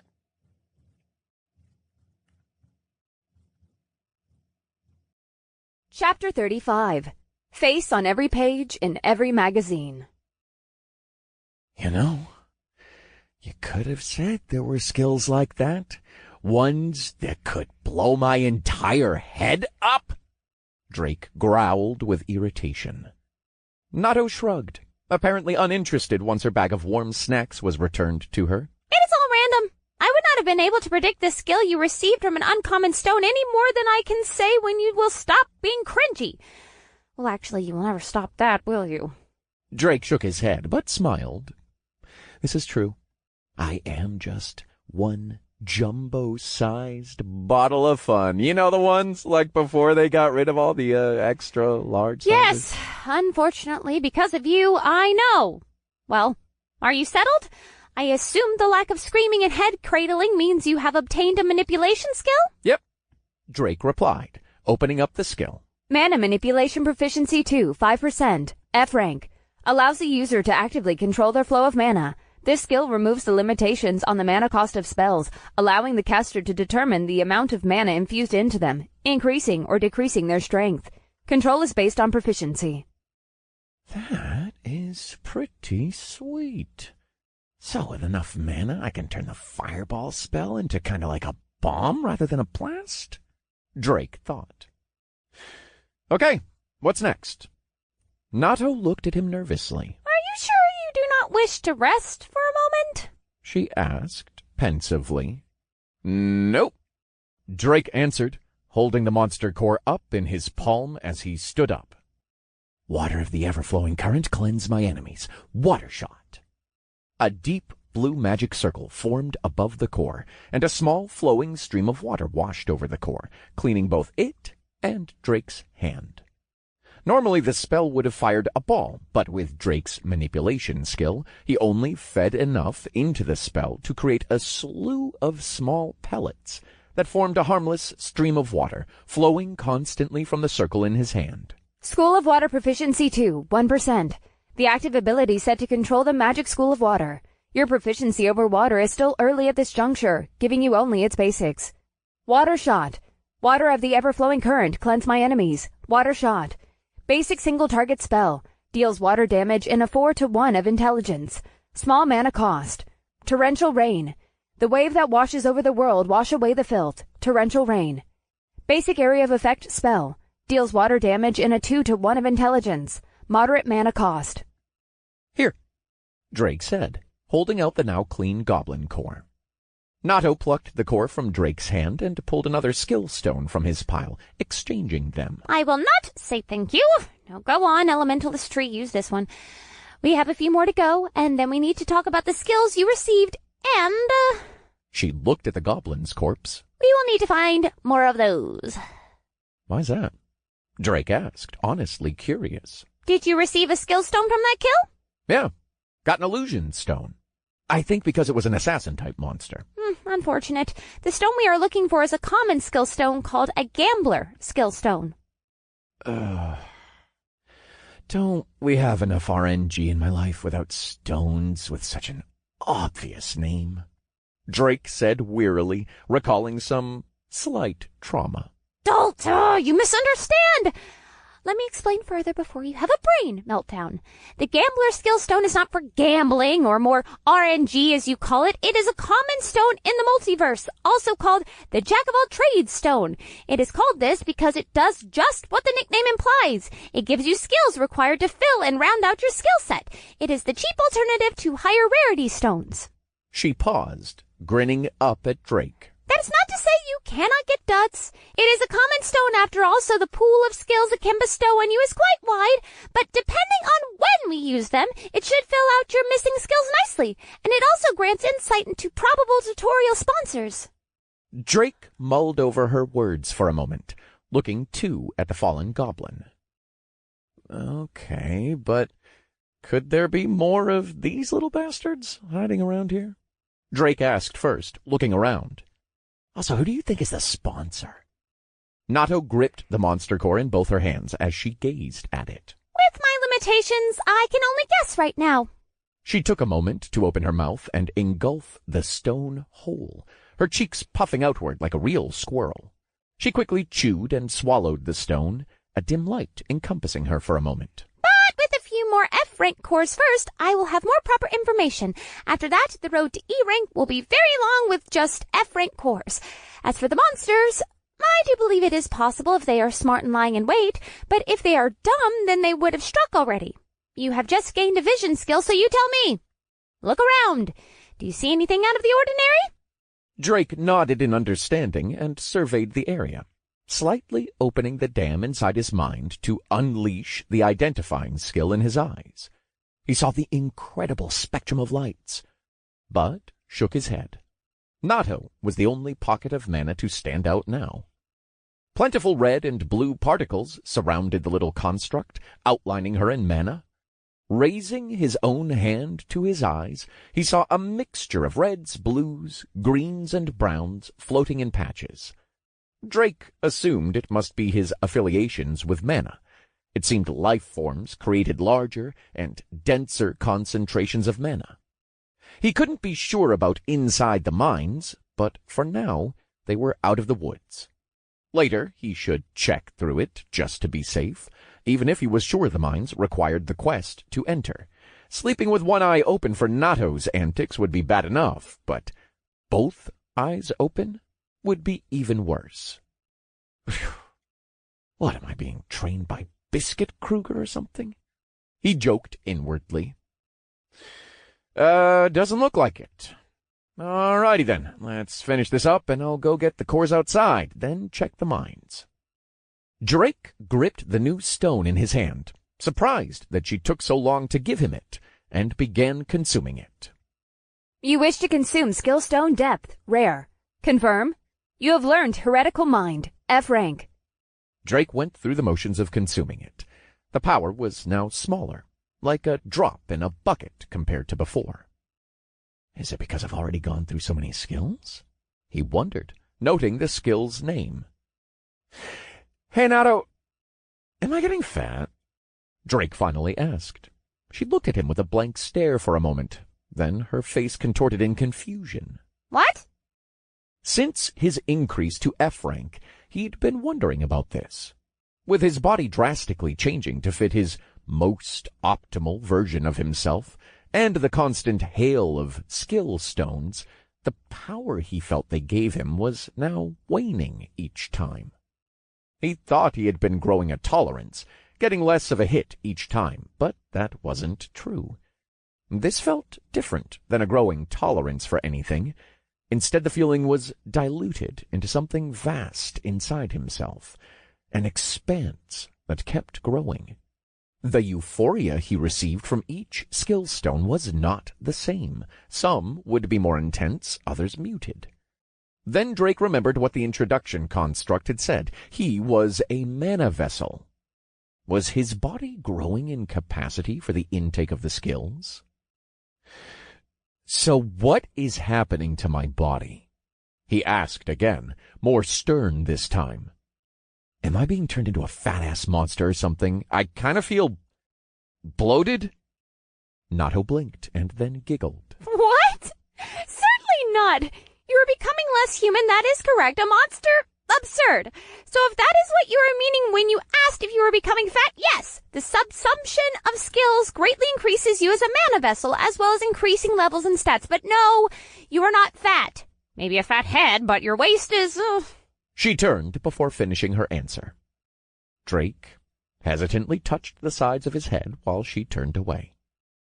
My head isn't fat. It's just large because I'm so smart. Yeah. Yeah, that's right. I'm smart. Just big-brained. He consoled himself. Drake shook himself from his thoughts, not wanting to be drawn into a tangent in his head with a new type of monster that had shown up. He had to get his skills in order before he didn't have time to. With that thought, he inspected his new skill. Heretical Mind, F rank, proficiency 1, 0%. A passive skill that releases the user from the standard mindset and rules of magic, allowing them to break the mechanics of magic. Form magic to your will at the cost of mana. The cost of mana is proportionate to the displacement of form. Silently cast your spells at the cost of damage, reduction of 50%. Use standard incantation of your spells at no cost of damage. Produce a unique incantation for your spells increasing damage by 100% at the cost of a large amount of health, mana, and stamina. Drake began to quiver as he held in a scream of excitement. He felt as if he had watched his favorite esports team finally win the championship cup after following them for the entire season. The culmination of their efforts finally rewarded. Nato looked over, puzzled, as she saw Drake staring off into space, but his face easily spelled out what he was feeling. Oh my, what skill did you receive to make you look like that? And please, cease, it is giving me the heebie-jeebies, she said, her arms around herself, her face contorting again. It's a skill called Heretical Mind, Drake responded, not even looking up as he tested it out. Drake tried to summon his fireball through sheer will, but wasn't able to. That is the best skill you could have gotten! What luck you must have to actually obtain a skill like that! Nato cheered. Uh-huh, Drake responded absent-mindedly. This time he tried to chant the spell inside his mind, focusing on his flow of mana inside his body. But he could still not even produce the magic circle to form the spell. I mean, the possibilities for a mage if they obtained this skill, and for you especially! Nato continued, but Drake tuned her out.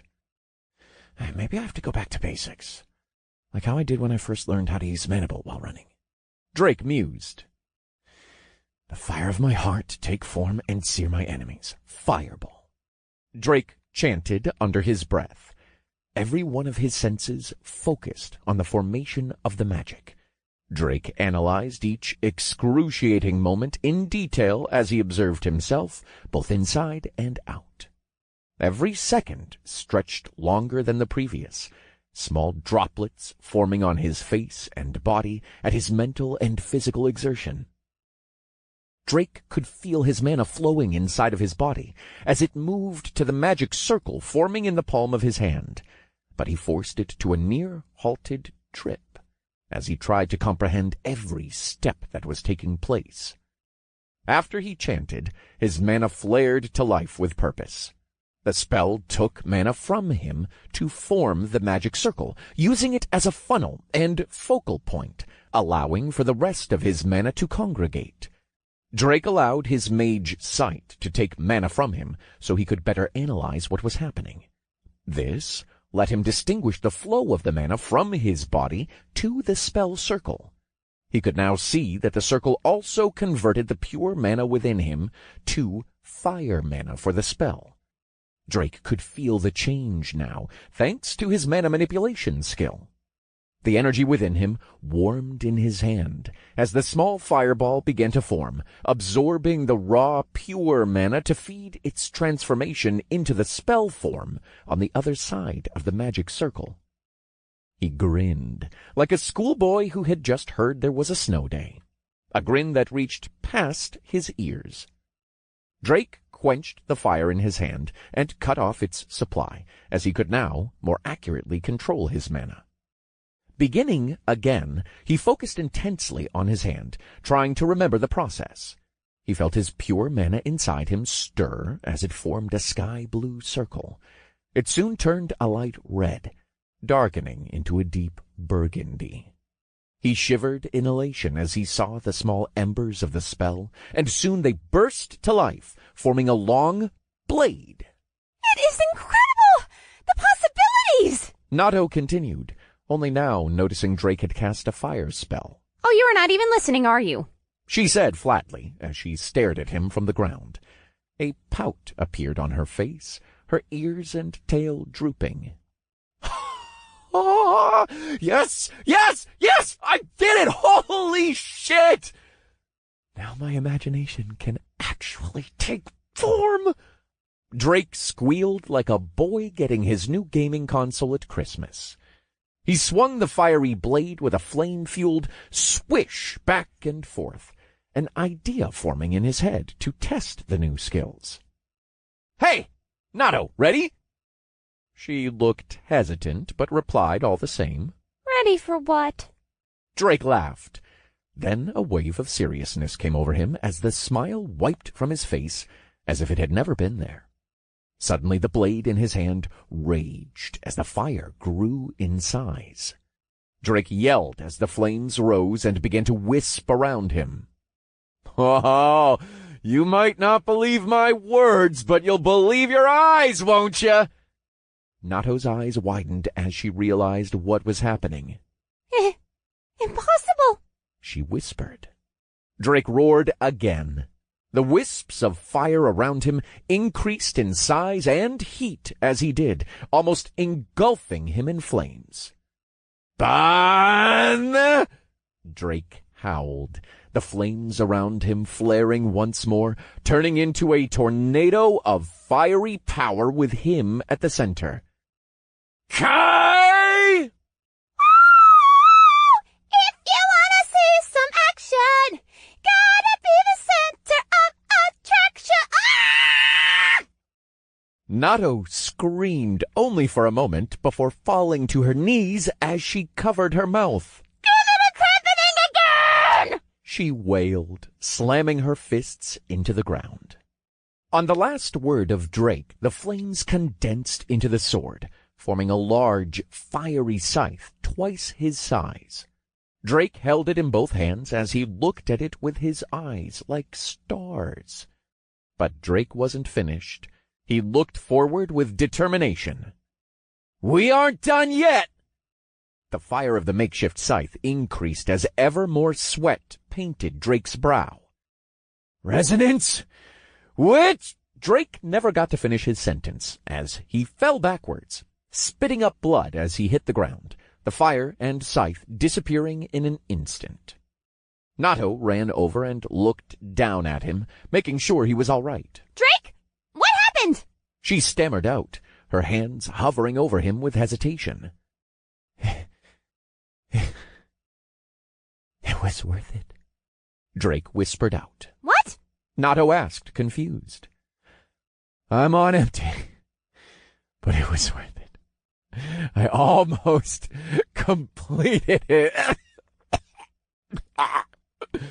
He said as he coughed again, a trail of blood running down the side of his mouth. Drake had attempted to use his heretical mind skill and mana manipulation to perform a combination of one of his favorite moves, but the strain of using the unique chanting of his skill had brought him down to literally 1 on all of his statuses. But Drake didn't care, and laughed.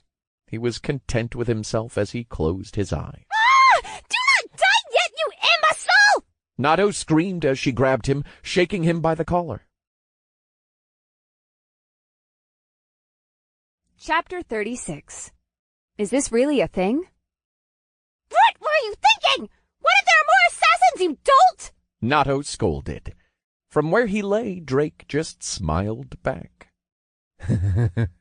Still worth it. That was hands down nearly the best moment of my life. Nato smacked Drake across the head, kneeling next to him. Mixing up anime references and nearly killing yourself was a top moment for you? I fear for our future. She screamed into her hands. As his status passed the halfway mark, Drake sat back up. What? No. Well, okay, yes. But no, what I mean is, for so long I wanted a game where nothing limited my imagination, you know? And with these 2 skills, I have just that. There are some pretty harsh requirements, sure, but there are some crazy possibilities, too. Nato stood back up and looked Drake in the eye. Certainly there are, but you will not be able to wield them if you are dead, you stupid gorilla. She sighed. But what do you have in mind, then? And do not forget you still have stones to go through and cores to collect. Drake recoiled slightly at the thought of scouring all the monsters for their cores. Littering just the dirt road, there were over 200 gnolls. We'll get to that soon, promise. As far as my ideas, you just have to wait and see my amazingness. Drake grinned, a small flicker of fire lighting up in his hand. I believe you mean cringiness. I cannot believe you made me sing. Drake slowly stood up, feeling much better with his status nearly full. He played with the fire, creating different 3D shapes in his hand and swirling it around him. The magic circle faded as the mana left his hand, now shaped only by his whims and unbound by any spell's structure, at the cost of a slowly depleting mana bar. I didn't make you do anything. You just felt compelled to burst out in awesome theme song.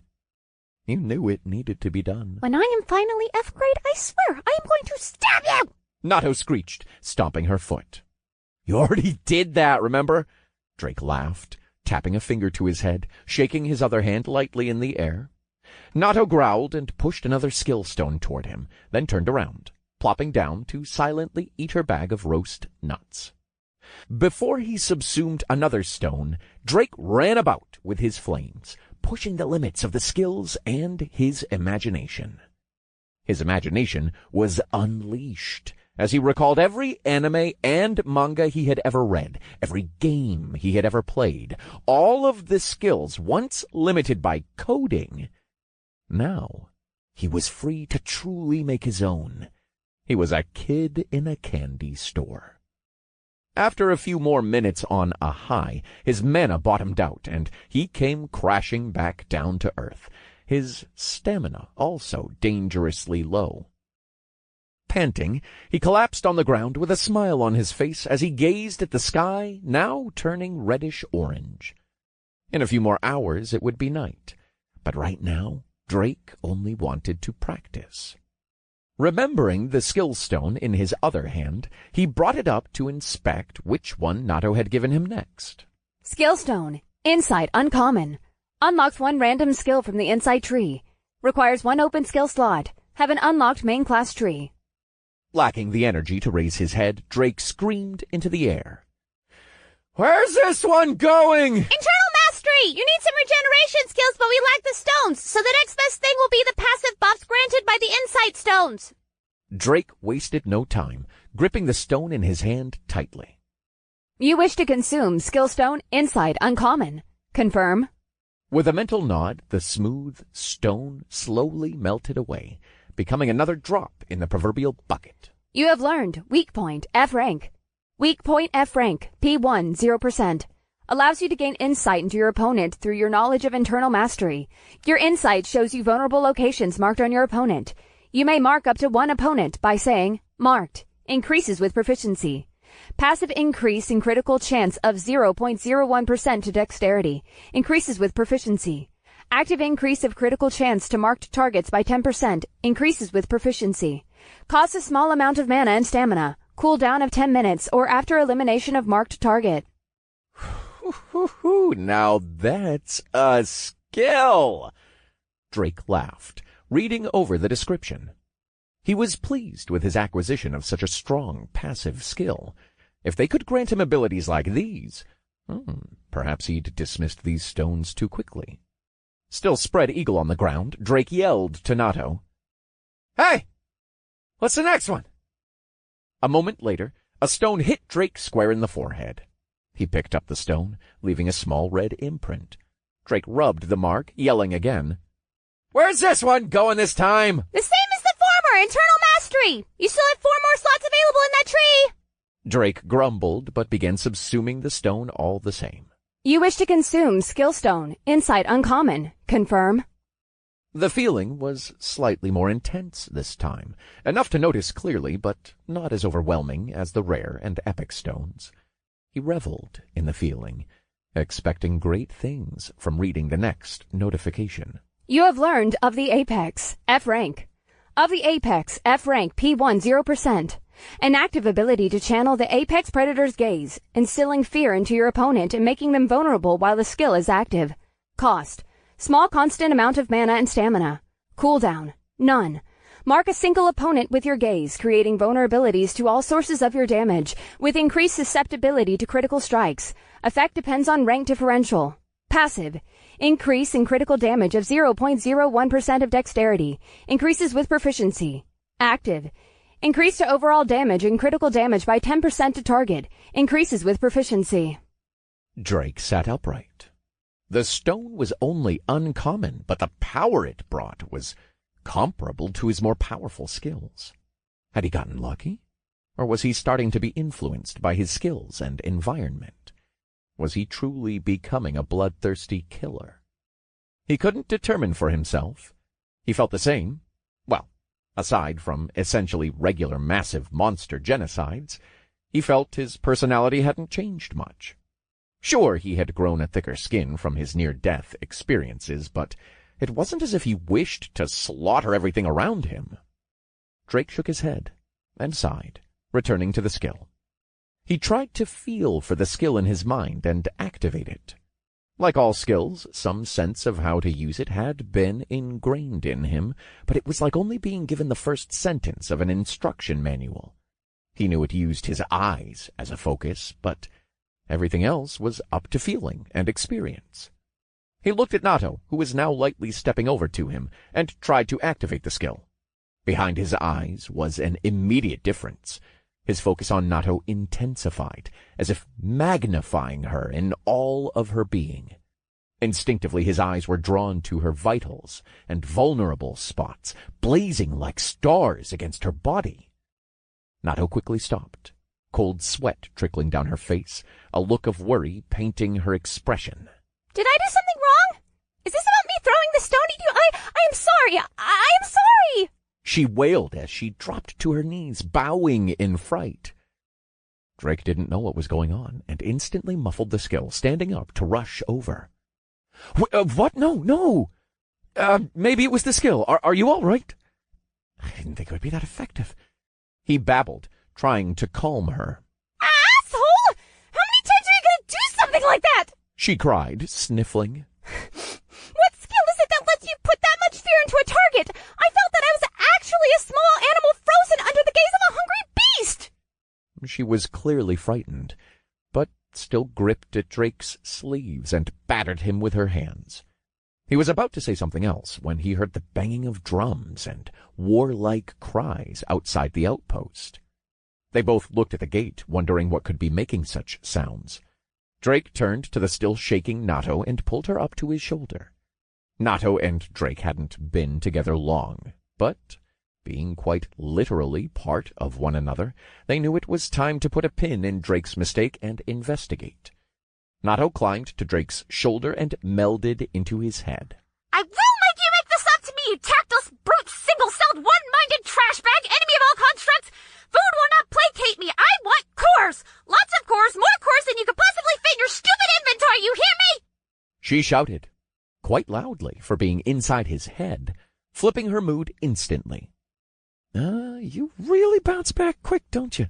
I am not upset you tested the skill on me. I am upset you did not warn me and have not compensated me for it. Nato chided inside his head. Drake was almost able to see the small girl folding her arms and looking down on him in his mind's eye. Drake grinned, relieved that she was being so upfront with him. He would have to pay in long installments of stuff to make up for his mistake this time, he was sure.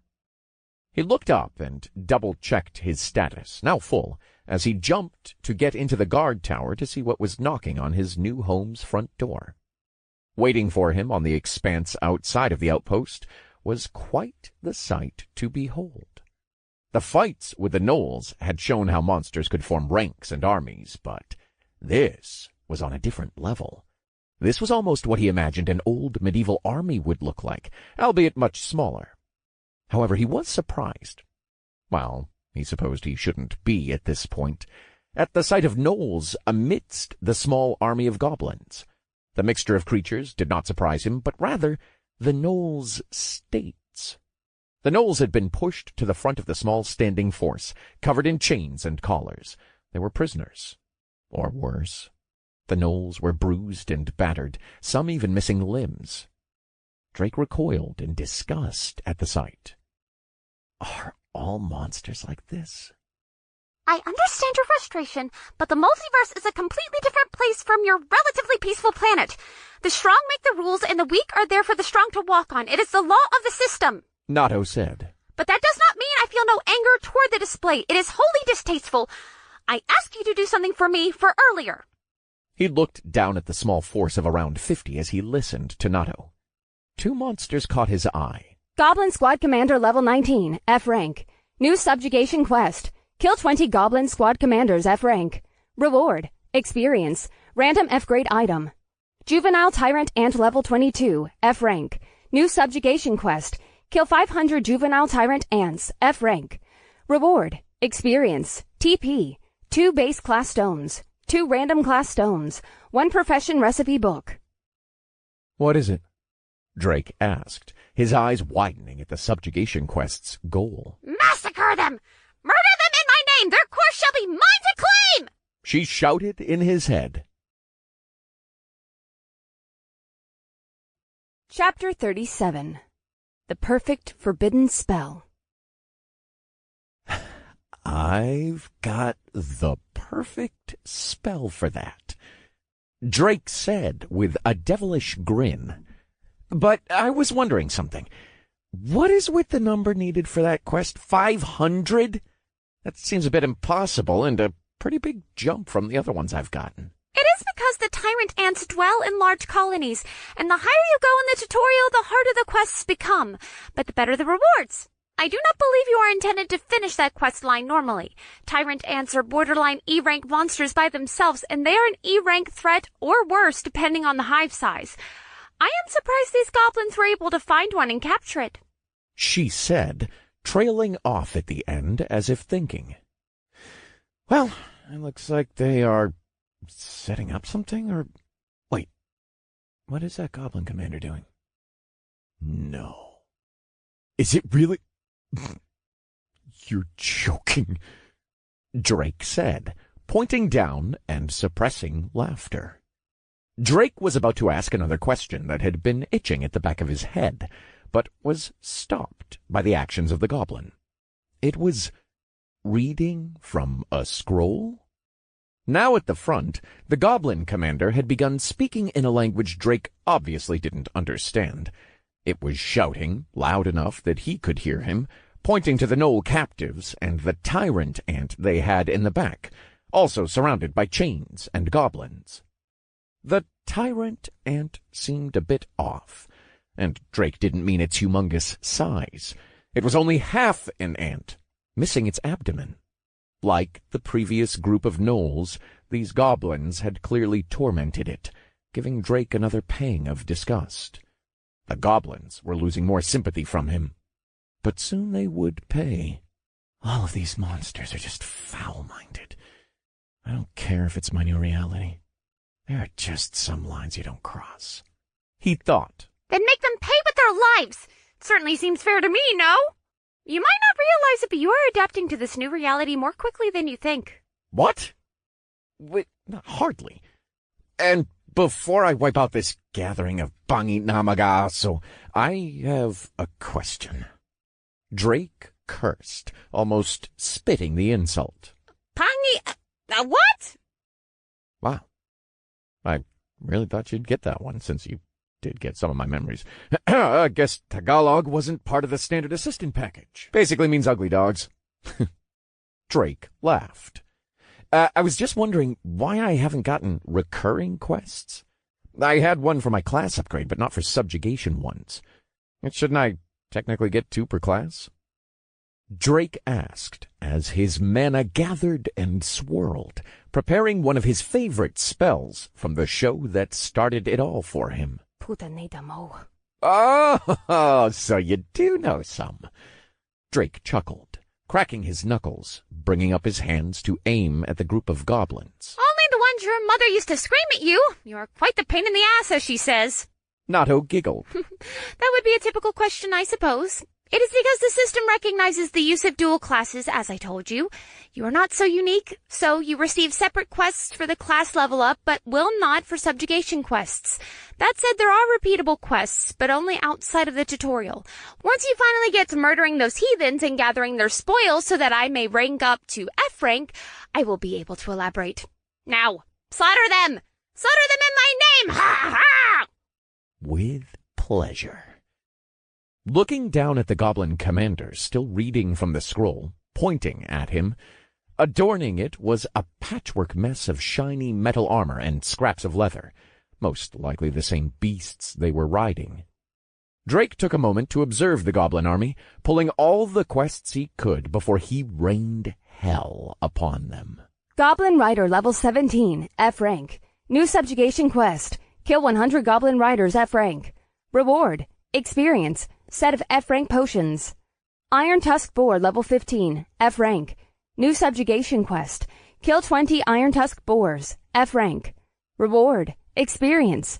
Goblin Shaman level 17, F rank. New subjugation quest. Kill 100 Goblin Shamans, F rank. Reward. Experience. Set of F rank potions. Goblin Footman level 15, F rank. New subjugation quest. Kill 200 Goblin Footmen, F rank. Reward. Experience. Random F rank piece of equipment.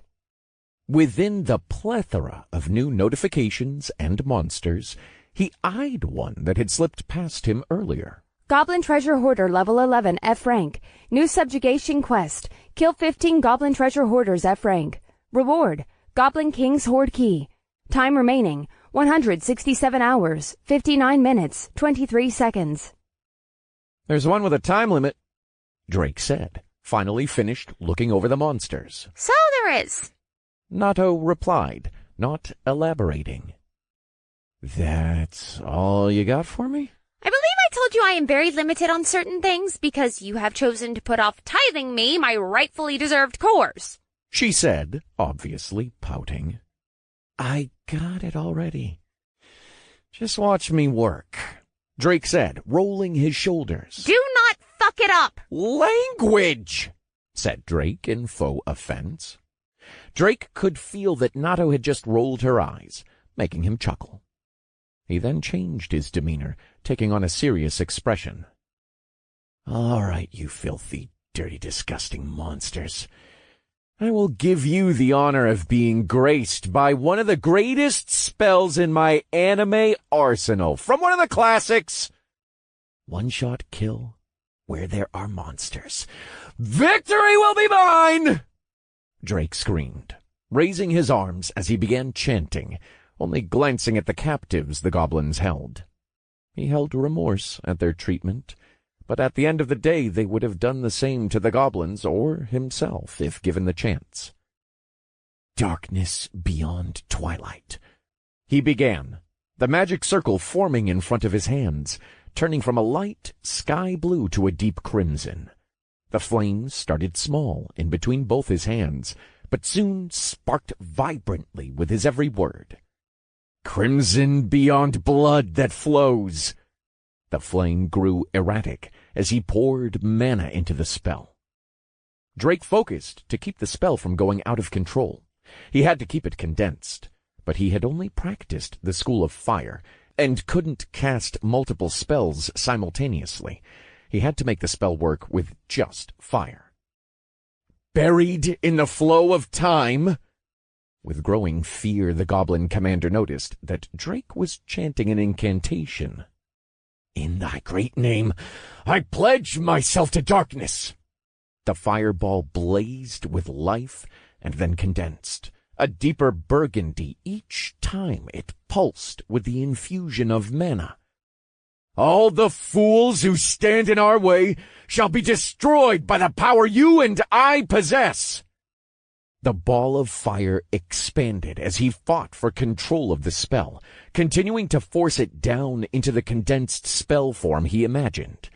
Exerting all of his concentration as his status began to plummet, by sheer force of will, Drake commanded the spell to maintain its structure as he stared down the goblin commander. Panic in its eyes as it scrambled through the ranks of its force, tripping over the footmen holding drums and prisoners they had brought. Drake pushed everything he had down to the dredges of his status into the spell, ensuring the full force of his disgust and fury was known as he chanted the last words. Dragon! Slave! The spell shot straight for the gathering of goblins and their captives. The spell screeched through the field, nearly igniting the air around it from the intense heat of the condensed fire spell, a beam of pure crimson fury connecting with the army. After the launch of the spell, a deafening boom filled the area. A small explosion erupted from the impact, engulfing the entire army inside. The sound hit Drake first as he leaned forward to brace for the oncoming wave from the spell. The force of the explosion jolted Drake backward. The avalanche of notifications confirming he had instantly vaporized the army of monsters flooded his peripherals. He swiped them away, as he had not earned enough to level up, and looked towards the destruction he had just created. Beautiful, Drake said, wiping his sweat-drenched brow.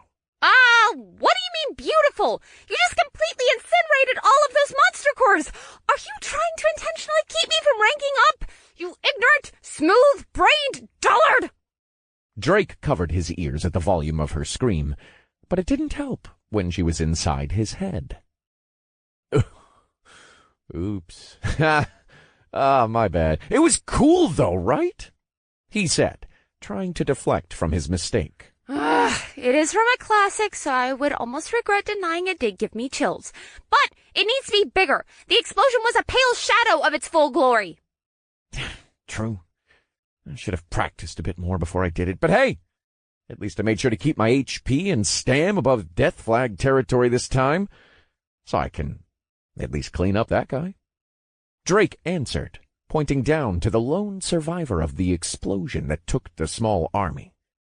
A half-charred goblin staggered from the smoking crater that had been left by the spell, tumbling over the top of the dirt hill that had formed.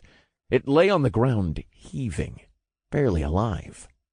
Drake hopped down from the tower and opened the gate, taking his time. After a few moments, he walked from the gate to the survivor. "Hey there, buddy! Like the fireworks? Drake asked with a scowl. The goblin was barely conscious, its eyes erratically searching, without focus, still heaving as it gasped for air. It looked up at Drake with a fear in its eyes that quickly turned to fury. Green blood leaked from its every orifice, but it somehow mustered up enough strength to spit at Drake's feet in defiance. Drake scoffed. You know, I may be above torturing people for fun, but I'm not above giving anything what they deserve. Every one of you is going to die. Even NPCs deserve better than what you all seem to think is normal. He sneered, spitting back at the monster. Have fun suffocating to death, chump. Drake murmured under his breath and began chanting his standard earth spell, because he hadn't had enough practice yet, but bent it to his will with his skills. He just barely had the resources. The earth that will not falter, crush my enemies beneath you, stone bullet. The spell started as a light blue magic circle, then darkened to a deep umber. A stone formed in the shape of a spike from his hand, slowly morphing into the top of a coffin. He then slammed it down with force as it cracked the ground, sealing and covering the goblin commander underneath. Drake sat down on his haunches as he looked at the coffin he had created, waiting for the inevitable notification to pop up. In a few minutes, he received it. You have defeated Goblin Squad Commander, F rank, level 19. Experience earned. 5,000 TP have been awarded. Drake said nothing, lingering in the moment of the gruesome death he just forced on the monster. There was a feeling of something being pulled from him as Nato revealed herself, appearing on his shoulder. She also said nothing, her hand just resting on the back of Drake's head. But their silence was broken by an unknown voice. My liege! Oh, be this my blessed day! This one beseeches thou. This one is not but an unworthy peasant in the presence of such majesty, but pleadeth for thy humble acceptance of one such as this. Thou hast sung the darkest and most forbidden spell. This one prostrates thyself before my lord. I beg, take this one as even thy mere servant. The voice said from behind Drake. Drake turned and instantly saw upon the ground a human man. Dude? What the actual fuck? Drake shouted in pure confusion. Chapter 38. Theodore and Old Debts. How long have you been there? Drake asked, flaring his tattoos around his arms in a flash of ethereal azure flames. Please, my liege, this one meant no offence.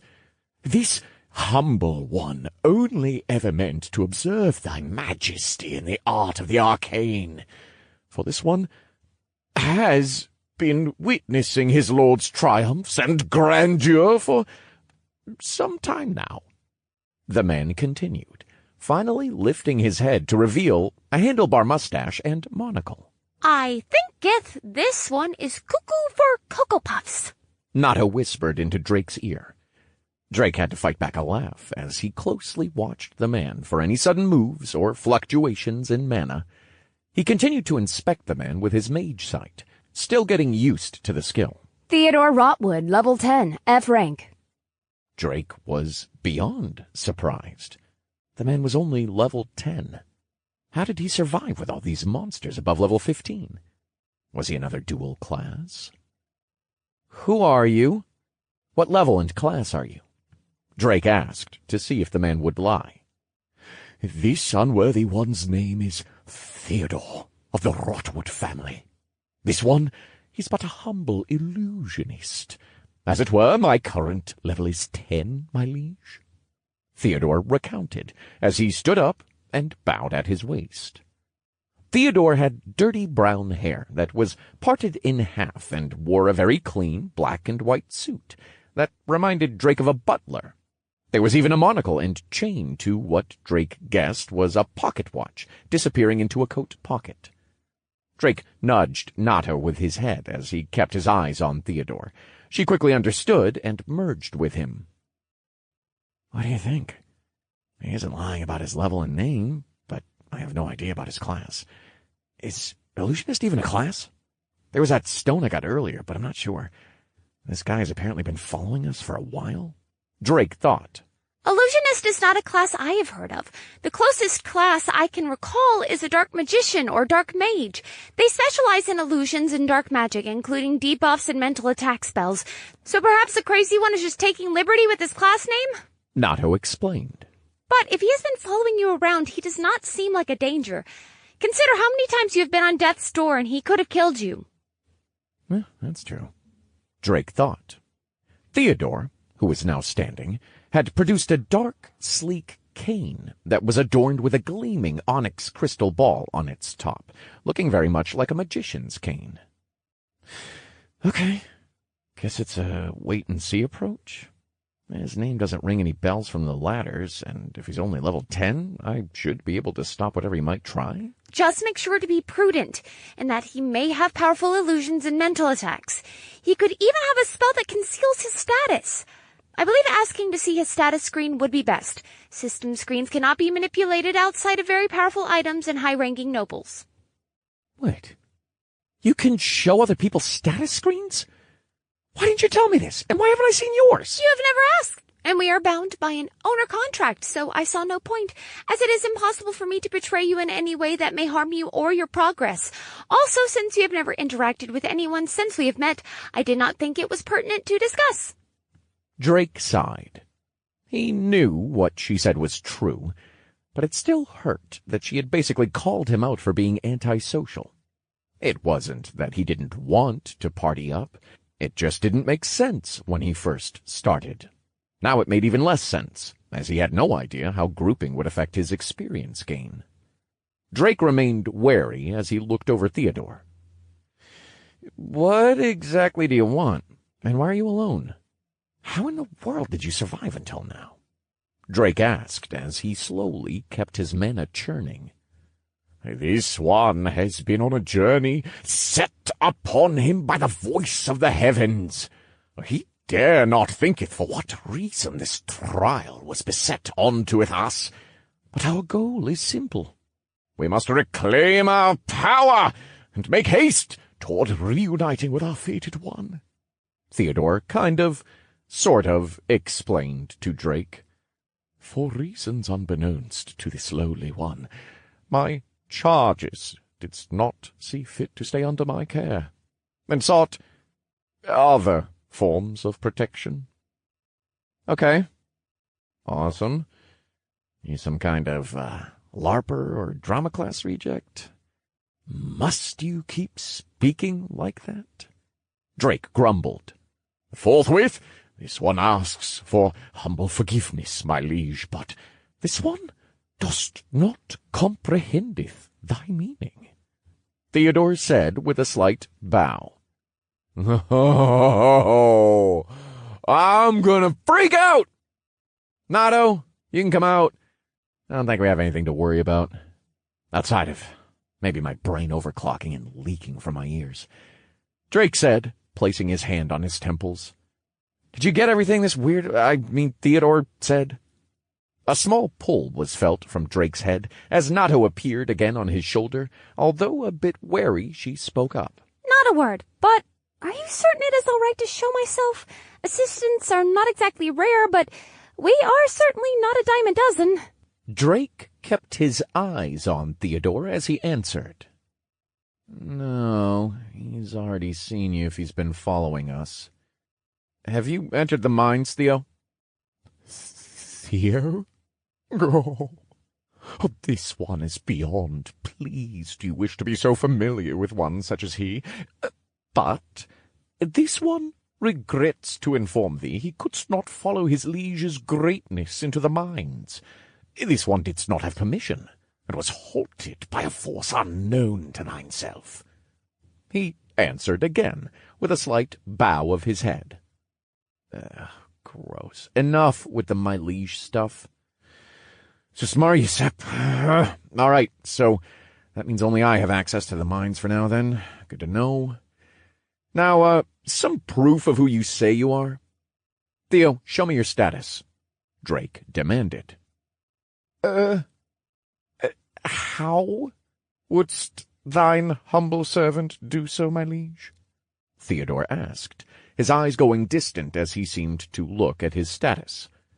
Drake turned his head to Nato, his question painted on his face. She sighed and explained. It will be the same as you do any other mental task, dumb apes. You must simply bring up your status and will it to be shown. Think of it as flipping a book you are reading over to show someone. Theodore did just that, revealing his status. Most of it, anyway. Theodore Rotwood. Tutorial alias, not available. Race, human. Class, rare, dark magician, level 10. That's it. Where's the rest of it? Drake asked, pointedly, glaring at Theodore. This one must regretfully withhold some information, my liege. This one, too, must keep some cards up mine sleeve for the moment. Truly, thy humble servant requests thy rumination on this. Theodore replied. So, you're saying I should trust you with only this limited information after you have just admitted to stalking me for days? This one wouldst hardly name it the act of stalking. This one was merely gathering information on my liege, so that he may better prepare his unworthy self for our inevitable coupling and partnership. Drake was becoming increasingly tired by the second. So let me get this straight. You not only stalked me, you want me to help you. And before you come up with some ass-backwards way to say it, I get the gist. You were with a group, but you were so annoying that you were pushed out, and now you're stuck alone, and from your low level, I'm guessing, without a way to level up. So you found me, saw I was alone, and think I need you? Theodore looked a bit nervous, his mustache slightly shaking as he adjusted his monocle. Mine humble self, wouldst not put it quite so derisively, but an adequate and astute deduction of the history this one has endured, he said, coughing lightly. Wow. Nato mumbled next to Drake. I can hardly believe you understood at all. It was now Drake's turn to sigh. Lots of older games will give you a good foothold on some pretty weird and obscure vocabulary. And a lot of context clues, because, honestly, I don't understand half the words he uses. Drake said, lifting his drooping head. All right, look, Theo. You want me to trust you and party up with you? Oh, this one would aspire for nothing greater. Thy firm and astounding use of force towards the heinous and vile green villains just moments ago has lighted a fire in mine own chest this one had not long forgotten, Theodore said, with a flare and a twirl of his mustache that Drake could have done without. Right. That's awesome, but what I meant was, why should I party with you? What can you offer, exactly? Theodore contemplated for a moment before answering, giving Drake time to again go over the man's wardrobe. It was obvious that he either came here in the butler-like clothes or received them as equipment from quests like him. But what didn't add up was how he could only reach level 10 if he had the ability to kill things and complete the quests. The only explanation that Drake could dredge up was that he completed them before being kicked from his group. Theodore could have also killed stolen monsters, but Drake quickly dismissed it. He didn't seem the type. And if he had done it, he most likely wouldn't have been standing here. Their reality had become more cutthroat than ever, and stealing a monster kill seemed like a quick way to get your ass beat, or worse. Theodore surprised Drake, though, with his answer. If this one must be honest to the fault of being blunt, my liege. He hath nothing, at present, to offer thine outstanding self. This one simply wishes for safe haven and guidance from one as benevolent as his liege. At present, this one cannot do much in the way of battle right, but, if this humble one may be so bold, be it for naught, this one, once stronger, shall become an indispensable boon to my liege. Theodore explained, both his hands on his cane as he stared back at Drake. "Oh?" Drake said, his interest piqued. "How? Pray tell, would you be so indispensable?" he asked, crossing his arms. "Might this one give a demonstration of my one and only skill at present?" Drake allowed his mage sight to fully come to life, a cascade of colors blooming in his vision before he answered. He noticed a darker color flutter around Theodore, almost outlining him in a deep purple bordering black. "You may proceed, good sir," Drake said with a half-chuckle at his own language.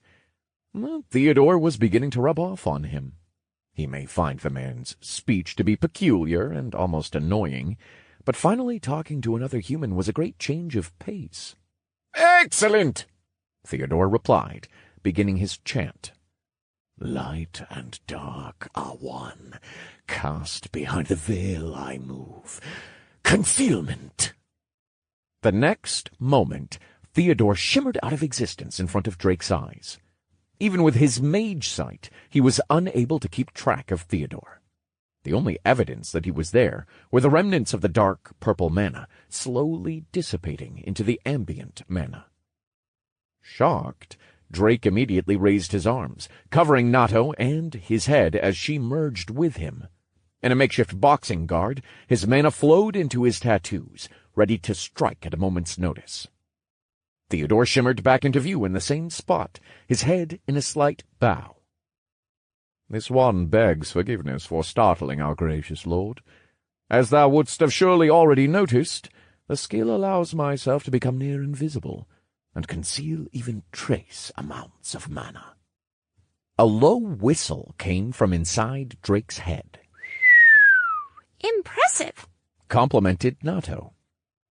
"Handy," Drake said, but not fully convinced. "It doesn't help me much if you can't also cover me. An ambush is nothing if you can't deal any real damage. You did mention that it was your only skill so far. I see your point, though. You can become a strong assassin or ambusher, and at the very least, a scout," Drake said, lowering his guard and crossing his arms, his finger tapping at his arm as he mulled over the possibilities out loud. "Indubitably!" I don't really need any of those, and I don't think it would warrant adding to the XP sponge I already am." Drake shrugged. Before Drake could continue, Theodore interjected. "This one wouldst also like to propound that he is apt in the ways of retrieving foul beasts' cores, so that my liege wouldst not be bothered by such a menial task." A voice exploded inside Drake's head before he could answer again. Do it! Take him! Accept! Now, quickly, with all haste! Nato screamed, almost knocking against Drake's skull with every word, as if her hand could somehow smack him from within his own head. "Where in the hell did that come from? We're supposed to be suspicious of people like him. Like, hello, Earth to Nato," Drake thought, his face quickly turning to one of confusion. Lies! Nothing but falsehoods, I say! This benevolent man is offering to carry the load and gather all of my... our precious monster cores for the trivial price of some experience and safety. It is a small price to pay. Are you talking like him on purpose? And that's easy to say when you aren't the one doing the protecting or monster killing, don't you think? You owe me! You never get to the cores! But you owe me! She repeated as firm as her high-pitched voice could manage. A picture of her stomping her foot with every word was painted inside his head. "Holy shit! Fine!" Drake thought. Fine. Due to circumstances, I will help you out. But you have to gather every single last monster core first. And, I know how many I've killed, so don't try to go and snag any. And if you try to screw me," Drake said, his eyes unyielding as he pointed over his shoulder at both the crater and the small tomb he had made. "You know what happens." "Indubitably," eked out Theodore, his mustache bobbing nervously as his eyes went to the tomb. "Good man," Drake smiled.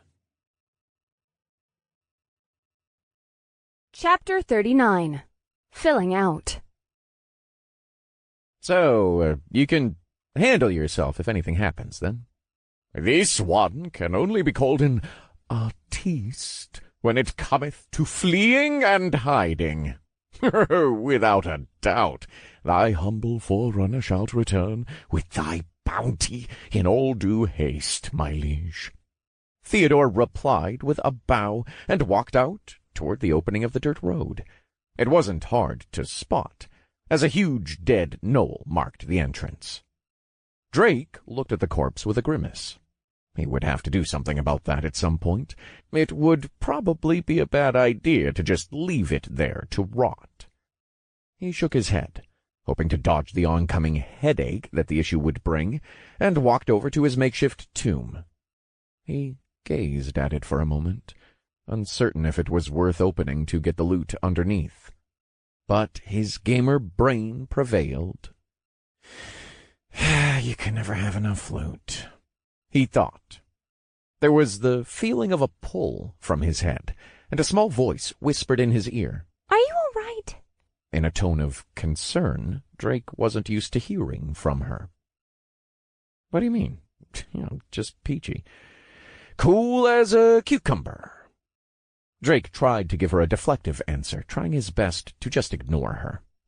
She stewed on his shoulder, tail lashing before finally screaming. "Drake! Drake, I am fucking talking to you, ape! Drake!" "Yes, I'm Drake," he reluctantly answered. "What?" he said, after infusing his tattoos so he could punch into the ground and rip the coffin cover off the goblin. "Are you really okay? You seemed to have a pretty flaky reason for rejecting dear Theodore earlier." "Dear?" "And yeah, I have problems trusting people after, well, I'm sure you know," he said, trailing off, picking up the goblin's dropped skill stone and placing what little pieces remained of its armor inside his inventory. "Only bits and pieces, I am afraid. It was not on my list of things to get to while I was scrambling to catch up with current events in the tutorial. Would you be willing to share?" she asked tentatively. "Nope," Drake said flatly with a thin smile.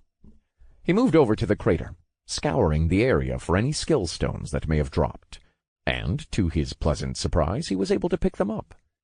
Thankfully, it looked like the stones spawned even after a body's complete annihilation, and oh, was it a haul.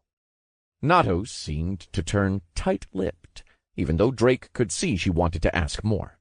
So, like a good boy bottling up his problems and past traumas, he just kept picking up stones and identifying them, ignoring the welling feeling of dread topped with existential crisis. Skill Stone. Primal. Common.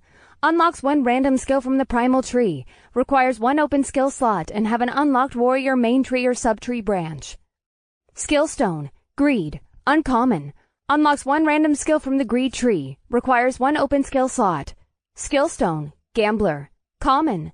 Unlocks one random skill from the gambler tree. Requires one open skill slot. Skill Stone. Regeneration. Uncommon. Unlocks one random skill from the regeneration tree. Requires one open skill slot. Jackpot! Drake cheered as he checked the other stones, finding there was a little extra hidden in the piles of stone. Probably because of his awesome spell. The system must be giving him great rewards for his great magical performance. Skill Stone Oppression. Rare. Unlocks 1 random skill from the Oppression tree. Requires 1 open skill slot. Nato? Not that I'm not happy I got this. He showed the construct now that she had sat down on his shoulder, her legs bouncing back and forth as she just watched him loot. But, getting a rare stone from these monsters seems a little wrong, don't you think? Ah, I see. That must be from the Tyrant Ant. Oppression Stone, correct? Yeah, spot on. Do they normally drop that? She pondered a bit and then answered. With certainty, but do you recall when I said I was surprised the goblins found a lone Tyrant Ant? Vaguely? Ah! She hit him on the back of the head. Don't! Listen to me when I speak! She sighed before continuing. Tyrant ants normally travel in large numbers and never leave their hive's vicinity for too long, making it very difficult to kill any without getting swarmed. As I have said, even included in the tutorial, I doubt their subjugation quest is meant to be completed. So you're saying I got lucky? Drake said, slipping the stones into his inventory. I would venture half and half. Depending on your skill set and how long you waited for a straggler, you may be able to secure a stone. Would it be worth the investment? It is impossible to say without knowing the skill you would receive, but I will say with certainty anything gained from an oppression stone will be very powerful in the short term. So, if we were to successfully gather more... Nato trailed off, her face scrunching to one side as if she was chewing on one side of her mouth, thinking.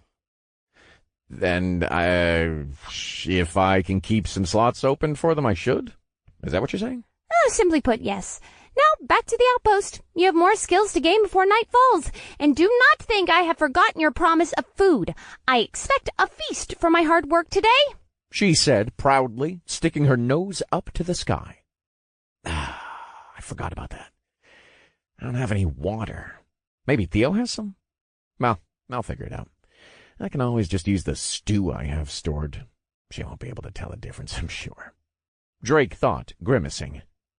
He and Nato soon found themselves back at the entrance of the outpost gate. Once there, Drake pulled out the stones per Nato's instructions. She had told him he still needed to do some back and forth with his skills so that they would round out, complementing each other by filling in the missing essentials in his skills and synergize better overall. They were going back and forth between the main class trees and sub-trees to keep them as even as possible. Drake checked his ever-expanding status. Drake Wallen, tutorial alias, shot. Race, human. Class, unique elemental Miller, level 10. Vitality, 219, 15%. Strength, 226, 20 plus 15%. Dexterity, 171, 30 plus 25% plus 40. Intelligence, 373 plus 20%. Wisdom, 191, 20%. Endurance, 106, 5 plus 20%. Free points, 28. Skill branches, primary. Elementalist P2, 1.69%, F rank, 0 out of 5. Mage Sight P1, 5%, F rank. Heretical Mind P1, 3%, F rank. 3 slots unused. Secondary. Shield Miller P1, 0%, F rank, 0 out of 5. Warrior Stamina P1, 0%, F rank. Guardian's Reprieve P1, 0%, F rank. Aura of Command P1, 0%, F rank. Martial Strike P1, 0%, F rank. 1 slot unused. Primary Subtree. Internal Mastery F rank, 0 out of 5. Of the Apex P1, 1%, F rank. Weak Point P1, 0%, F rank. 3 slots unused. Secondary Subtree. Soul Mastery F rank, 0 out of 5. Mana Manipulation P2, 5%. 4 slots unused. Tertiary Subtree. Weapon Mastery F rank, 0 out of 5. 5 slots unavailable. Quaternary Subtree. Empty. Titles. First Blood. 2 versus 1. 1 versus many. Monkey Slayer. Living on the Edge. Close Call. Dead Man Walking. Dual Class. Punching Up. Improbability, Rounded, Dog Hater, One-Man Army, Dog Killer, Battle of Attrition, First of Your Kind, Goblin Hater, Goblin Slayer. Oh, man. I hope I can condense this down, he thought before face-palming. Nato, can I hide certain parts of my status? It's, getting a bit, long, extended, overdone. Nato looked a little surprised, but quickly recovered, realizing that Drake's introduction had been, to put it lightly, lacking. She dropped down off his shoulder and pulled out her bag of food. Certainly, she said, taking a bite out of a freshly pulled roasted nut. Just think about what you want to hide, and the system will do the rest. Surprised Mr. Big Gamer did not think of doing so in the first place. She finished, emphasizing her snarkiness with air quotes.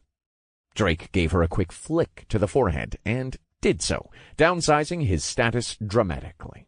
It now only showed his name, class, level, and stats. Nifty. But, before that, he checked the descriptions of his 2 new titles. Goblin Hater, Slay 10 small green men, plus 5% damage to goblins. Goblin Slayer, slay 50 or more goblins. There is no reason to leave a single one alive, plus 10% damage to goblins. Drake chuckled. The only good goblin is one who doesn't leave its stinking hole, huh? He thought, still chuckling lightly. That's it for pleasure, then. On to business, Drake shouted, trying to get himself hyped up. All right, what are we starting with? Would you show me your skill trees for a moment? Drake sat down and lowered her to the ground next to him, willing his status into vision for her to see. Couldn't you have just merged with me and looked at it that way? Certainly, but I believe I have been inside you long enough today. She snickered, obviously joking. And you call me the pervert? Drake scoffed with a roll of his eyes. After a few moments, scrolling through his skills, or lack thereof, she asked. And what skill stones did you just obtain? Any of the gambler skill stones I mentioned before? Oh, yeah, a few. We also bagged the Primal, Greed, Regeneration, and Oppression stones I showed you earlier. I see. The Oppression stone will prove very useful. I would say it should be used next to last. You also have some other rare stones left over. The Fire Skill Stone and Transcendent Stone you will have to consume spaced out to avoid going into a drunken rage again, she said, looking at him flatly. But with the several added stones, I think we can fill up most of the skill slots quickly, barring any more interruptions. Drake fist-pumped excitedly. He could finally get a real feel for his class and start theory crafting how to best use it. It was always his favorite part of starting a new game, and why he had loved his old game the most. It may have been an older one, but the spaghetti code and the class system meant there were new builds popping up even now, some 20-odd years later. It reminded him a whole lot of the TPs he also used to play passionately. The code had been so bad that the community found a glitch that let them come up with an entirely different way to play the game, using animation canceling to the fullest. Drake had spent the better part of a year just learning how to pick up how to do the very basics in that one. Good times. Back in reality, Drake stood and hustled over to the pile of stones he had left near the green-soaked bed, stacking his newly acquired skill stones beside the pile. Nato followed not long after at a casual pace, happy to take it slow as she chewed on the remainder of her bag of food. Now that you are finally ready to finish this long process of getting your skills, we can begin with getting the active skills out of the way. From what I have seen, you only have a handful of active skills right now, and they are all in your Miller main class tree. Nato explained. So we are going to give some to your elemental side, making sure we can do our best to fill the rest with the strongest passive and utility skills we can possibly get. Where do I start then? You have some debuff skill stones, which are great for what we need. Use both of them in Soul Mastery. They should be able to give you some nasty effects that will let you deal with casters or mana-reliant classes. Then we can go to your Weapon Mastery tree for the new skill stones you've picked up. This will certainly improve your ability for close combat and weapon augmentation, and with everything you were able to get so far, we have enough leeway to keep a slot open in every tree for oppression stones later. Thankfully, you are a dual class, so we have far more to play with. She mused, letting an eager grin crease her face. Ha! So you are a nerd. Oh, you would have to be part me to get so excited about theory crafting and min-maxing like that. Shut it! You want help or not? Oh, ungrateful. Oh, I thought you were a squirrel, not a sourpuss. Come on now. Drake teased, rummaging around for the correct stones. Ah! Got him, he said in triumph, looking down at the 2 stones. Skill stone, debuff, uncommon. Unlocks 1 random skill from the debuff tree. Requires 1 open skill slot. Not wanting to waste more time, Drake quickly went through the process of consuming the 2 stones. You wish to consume skill stone, debuff uncommon. Confirm? The moment after confirming, a familiar feeling assailed his body. A few breaths later of battling through the more than mildly addictive feeling, he got his new notification. You have learned Atrophy of the Mind F rank. Atrophy of the Mind P1 0% F rank. A debilitative spell attacking the opponent's mind, disabling all forms of mana regeneration and complex mana manipulation for a short period. Wounds of the soul are not so easily healed. Atrophy of the mind. Mind atrophy debuff is applied to target for 10 seconds. Increases with proficiency. Debuff can be cleansed by standard holy magic. Cost, small amount of mana. Cooldown, 2 minutes. Huh. Looks like Lady Luck still doesn't hate me as much as that intro construct. Drake thought, smiling at the new beefy skill description. It was going to be a great way for him to single out stronger mages or mana-wielding classes. It wouldn't fully shut them down, it seemed, but being able to bar them from using their own abilities, as well as keeping them from regaining any expended mana, would be huge for any fight. Got a solid debuff skill from that one. Basically a mage-specific one, Drake explained. She just nodded gingerly, waving her newly retrieved nut at him, urging him to continue. Drake pursed his lips, slightly deflated by Nato's response. She must just be tired. Today has been pretty exciting, and neither of us got much rest before the goblins volunteered as alarm clocks. The annoying default kind. God, I have PTSD from having to wake up to that chime day in and day out.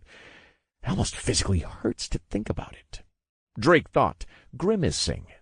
He quickly shook his head and got back on track, squeezing the next debuff skill for his soul mastery tree. His expression was hopeful. You wish to consume skill stone, debuff uncommon. Confirm? Trying to get through the process as quickly as he could, Drake assented, feeling the cold, then warm energy of power from the stone diffuse within himself. You have learned Cower, F rank. Cower P1 0% F rank. Use aura to force a target to flee. Fear is binding. Cower. Terror debuff is applied to target for 5 seconds.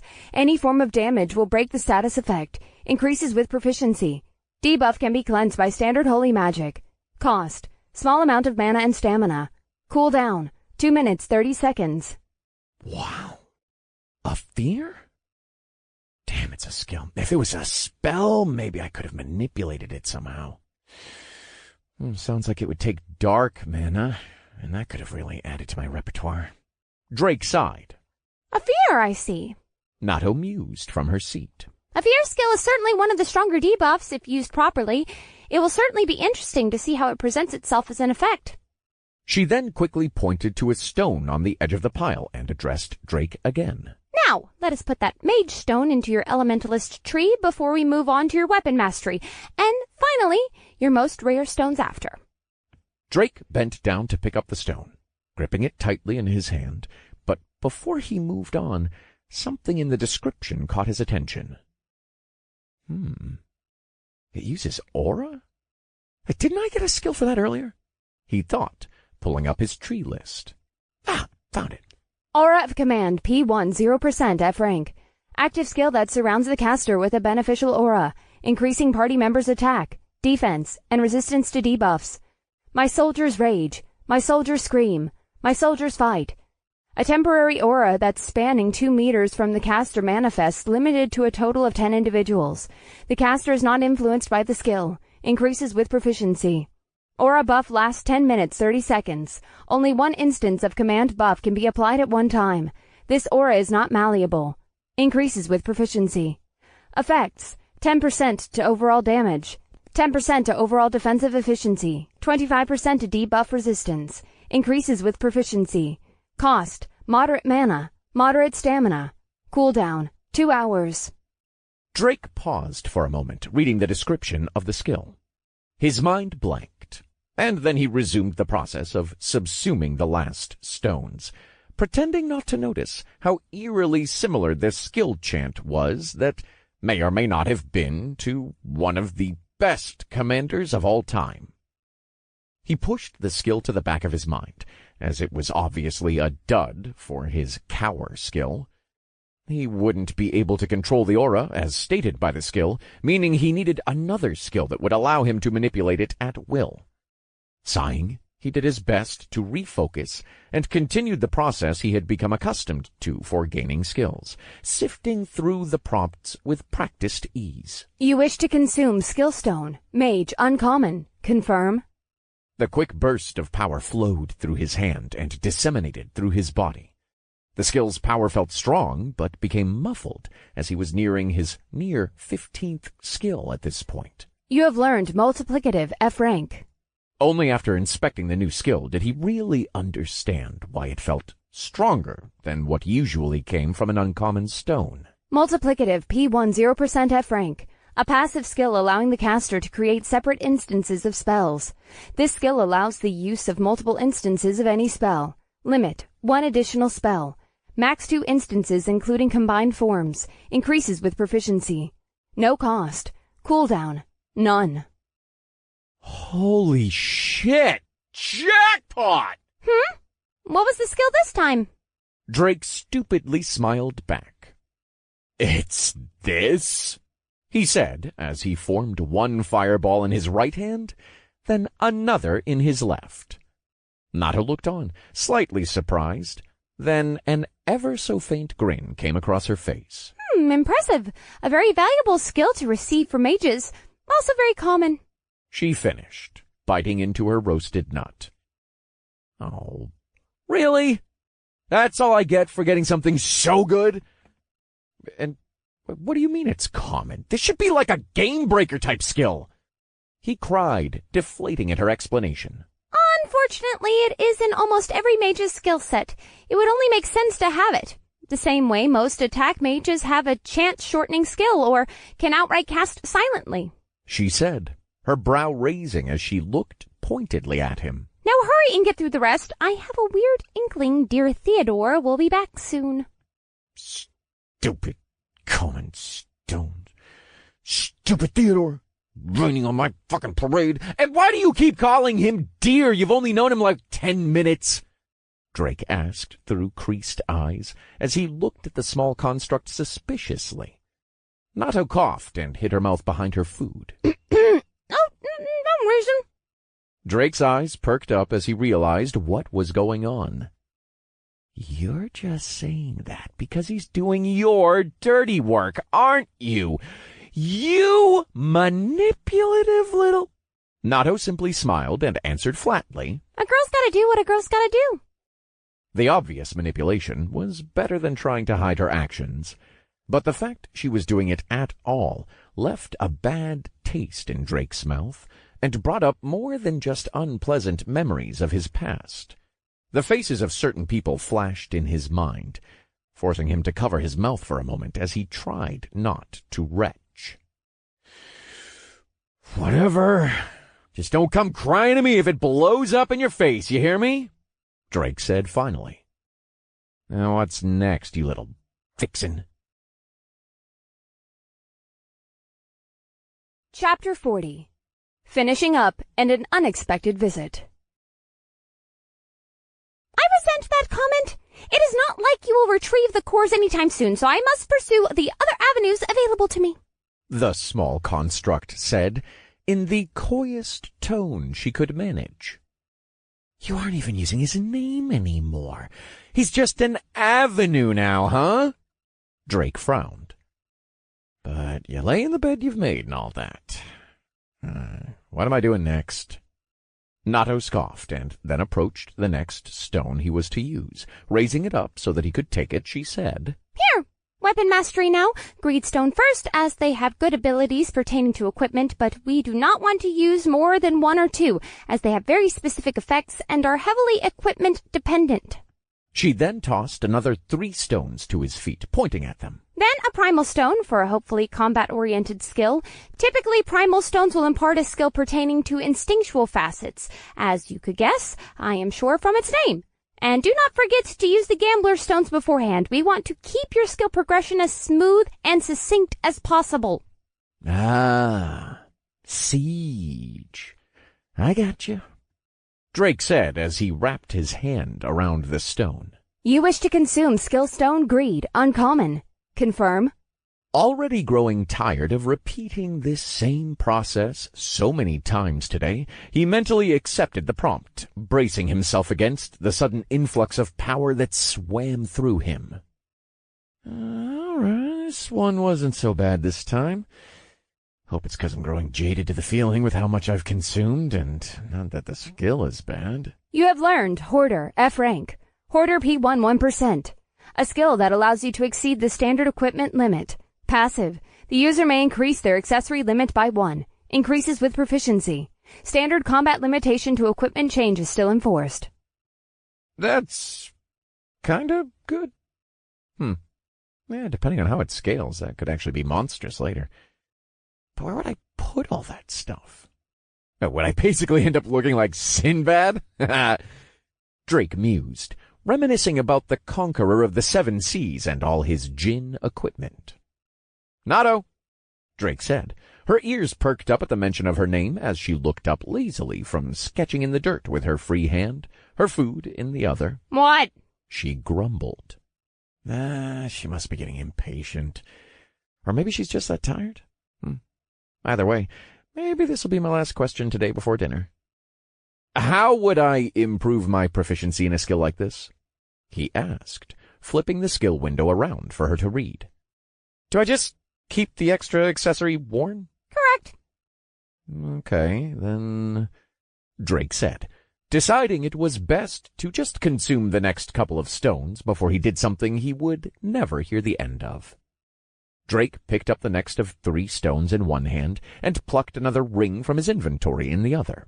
It was the 5th green ring he now slipped onto his right thumb, as at the same time he subsumed another smooth, glassy stone. You wish to consume skill stone gambler, common. Confirm. Drake quickly accepted, already grabbing the next stone. You have learned fully loaded, F rank. You wish to consume skill stone gambler, common. Confirm. You have learned weapon of choice, F rank. You wish to consume skill stone primal, uncommon. Confirm. You have learned adrenaline acuity, F rank.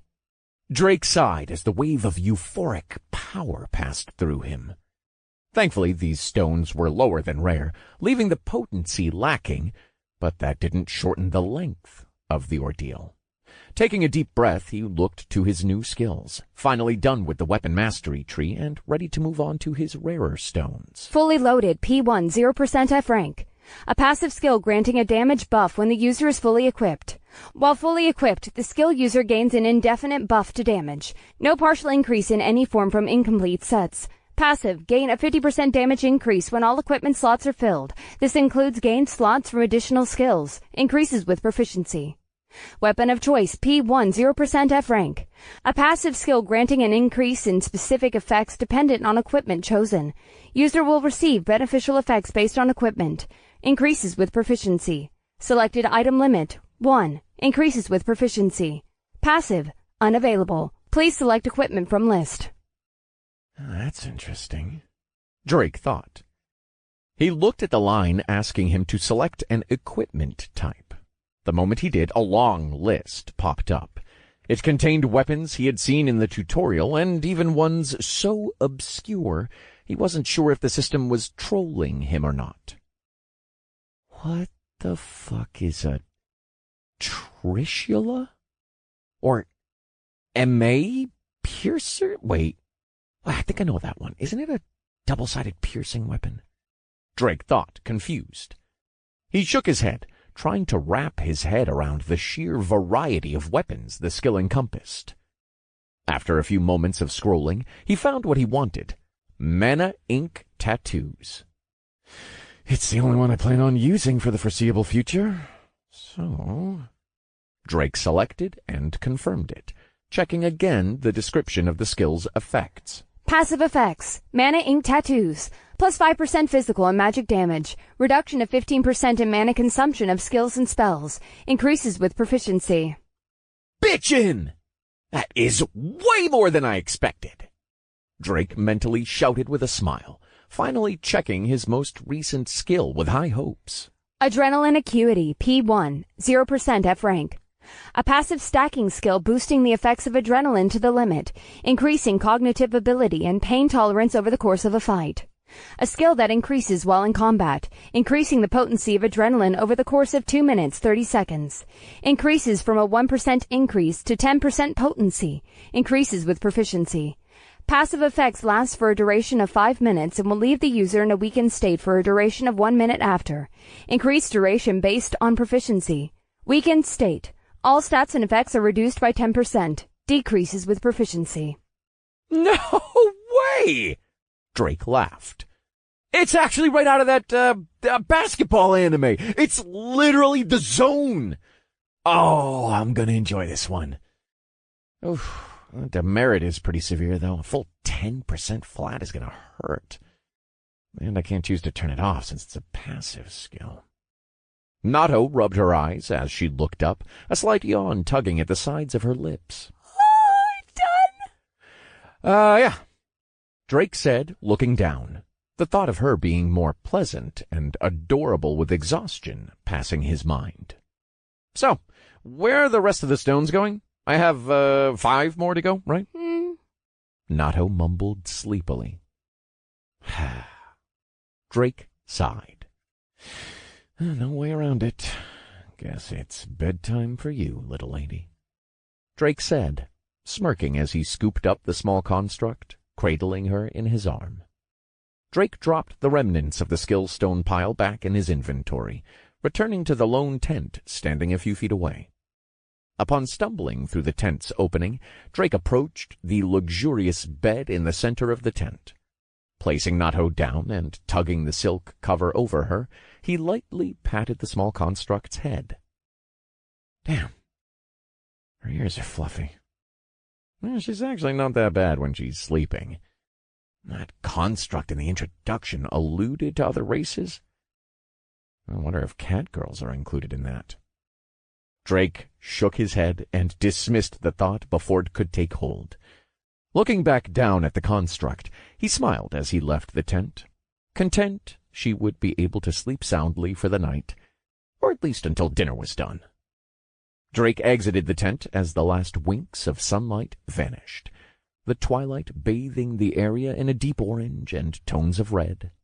But although the twilight hour was as beautiful as it had ever been during this death game, Drake's mind was on what he should do with the last few stones. He knew which he had to use, but Nato hadn't told him where. Drake would have to decide on his own for now, or wait. And after a few seconds in silence, he pulled a stone from his inventory. Skill stone. Transcendence. Rare. Unlocks 1 random skill from the Transcendence tree. Requires 1 open skill slot. Have an unlocked mage main tree or subtree branch. Drake rolled the smooth glass-like stone in his hand for a moment, mentally selecting his elementalist main tree. Yeah, here just feels right. I don't think I could use it anywhere else anyway. He chuckled lightly. Bottoms up! He laughed, gripping the stone tighter than usual as he braced for the rare quality throngs of power soon to come. You wish to consume skill stone. Transcendence rare. Confirm? Drake confirmed, and instantly the pinch of the cold shot through his arm, quickly overtaking his entire body. It was chilling, almost biting at his soul this time, as it filled his entire body 1 cell at a time. Then the heat flooded through the gate of his hand, finally unleashing it, a fire that caused Prior's stones to pale in comparison, now coursed through his body, threatening to roast him from the inside out. He held back a muffled scream as he dropped to his knees, gripping at the wrist of the hand seemingly scorched by the stone. His eyes shut from the overwhelming power now assaulting him. Fuck! He forced out of his clenched jaw as he waited with bated breath for the feeling to pass, struggling to not be overtaken by the seemingly unending stream of power. He suffered through one passing moment, then another and another. He lost track of time as he waited for the chaotic energy to subside. Finally, he released his stilled breath as the feeling of power slowly receded, leaving him in a thick, cold sweat. You have learned Elemental Endowment, F rank.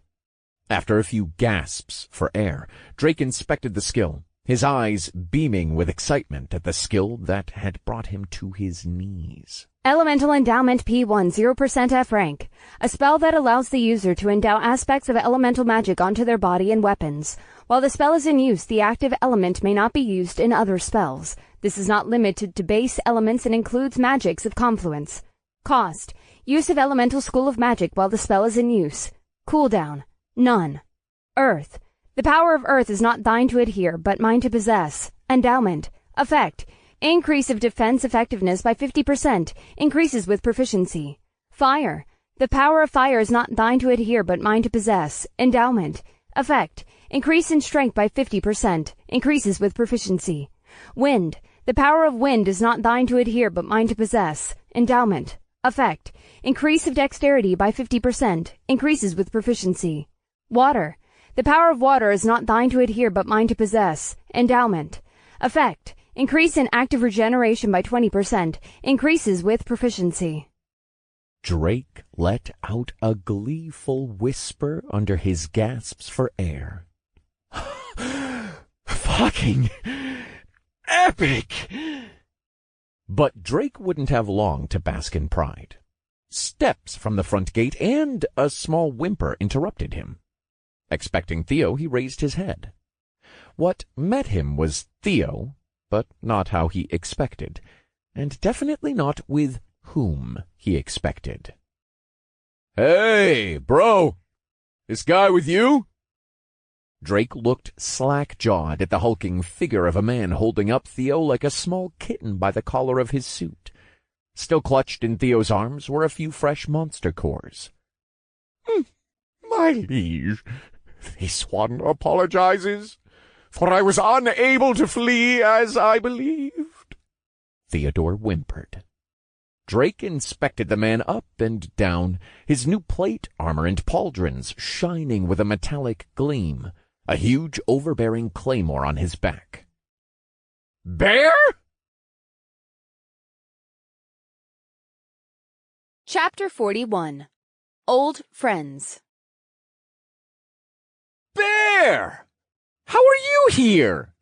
Drake exclaimed, approaching the mountain of a man. Drake gave Bear a slap on the side of his arm. Have you gotten taller? And wow, look at that claymore. Are you a half Yoma? I don't know what that means, but no, still human, bro. Just a bit taller from the rank up. Not to mention more handsome. Bear responded, a half smile creasing his face. A small whining sound came from Bear's raised hand, forcing both of them to look over at the poor man being held. My liege, may this one ask to be released? I have gathered said monster cores as well, before this hulking oaf decided to brutally manhandle me. Theodore yelled like an angry kitten, scowling at Bear. Oh, right. He's with me, Bear. Would you mind letting him go? He didn't do anything, right? Another whimper came from Theodore as he whispered under his breath. This one 'tis but an afterthought? No, nothing to me at least. I just saw him scavenging cores and thought he might be stealing, so I nabbed him. But what's with the my liege stuff? I didn't take you for being into that kind of role play. Bear scoffed. Drake shook his head with his hands on his forehead. I don't know either. It's just the way he talks. Believe me, you get used to it quickly, but he's no danger. And how did you know I was here? Bear just smiled, releasing Theodore with an unceremonious plop as he landed on his rear. Then Bear pointed further in. Let's talk. It's been, almost 2 weeks? Don't mind me spending the night in this cozy new fort of yours, do you, bro? Or should I say, shot? Drake stiffened slightly at the mention of his alias. Yeah, let's talk. And of course not. I can't turn away the monster that saved me from the monsters, can I? I'm glad to finally be able to pay you back some anyway. Come on in. Oh, do you have water on you? I want to make some fresh venison stew. Theodore rubbed his injured butt, and most likely his pride as well, as he stood up, dusted off his clothes, and addressed Drake. My liege, where shouldst this one put the aforementioned cause? Remembering Theo was still here, Drake thought on it for a moment before answering. Here? Drake said, pulling out one of the large tubs he had looted before from the squad commanders. Just put it in here for now. I'll clean them up and give them to... He stopped himself and looked at Bear. With a raised brow, Bear looked back. They're for the little construct sleeping in the tent, right? Don't worry, man, my lips are sealed. But you should hide her better. It's easy to spot her. How did you? Drake wondered. Then realization hit him. He has some sort of sensing or perimeter identifying skill. Like I said. Bear grinned. It's been a while, and we'll talk. Over there fine to set up a fire? Bear didn't even wait for an answer as he patted Drake on the shoulder and headed to an open area, pulling out a massive tree trunk to use as a seat for himself, then began making a fire. Theodore dropped the monster cores into the tub as Drake asked, and brought his gaze up to Drake's. Sire, dost thou know that tactless oaf? How dare he impose upon my liege like this? It is reprehensible. Drake smiled and looked back at Bear as he explained to Theo. Bear's a friend, yeah. He saved my life not too long ago. I blacked out and was stranded in the forest. It must have been before you started stalking me. Drake turned back to Theo. And before you forced your way into my fort as well. What was the word? Reprehensible? Theodore coughed and brought back out his cane. Yes, well, this one supposes it is acceptable for the saviour of my liege to be so daring, then. He coughed again, and began walking towards Bear. Mine humble self will see if Master Bear is in need of assistance forthwith, the food preparations. Drake let out a stifled laugh as he returned the monster core-filled tub to his inventory. Where did all these characters come from? I really hope there aren't any more people that are going to pop up and bother me. Susmar. He moved over to the gate and stared at the now darkening sky, black as the infinite abyss as it consumed the last streaks of light. Drake slowly lowered the gate as he stared off at the horizon beyond the trees, both apprehensive of the new things to come and excited for how much stronger he could become from them. The small fire and pot had been set up by the time night had fallen, and Drake had made his way back over to Theodore and Bear. They apparently weren't much for conversation, as Theo sat upright on the opposite end of the tree trunk with his back straight and stiff as a board. Bear was on the other end, tending to the fire, and filling the more-than-large pot with water from barrels he brought out. Jeez, how much does this dude eat to need a pot that big? It makes even the Knowles pots tiny. Drake chuckled inwardly. Walking up to the fire, Drake opened the conversation. So, how hard is it going to be to get you to talk about how you know so much, Bear? Oh, actually, wait. It'll be a long night. First thing, how are you? Drake said, a genuine smile on his face, glad to see the man who saved him doing so well. Bear looked up from tending the fire with a grin. I'll be better when you make me some damn food, man. We out here hungry. Bear answered in his low, thunderous voice, his tone the polar opposite to his upbeat words. Yes, this one is a tad famished as well, my liege. A meal would certainly be splendid. Theodore chimed in, adjusting his monocle. All right, food first then, Drake said, raising his hands in surrender at being outvoted. But I want some answers while I cook. And don't worry about Theo, Bear. He's a bit off, but he's only level 10, so he can't do any damage as far as I know. Bear shook his head. Oh, he can do plenty, Shot, Bear said, looking pointedly at Drake.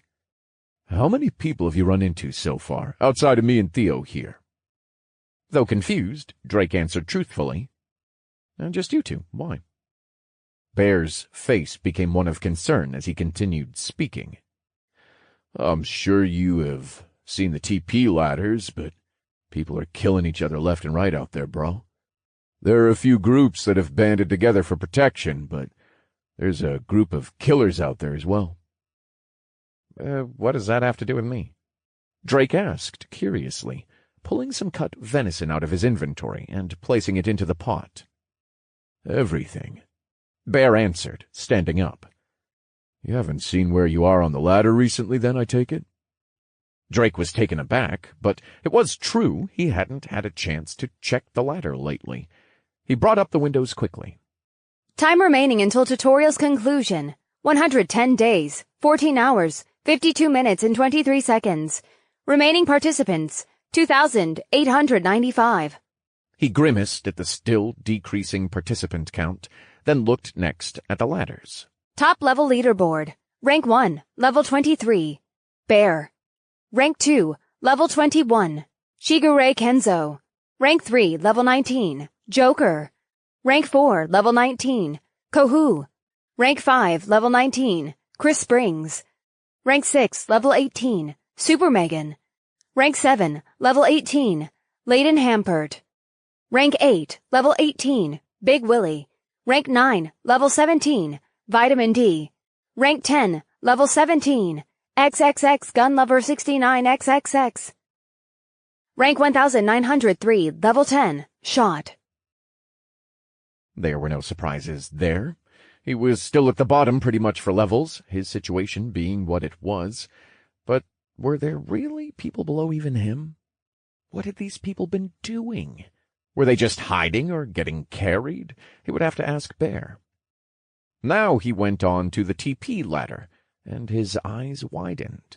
Standing at the top was a very familiar name, as it should be, since it was one he had used many times before. Top tutorial point leaderboard. Rank 1. Shot. 664,500 TP. Drake's jaw dropped at the sight of his ranking. Had he really gotten that much TP? Then a pin dropped for Drake. If people were forming groups to protect themselves, as well as groups for people to hunt others, that would make him... Looks like you get it now, Bear said, unusually serious in his tone. His low voice only made the statement more ominous. Drake looked up, feeling the pressure coming from Bear. Is this aura, or just our difference in level? I haven't felt anything like this, even with the foreman. Drake thought, his mind now racing. Shot, you have the highest TP, making you the biggest prize piñata currently in the tutorial. And you are only level 10. Bear said, the weight of his pressure smothering Drake. It was hard for Drake to breathe. Is that what you're here for, then? So what was with all the niceties? Drake said, his mind fumbling with the possibilities of what might happen, wondering if he was to be faced with another betrayal. No, more importantly, was there a way out of this? Could he beat someone twice his level? No, he was obviously outclassed, even before he was so significantly out-leveled. Bear's strength was anything but normal. Should he make a break for Nato, leaving Theo? Could he even move fast enough to outrun the man, even with his new endowment skill? But he hadn't even tested it yet. Would Bear give him time to even cast the spell? Drake's body began to sweat as his vision blurred. He could see Bear moving, but what could Drake even do? Until a hand came down on his shoulder. "Whoa, bring it back, man," Bear said calmingly. "I didn't mean to jump you with that, all serious-like. I just wanted to make sure you knew the seriousness of your situation, being a low level and all." The weight suddenly lifted, and Drake's vision slowly began to stabilize. Whether he froze up because it was Bear or because he wasn't ready to fight another person, possibly to the death, he didn't know. But he was glad he could delay it for now. With a sigh, Drake spoke. "Bear, why did you have to do that, man? I was scared you were going to try to kill me for the TP." Bear waved his other hand. The one resting on Drake's shoulder squeezed him before letting go and sitting back down. "Nah, I'm fine with TP. My class is especially good for fighting against groups, so I have no problem. But I really mean it. You have to be more aware and careful. Identification skills are more common than I think you believe." Drake took a few deep breaths to steady himself. What even was that pressure you just did? Is that an aura skill? Yeah, my bad, man. It's still a bit finicky. I haven't gotten it locked down just yet. It tends to come out when I don't want it to, or I'm, emotionally heightened," Bear said apologetically with a wry grin. Before Drake could answer, Bear then pointed to the other side of the tree trunk. "Is he going to be all right?" There, on the ground, fallen behind the tree, was Theodore. He was passed out, mouth foaming. "He'll be fine," Drake said dismissively. Chapter 42. More small talk. Drake was silent for the next half an hour, trying to understand the implications of being so high on the TP ladder and how exposed he actually was. Anyone could identify him at this point, meaning anyone could see his alias and level and put the two together. They'd kill him for an easy meal. He needed to find a way to avoid that or prove that trying to fight him wasn't worth the prize. He wordlessly cut the veggies taken from his inventory for the stew, mechanically adding spices and skimming the scum from the pot. His head was occupied with more important things. "Hey, man, you're pretty good at that," Bear said, his hand wafting in front of him, taking in the pleasant aroma of the stew. Drake returned to the present to give a casual answer, not stopping his hands. "Yeah, I got a few siblings. My mom had to work 2 jobs most of our life after my dad passed, so I had to learn to do a bunch of stuff quick." "Damn.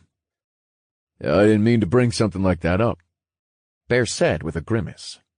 Drake waved his hand dismissively, now focusing more on the conversation. It's not a big deal. My dad was pretty old when he passed, and my mom happened to be his second wife," Drake said, trying to keep the atmosphere upbeat while recalling his life. She moved to the U.S. from the Philippines to live here with him, and the rest was history. He left a big sum of money to us, so we were fine for a little, but having as many siblings as I did, and all of us wanting to go to college, it dried up fast. Bear was content to listen for the moment, just politely nodding here and there. So, good old mother had to go to work, leaving me, the eldest, to go and do everything around the house, fixing broken bulbs, appliances, toilets, making food for everyone, cleaning the house. That is, at least until I was old enough to get a part-time job to help out some, leaving my little brother to pick up on the grand old legacy of chores. Drake smiled sarcastically. He took a moment to think again on his family, hoping and praying to whatever deity might have forced this nonsense system on them that they were all right. And if they weren't...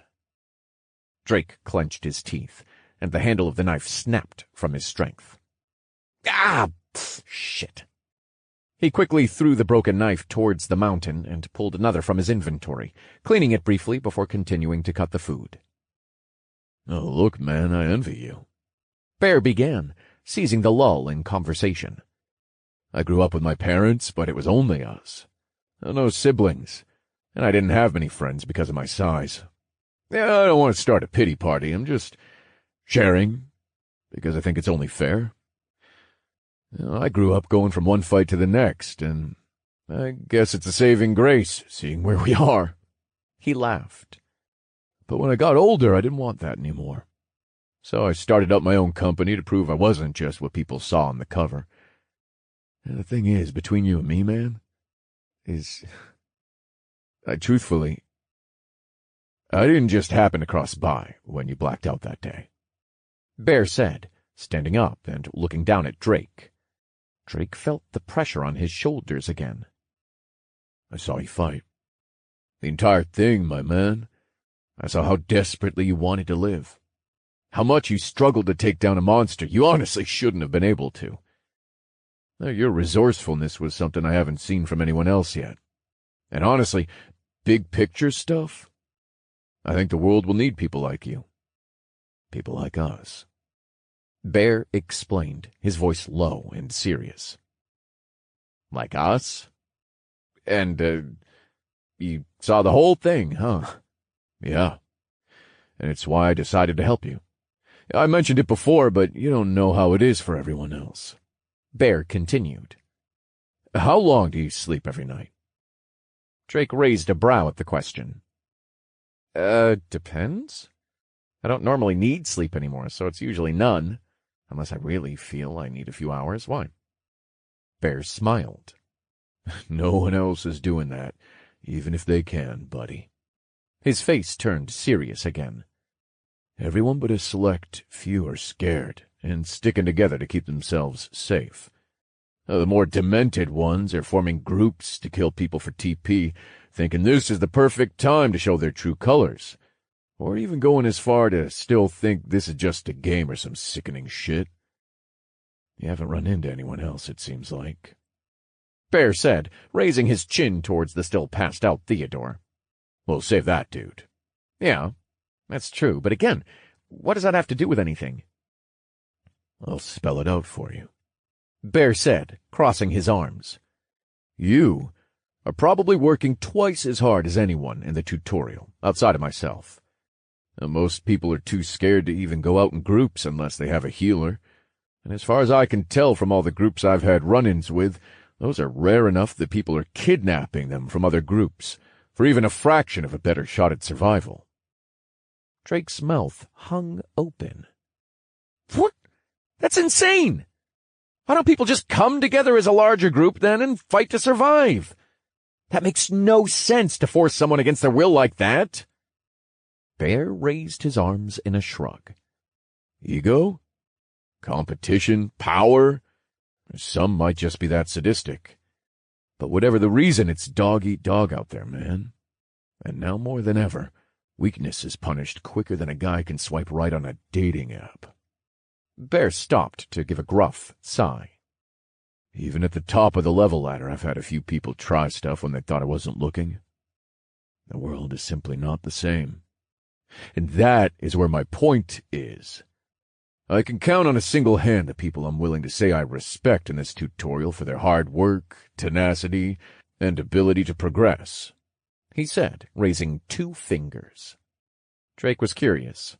He moved to the pot to stir it before asking the leading question Bear probably wanted him to ask. And those 2 are? Bear smirked. You? And a youngster named Shigure Kenzo. I'm sure you've seen his name on the boards. Drake raised his gaze as he thought. Yeah, sounds familiar. He's right under you, right? That's damn right. How young is he? And I would hardly call myself impressive enough. I still have a long way to go, Bear. Drake answered, a half grin on his face, as he continued to stir the pot with one hand, his other slipping into his pants pocket. Don't sell yourself short, man. Remember how I found you? There's been a clear trail of death and destruction leading to this place. It's honestly hard to miss. Not to mention the big fucking monster that you can see from half a mile in any direction just casually on the ground. Bear chuckled with a quick shake of his head. And the kid is 16. It's the youngest age anyone here is. I'm sure you're not dumb. You've noticed there are no children here, and thank God there isn't. Everyone has already got their hands full trying to not die and keeping the more sadistic POSs from doing the worst. That caught Drake's attention more than just the kid's age. Did the system just promote this kind of heinous shit? Just so there's no misunderstanding, Bear cut him off. Yeah, rape and enslavement. Sometimes even worse. Let's just say I've had to decide once and for all where I draw the line on who does and doesn't deserve to live. Drake's face turned grim as his head drooped to look at the ground. Talaga. Of course, why wouldn't there be deranged pieces of garbage running around and doing that? We all suddenly got mind-bending powers after all. Drake spat, remembering the gnolls and goblins. What do you think happened to the children under 16, then? Bear shook his head. I haven't the faintest, bro. Maybe ask your construct friend. Seems like she's waking up anyway. Drake was again surprised. How good was his sensory skill? Was it based on mana sensing, like his identifying skill, or something else? Bear was a pure warrior from what Drake could tell. How do you know she's a construct? And even that she's over there? What kind of sensory skill do you have, Bear? Drake asked, forcing the issue. I can't tell you all the details, but it's basically a sphere of perception. Won't say how large it is or the info it gives, but I can tell where people and things are inside of it fairly easily. And it lets me identify people within my line of sight. And before you ask, yeah, I had it since I first met you. Bear answered, looking at a squirrel construct slowly emerging from the tent. As far as knowing what a construct is, you ain't the only one with one. Drake glared at Bear, his eyes glowing from the mana infused in them, trying to find any other source of mana around him. Don't give me the scary eyes, man. No, I don't have one. The Shigure kid does. But his is a little different than yours. Well, she's taller for one, and not a talker, that's for sure. I should also mention Shigure is the head of the largest group in the tutorial, and they've set up camp in an outpost further south from here. It's a coalition of around 5 different groups with him in charge. Crazy to think about once you stop to. Bear chuckled with his hearty, thunderous voice. If you need anything, they would be your first bet on where to find it. They have damn near over 1,500 people last time I checked. Drake chewed over the information he'd just been given. Nato had said that constructs weren't exactly rare, but to have 2 in the tutorial. Was it just happenstance, or was there a reason the kid had gotten one as well? Before Drake got a chance to really analyze the information, the quick, soft, trotting sounds of Gaeta forced him to look up. Food! Nato yelled, completely ignoring the mountain that was Bear standing in between her and the pot of stew. Drake moved over with an exasperated smile on his face at the display of Nato jumping up to look inside the pot, a faint line of drool running from her open mouth. "Hey, don't go spilling that! It's been simmering for an hour now, you little garbage disposal!" Drake shouted, picking her up so she could get on his shoulder. Who are you, calling a delicate flower such as myself a garbage disposal? Dolt! Is it so queer that I am excited for the feast I rightfully deserve? She shouted back, rubbing her fist into the side of Drake's face incredulously. A deep belly laugh sounded from across the pot where Nato and Drake stood.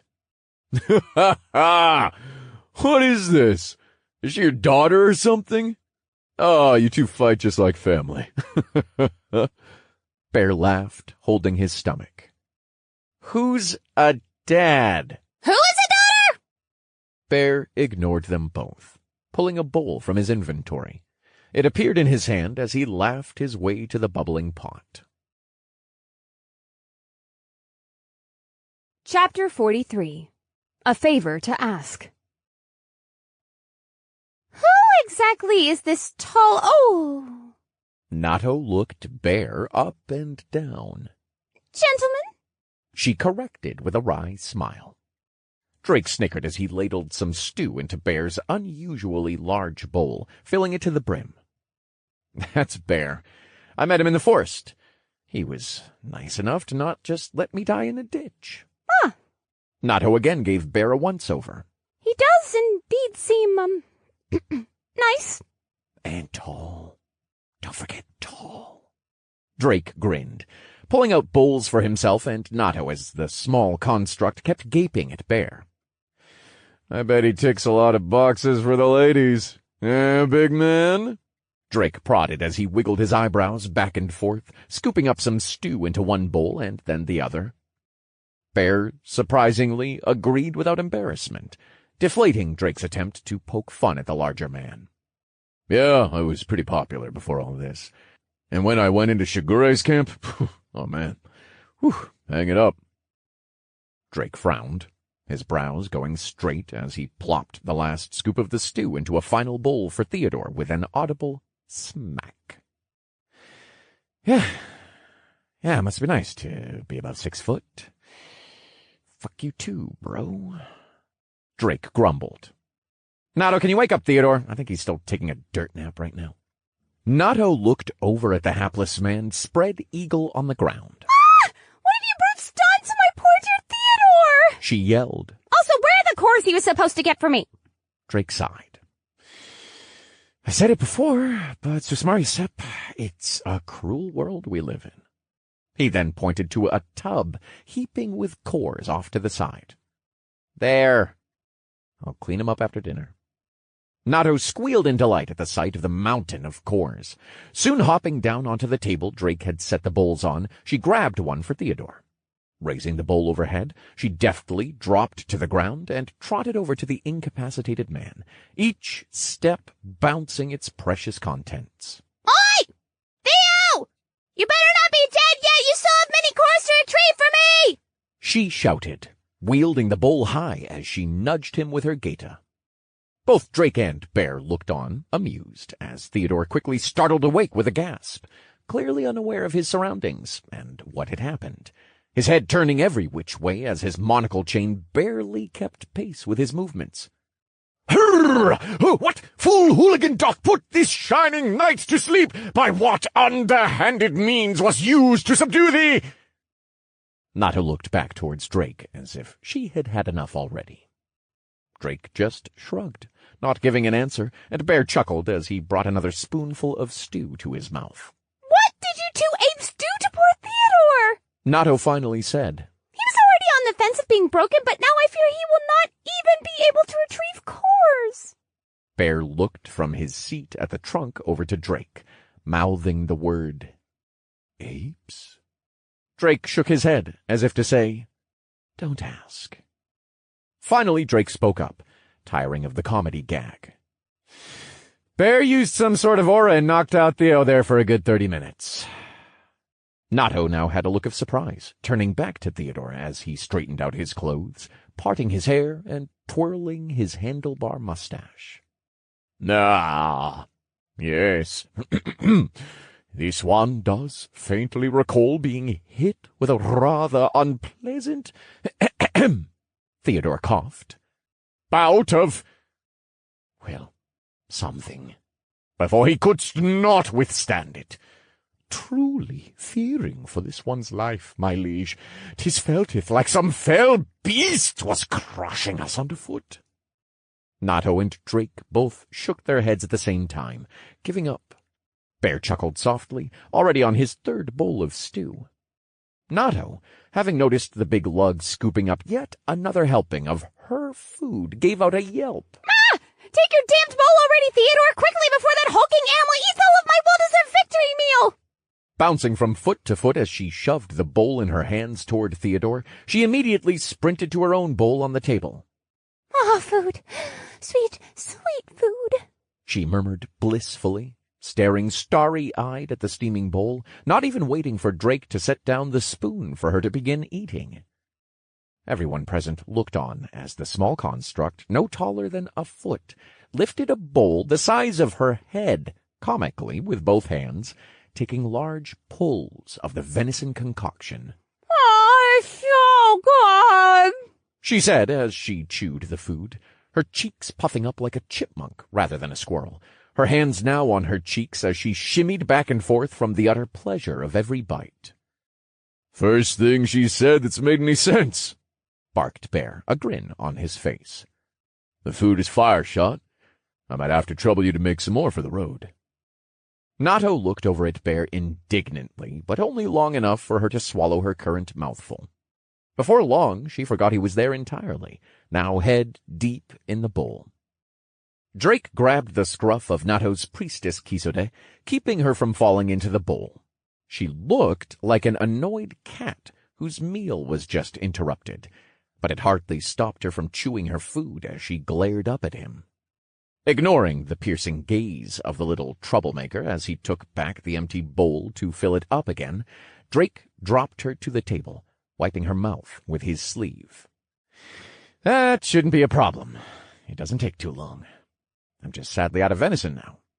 I saw goblins with boars, so pork would work just as well, but there's more fat on them, so it would just take a smidge longer," Drake said, pondering as he scooped another helping into Natto's bowl. Drake brought the bowl over to Natto, whose lips puckered as fat tears wobbled in her eyes. "What do you mean you were out of delicious food?" "I said we're out of venison. We still have some food from the squad commanders, you little glutton," Drake responded, giving her a quick flick to the forehead. Natto huffed, rubbing her forehead and turning away from Drake. Her attention was obviously needed elsewhere, namely the fresh bowl of food that had just been placed in front of her. That's no problem," Bear answered. "Picked up a good amount of stuff from Shigure's camp, and I've killed a few riders along the way, so I'm stacked for food if you don't mind cooking." "No, as long as I get to keep some for my trouble. Cooking is a hobby of mine, so," Drake said, raising his arm to dribble salt down his forearm into his own bowl of stew. "I do have a favor to ask, though," he added, thinking on the question he had pushed to the back of his head since he saw Bear at the gate earlier in new armor, stronger than ever. Bear raised his head from his fifth bowl of food, arching a brow. "Well, what's that?" "I can't help you with Riz, if that's what you're asking. Have to be born with it, man. Can't teach this." Drake's eye twitched in annoyance. "No, I do just fine in that department, thank you," he said, crossing his arms as his expression became serious. "I want to test my strength against you, against the strongest person in the tutorial." Drake had Bear's full attention now. He set down the bowl in his hands, rising to meet Drake's eyes. "I don't think that's a good idea, man," Bear said with a slow shake of his head. Drake grew irritated, his jaw clenching slightly. "What do you mean? Do you think you're so much stronger than I am that I can't even compete?" he shouted back. "Yes," Bear said solemnly. "Don't patronize me. You just got finished saying you respected my hard work. Then you go around and tell me I'm not up to snuff?" Drake countered, his arms balled into trembling fists at his sides. The atmosphere turned tense at their exchange. Both Natto and the unusually quiet Theodore stopped their meals to look on with trepidation. "Putting in the work and having the results are two different things, Shot," Bear grumbled, his aura starting to leak. Drake braced against the pressure, but didn't back down. Since the grave he had come so far. He could measure up, he knew that. Drake had triumphed through so many fights to be stronger, to prove to himself that he could still succeed. He knew this wasn't a game, but his mind wouldn't let him differentiate between the memories of his games and his new game-like reality. He had to make sure. prove that he was better, that he was making progress. And to do that, he had to fight Bear. He had to win. For his family, for his loved ones that waited outside the tutorial, and for himself more than anything. I need to know, Bear. This isn't just a dick-measuring contest. I can fight just fine against the current monsters here. It's hardly a challenge with my stats, but that isn't the point.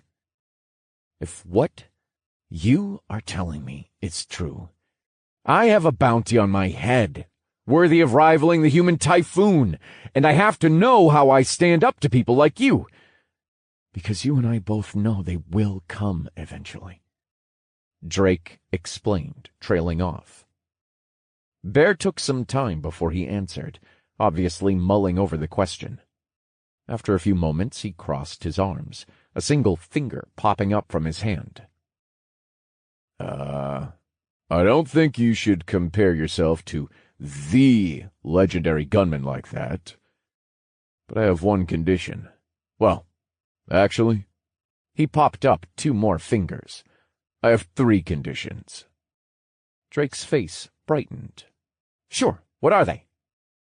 1, you have to take some potions as a precaution, Bear said, retrieving some red vials from his inventory.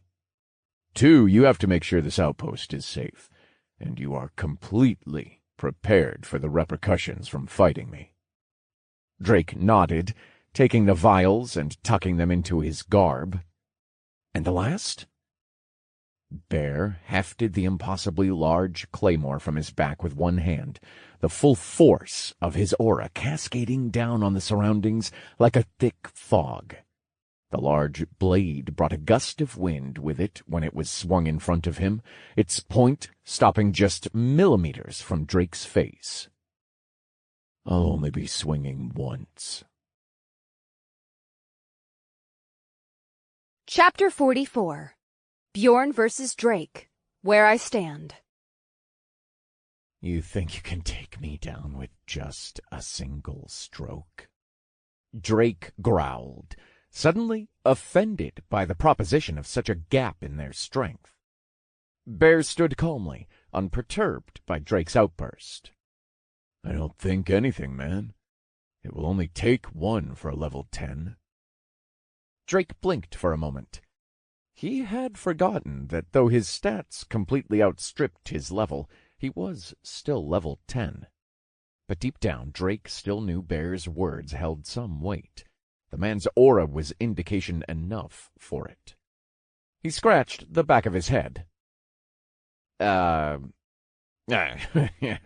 forgot I'm still sitting at level 10, but I can promise you I'm far stronger than any measly level 10 you've come across. I'm probably around level 20 or so, stat-wise. Bear surprisingly remained calm, not a pinch of shock on his face, making Drake curious.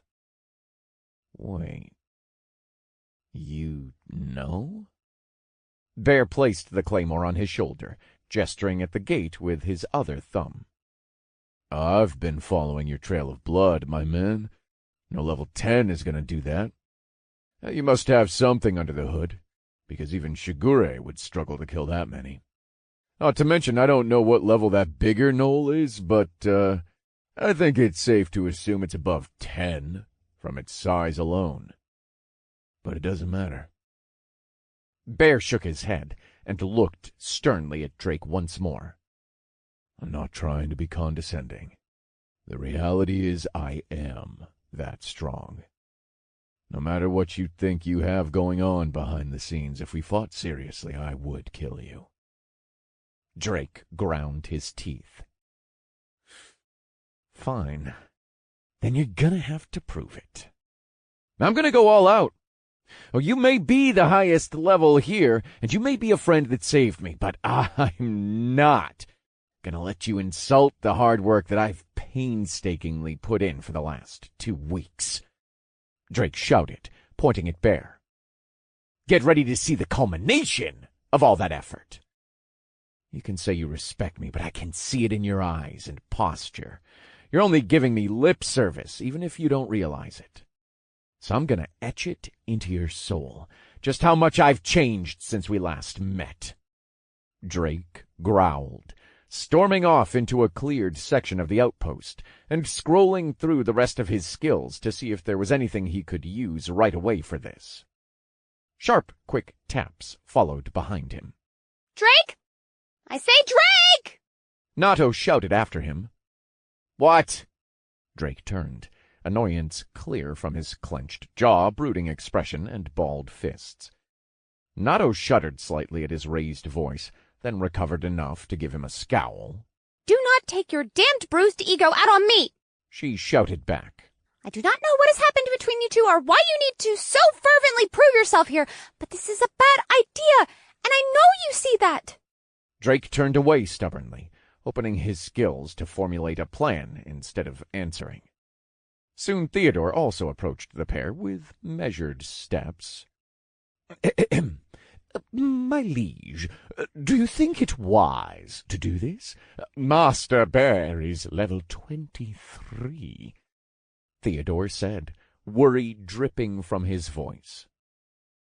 "Thank you, Theo, but please, kindly shut the fuck up," Drake said through clenched teeth, gaze lingering on two skills he had yet to read. Warrior Stamina, P1, 5%, F rank. A skill that pushes the warrior beyond their physical limits. Plus 10 to stamina, and plus 10% to passive stamina regeneration. Increases with proficiency. Guardian's Reprieve, P1, 0%. The guardian of the battlefield must move swiftly to protect themselves and their allies. The watchful eye of the guardian is ever present. This is a skill that allows the user to create a small skin-tight shield around themselves and will give an instantaneous retrieval teleport to a location within view. On Blessed Wings, Guardian's Reprieve. Shield is based on a 0.5 to 1 vitality, increases with proficiency.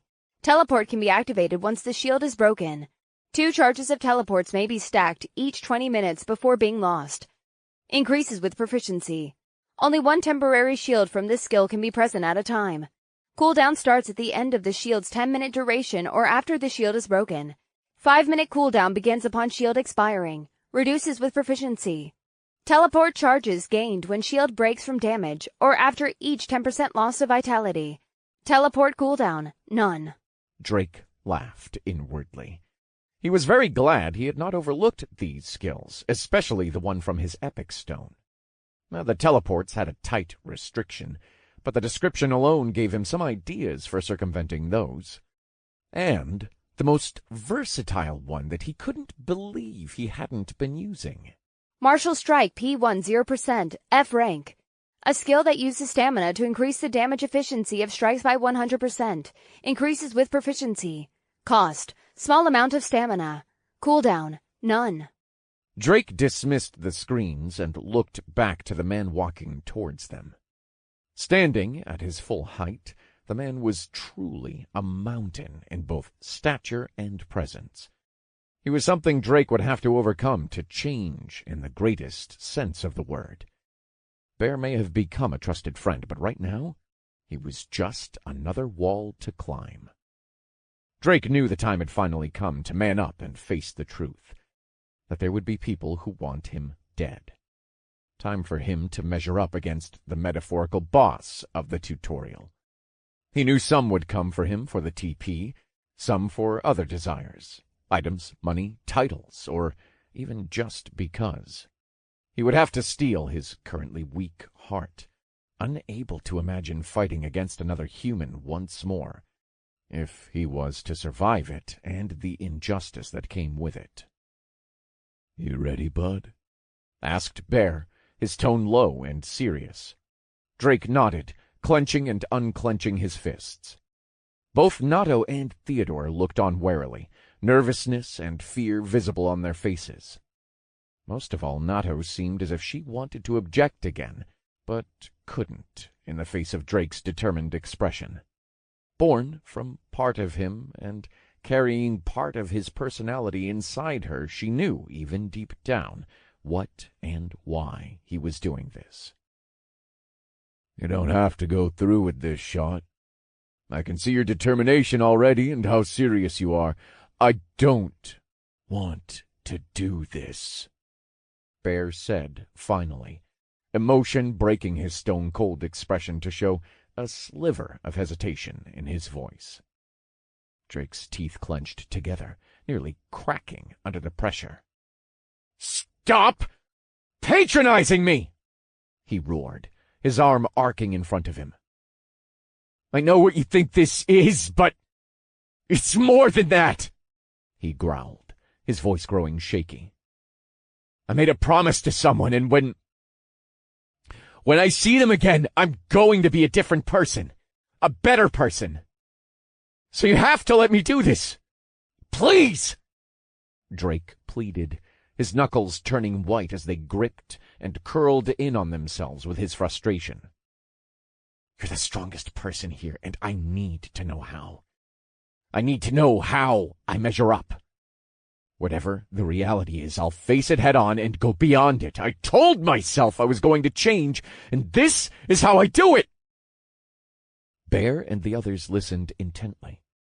No words were spoken, but their body language showed nothing but acceptance for Drake's determination, quelling any rebuttal they could think of to stop him. "Fine," Bear said flatly, his aura stirring again. It washed over Drake like a chill breeze, his body shivering slightly as it caressed him. Drake held his ground, his eyes hardening with reaffirmed will to improve and face the strongest man in the tutorial. "Thank you, Bear," Drake said. Bear again unsheathed his claymore from his back. It was humming with power now, as a faint white glow emanated from it. As he took up his battle stance with the claymore in one hand, his free hand clad in a metal gauntlet, he shook his head. "Bjorn Johnson.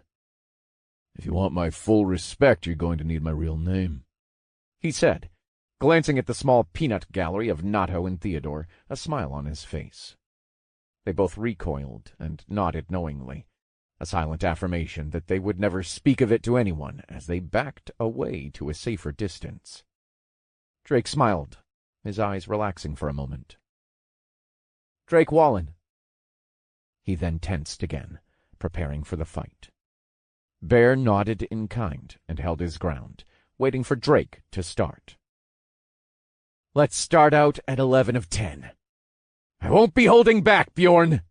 Drake roared, his arm tattoos flaring to life in a brilliant blue.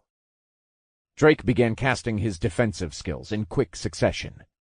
"I am the wall on which my enemies billow, unbreakable!" A green sheen cascaded over his entire body, bringing the odd feeling of faint security. As quickly as it came, the flash of green faded. "Under the effects of Unbreakable for 5 minutes. He continued, casting another. "I am the shield. I am the rampart. Bulwark!" Another glistening sheen of green flashed, accompanied by the feeling of his stamina dropping bit by bit. The skill's barely visible veil swaddled him completely. Under the effects of Bulwark for 10 minutes. Drake took a deep breath as he stared down Bear, the tall man's face shifting slightly as he looked confused. A small smile crept on Drake's face. "On blessed wings, Guardian's reprieve!" he shouted. A final sheen of green encompassed him, a feeling of strength and stability flooding his body. Under the effects of Guardian's Reprieve for 20 minutes. "I thought you were a mage," Bear mumbled softly. Drake's grin grew, extending beyond his ears. "I am a mage, but I'll also quickly become your and everyone else's worst nightmare." He wasted no time trying his new endowment spell as well, knowing exactly what he needed against Bear's hulking strength. Drake wasn't sure how to use the spell, so he tried to cover for it to ensure Bear wasn't savvy to his game. "Wind that shall not be shackled! Have freedom! Wind cutter!" Drake shot forward like a loosened spring. His spell circle lightened from cobalt blue into a gentle mint green. Choosing to not release the spell and pressing it into a torrential ball, he closed the distance. Bear stood stoically, only following Drake with his eyes. That he even could, with Drake's accessory increased speed, only attested how strong Bear's awareness actually was. Kicking up dust with every step, Drake circled Bear to reach his blind spot, chanting his new spell and hoping for the best, his ball of wind still in his hand. "The power of wind is not thine to adhere, but mine to possess. Endowment!" The sphere of gusting wind in Drake's palm vanished. The feeling of a cool breeze shot up Drake's arm as the black tattoos of his weapon, blue from the mana activation, shifted into the same green as the spell circle, cascading across what tufts of his hair he could see. He felt an immediate burst of dexterity. A devilish grin replaced Drake's surprised expression, and he shot toward Bear's exposed back. The shattering of the rocks under his foot rang with his roar as he closed in. Drake's fist pushed forward in a straight line at a speed like never before, his new martial strike ability on full display as a sinister crimson glow enveloped the fist, aimed for the back of Bear's head. The next moments were as a slideshow, every moment easily distinguishable from the next. Drake's adrenaline acuity was slowly taking effect. The scene became even more horrifying as Bear began to move. First he was facing away, then he had already turned to Drake, his mouth a grim line. Drake's mind could process what he saw, but his body couldn't keep up as his fist flew forward, right into Bear's open gauntlet. A resounding clap of flesh hitting the metal gauntlet's bare leather rang through the outpost, the pressure of the contact creating a small burst of air around them. Despite Drake using so many buffs and skills, Bear caught his fist with little effort. "So, you're a mage that can move fast, huh?" Bear said flatly. "Just not fast enough." He released Drake's hand. Drake pushed backwards to gain distance, holding his fist with his other hand. It wasn't broken, but just blocking it caused it to shudder. Bear was that strong. Fuck! How are his reflexes so fast? Is it another skill? Drake rapidly considered, not stopping his assault as he swiftly circled again. Trying now to bombard the man, Drake kept the facade of being unable to silently cast. "The fire of my heart," he began, bringing both his hands front and center this time. "Take form and sear my enemies! Fireball!" Drake continued to circle around, doing his best to remain in Bear's blind spot, as fireballs streamed from Drake's hands. Each one pelted and kicked up dirt, a small explosion accompanying it. Soon Bear was covered in a cloud of smoke and dirt. Drake didn't miss the opportunity and shot forward again, keeping the fireballs in his hand this time as he closed in. On the edge of the dust cloud, Drake chanted again. "The power of fire is not thine to adhere, but mine to possess. Endowment!" Instantly the fireball winked out of existence, and power welled within Drake, his tattoos now taking on the ruby glow of their elemental endowment. This time Drake added to the blow he was about to deliver. Through the dust he saw Bear's back again. Just as his thrown fist was about to connect, Drake's eyes cascaded in opalescent hues. His visual skills flared to life. "Marked!" Drake shouted, his fist inches from Bear's head. Bear's body shivered under Drake's of the apex and weak point skills, shining faint red, just enough that Drake could spot it with his adrenaline skill. Drake's fist moved again, through molasses as it closed in on Bear. But this time Bear moved into the fist at the last millisecond, taking the full brunt of the blow to the side of the cheek. Unbroken. Beneath the loud crash, Bear grinned, even as a small line of red trailed from his mouth as the blow connected. But Bear didn't release him. A fully covered metal gauntlet grabbed at the wrist that assaulted his face. Drake's eyes went wide. "What?" he cried. Bear lifted Drake into the air like a piece of weightless cloth, then slammed him down into the ground, an ear-shattering boom thundering through the area. Drake hit the ground and was pushed deeper, the force of the slam forming a small crater. His cough forced blood and air from his lungs as his shields shattered. Effects of Guardian's Reprieve lost. Gained Reprieval charge. A voice spoke in Drake's head, and before he could question how it got past the muted notification function, the incoming meteor of Bear's fist filled his vision, forcing him to think. Drake looked past Bear and prayed that the teleport would work. Then he willed himself into the air above the man. Drake was ass up behind Bear, looking down at him. Refocusing, he began shouting his next spell. "The earth that will not falter!" But he was cut short as Bear whirled around, grabbing Drake again. He hurled him down into another small crater with a resounding crash. Gained Reprieval charge. Fuck! Drake was barely able to curse inside his head as more air was roughly pushed from his body. No shields to cushion the impact. Bear gave Drake no time to recover as his fist came down again, a breath later, onto him. There was no longer a choice. Drake had no time to fake a chant. He willed Water Shot into existence with one hand and forced a stone bullet into the other, endowing it into himself, recalling the feeling of the other spells. His arms became a deep, earthy brown as he raised his cross guard for the blow. The water spell created a large cube in front of his guard, hopefully cushioning the impact. Bear's metal-clad fist came down onto Drake with unbridled power, swiftly cutting right through the cube of water and pushing past Drake's crossguard. The crater deepened, and the ground cracked, dust shooting in all directions from the impact. Gained Reprieval charge. Gained Reprieval charge. Max charges stored. Charge lost.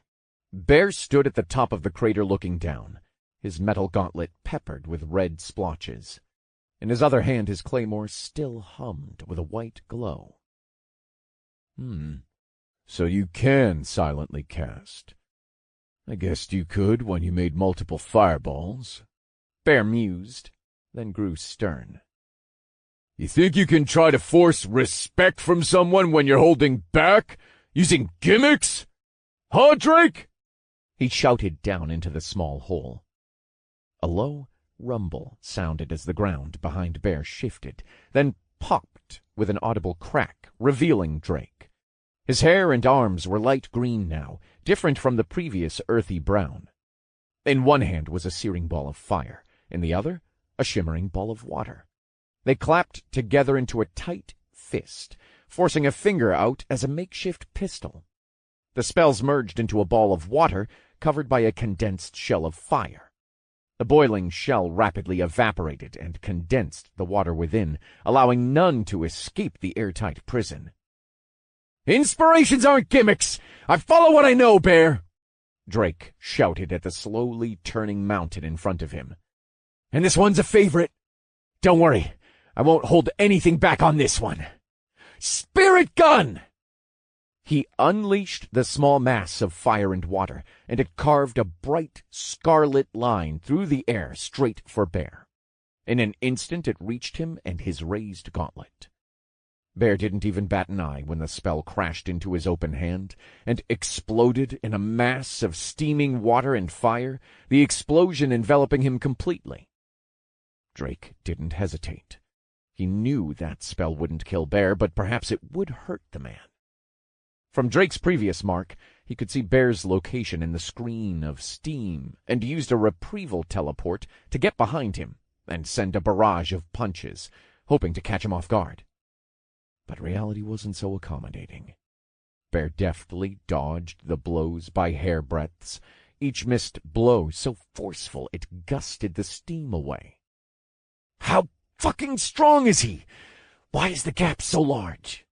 Drake yelled internally, every punch just barely missing its mark. Drake tried to change tactics as he silently cast a fireball and crushed it into an endowment, staining his tattoos and hair a crimson red. Dropping down and empowering his leg, he swept low, only for the blow to reverberate to his shin as he struck Bear. It felt like hitting a steel building with a rooted foundation, unshakable. And what was worse, when the steam cleared from the powerful sweep, it revealed the ground below Bear. Drake went slack-jawed, frustration painted all over his face as he glared at the pristine, untouched ground under Bear. Despite his efforts, the man had barely budged in the entire fight. Drake's frustration and indignation bubbled together as he again punched furiously towards Bear, now lacing pot shots of air, water, and earth where he could. But to no avail. Everything missed or glanced off the indomitable man in front of Drake. Drake tried with everything he could to get a solid hit in, changing his endowment from fire to wind more and more seamlessly every time, growing even as he fought. But nothing was working. Finally, Drake used the last of his reprieval charges to teleport and get behind Bear again. Drake's hair was viridescent green in the nighttime torchlight.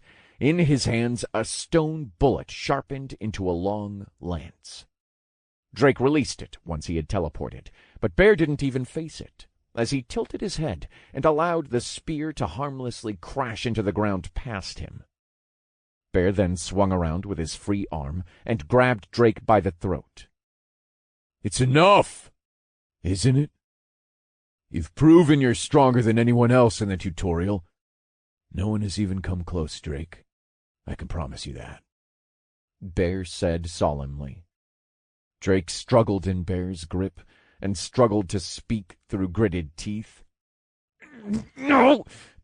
Not stronger than you!" Bear sighed and leapt forward with Drake in tow. There was barely any time to shift his endowment to earth before he was slammed and dragged across the ground until he was embedded into the side of the mountain. Gained reprieval charge. Gained reprieval charge. Gained reprieval charge. Max charges stored. Charge lost. Gained reprieval charge. Max charges stored. Charge lost. The resulting impact kicked up a mountain's worth of dirt and debris. Until the dust cleared, it was silent. A hulking man loomed before a man collapsed in a heap, almost melting into the mountainside. "Drake," Bear said softly, looking at the glaring man in the mountain. You still have A cough of blood interrupted Drake momentarily. "You still haven't swung your stupid sword, Bear." He grinned with red-tinted teeth. "It won't end," Drake said as he rose shakily to his feet, forming balls of air and sucking them down into his crumpled chest. His hair shimmered from the earthy brown to a pale green. "It won't end. Not until I drop or you swing!" Drake roared, fire exploding in his hand. He shoved it against the exposed side of his undershirt, revealing a bloody friction burn. Cauterizing the wound that went from his hip to the side of his chest, he screamed. "I refuse to lose here without at least finding out how big the gap truly is. I won't lose. I can't lose. Not here. Not now. My pride, my family, my own damned stubbornness won't allow it." Chapter 45. Bjorn vs. Drake, Part 2. Overwhelming Power. Drake's body was more than just battered and bruised, but he still had enough gas in the tank to keep going. He had to keep going. If he gave up here, just because Bear was a seemingly insurmountable wall, and he'd got a few small flesh wounds, he would never grow. "Steel is forged through fire, as they say," Drake assured himself. "But fucking hell is it still scary." He wearily looked up again from his seat inside the mountainside. his own side stinging from cauterizing the nasty wound, at Bear, standing patiently. The man stared at Drake expressionlessly from a few yards away, his huge claymore humming with a faint white aura of power. Drake looked inwardly, sensing the Guardian's reprieve shield was nearly off cooldown, but that also meant his unbreakable buff would be running out soon. He didn't have much time to think. He needed to end this within the next minute, one way or another. I still have my trump card, and plenty of men in the tank to use something big. I don't want to keep going close range when he's proven more than once it's futile, but damn it, I don't have a choice, Drake screamed inwardly. Drake forced himself to stay upright, his ribs aching with every movement. The last hit had crushed most of them, and he could feel it. If he wanted to stay in the fight, he needed the spell just to keep his lungs filled with air, but he also needed Endowment's dexterity bonus. Steeling himself, he finally readied his body. Exhaling, the pain from his chest flared, forcing him to wince in pain. He cancelled his endowment to cast a wind cutter and fireball in his hands once more, forcing the ball of air into his mouth as he greedily sucked it down. Casting it again in the same hand, he forcibly reactivated the endowment. Everything cascaded into a viridian shine in the torchlight. Drake shot forward, ignoring the screaming protests from his body, thankful for his pain tolerance skill. Throwing the fireball forward, he recast it as well as a water shot, wheeling the fireball above his shoulder. The first fireball reached Bear's feet in an instant, kicking up dust and hopefully disorienting the man. Drake stopped short and threw the ball of water at Bear's feet, then continued to bombard him with a stream of water, hoping to muddy his footing. Bear swung his arm and cleared the forming dust cloud, his eyes soon locking in on Drake. Drake stiffened for a half step as their gazes met, but shook his head, forcing himself to recover. He blinked above Bear with a retrieval teleport. Drake exhaled sharply, gripping the fireball above his shoulder, then switching to the fire endowment and simultaneously casting 2 wind cutters, shoving one down his throat and willing the second one to his feet. Bear turned to greet him as Drake's wind cutter exploded outwards from the man's extended leg, pushing him into a spinning heel kick. His heel, glimmering red, struck Bear's collarbone with thunderous force. The sound of crashing metal accompanied it. But Bear was unflinching. Again, Drake's blow didn't even make the man budge, even as his footing grew more and more unstable. Just how solid was he? Drake didn't give up. Casting another 2 wind cutters, he pushed himself to the side with his left, forcing himself into a spinning roundhouse, with the second aimed at the back of Bear's head. Bear ducked, Drake's leg passing harmlessly over his head. Drake cursed inwardly and continued his assault. His aim was to wait for the right moment, biding his time until some kind of opening, some kind of misstep presented itself. He continued to assail Bear from every direction with his wind cutter, moving back and forth to keep in his blind spot, flailing with water shots at Bear's feet as he weaved his wind cutter to move and breathe in between blows. Drake darted to the left, then to the right, pushing through the pain of the abrupt shifts in momentum as he shot forward from the push of a wind cutter, his fist extended to strike at Bear's right kidney. But that was Drake's mistake. Bear leaned far enough that it passed right by him and grabbed Drake by the throat. He hefted him to eye level, then reeled backward, ready to hurl him at the mountain. This was the moment Drake was waiting for. Just before he was launched into the air, he shouted, "Fear is binding! Cower!" Drake's hands clasped Bear's, instantly activating the spell, as midnight purple tendrils grew from the black magic circle in Drake's palm. Twisting and crawling, they wrapped themselves around Bear's head and disappeared as Drake was flung into the air. He then used his last stored charge of teleport to avoid striking the mountainside, instead blinking a few meters above Bear. The teleport killed Drake's momentum, so he only had a few seconds to gather mana into a spell. For 5 scant seconds, Bear was petrified. Drake canceled his fire endowment and began gathering both wind and fire in each hand, dumping his status by the gallon as they grew large as wrecking balls. He glared mirthfully down at Bear, praying this spell would at least incapacitate the man. The blazing conflagration and whirling gyre kept growing until they contained all but a sliver of Drake's mana. Glancing at his health and stamina, he barely had enough to survive after this unique cast.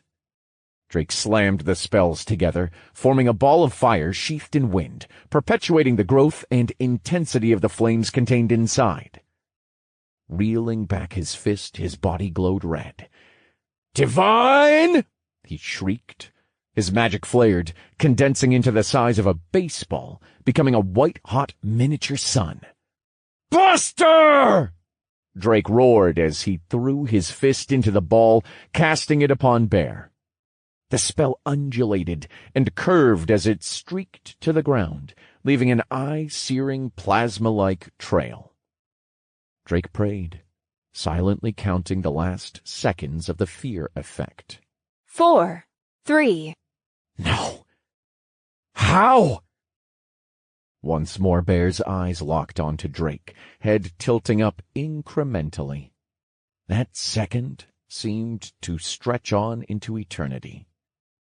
Finally, Bear cut his claymore down in a drawing motion, his body glowing a sinister black against his claymore's pulsar white. "The world will bear witness to my overwhelming power," Bear recited, Drake's ball of plasma inching closer. "Sky-splitting strike." Bear's voice was soft, but perfectly audible in Drake's ears. A streak of brilliance shattered and split Drake's spell.